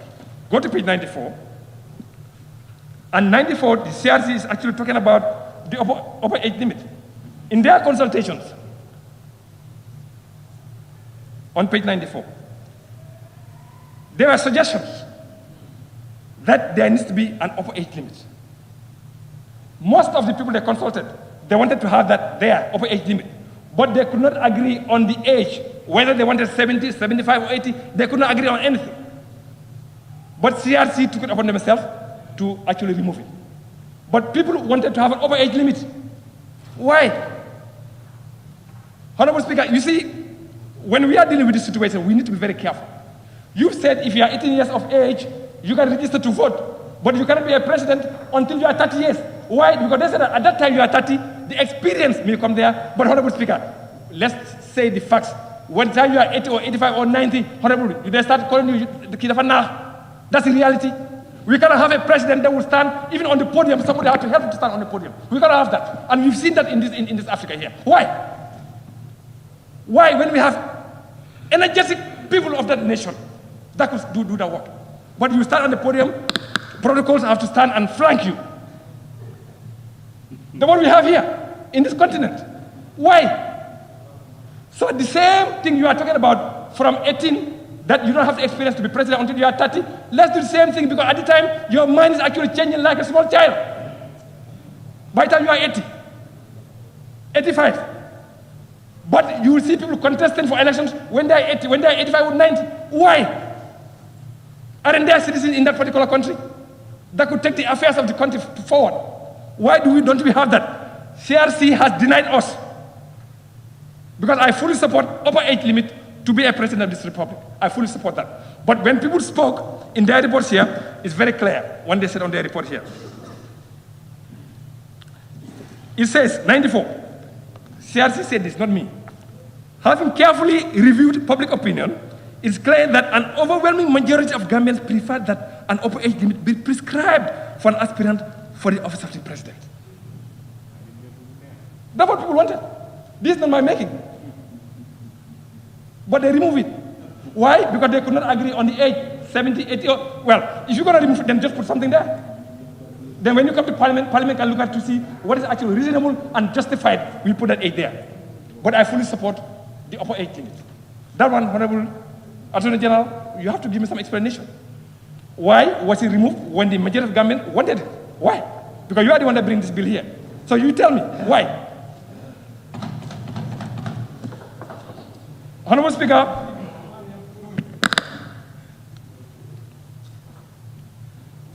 the other area I want to touch on, which is the independent institutions. These independent institutions, I think, is a good idea.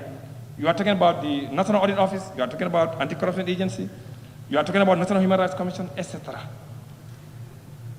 I think they've been mentioned very clearly in the Constitution that their offices need to be very independent, which we actually agree 100%. But their funding mechanism to allow them to be able to do their job, I do not agree, and I want the Honorable Justice Minister to tell me exactly why. If you say Parliament cannot reduce their budgets, you tell me Parliament cannot do anything with their budget actually, in actual fact. In fact, even if their budget has to be reduced, it cannot be below what was approved the previous year. Where is good public finance management? Where is it? Budgets are estimates. They are not cast and stone, they are estimates. I'll come to the judiciary later on. But I just want to show that independent institutions cannot have that open concept of their budget, that they budget whatever they want to budget. National Assembly cannot do anything about it. We cannot do that. We should be able to control it. Members, I'm telling you, if we agree to this particular section here, we are tying our hands. We are tying our hands, and we are tying the hands of the Ministry of Finance. That's exactly what we are doing here. We cannot do that. You and I know the nature of this economy. You and I know that every month what GRA collects, that is what is taken and distributed among all the ministries. First about salaries, second about loans that we have taken to pay. And now you're going to allow 5 or 6 or more independent institutions a budget that you cannot control. You tie yourself. Is that what we want? Where is the democracy we are talking about?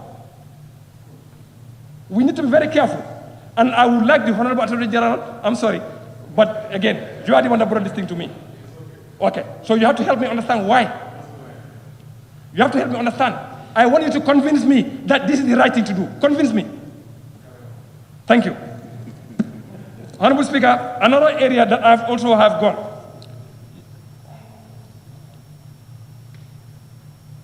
You see, the confirmation of ministers, confirmation of the Supreme Court judge, of all Supreme Court judges, including the Chief Justice, confirmation of ministers, and the confirmation of executive directors of state-owned enterprises. Honorable Speaker, confirmations are good. My technical team that you should address the chair. Oh, okay. Okay, that's fine. I'm sorry. I'm sorry. But, you know. Okay. Honorable Chair, or Honorable Speaker, you see, the confirmations are really very good.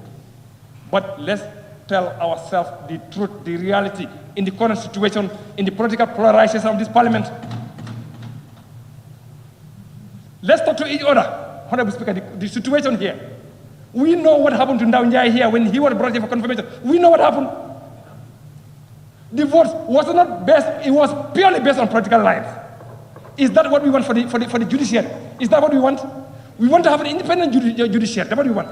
If we really want to have an independent judiciary, we must not take part in their appointment. We must not take part in their. We cannot let them be free.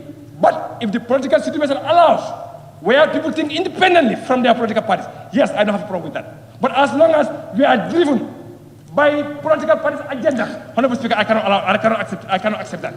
Thank you. Thank you. And let me make this clear, Honorable Speaker. In some jurisdictions, we have seen that. Some, they call themselves the beacon of democracy. We have seen them. We've seen how they politicize confirmation of judges. Right now, as we speak, in one state, well, I don't want to mention the country, but right now what happened? One of the Supreme Court judges passed away last week. Now they're trying to, you see the political vultures going on. And what's going to end up happening is, when they go back to the Senate to do confirmation, you know what's going to happen? Party lines. To be honest with you, Honorable Speaker, I don't want that to happen in here. Otherwise, we're going to politicize the judiciary, and that's not what we want. We want to have an independent judiciary. Let's take ourselves from there. To confirm a minister, well, no, I don't have a problem with that. But we must be really very careful. Every single thing, Parliament, they have to confirm. We know we have a lot in our place. We know that. We know we have a lot in our place. We have a lot of outstanding things that we need to do here. Right now, if we don't have more than 20-something bills waiting for us to do something, together with audited accounts of institutions, we have a lot in our backlog. So if you want to add something else on top of it, how effective would we be? I know a member did mention that we need to ensure that we have ministers that are fit for purpose, whatever it is, their education. If you go into the stand of mention 3 stars, whatever it is, let's be careful. Let's turn the mirror and look at ourselves. Do we really have what it takes to be proper representative of the people? Do we have what it takes? Let's turn the mirror and look at ourselves. For somebody that is unable to speak proper English, Honorable Speaker, in this African continent, I think it's not a disgrace. English, French, Portuguese, Arab, these are all foreign languages. And they do nothing other than to divide this continent. That's what they have been doing. And I told you, Honorable, for West, when we were in Pan-African, I told them, Francophone, Anglophone, Lusophone, Arabophone, all different, the only thing they do, basically, is the same, divide us. That's why I like the provision where we can speak in our mother tongues in this parliament. I like it. When the people of Salem can understand really what I'm talking about here, I will feel ashamed if I cannot express myself in the Kochi Barma language. I'll feel ashamed. I'll feel ashamed if I cannot express myself in Pular. I'll feel ashamed. But English language or French, it's not my mother tongue. Somebody must not be ashamed to speak bad English. No. But you must be ashamed of yourself if you cannot speak your own mother tongue, which is the Wolof of the Pular, whatever it is. You must be ashamed of that. But foreign language, we cannot. So that's why the provision where they allow us to speak in our language, where the people can understand, I love it. And I think that's also another progress in this draft. So we must not caricature people. We must not look low on people because they cannot speak English. We need to move beyond that. So, in short, Honorable Speaker, as far as confirmation is concerned, the judges, I really want them to be independent. Leave them alone, let them be independent. I don't want any confirmation because the polarization that we have seen here. The ministers, well, we can look at it. But the judiciary, leave them alone. Honorable Speaker, there's another particular area here also on financial matters, which I think I did confirm already. If you check section 198, I will refer to 198. Subsection 3.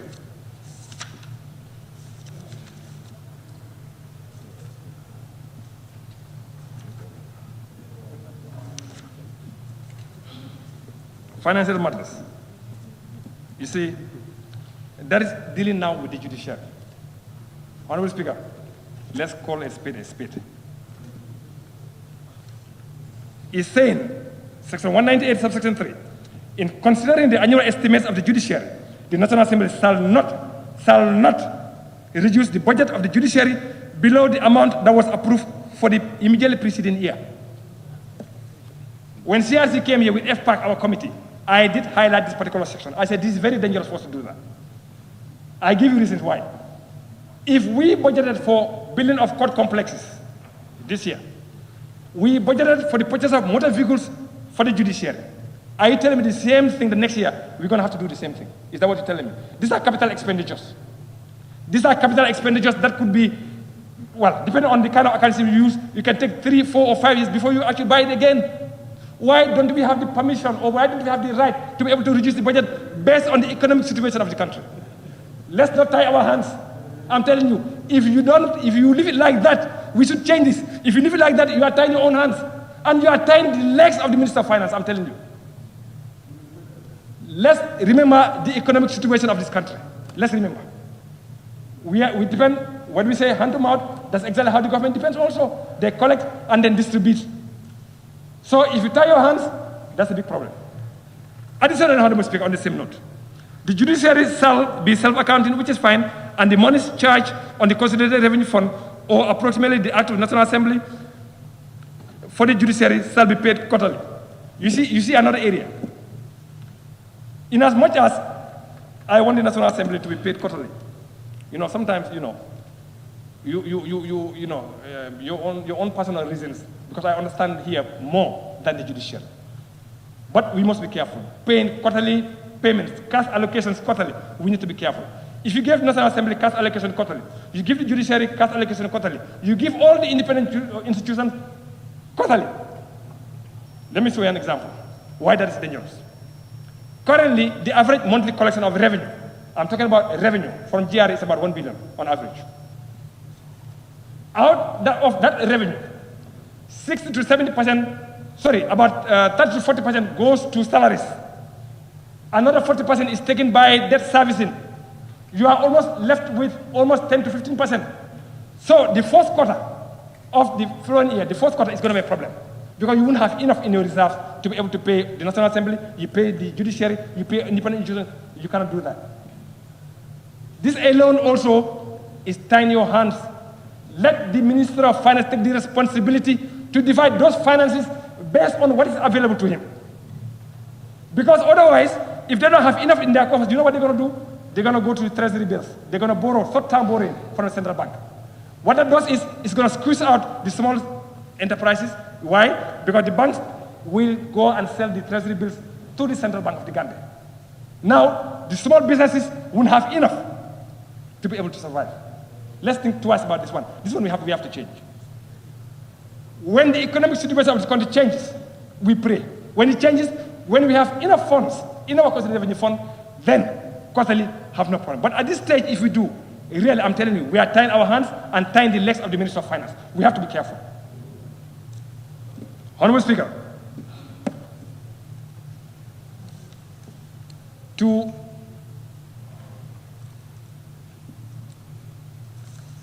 I'm coming to an end, Honorable Speaker. I know you are not, but one area also, Honorable Speaker, I just wanted to highlight, and I really, really want the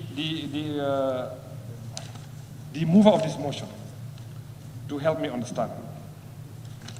Because I have a big decision to make today, and he needs to play a part in helping me understand, which is presidential pardon. Mr. Attorney General, or Honorable Speaker,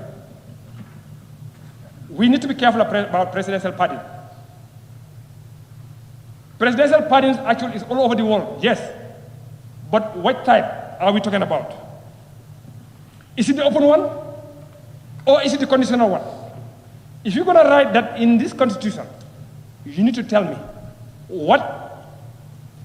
which type are you referring to? Are you referring to the open one, or are you referring to a conditional one? I, for a fact, I would not agree to a presidential pardon that would give somebody a clean bill of health. If you are convicted by the courts of law here, and you want to challenge it, follow due process, go to the courts, get your conviction overturned, if you have reasonable belief that you were convicted wrongly. Acquittal, Honorable Speaker, let's be careful here. We must not give any president any right on a pardon that would equate to acquittal. Acquittal, let that give into the courts. Let the courts decide. Let the courts decide that. We cannot allow any president to give any pardon that would give somebody a clean bill of health. The president may choose to pardon you to not serve the remainder of your term. I don't have a problem with that, because it's all over the world. For a lot of other reasons why you want to do that. I'm fine with that. But for you to be just because of political connections, they remove you, pardon you, then you are a clean man. No. You must serve your term for the bad things you have done for society. If you have broken the law, go to the courts. When you are convicted, you are a convict. The president should not be able to wipe out that conviction. Only the courts of law should be able to do that. And that's the reason why I'm saying in this draft here, we must be very clear what kind of conviction you are talking about. If it is an open one, I don't agree. If it is a conditional one, yes, I'm fine with that. That is, person is acquitted, or the person is actually pardoned to not serve the remaining of his or her sentences. I'm fine with that. But anything else, no. Honorable Speaker, to conclude, or just to mention one particular area, which is the implementation of the Constitution once it passes. If you go to,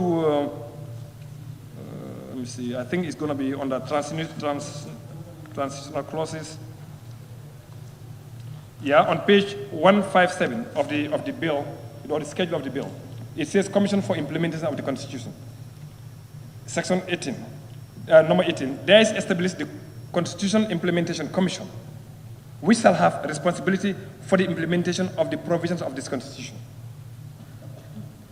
Subsection 3, the chairperson and other members of the Commission shall be a person of high moral character and proven integrity. 3B says at least 2 of whom had served on the Constitutional Review Commission established under the Constitutional Review Commission Act. Why do they have to be on this commission? I need justification. If you think it's fit for purpose, they can be there, you tell me. For me, I think it should be open to every qualified Gambian with a criteria. not a particular sect of our population. They must be open to anybody that qualifies with the criteria. But just to say that, well, their work is done. Their work is done. In fact, if you look at the act, it tells you 1 month after they submitted it's finished, except the secretary, who could continue depending on what the minister actually wants. That's up to what, if you want that him to continue as a secretary, fine. But otherwise, everybody else, 1 month after it's finished. So why do you want to add 2 more people on this particular commission as this thing here? Why? What is special about that?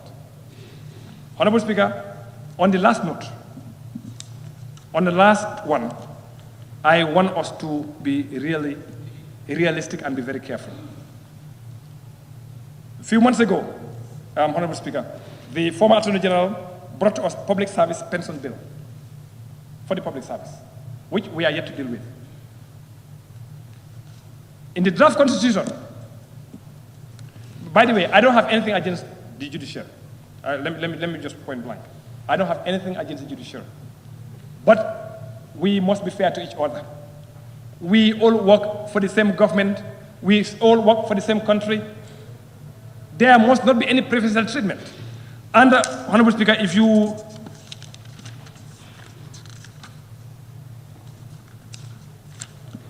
look at the preamble of the Constitution here, the draft, the bill that's brought to us here, the schedule, 1, we, the people of the Gambia, as a sovereign independent state, having had the opportunity to express our views and aspirations on how we wish to be governed, affirm that the Constitution is the embodiment of our will and resolve for democracy, good governance, separation of powers, sustainable environment, and equitable distribution of our resources.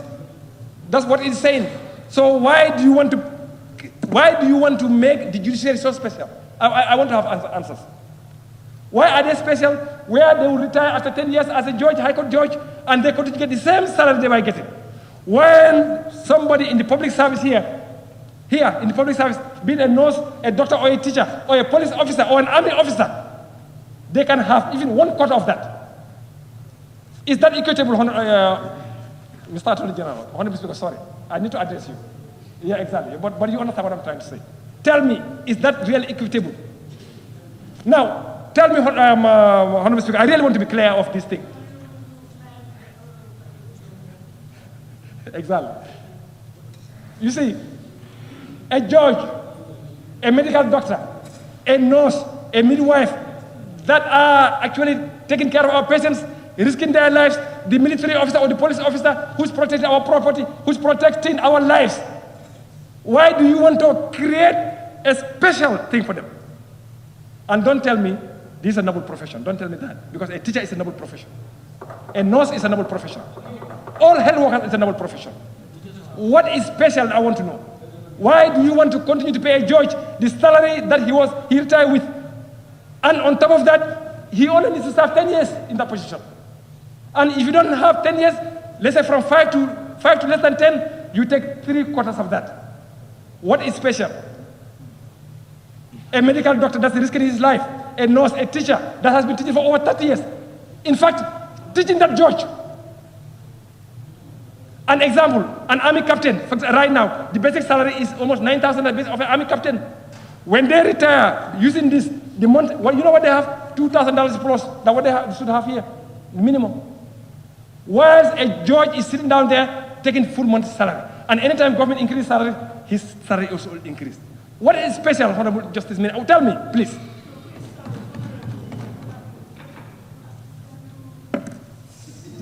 Yes, thank you, Honorable Speaker. Yes, thank you. Now, Honorable Speaker, in fact, I think I've come to the end of my deliberations. And I want to tell people that have been asking me, say yes or say no, tell them, well, let's wait. Let him convince me to those issues. I have to make a decision. And his answers to those issues that I have would actually help me to make an informed decision. And on that note, thank you very much, Honorable Speaker. Yes, thank you very much, Honorable nominated member, Musa. Thank you.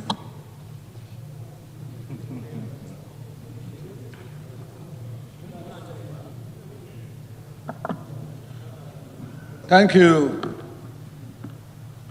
Honorable Madam Speaker, giving me the floor to add my voice to the previous speakers, Madam Speaker.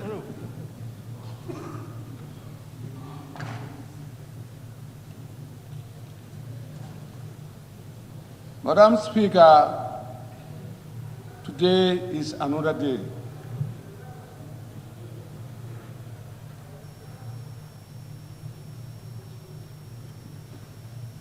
That's why there's a saying, the world is a progressive development. Every time changes. Time is all the time changing, Madam Speaker. I'm addressing you. Madam Speaker, before starting my intervention, may I first of all seek a permission from you in laying the foundation.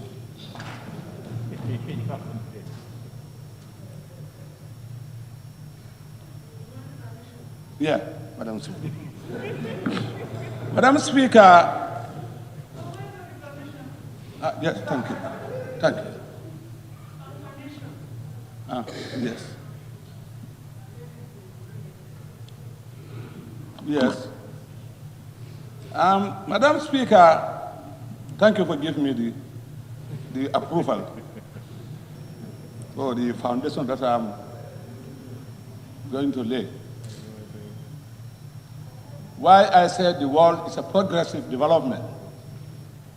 Anytime changes come, you see yourself into new things. That's the change. But today is another history that we are making.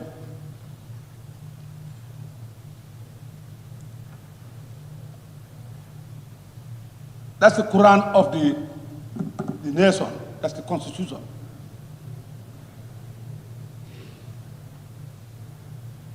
There you have the life of the Gambian people, lives. How we're going to govern ourselves.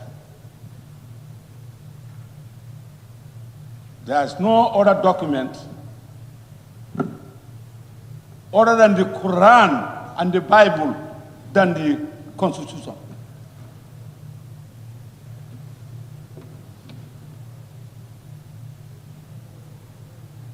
That's why I said today is another day of history. Madam Speaker, I remember in 1966, when I voted in 1966, when I was at the age of 17, 18. But you see, then the requirement, constitutional requirement is 21. But what happened in those days, they just come to the Bantaba and they write down, you will not even come with your mother or your father or one of your parents, but any elderly person or the alcalo, they just come to the Bantaba with the book and they register. And I do happen to register and voted in 1966 referendum, which I can fully remember when my cousin brother was the MP, that's Elijah Khalil Singadi, who won in 1962.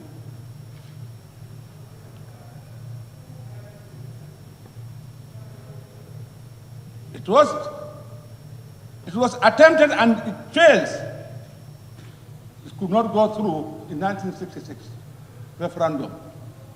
Then my late uncle, Sir Farman Singate, was the governor general. Somehow, somewhere, after being accused of being for interference with the referendum and was sacked, and then late uncle Sir Ali Jack replaced him. Until 1970, when we went to the Second Republican referendum. And then we have the Constitution of 1970 Republican Constitution. I witnessed all these things, Madam Speaker. That's why I'm so delighted today. I pray to God, I thank God for witnessing all these events in my lifetime. That's why I always say, I'm a father and a grandfather.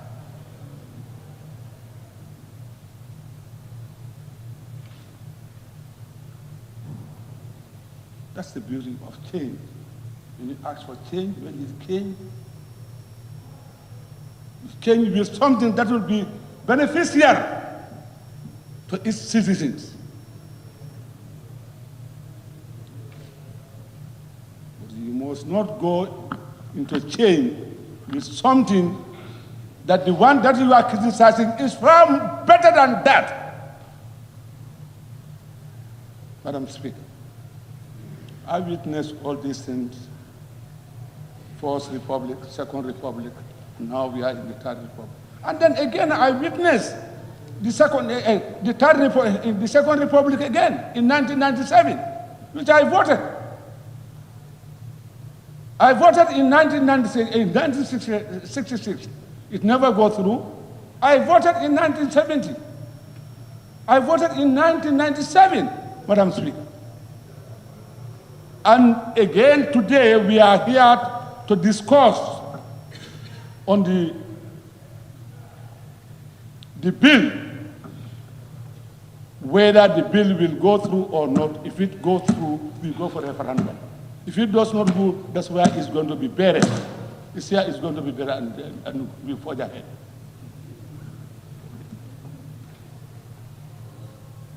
I witnessed all this, Madam Speaker, with your permission.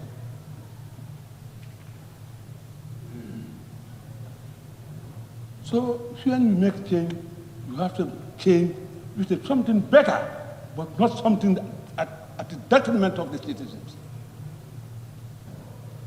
Madam Speaker, on that note, Madam Speaker, I have exhausted my foundation. I will now go and profess the Constitution. Madam Speaker, honestly, between myself and God, as I swear here, my consent cannot allow me to accept this draft constitution or the bill, Madam Speaker. And I have my reasons.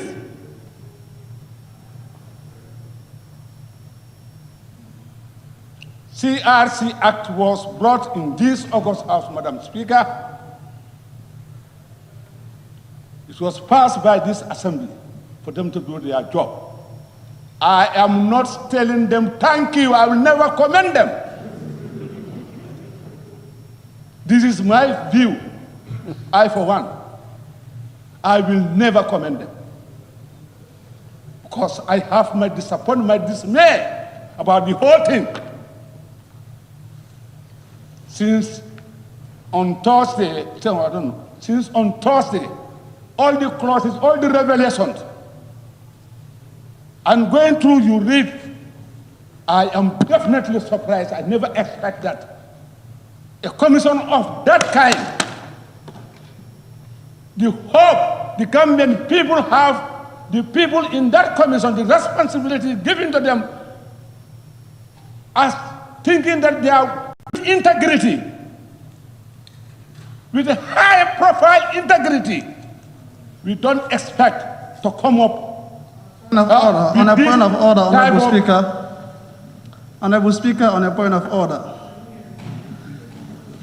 Honorable Speaker, Standing Order 67-1 did indicate, Honorable Speaker, we must restrict our deliberation on the merit and the principle of the bill that is before us.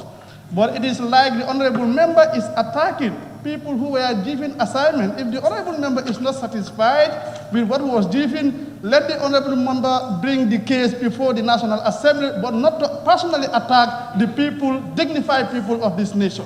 Thank you.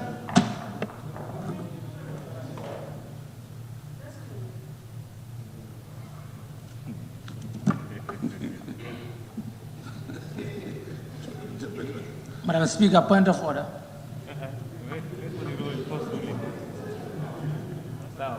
He is referring to clause 67(1). It's still the same that we have been discussing and talking about. We discussed the general principles and merits of a bill. That's the principles and merits of the bill before us. You know, you have laid your foundation. You have given your reasons for not saying A, B, and C, which we don't have any quarrel with, but then the next stage should be for you to deal with the bill on the merits and principles of the bill as presented. Thank you. Thank you, Madam Speaker. The member, what he's saying, I'm dealing with the merit and the principle. I'm not attacking any member. No. Madam Speaker, I'm not attacking any member of the commission directly. What I'm saying, the whole concern what we have with the high profile dignity, as far as I am concerned, I have my dismay, and which is my constitutional right, Madam Speaker.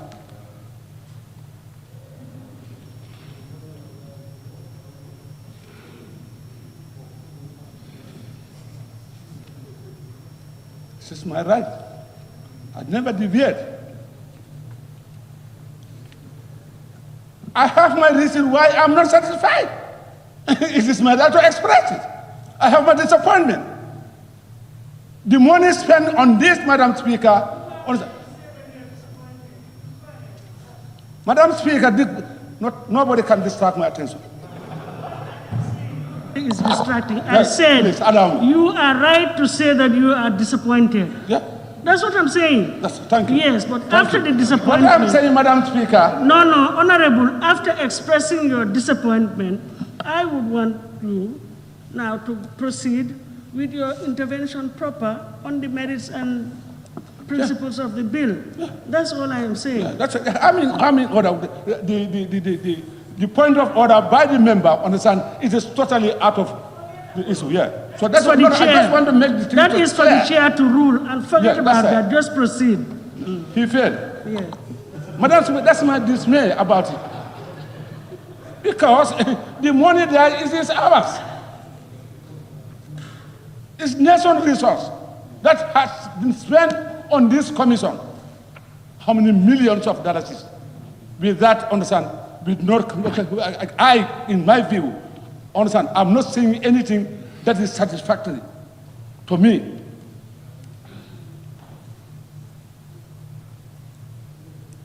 Madam Speaker, a member for Busumbala has said here, I'm a member of the Standing Committee, Defense and Security. First, I was so disappointed during the interaction with the armed forces, the CDS, the Gambia National Army. The CDS made a complaint, concern, that all what they are concerned, all their recommendations they sent to CRC, nothing has ever been captured in this book. An institution. Today, our security, we know we should not compromise it. Why? Who? These are the people 24/7. 24/7, we feel comfortable. Without security, war be tied. People will be eating each other every 24 hours. But because of them, why they are not captured? Madam said, I don't need to quote clauses and here and there. Since on Thursday, I'm listening to members during their deliberation. It is very disappointed. We cannot just take this book to be done to adopt this. As for me, I'm totally against it, and I'm not going to say any more things. I don't want to this. And even this parliament approve this, adopt this constitution, honestly, Madam Speaker, I bet I'll be in the foot during the election, referendum, and I'll make sure that it fails. Because it's my constitutional right. I will campaign vigorously.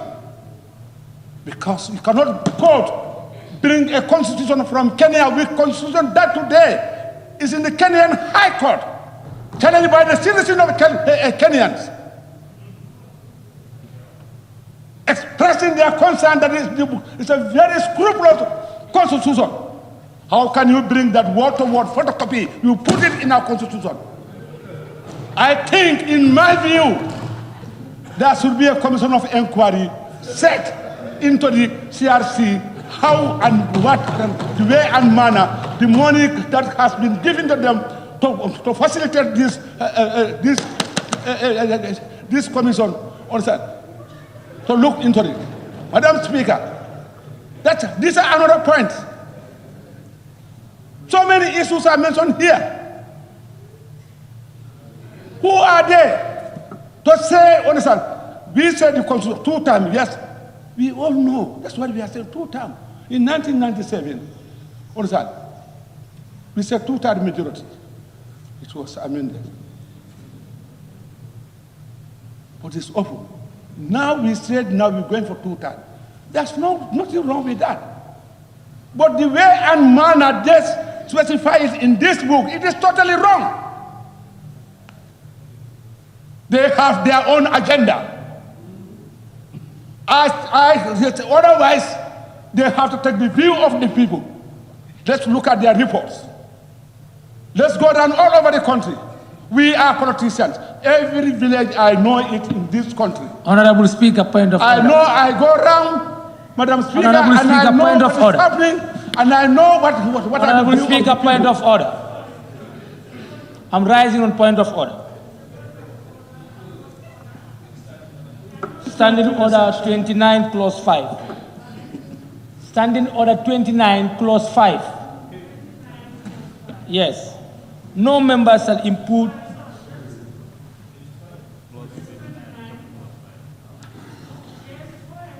Yes, no member shall impute improper motives to any other member. Now, 29.1, every member shall restrict. Continue. 29.1, come on. 29.1. Yes. Please, I have a respect for you, please. 29.1. Every member shall restrict his or her observation to the subject under discussion. And if you go to 5.2, 5 also, no member shall impute improper motives. Yes, to any other member. So, but if you look at one, the member is not restricting his contribution or his observation to the subject under discussion. He's trying to build up and make an allegation against the team.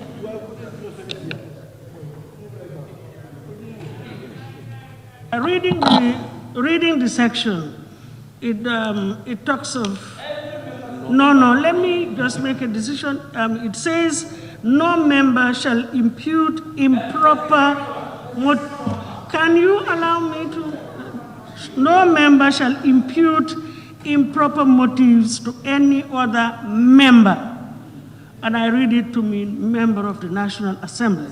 But of course, 29.1 says that every member shall restrict his or her observations to the subject matter under discussion. Now, honorable member, the subject matter under discussion is this very constitution. Let us just be careful, use parliamentary language and not use improper or offensive language to outsiders, strangers, because they will not have an opportunity to come and defend themselves.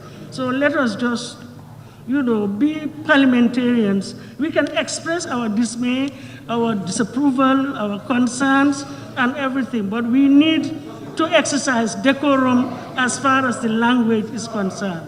Thank you. No insult. Yes. Thank you. What the point of order, Madam Speaker, she ruled it. I totally disagree.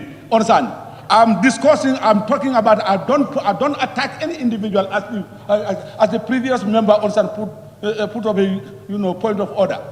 It's the same similarity. Madam Speaker, I still stand by what I'm saying. I don't attack anybody who is an outsider who cannot come here to defend he or herself. I know what I'm saying.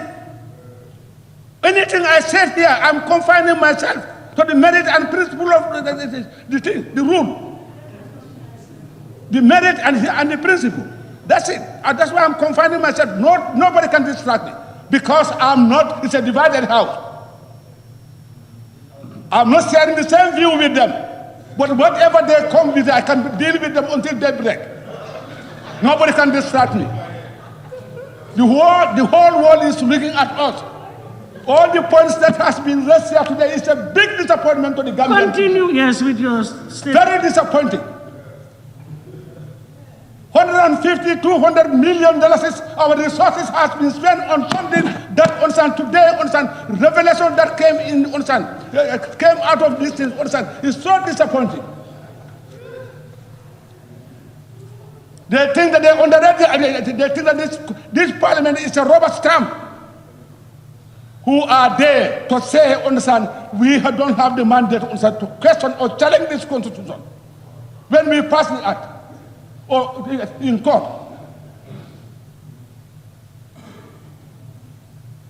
We all know each other here. We know there's no secret. Whatever happened, understand, we know what is happening. But please, the Gambia is bigger than all of us. When a responsibility is given to you as a citizen, you have to be loyal and honest. And do it for the interest of the Gambian people. Without any fear or favor. No lip service. Anybody comes here to try to, you think that you can bring a lip service or you think that you can bring something that understand people here, they are all fools, not everybody, I for one. Nobody can fool me. With my experience, as I quoted since the First Republic, I voted, I witnessed a referendum. I served the First Republic in the National Assembly. I served the Second Republic. I'm serving the third one. That's why I'm privileged to say what I'm saying today. No, with your academical standard or whatever, whether you are the professor of the whole world, understand, whatever, me, what is important, the experience that I have, understand, you cannot buy that. That's why I'm expressing my concern. It's a bogus constitution. It's a bogus constitution. Yes. It's bogus, it's rubbish. Madam Speaker, I beg to move. Thank you very much. I think we are all at liberty to express our views.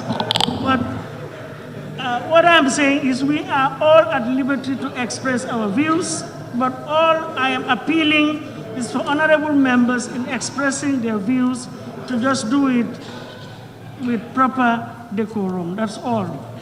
But nobody can say... Yeah, Madam Speaker, I don't think I did it... No, don't use the word... Thank you. I don't think I did it out of order. That's all. Honorable member for Kantora? Yes, it's Kantora. Thank you.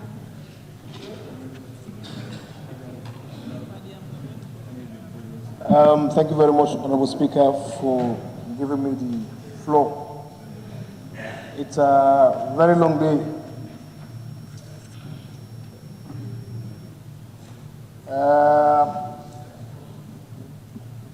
Permit me to recognize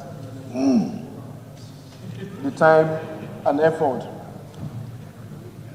of the CRC. I also recognize the minister in our presence here. I equally recognize the media fraternity in our presence as well.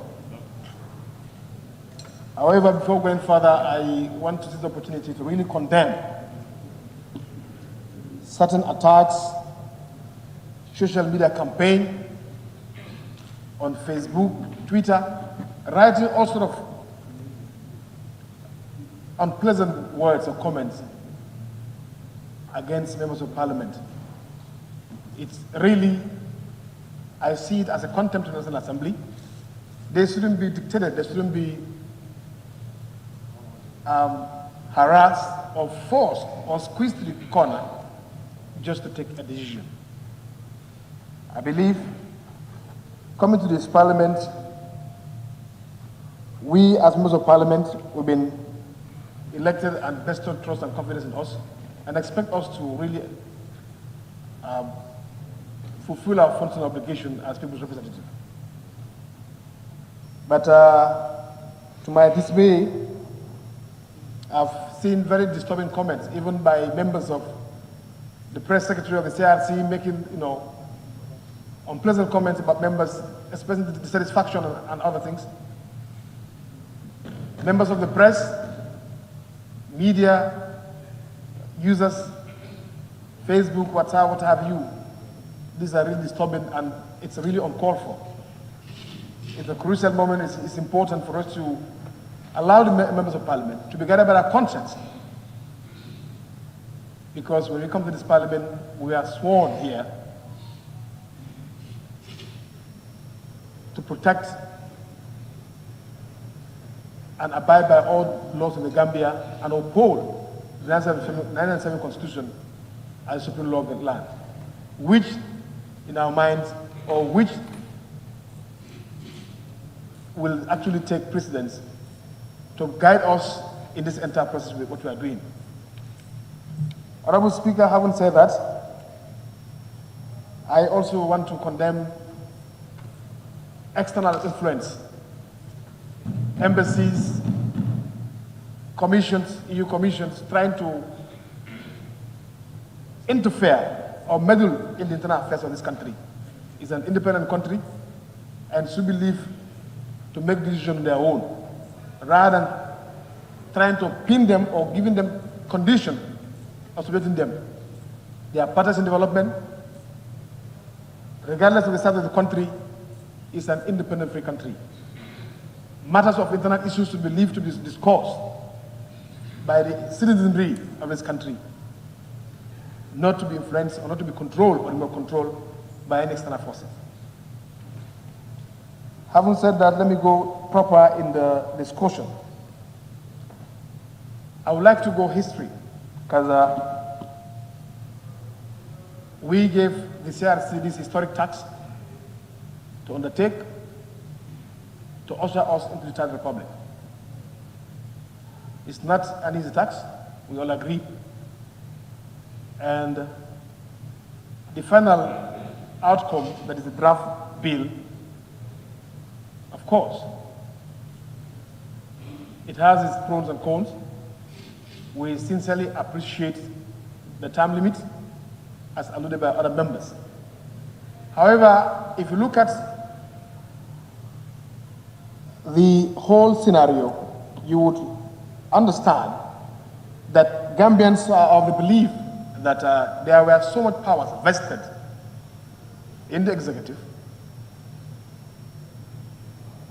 and which has been subjected to abuse. Therefore, coming up with a new constitution, they have to rip off the powers of the executive, try to empower the National Assembly, losing sight, in my opinion, the separation of power principle, that these are co-equal partners. They are independent, but however, they are interdependent, so it's very important as they are independent as well. If we are to uphold to that principle, therefore, you cannot agree in total in some of the provisions or some of the sections that is contained in this draft constitution. Honorable Speaker, one should not also lose sight for the fact that we are in a newly formed democracy. The euphoria of democracy should not also be abused by making certain unrealistic legislations, whereby if they are put into practice, will have a shortfall in the long run. The reason why I say that is the issue of the three arms of government subjecting the judiciary under the confirmation of the legislature, which, in my humble opinion, this is a political institution. Political institution in the sense that it's comprised of political parties. Believe it or not, they might feel that, okay, we have seen the nation first. You cannot detach politics from parliament. That is the hard fact. Over the years, we've seen how party positions emanate in this parliament. We have seen how political interests overshadowed national interest. So nobody should be fooled that parliament is not a political institution. It is a political institution.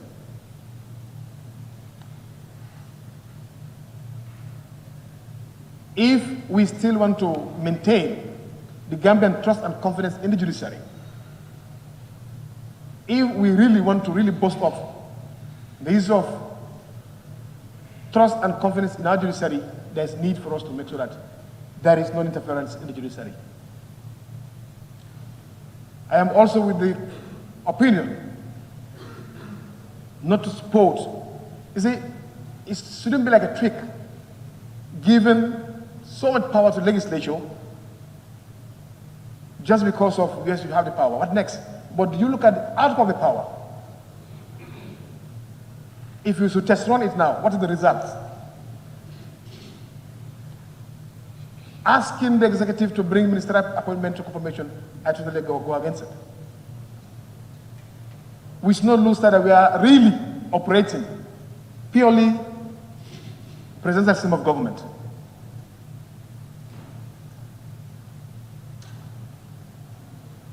Somebody that went around, canvassed for votes, got the vote of the country. You are asking him or her, you cannot have the power to form a government unless and until it has to go through other arm for their confirmation. Knowing that particular arm, how political pluralism plays in that parliament. It's a non-starter. And because of that, I am not in conformity with that particular provision. Honorable Speaker, there were interventions here made that people call this constitution as copy and paste constitution. However, if you do comparative analysis, there is no harm in trying to review other constitutions. But what is really harm is to copy verbatimly, word by word, letter by letter. It is incumbent upon you to paraphrase, to fine-tune the language, and appreciate the work that you actually looked or reviewed by making references.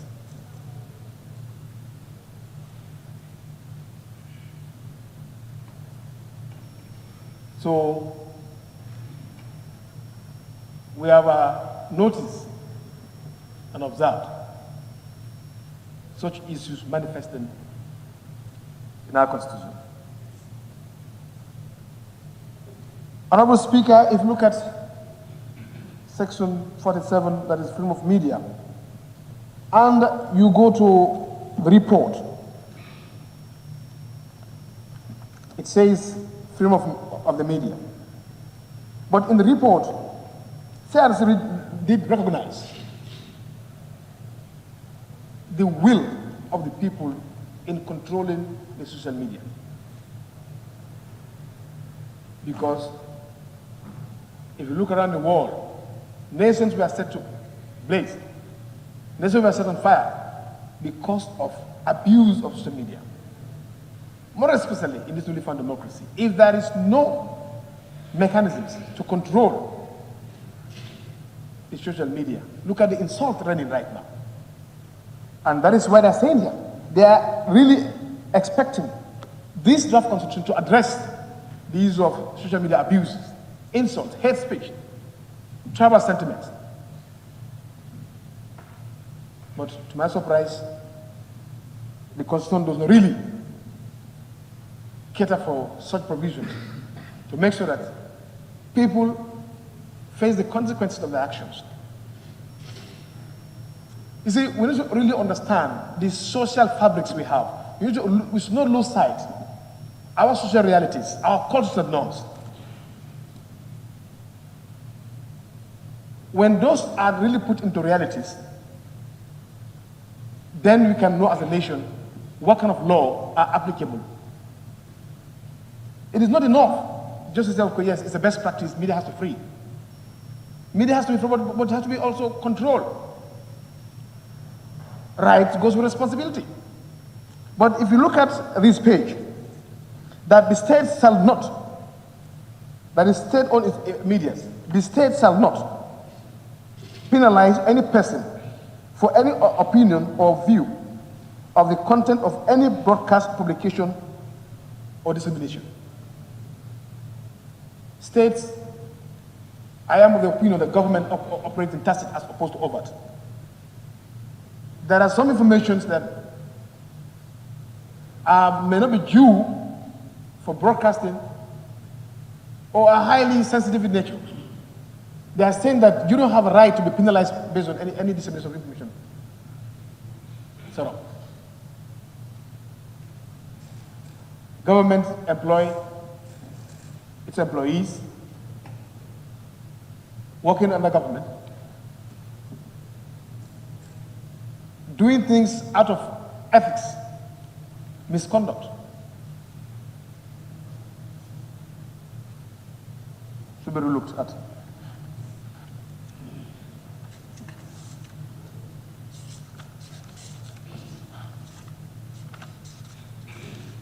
Now, well, this area has been really dealt with. That is the restriction on the activities of public officers. That is, in our opinion, we've seen some office or full-time workers have been deprived of some of these rights that they should not be engaged in. I think that is really dealt with. And also, of course, the issue of 48 hours detention in arrest, that has also been adequately dealt with by my honorable colleagues. And if you look at the right to marry and for a family,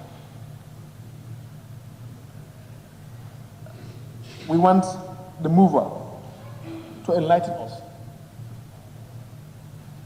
And if possible, I am proposing that we should have in our constitution that same-sex marriage is illegal under this constitution to be written, so that this issue of interpretation and ambiguity in the constitution, fears can be allayed. My religion is against same-sex marriage, and I will not be shy to defend that particular provision and ask for that particular provision to be captured, that same-sex marriage is illegal in this country. If we truly recognize that Gambians have had a say on how they should be governed,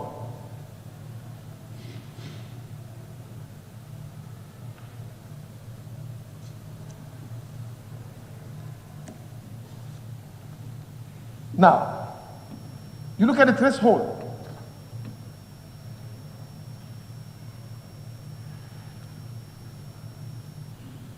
Or look at the imbalance.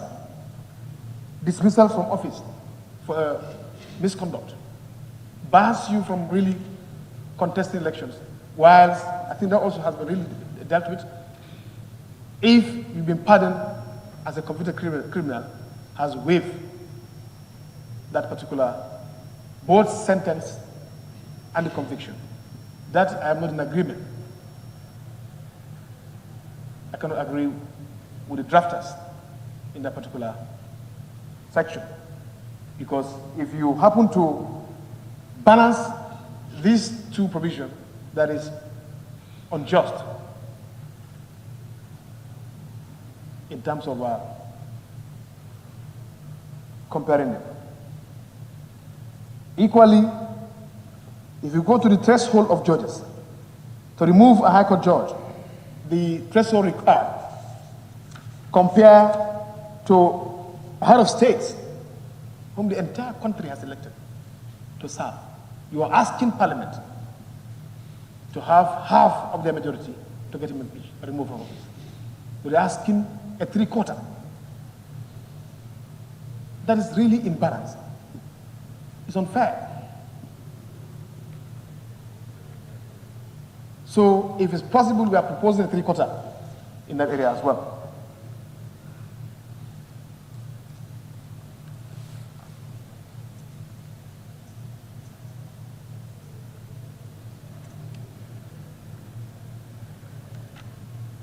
Honorable Speaker,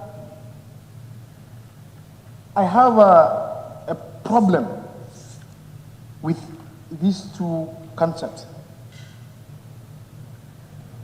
And I am of the strong belief that it shouldn't be written this way, unless otherwise proven by the mover. That is, the national days. You have the Independent Day, 18 February. My understanding, this day only occur only once, that is 1965. What you have are Independent Anniversary Day and Republican Anniversary Days. You don't have a Republican Day or Independent Day. Independent Day, 1965, that happened that very day. The rest are anniversaries. So it might be a drafting style, but I am really proposing this particular section to be reduced. That's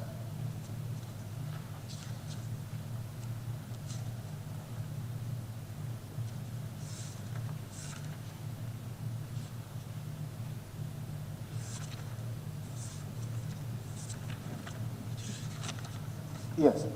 Honorable Speaker, Independent Boundary and Electoral Commission. Everyone. Sub 3. Members of the Commission shall be appointed by the President, subject to confirmation by the National Assembly, with a vote of less than 60% of all members of the National Assembly.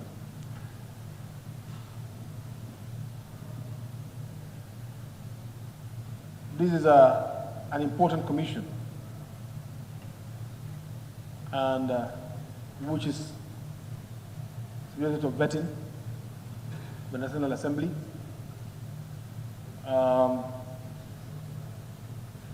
My fear is equally the political pluralism. If this position can be compromised, a simple majority,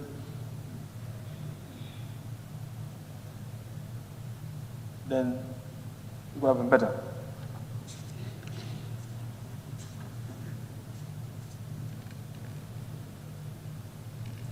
And also, if you go to powers of president, that is, on behalf of the Gambian people, negotiate, sign, enter into, and accede to bilateral, multilateral agreements, include treaties that are not against the public interest of the Gambia, which shall be, I want that to be their capture, which shall be subject to ratification by the National Assembly. That all treaties, bilaterals, negotiated, discussed, to be brought forward this August Assembly for ratification.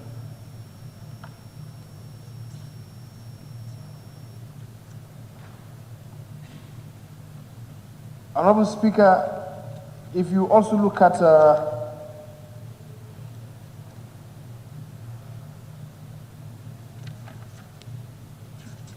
immunity,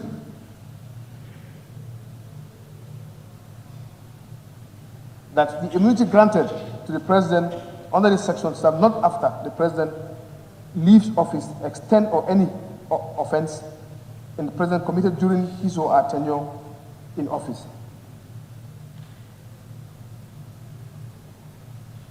And also, if you look at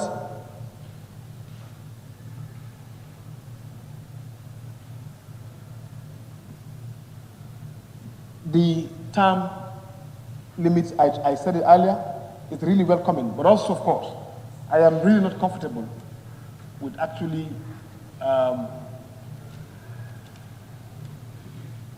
depriving him or her not to run for elections after this time. Trying to revise this constitution to take effect from 2016 to count that particular provision in the term of president. It's left to him, honors lies to him to decline that I am not really interested to run anymore, but it shouldn't be seen as retroactively taking a vested right, trying to put it under this current constitution.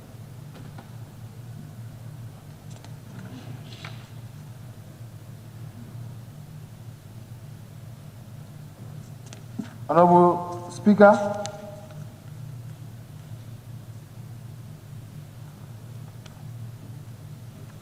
there is this particular provision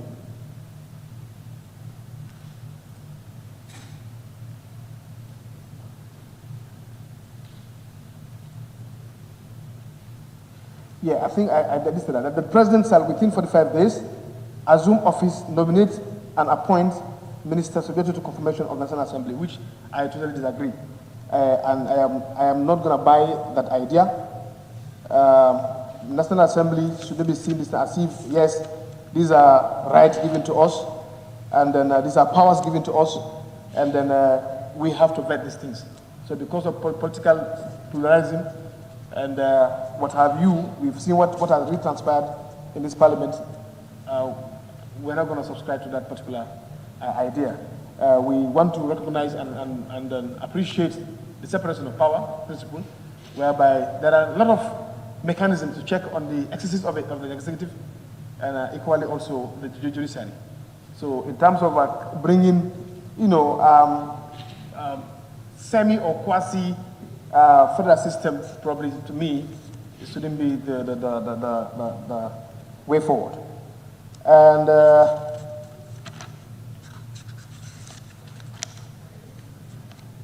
yes, the issue of the speaker as well. Yeah, I think many of members have deliberated on it, that it has not given any pathway, a clean way on the modalities on how to really go about it. And therefore, the issue has to be looked at, and then what are some of the provisions that we can rely on to carry out that particular issue.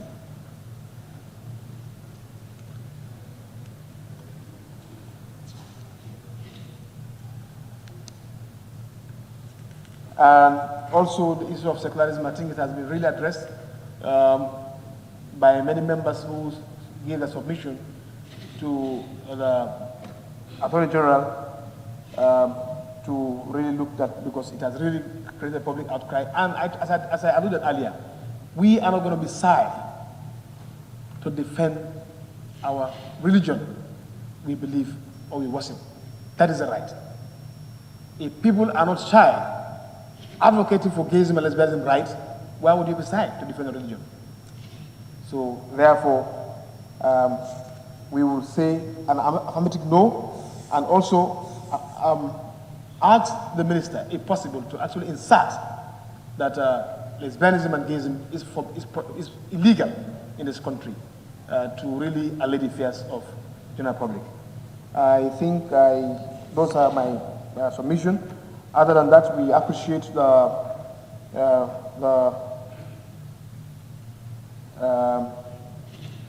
youth representation. We appreciate the women participation in politics, of course, and equally we also really appreciate the issue of a time limit. It's very important that we have it in this document, but of course, these points that we raised need to be answered, because we are representing people, and any decision we take today should be in the best interest of our people we serve. So therefore, those interests or those issues also need to be clear. Lastly but not least is the issue of course, it has been addressed in somehow, that the judiciary. You see, let's be realistic. With the crippled economy that we've inherited, you cannot really subject this government or this country to be given this take home to the judiciary, giving them a retirement on salary, creating provision for any subsequent salary increment has to reflect on them. Which economy can sustain that? Equally also, subjecting the Minister of Finance to be given quota allocations to the judiciary. I am not really agreeing with that provision, and I really want to look at. I am totally rejecting that particular portion, and let it be determined by an act of Parliament to decide. We can engage them to draft their pensions scheme, and which will be vetted by this August Assembly. But we cannot just pass this particular bill like that, subjecting the Minister of Finance to be given the judiciary quarterly, knowing that, as member alluded to, these are estimates. It's not as if these monies are in the central bank. Depend on the monthly receipts or proceeds. So there is not wise to really support that particular provision. They should be treated by like any other organ of government. We respect their independence. That's why we are not even asking Parliament to go into the issue of vetting the judiciary, because the person you are vetting, what is your qualification to vet that person? How competent are you? Do you have what it takes to vet lawyers and co? And also, we don't really want to compromise the judiciary, because it will create a society whereby if you don't belong to a particular political cohort, then it's going to be different for you to obtain this appointment or be given that confirmation in the National Assembly. So we are even at the long run of seeing element of corrupt practices may take place in this Parliament. So to avert that, we are saying emphatic no, affirmative no to that particular provisions. So thank you so much for indulgence, and we hope that you come up with those clarifications, and that it will really help us in terms of making decisions in this August Assembly. Thank you so much. Thank you very much, Honorable Member for Kantora. May I now call on Honorable Member for Lower Badibu. Honorable Member for Lower Badibu, it's your turn. Thank you very much, Honorable Speaker, for the floor.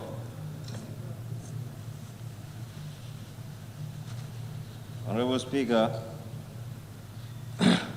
first and foremost, I would like to thank the members of this august body for their wonderful deliberations. Honorable Speaker, I have few observations in this draft constitution. Honorable Speaker, to start with, there was a saying that there is a difference between what is right and what is correct. And as leaders, we must not say this is what is correct, but what is right always. We should go by that. Honorable Speaker, the observations that I made on the draft, first of all, is the issue of the language.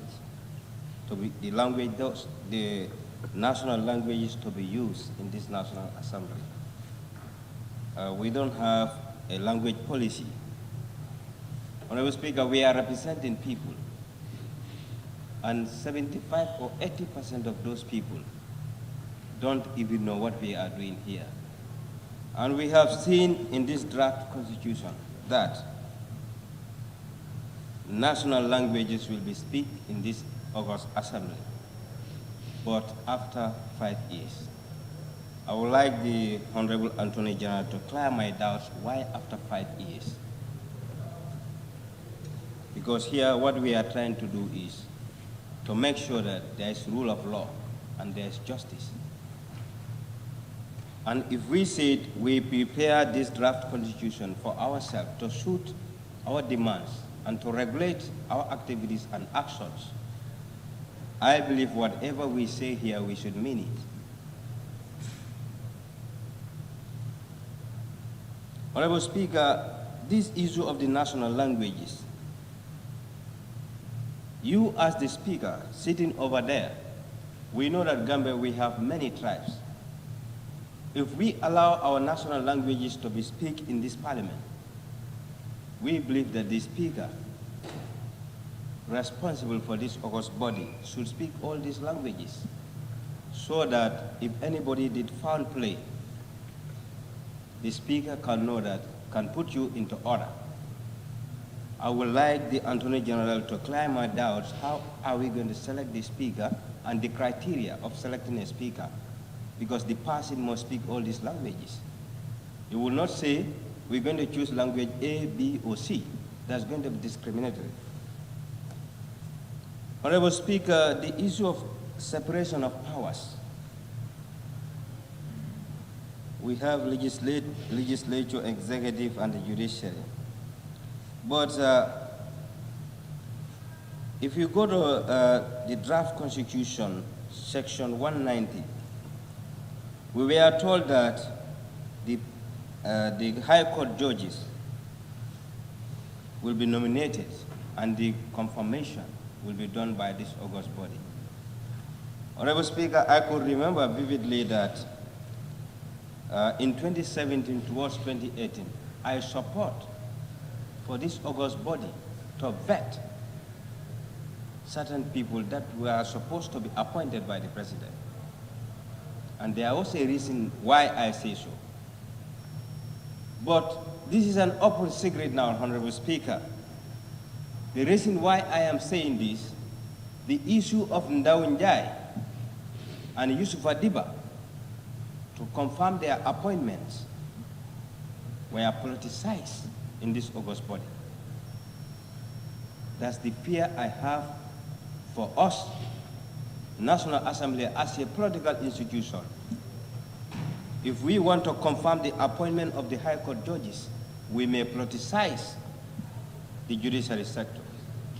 I think we need to think about this, because the reasons are, if Judge ABC knew that I participated or I facilitated his or her appointment, if I happen to have anything or if I happen to be in an event whereas I should be convicted or sentenced, where is justice now? If, for example, Honorable Speaker, the current Attorney General knew that the majority leader or the member for Woolly West or the member for Janjambure contributed in his appointment as the Attorney General. I'm just giving you a sample. If these people happen to have a problem, do you think the Attorney General will play fair? Where is justice?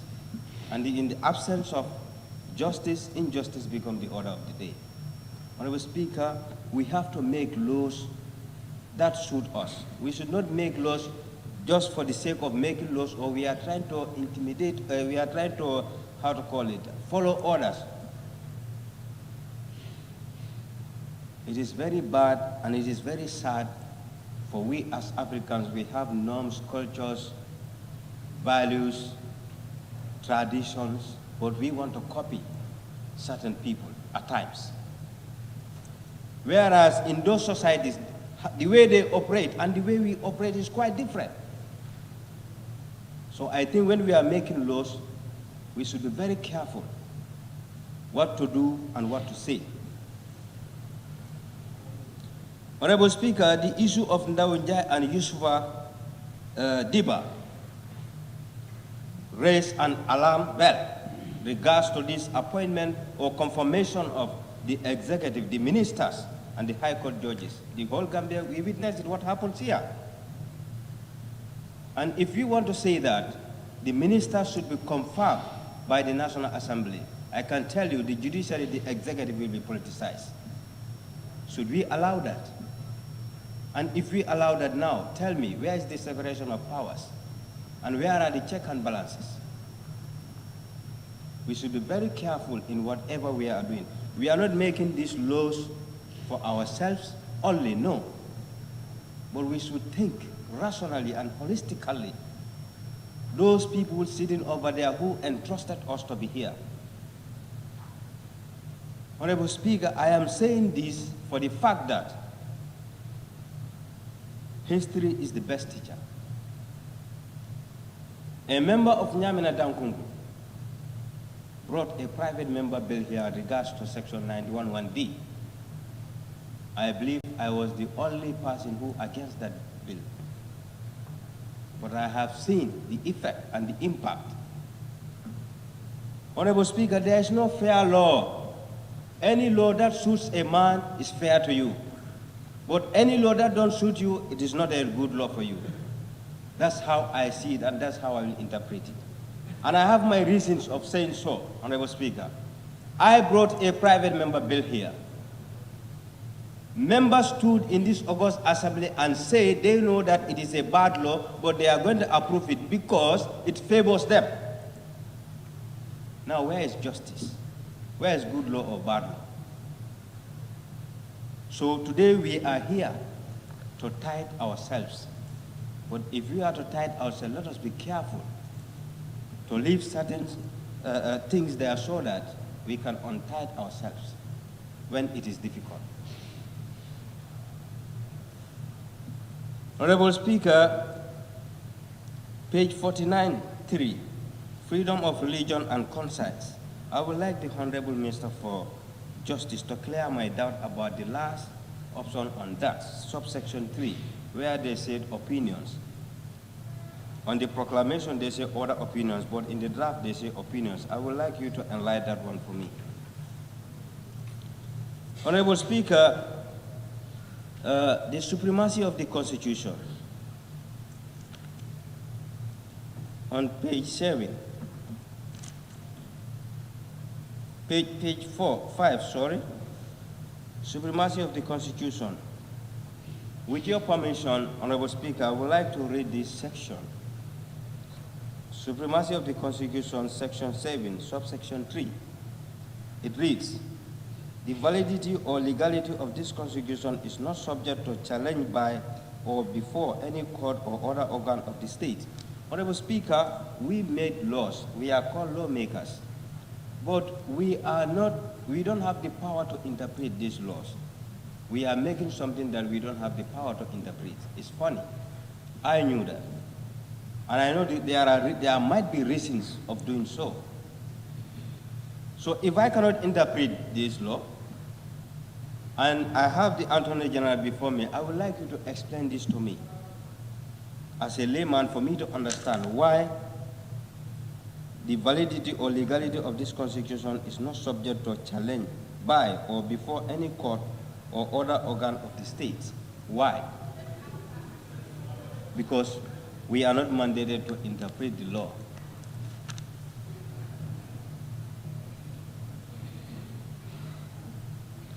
Honorable Speaker, having said that,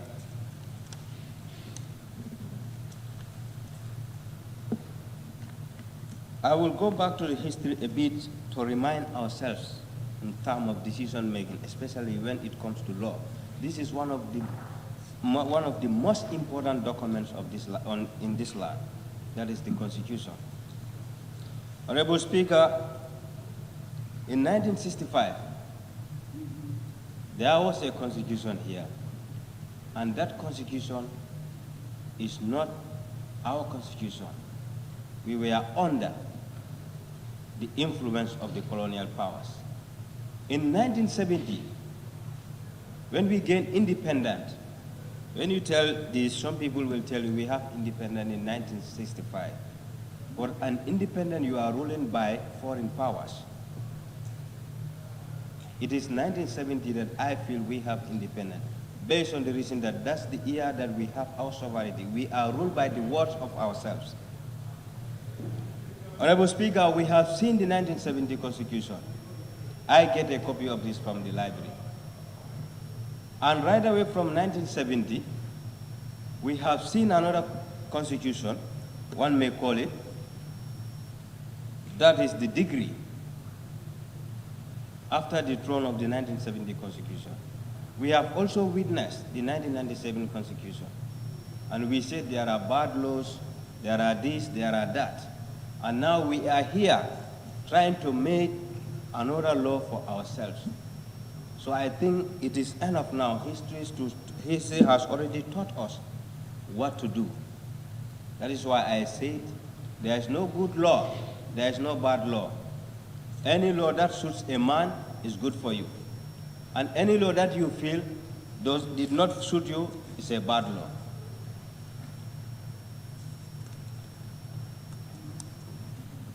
Honorable Speaker, people said there are certain sections in this constitution, they are direct a carbon copy from the Kenyan constitution. Everyone is entitled to your opinion. And in academia, and even in parliament here, we are allowed to quote references, but why are we not allowed to read directly from our books or notes? If anybody wants to read directly, somebody may raise a point of order. We don't say that CRC should not benchmark or copy certain things from certain countries. But when we see that, or when we feel that this is a carbon copy, we should bring our facts to the public. We should bring our facts to our colleagues. And if you go to this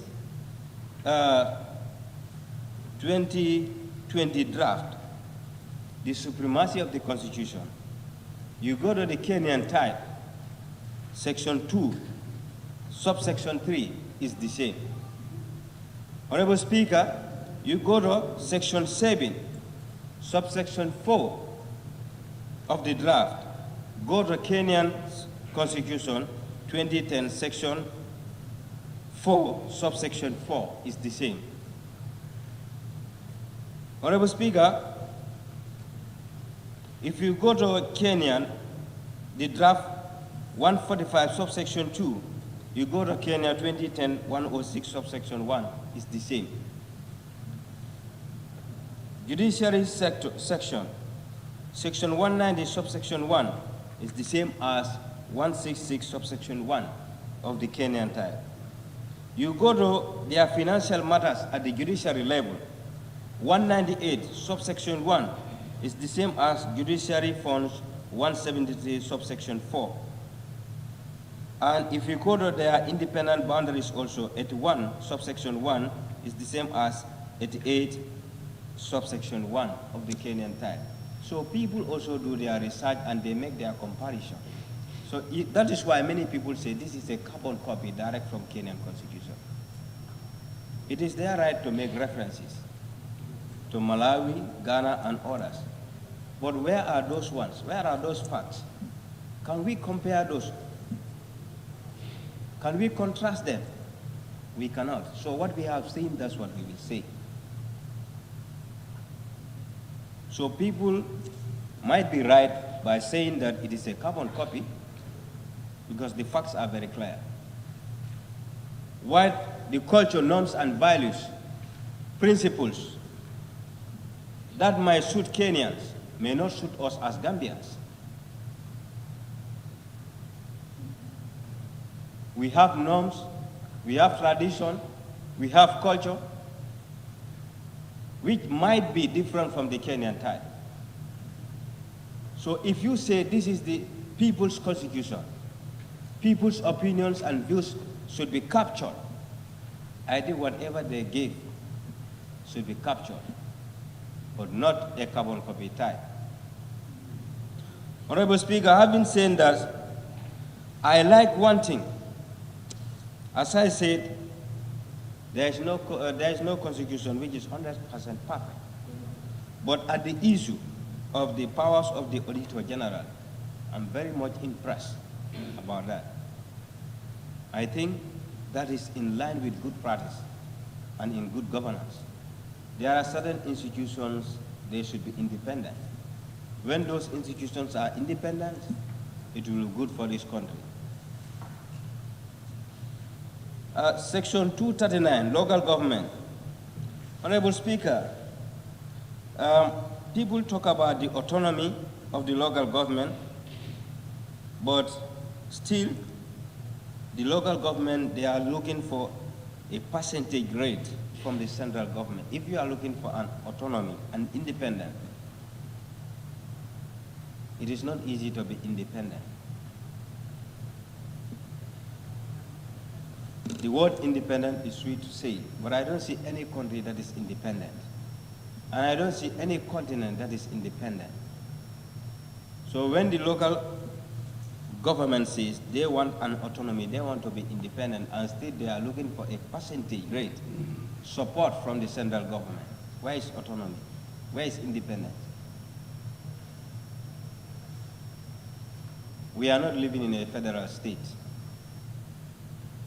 So we should be very, very careful, and we should inform the public what is exactly happening.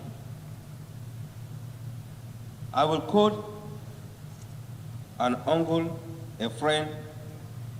He normally mentions this in this house. When people are confused outside, we should try to make sure that they understand issues. We should try to make sure that they are not confused anymore about that particular issues. But when people are confused outside and we are trying to add that, what are we doing?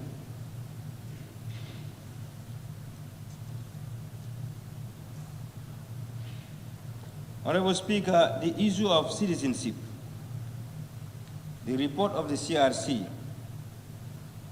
and the opinion that they said on page 49, what people say and what they do is different. Now, where is the public view? Where is the public opinion? You yourself admitted on your report that this is what people want, but this is what you do. Then who assigned you to do that now? You are doing something that people don't assign you to do. And still you want to claim and say that it is people's, constitution. If people's views were not captured, how can it be people's constitution? Because this is what they assign you to do. You don't do that. You went and do different things, and you want to claim that it is people's view, it is people's opinion.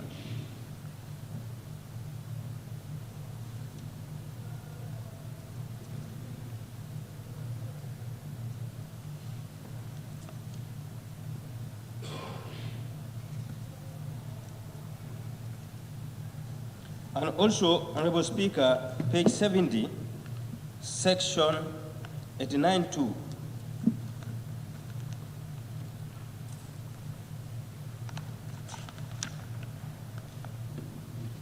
Honorable Speaker, with your permission, duty to attend and address the National Assembly.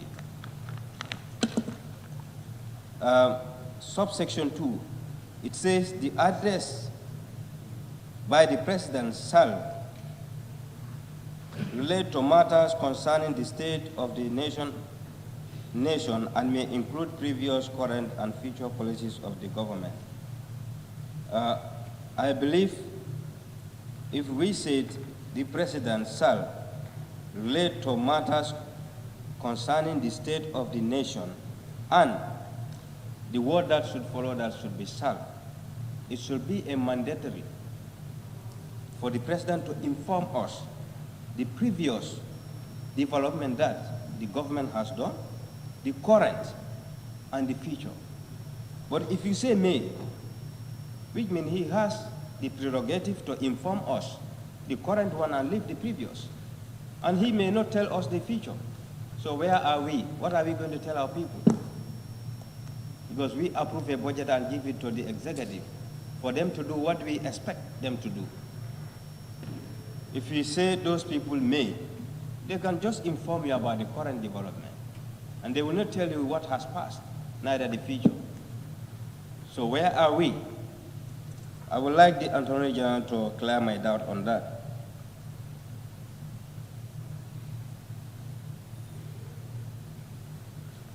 The term limit of the President. Honorable Speaker, this is a burning issue in the society. And I think I myself will now denounce for nobody to call me honorable, as mentioned by the member for Woolly West. Honorable Speaker, there are members who will tell people things that are not even existing, misleading the public based on the political interest, telling the public what is not even happening. Honorable Speaker, the issue of the term limit of the president, what people were saying is that the law cannot be retroactive. I think if anybody attack you on that, you should give the person the benefit of the doubt. But people have gone to a certain stage that their political interest has covered everything. And we all know the political trend, right down away from the coalition. People said, let this particular president be a coalition president. And there are clauses and sections in the Constitution that give or pave a way for the president to resign. But based on the political interest, some people say no to that. They say he's going to be an executive president. That's what the Constitution says. Others say, yes, okay. Things has revolved. And they change. So if people are saying the president should do this, should do that, because this is a moral versus legal, this and that, where is your moral the time you were talking? Where is the legality? Honesty and sincerity is very important. We all knew, we are all Gambians, we all know what is going on. People stood and said here, no, this should be a coalition government of 3 years, and we have our coalition agenda, we have our principles, we have our objectives. This is what we're gonna do, then after that, then the president moves, and we have a new Gambia. Others challenge that legality and say, no, he's going to be an executive president. And now you want to acquire that vested right from that person by retroactive measures. Is this justice? Honorable Speaker, is this justice? It's a shame. A big shame. Politicians want to use us as youths. They rally behind the youths and say, concerned youth says that, concerned youth says that. During the time of coalition, where are those concerned youths? Because now you have an ambition. Because now you have a target. All those targets fails. You want to go back. Point of observation or point of order? Point of order. What is your point of order on the what? Authority. 29. One again. Every member shall restrict his or her observation to the subject. Hello, I only ask, what is your authority? I said 29. Yes. Yes? Are you there?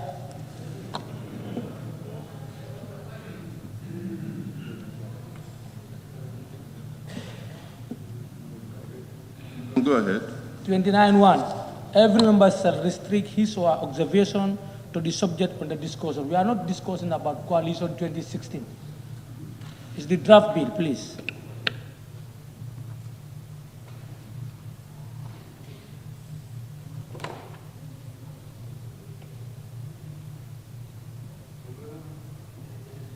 Member for Lower Bodywood, you can limit your contribution on the subject matter, please. Thank you. You can go ahead.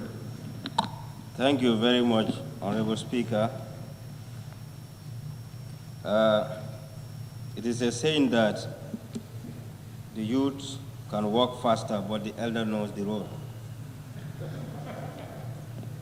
Based on that, I will give this due regards to you to accept his point of order, but it is the coalition government that this new draft constitution emerged. You cannot separate the two. Can anyone separate the two? It is part of their agendas, their objectives and principles. So we must know the history. Why those things fail should be known to the Gambians. I did not go out of topic. Did I go out of topic? Yana Commission, the draft constitution, the TRRC emerged from this coalition government. And today, if you are talking about this draft constitution, how can you talk about the draft without the coalition government? So, member for Central Badibu, take it easy. Honorable Speaker, this term limit of the presidency, many members misinform the public. The reason why some people don't want to support this draft constitution because they want Adam Barrow to be this, they want Adam Barrow to be that. You cannot even understand. Because you don't have anything to say again. The only thing that you can say as politicians, we all know one another, is to confuse the public, to tarnish the image of certain people. And these are vested rights acquired by him. Had it been that people listening to the pioneers of the coalition leaders, where what we are in today, we will not be in that. That's the fact. Whether one like it or not, that's the fact. And now here we are. Because there are certain things, Honorable Speaker, embedded in this constitution. They are hidden agendas we knew. We knew very well. People mentioned certain characters here, certain people here, high-profile people. It is true. We don't say no to that. But I believe even in the judiciary sector, you have different sections that people are specialists in that. Go to medicine. Go to the medical field. You have the surgeon. You have the pharmacist. You have the pharmacologist. So those who drafted this new constitution, Honorable Speaker, not all of them are draft specialists. Anybody can challenge me on that. Not all of them are draft specialists. You have criminal lawyers. You have other lawyers there. You have draft specialists. In fact, the draft specialists are not more than 2 or 3. So how can you convince me that these are high-profile people, these are this? Fine. We don't say no to that. We understand that. But if I said, my father is a doctor and he operates people, let me also go and operate people. The next minute I will see myself somewhere. So we should allow the public to know the truth.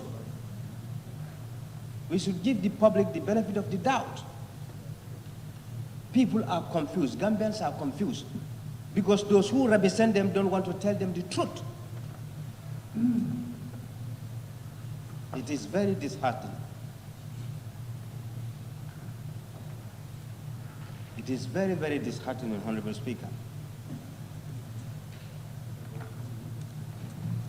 Honorable Speaker, I have been saying that I would like to see in this draft constitution, in the party politics area, the term limit of political leaders to make sure that there is internal democracy. But at the party level, you don't have an internal democracy and you want the top to have a democracy. What kind of democracy are we talking about? Democracy is just a name. Even those who are saying that they are the champions of democracy, where is the true color of democracy? We have seen here, day in, day out, blacks have been killed in the US, in other places. They want to tell us that there is no democracy there. They want to tell us that there is no rule of law there. They want to convince us that there is no justice there.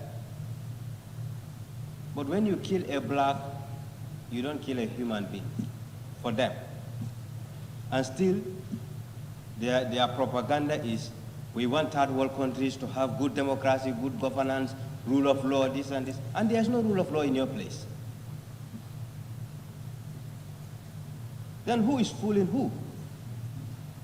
Honorable Speaker, I would like this new draft to capture the internal party democracy. That is the 2-term limit. Somebody has mentioned it here. It is only one political party that is following that principles. What about the other political parties? We want that to be captured in this draft constitution. And I would like the Honorable Attorney General to take note of that. And also, what they want to do is intellectuals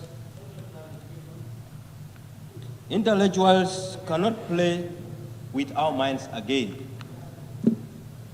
They cannot play with our minds again. Point of observation. The reasons are... Member, what's your observation? Honorable Speaker, I don't allow him because it's not a point of order. You should ask for my permission. No, I'm just trying to find out from him. Oh, it's No. not a... Before you go to him, you should seek for my point of permission. observation, he said he's not allowing you. Honorable member, please. You can go ahead. Thank you.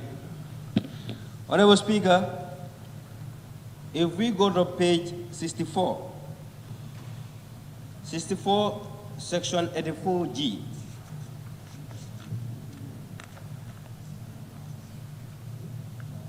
they thought that we will continue clapping for them. The youths of this country will never do that. And we will make sure that even at the parliamentary level, 2 terms is enough. When you serve that, go. Let others come. What they say youth participation. Youths of this country will never be full again, Honorable Speaker. At section G, they said,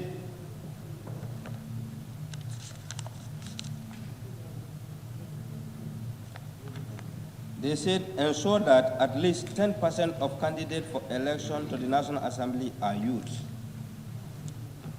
Why 10%? Why did they give us the percentage there? And who are those youths that CRC people met to discuss about this 10%? Can they give us the statistic? Or what is the rationale behind that?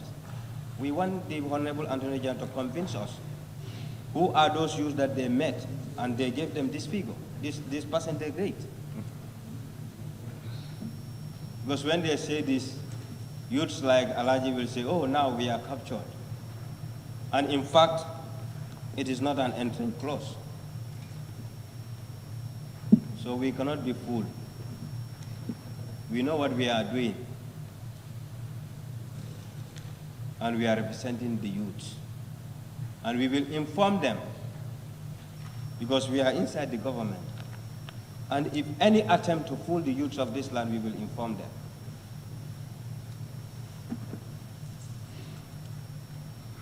Honorable Speaker, upper age limit.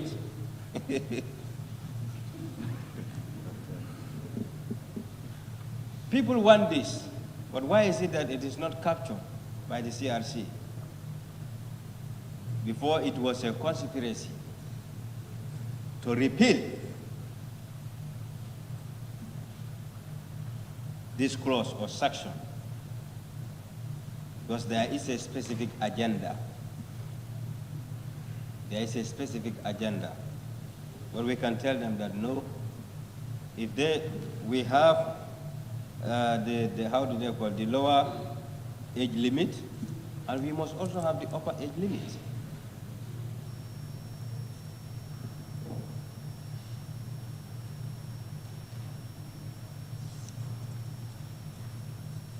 Honorable Speaker, the Facebook warriors, regards to this draft constitution, the media, we don't want to be Facebook MPs or WhatsApp MPs. Let them carry it. We don't want to be Facebook MPs or WhatsApp MPs. We want to be MPs in these chambers to represent the views of our people. If you are looking for key popularity, go to Facebook or WhatsApp. You have to prove yourself here for people to know that you are working for them.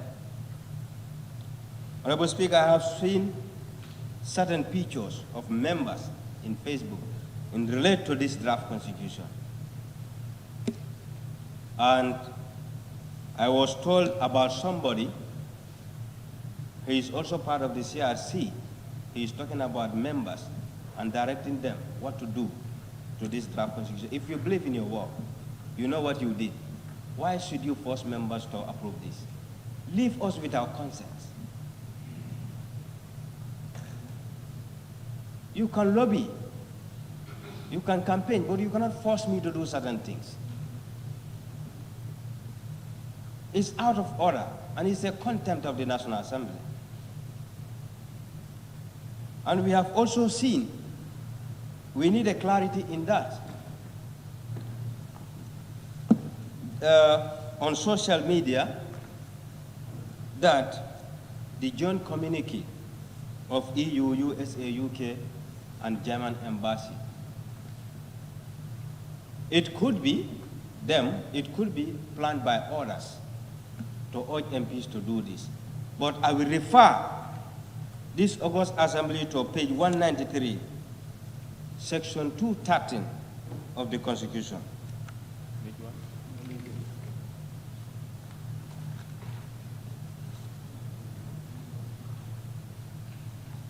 It says, the state and all citizens of the Gambia shall endeavor to protect and enhance national sovereignty, including social, political, and economical independence and territorial integrity. So I believe there is no Western power that can force us to do what we don't want. We are sovereign state. They don't have that mandate, they don't have that right to tell us this is what you're supposed to do. We cannot be colonized twice. If it is UK, US, or whosoever, we condemned it. We don't want it. It doesn't go in line with the direct principle of state policy. Because if you read section 211, you know that directive principles of state policy, it doesn't go with it. So they cannot dictate us, this is what you're supposed to do. It's not correct.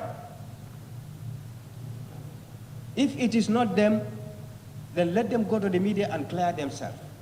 We are sovereign states. We got our independence. We are governed by ourselves. Nobody can govern us again.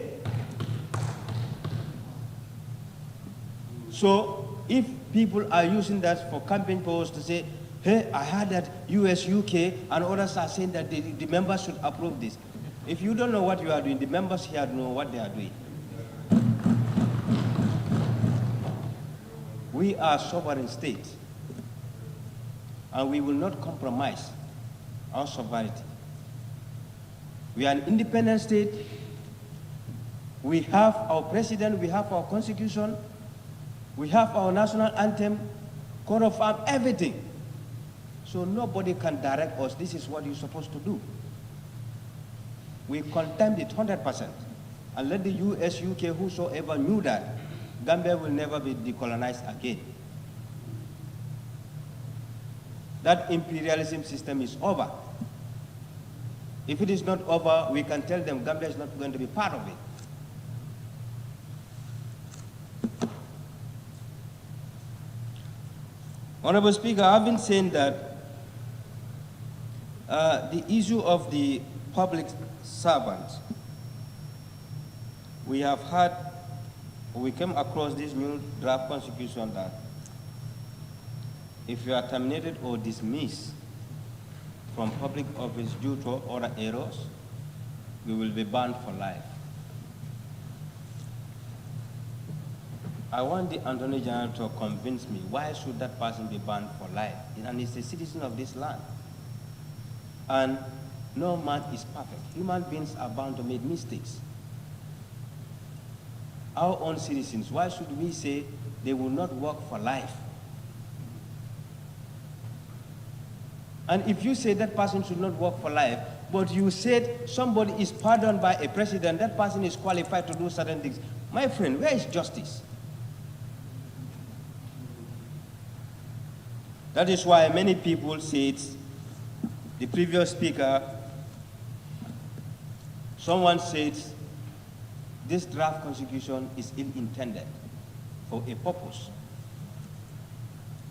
And we knew the purpose now, because we have seen key figures going out, begging, urging people to approve this. What is your interest for people to approve this?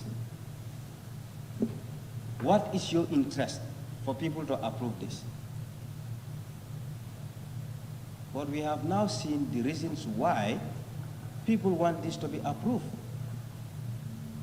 That is why at the beginning of my submission I said, there is no good law, there is no bad law. Any law that suits you is a good law. And I have evidence of saying this, because I'm a sample to that.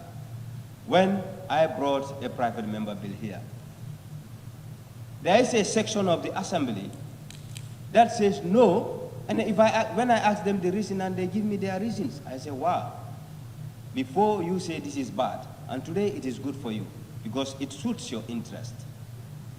So those who are advocating for this draft to go, they are shooting for their interest outside, especially most of the political leaders. They are campaigning vigorously for this to be passed. What is their interest in that? Can they inform the public? Leave the National Assembly members to do their work diligently.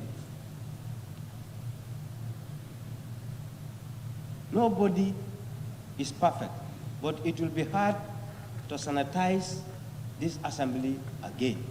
The member for Woodley West always says this here in 2017. If anybody came here with a political tag, please drop it outside. All what we should see here is Gambia. I was called by many yesterday and day before yesterday, asking me, please, I'll approve. And if I ask them why, the reason why we should approve this, can you give me the benefit of the doubt? Why should I approve this? And what is your reason? They cannot say anything, but they say, no, Allah approve. Yes, just approve it.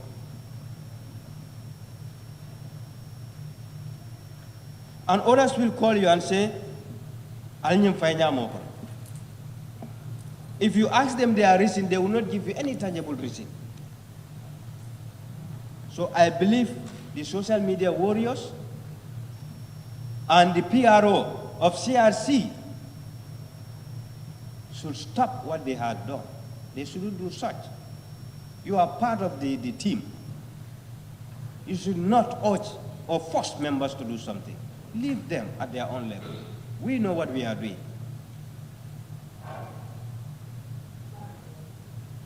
We know what we are doing. Honorable Speaker, I want clarity. Can I ask?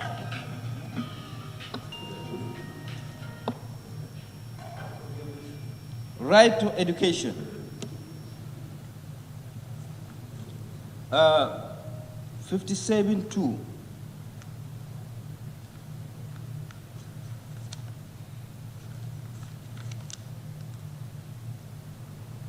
It says, all persons have the right to equal education opportunities and facilities, and with a view to achieving the full realization of that right. You know, when we are making laws, we should make laws that suits us and that match with the reality. We always advocate for this. Education is free, basic education is free, but this is not true. This is not right. And if our constitution says that it shall be right, who is fooling who here? Are we fooling ourselves? Honorable Speaker, I believe we should make laws that suit for our society, not to make laws to impress others or the West, or to impress people that, yes, we can go with this, whereas we ourselves know that we cannot go with this. So as I said, Honorable Speaker, I don't want to take the time of this August Assembly, but let the Facebook warriors or whosoever knew that they cannot change our position. We are leaders. We knew that people will insult us. People will say all sort of. And to that effect, before I make my conclusion, Honorable Speaker, there was a time here, the former Attorney General brought a bill regards to this insult issue. And I did not see that one in this draft constitution. And the trend this country is going, there are two things, insult and hate speech. I think CRC should capture that here, because politics is now dirty in this country. But before, when they are insulting people, others are jubilating. That's the fact. The table has now turned. We have seen what is going on. So I would like the Attorney General, for those section or clauses to be captured here. And again, there is an issue regards to the issue of these gay and lesbians married. I consult a legal person, and what he told me and what I have seen in this draft and the 1997 Constitution is quite different. But as I said, we are not mandated to interpret the Constitution, but I believe you are. I want you to clear my doubts before I take any decision on this draft Constitution. That is, if you go to the 1997 Constitution, page 43, right to marriage, section 27, it says, men and women of full age and capacity shall have the right to marry and form a family.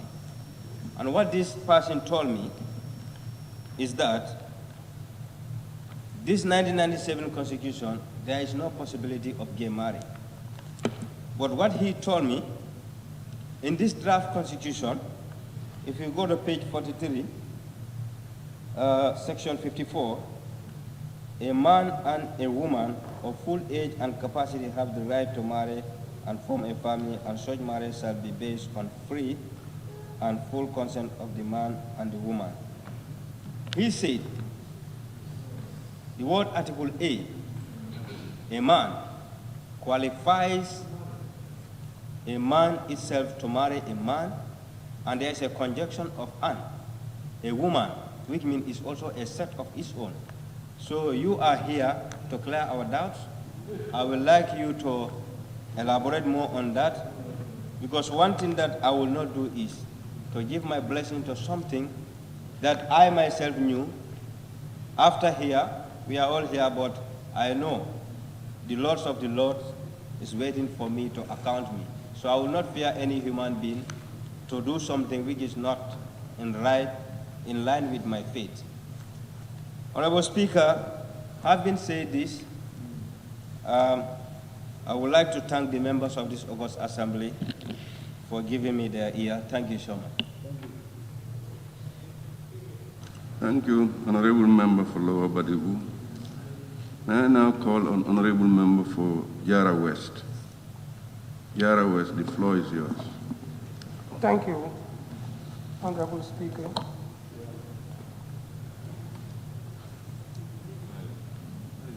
Honorable Speaker, I think I have to start it with this question. Whether I can find an answer to this question from the Attorney General who laid the bill. I want to know who is the PRO for CRC, because the documents that we have from day one up to now, I didn't find any name that has been labeled as the PRO for CRC. If there is any, I want to know that. What's the question?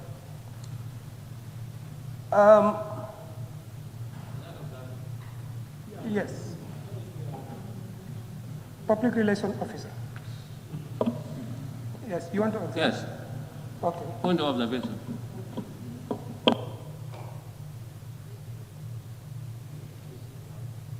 Allow him for observation. Okay. Honorable Member for Jara East, you can go ahead. Okay, thank you, Honorable Speaker. I just want to make a quick clarification. Many honorable members are fond of saying Attorney General.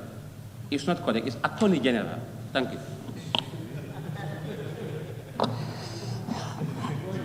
Thank you very much.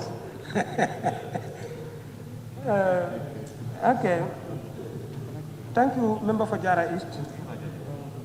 Honorable Speaker, I just want to start by saying to move forward, we must always look forward. If you want to move forward and you start looking behind whilst going forward, you're probably going to fall down.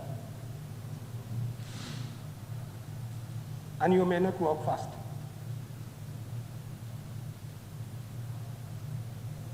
From the beginning of the debate, I learned from one of the senior members of this National Assembly that probably we are the luckiest National Assembly members since the independence up to now, because we are the only set of members that are fortunate to have a draft constitution before them to look into it and to give their blessings to. I was really happy. With that statement, I was very happy. But as I am standing right now, if I have to tell you the truth, I am sad and I am annoyed. I'll tell you my reasons along the line. In fact, I was about to drop all my reservations after looking at the pattern of our contributions. Seems like we are dealing with something that we didn't even understand.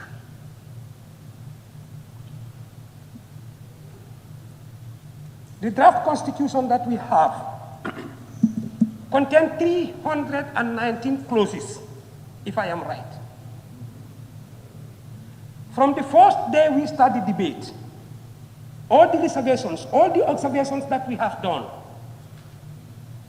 are circulating within 130. It's not more than 30. If we count all of them, because we seem to be repeating one another. If that will give us the visa to throw the entire draft, that makes me sad. And I have to say that. But I will come to that later. The reservations I have, or the concerns that I have in the draft, Honorable Speaker, this one I make it very short because it is mentioned by many members that it is quote and paste. Some are calling it as perjury. I want to believe that we are a sovereign state. We are a nation of our own. We are not under any colonization. Nobody is taking care of us. But we have to know that we belong to a global village. This present trend of the world, or of all the nations, if you observe, is going beyond national sovereignty. We're going towards globalization. We call the world a global village. There are general ideas that bind us together, especially when it comes to politics and governance. There's nothing we can do about that. Whatever you wanted to do today has been done since yesterday. You cannot run away from that. In fact, we fail to think twice. How many National Assembly teams leave the Gambia to go to other countries to study a case? Just a simple one case. I went to Uganda for case study. Why not in the Gambia here? Look, we live in a global village. We are at a globalized world. We must do things together. We must have to learn from one another. That is not a problem. My observations are touched by some members.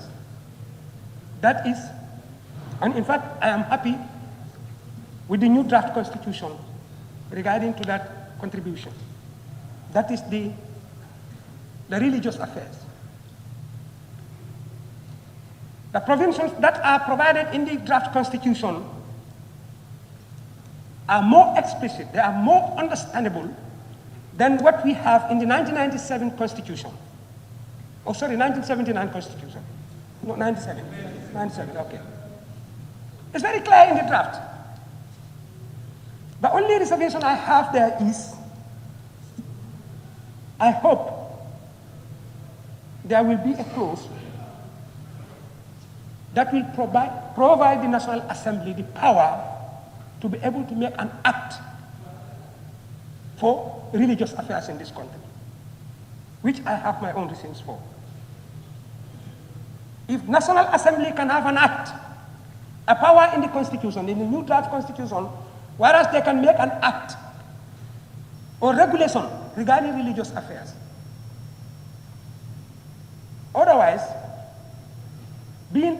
having secular or not having it in the draft Constitution, the clauses that are provided for our religious freedom in this draft Constitution are good. I don't have any problem with them. But my problem is there is no existing regulation in this country regarding religious affairs. I have made that research myself quite before we get this draft Constitution. And to my own calculation, I have seen that it is necessary, looking at our situation, looking at the occurrences in our country, I say it is necessary for Gambia to have a policy document regarding religious affairs. That does not, I don't think that even mean that government is going to interfere in religious affairs. A clear example is, we all remember and we see it together, there was a former governor that was taken to TRRC and was asked by the council, what authority did you have at that time to go and arrest that religious leader and his people? But he cannot provide any authority. What he said was very clear. He only act on an executive order. And we did not want that to continue in our country anymore. So we have to have a regulation in our country regarding religious affairs. It is alarming. It is quite alarming. There is religious coexistence between the Christians and the Muslims in the country. That is not a problem. But we don't know what will happen tomorrow. The people of the same religion are always at fight. We all attest to that. We all know about it. A respectable religious leader with his scholars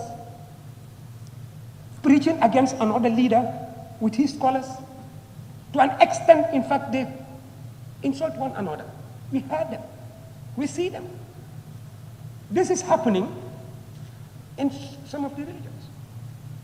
And through my research, I think the biggest problem I get was there was no connection. Automatically, there was no connection between these two councils in the country that are established, I think, by the Act of the National Assembly. I don't know. That's the Christian Council and the Supreme Islamic Council. But there is no connection between these two councils and the Ministry of Religious Affairs or Ministry of Local Government and Religious Affairs, because that is where the portfolio is. So I am suggesting if there can be another provision in this draft constitution that can allow the National Assembly to make an act regarding religious affairs. The other thing is citizenship.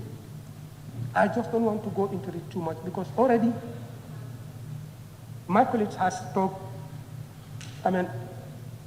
excessively in that area. But my problem there is an automatic birthright. That is my problem. I think the minister has to make me understand what exactly he means by that. Looking at our country and looking at our sub-region, I don't think statelessness is an issue in our country as of now. Of course, if you look at the global trend, you know that it is in increase. Because globally, You have more than 1 million stateless people. But when it comes to Africa, in our African context, it's about 715,000. In fact, there is no registered case in the Gambia yet, unless it is not registered. According to the statistics I have, it is not registered. So, now why unconditional birthright? I need to be told why, so as I can understand. That's my problem. And finally, I came back to my argument. You see, why I am ashamed, we all know that this commission is established by an act of the National Assembly, 2017. We didn't inherit it. We made it. It's our own made. And the CRC didn't come from any country. They are Gambians. We give them this assignment with hope that they're going to give us a good result. And if you look at the processes that they take, personally, I don't want to take the time of the chambers anymore because we've been sitting here since in the morning, so I just want to summarize it. There are 51 fundamental questions that they set. And submitted these questions. That if answers are found for all these questions, that will enable them to have a foundation to build a better constitution for the Gambian people. They did their consultation at every region, almost every constituency. In fact, I personally attend 3 of their consultative meetings. To call them that they have done nothing really made me sad.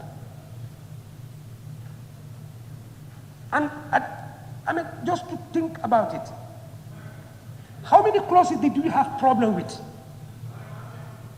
From the time we start this debate, how many clauses? And how many more behind? Why do we want to join them all and throw it away? Does that make sense? You cannot assign people, give them money, and make them walk in and outside the country. At the end of the day, you say you've done nothing. To an extent that you tell them something that is not even appreciable. Because everybody is just listening to the National Assembly right now. Whatever word you utter, you are on the record. We should not do that. Why should we say what we are not up to do? Kabura maktan indallah, an takuluna ma la taf'alun. Don't do it. Don't say it if you know you cannot do it. Kabura maktan indallah. I mean, the biggest anger with God, the Almighty Allah, is to say what you are not going to do. Don't do it. Don't say it. If you say you're going to do it, you must stick to that and do it. We owe the people of this country a lot. We owe them. They are crying. That is why they are using all the channels that they can do just to get to us, and so that we can listen to them. Why do we do that? You see, I want us to be very careful. We are all Muslims and Christians. Our decisions here, the repercussions, are not going to be final. We must answer to another question. As a leader, when we were coming here, as a Muslim, you are given a whole Quran. A Holy Quran. Because you are expected to say what you are going to do. Why did we say it when we know we cannot do it? Jesus Christ say in the Bible? You shall know the truth, and the truth shall free you. It's only the truth that can free you. Unless you take the truth, you'll never be free. I think we have to look at this and look at it again. It is not started today, but today is going to be the end. And our decision today will determine our position in the society. Hubul watan min al-iman. To love your country is an act of a believer.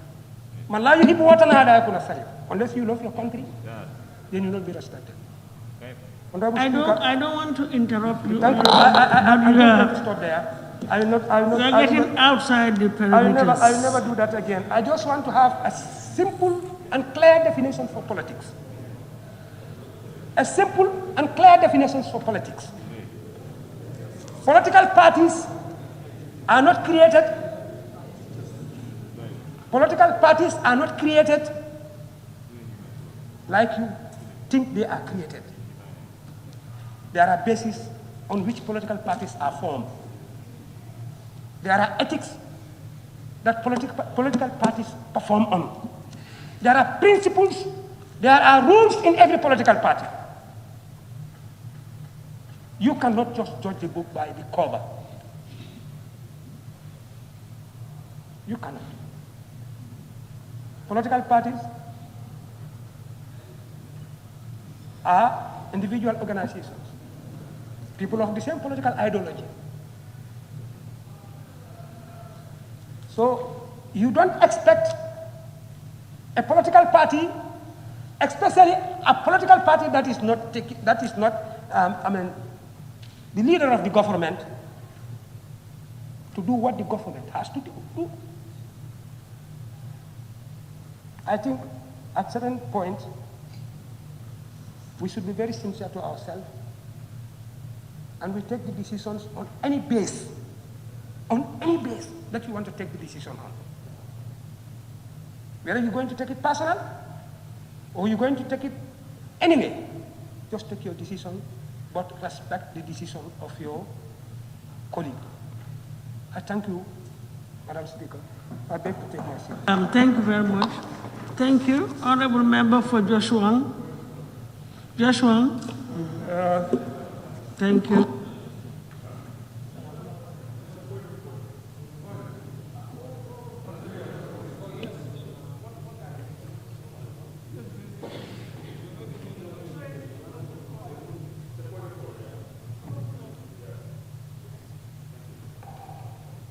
Thank you, Madam Speaker. Yes, thank you. I will do that.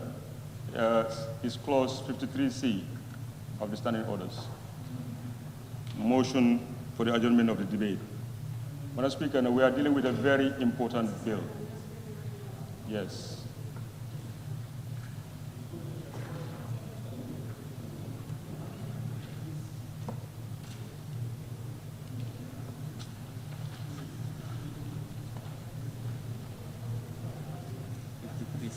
Yeah.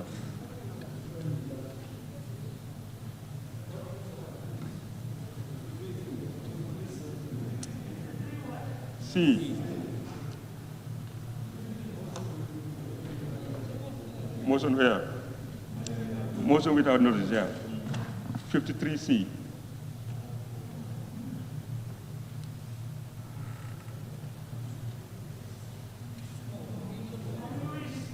Yes, Madam Speaker, it says no, the following motions may.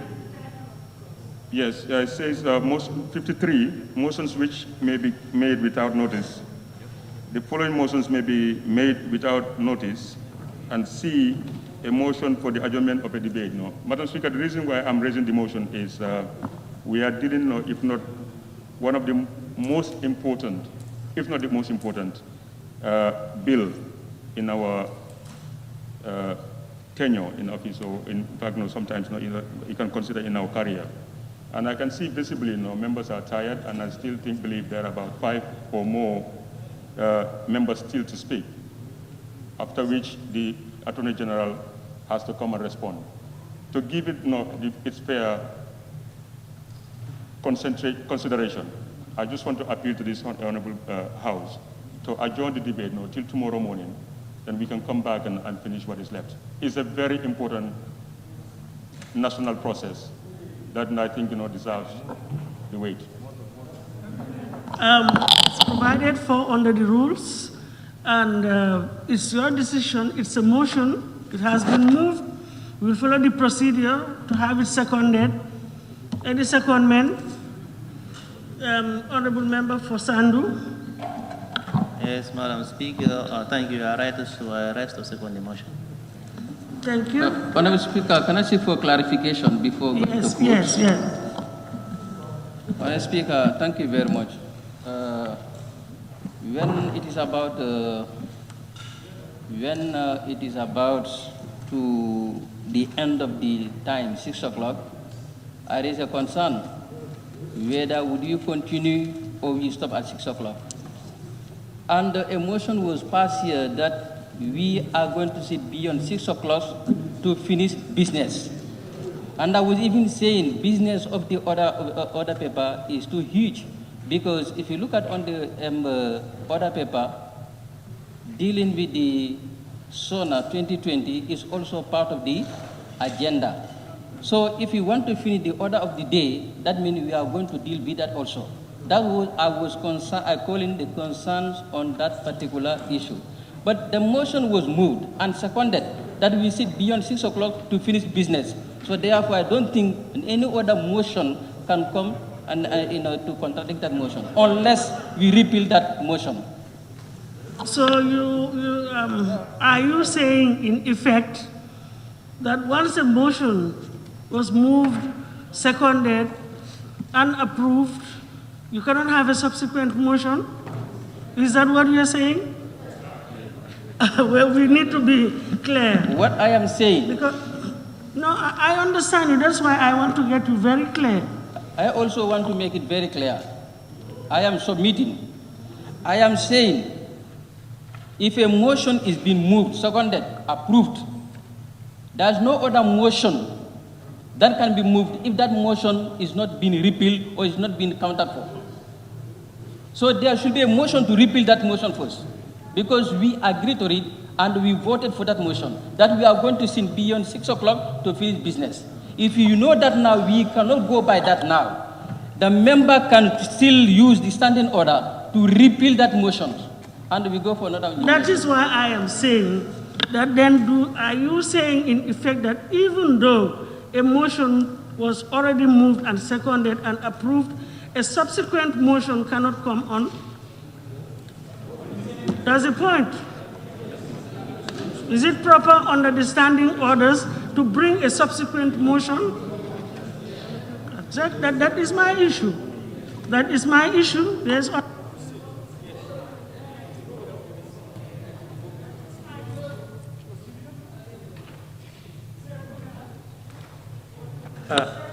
Honorable Speaker, the motion that was brought is a motion without notice, and the motion is to adjourn the debate. So the debate is on, but it's a motion to adjourn the debate. So unless the member can quote a section that shows that we cannot move a motion without notice and to adjourn the debate, then I think we should I am of proceed. the view that we are not annulling anything. It's just a suspension, if I get it right. Yes, so, and look at the... Madam Speaker. The title even says, motions which may be made without notice. Without notice. So I think in all fairness, let's proceed. Follow the procedures. We can do so. A motion has been moved. Has it been seconded? It was seconded. So it has been moved and seconded that we adjourn the debate on the Constitution Promulgation Bill 2020 till tomorrow for continuation. Those in favor, please say aye. Aye. Those not in favor, please say no. No. So I think the ayes have it. So the assembly stands adjourned till tomorrow. Please, 11 o'clock. I think let's compensate ourselves. 11 tomorrow. 11 o'clock. Please, tomorrow 11. And on time, please, prompt. Thank you.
boy nga nyim bata mbe taki tubabu du boy nga nakodo mu be doku boy nga kina nyin kenni moy boy pura e bungulo nyi boro na bungo hani lento am futa je boy de jibe lu njumala ya fanyi koy babun lola ama me ila bungo jibe abadame jara foyte lafta fula nyi mam baluwo kalam mu baluwo fo baluwo ko budlo ko fanan kele boy nyim bungo jala be nyamende abe mu baluwo la do ko nyin kunna soniata ta www.baluwo.com anim baluwo isela bulloran jorangol be sang anila kudula asatare mambata jorangol membuko sementol kenyo babarol nil peruol woninga nyon jamal ta baluwo.com yin jorangol be sang ila dinkira badu adungite batala je anim baluwo ifangole marate la kudula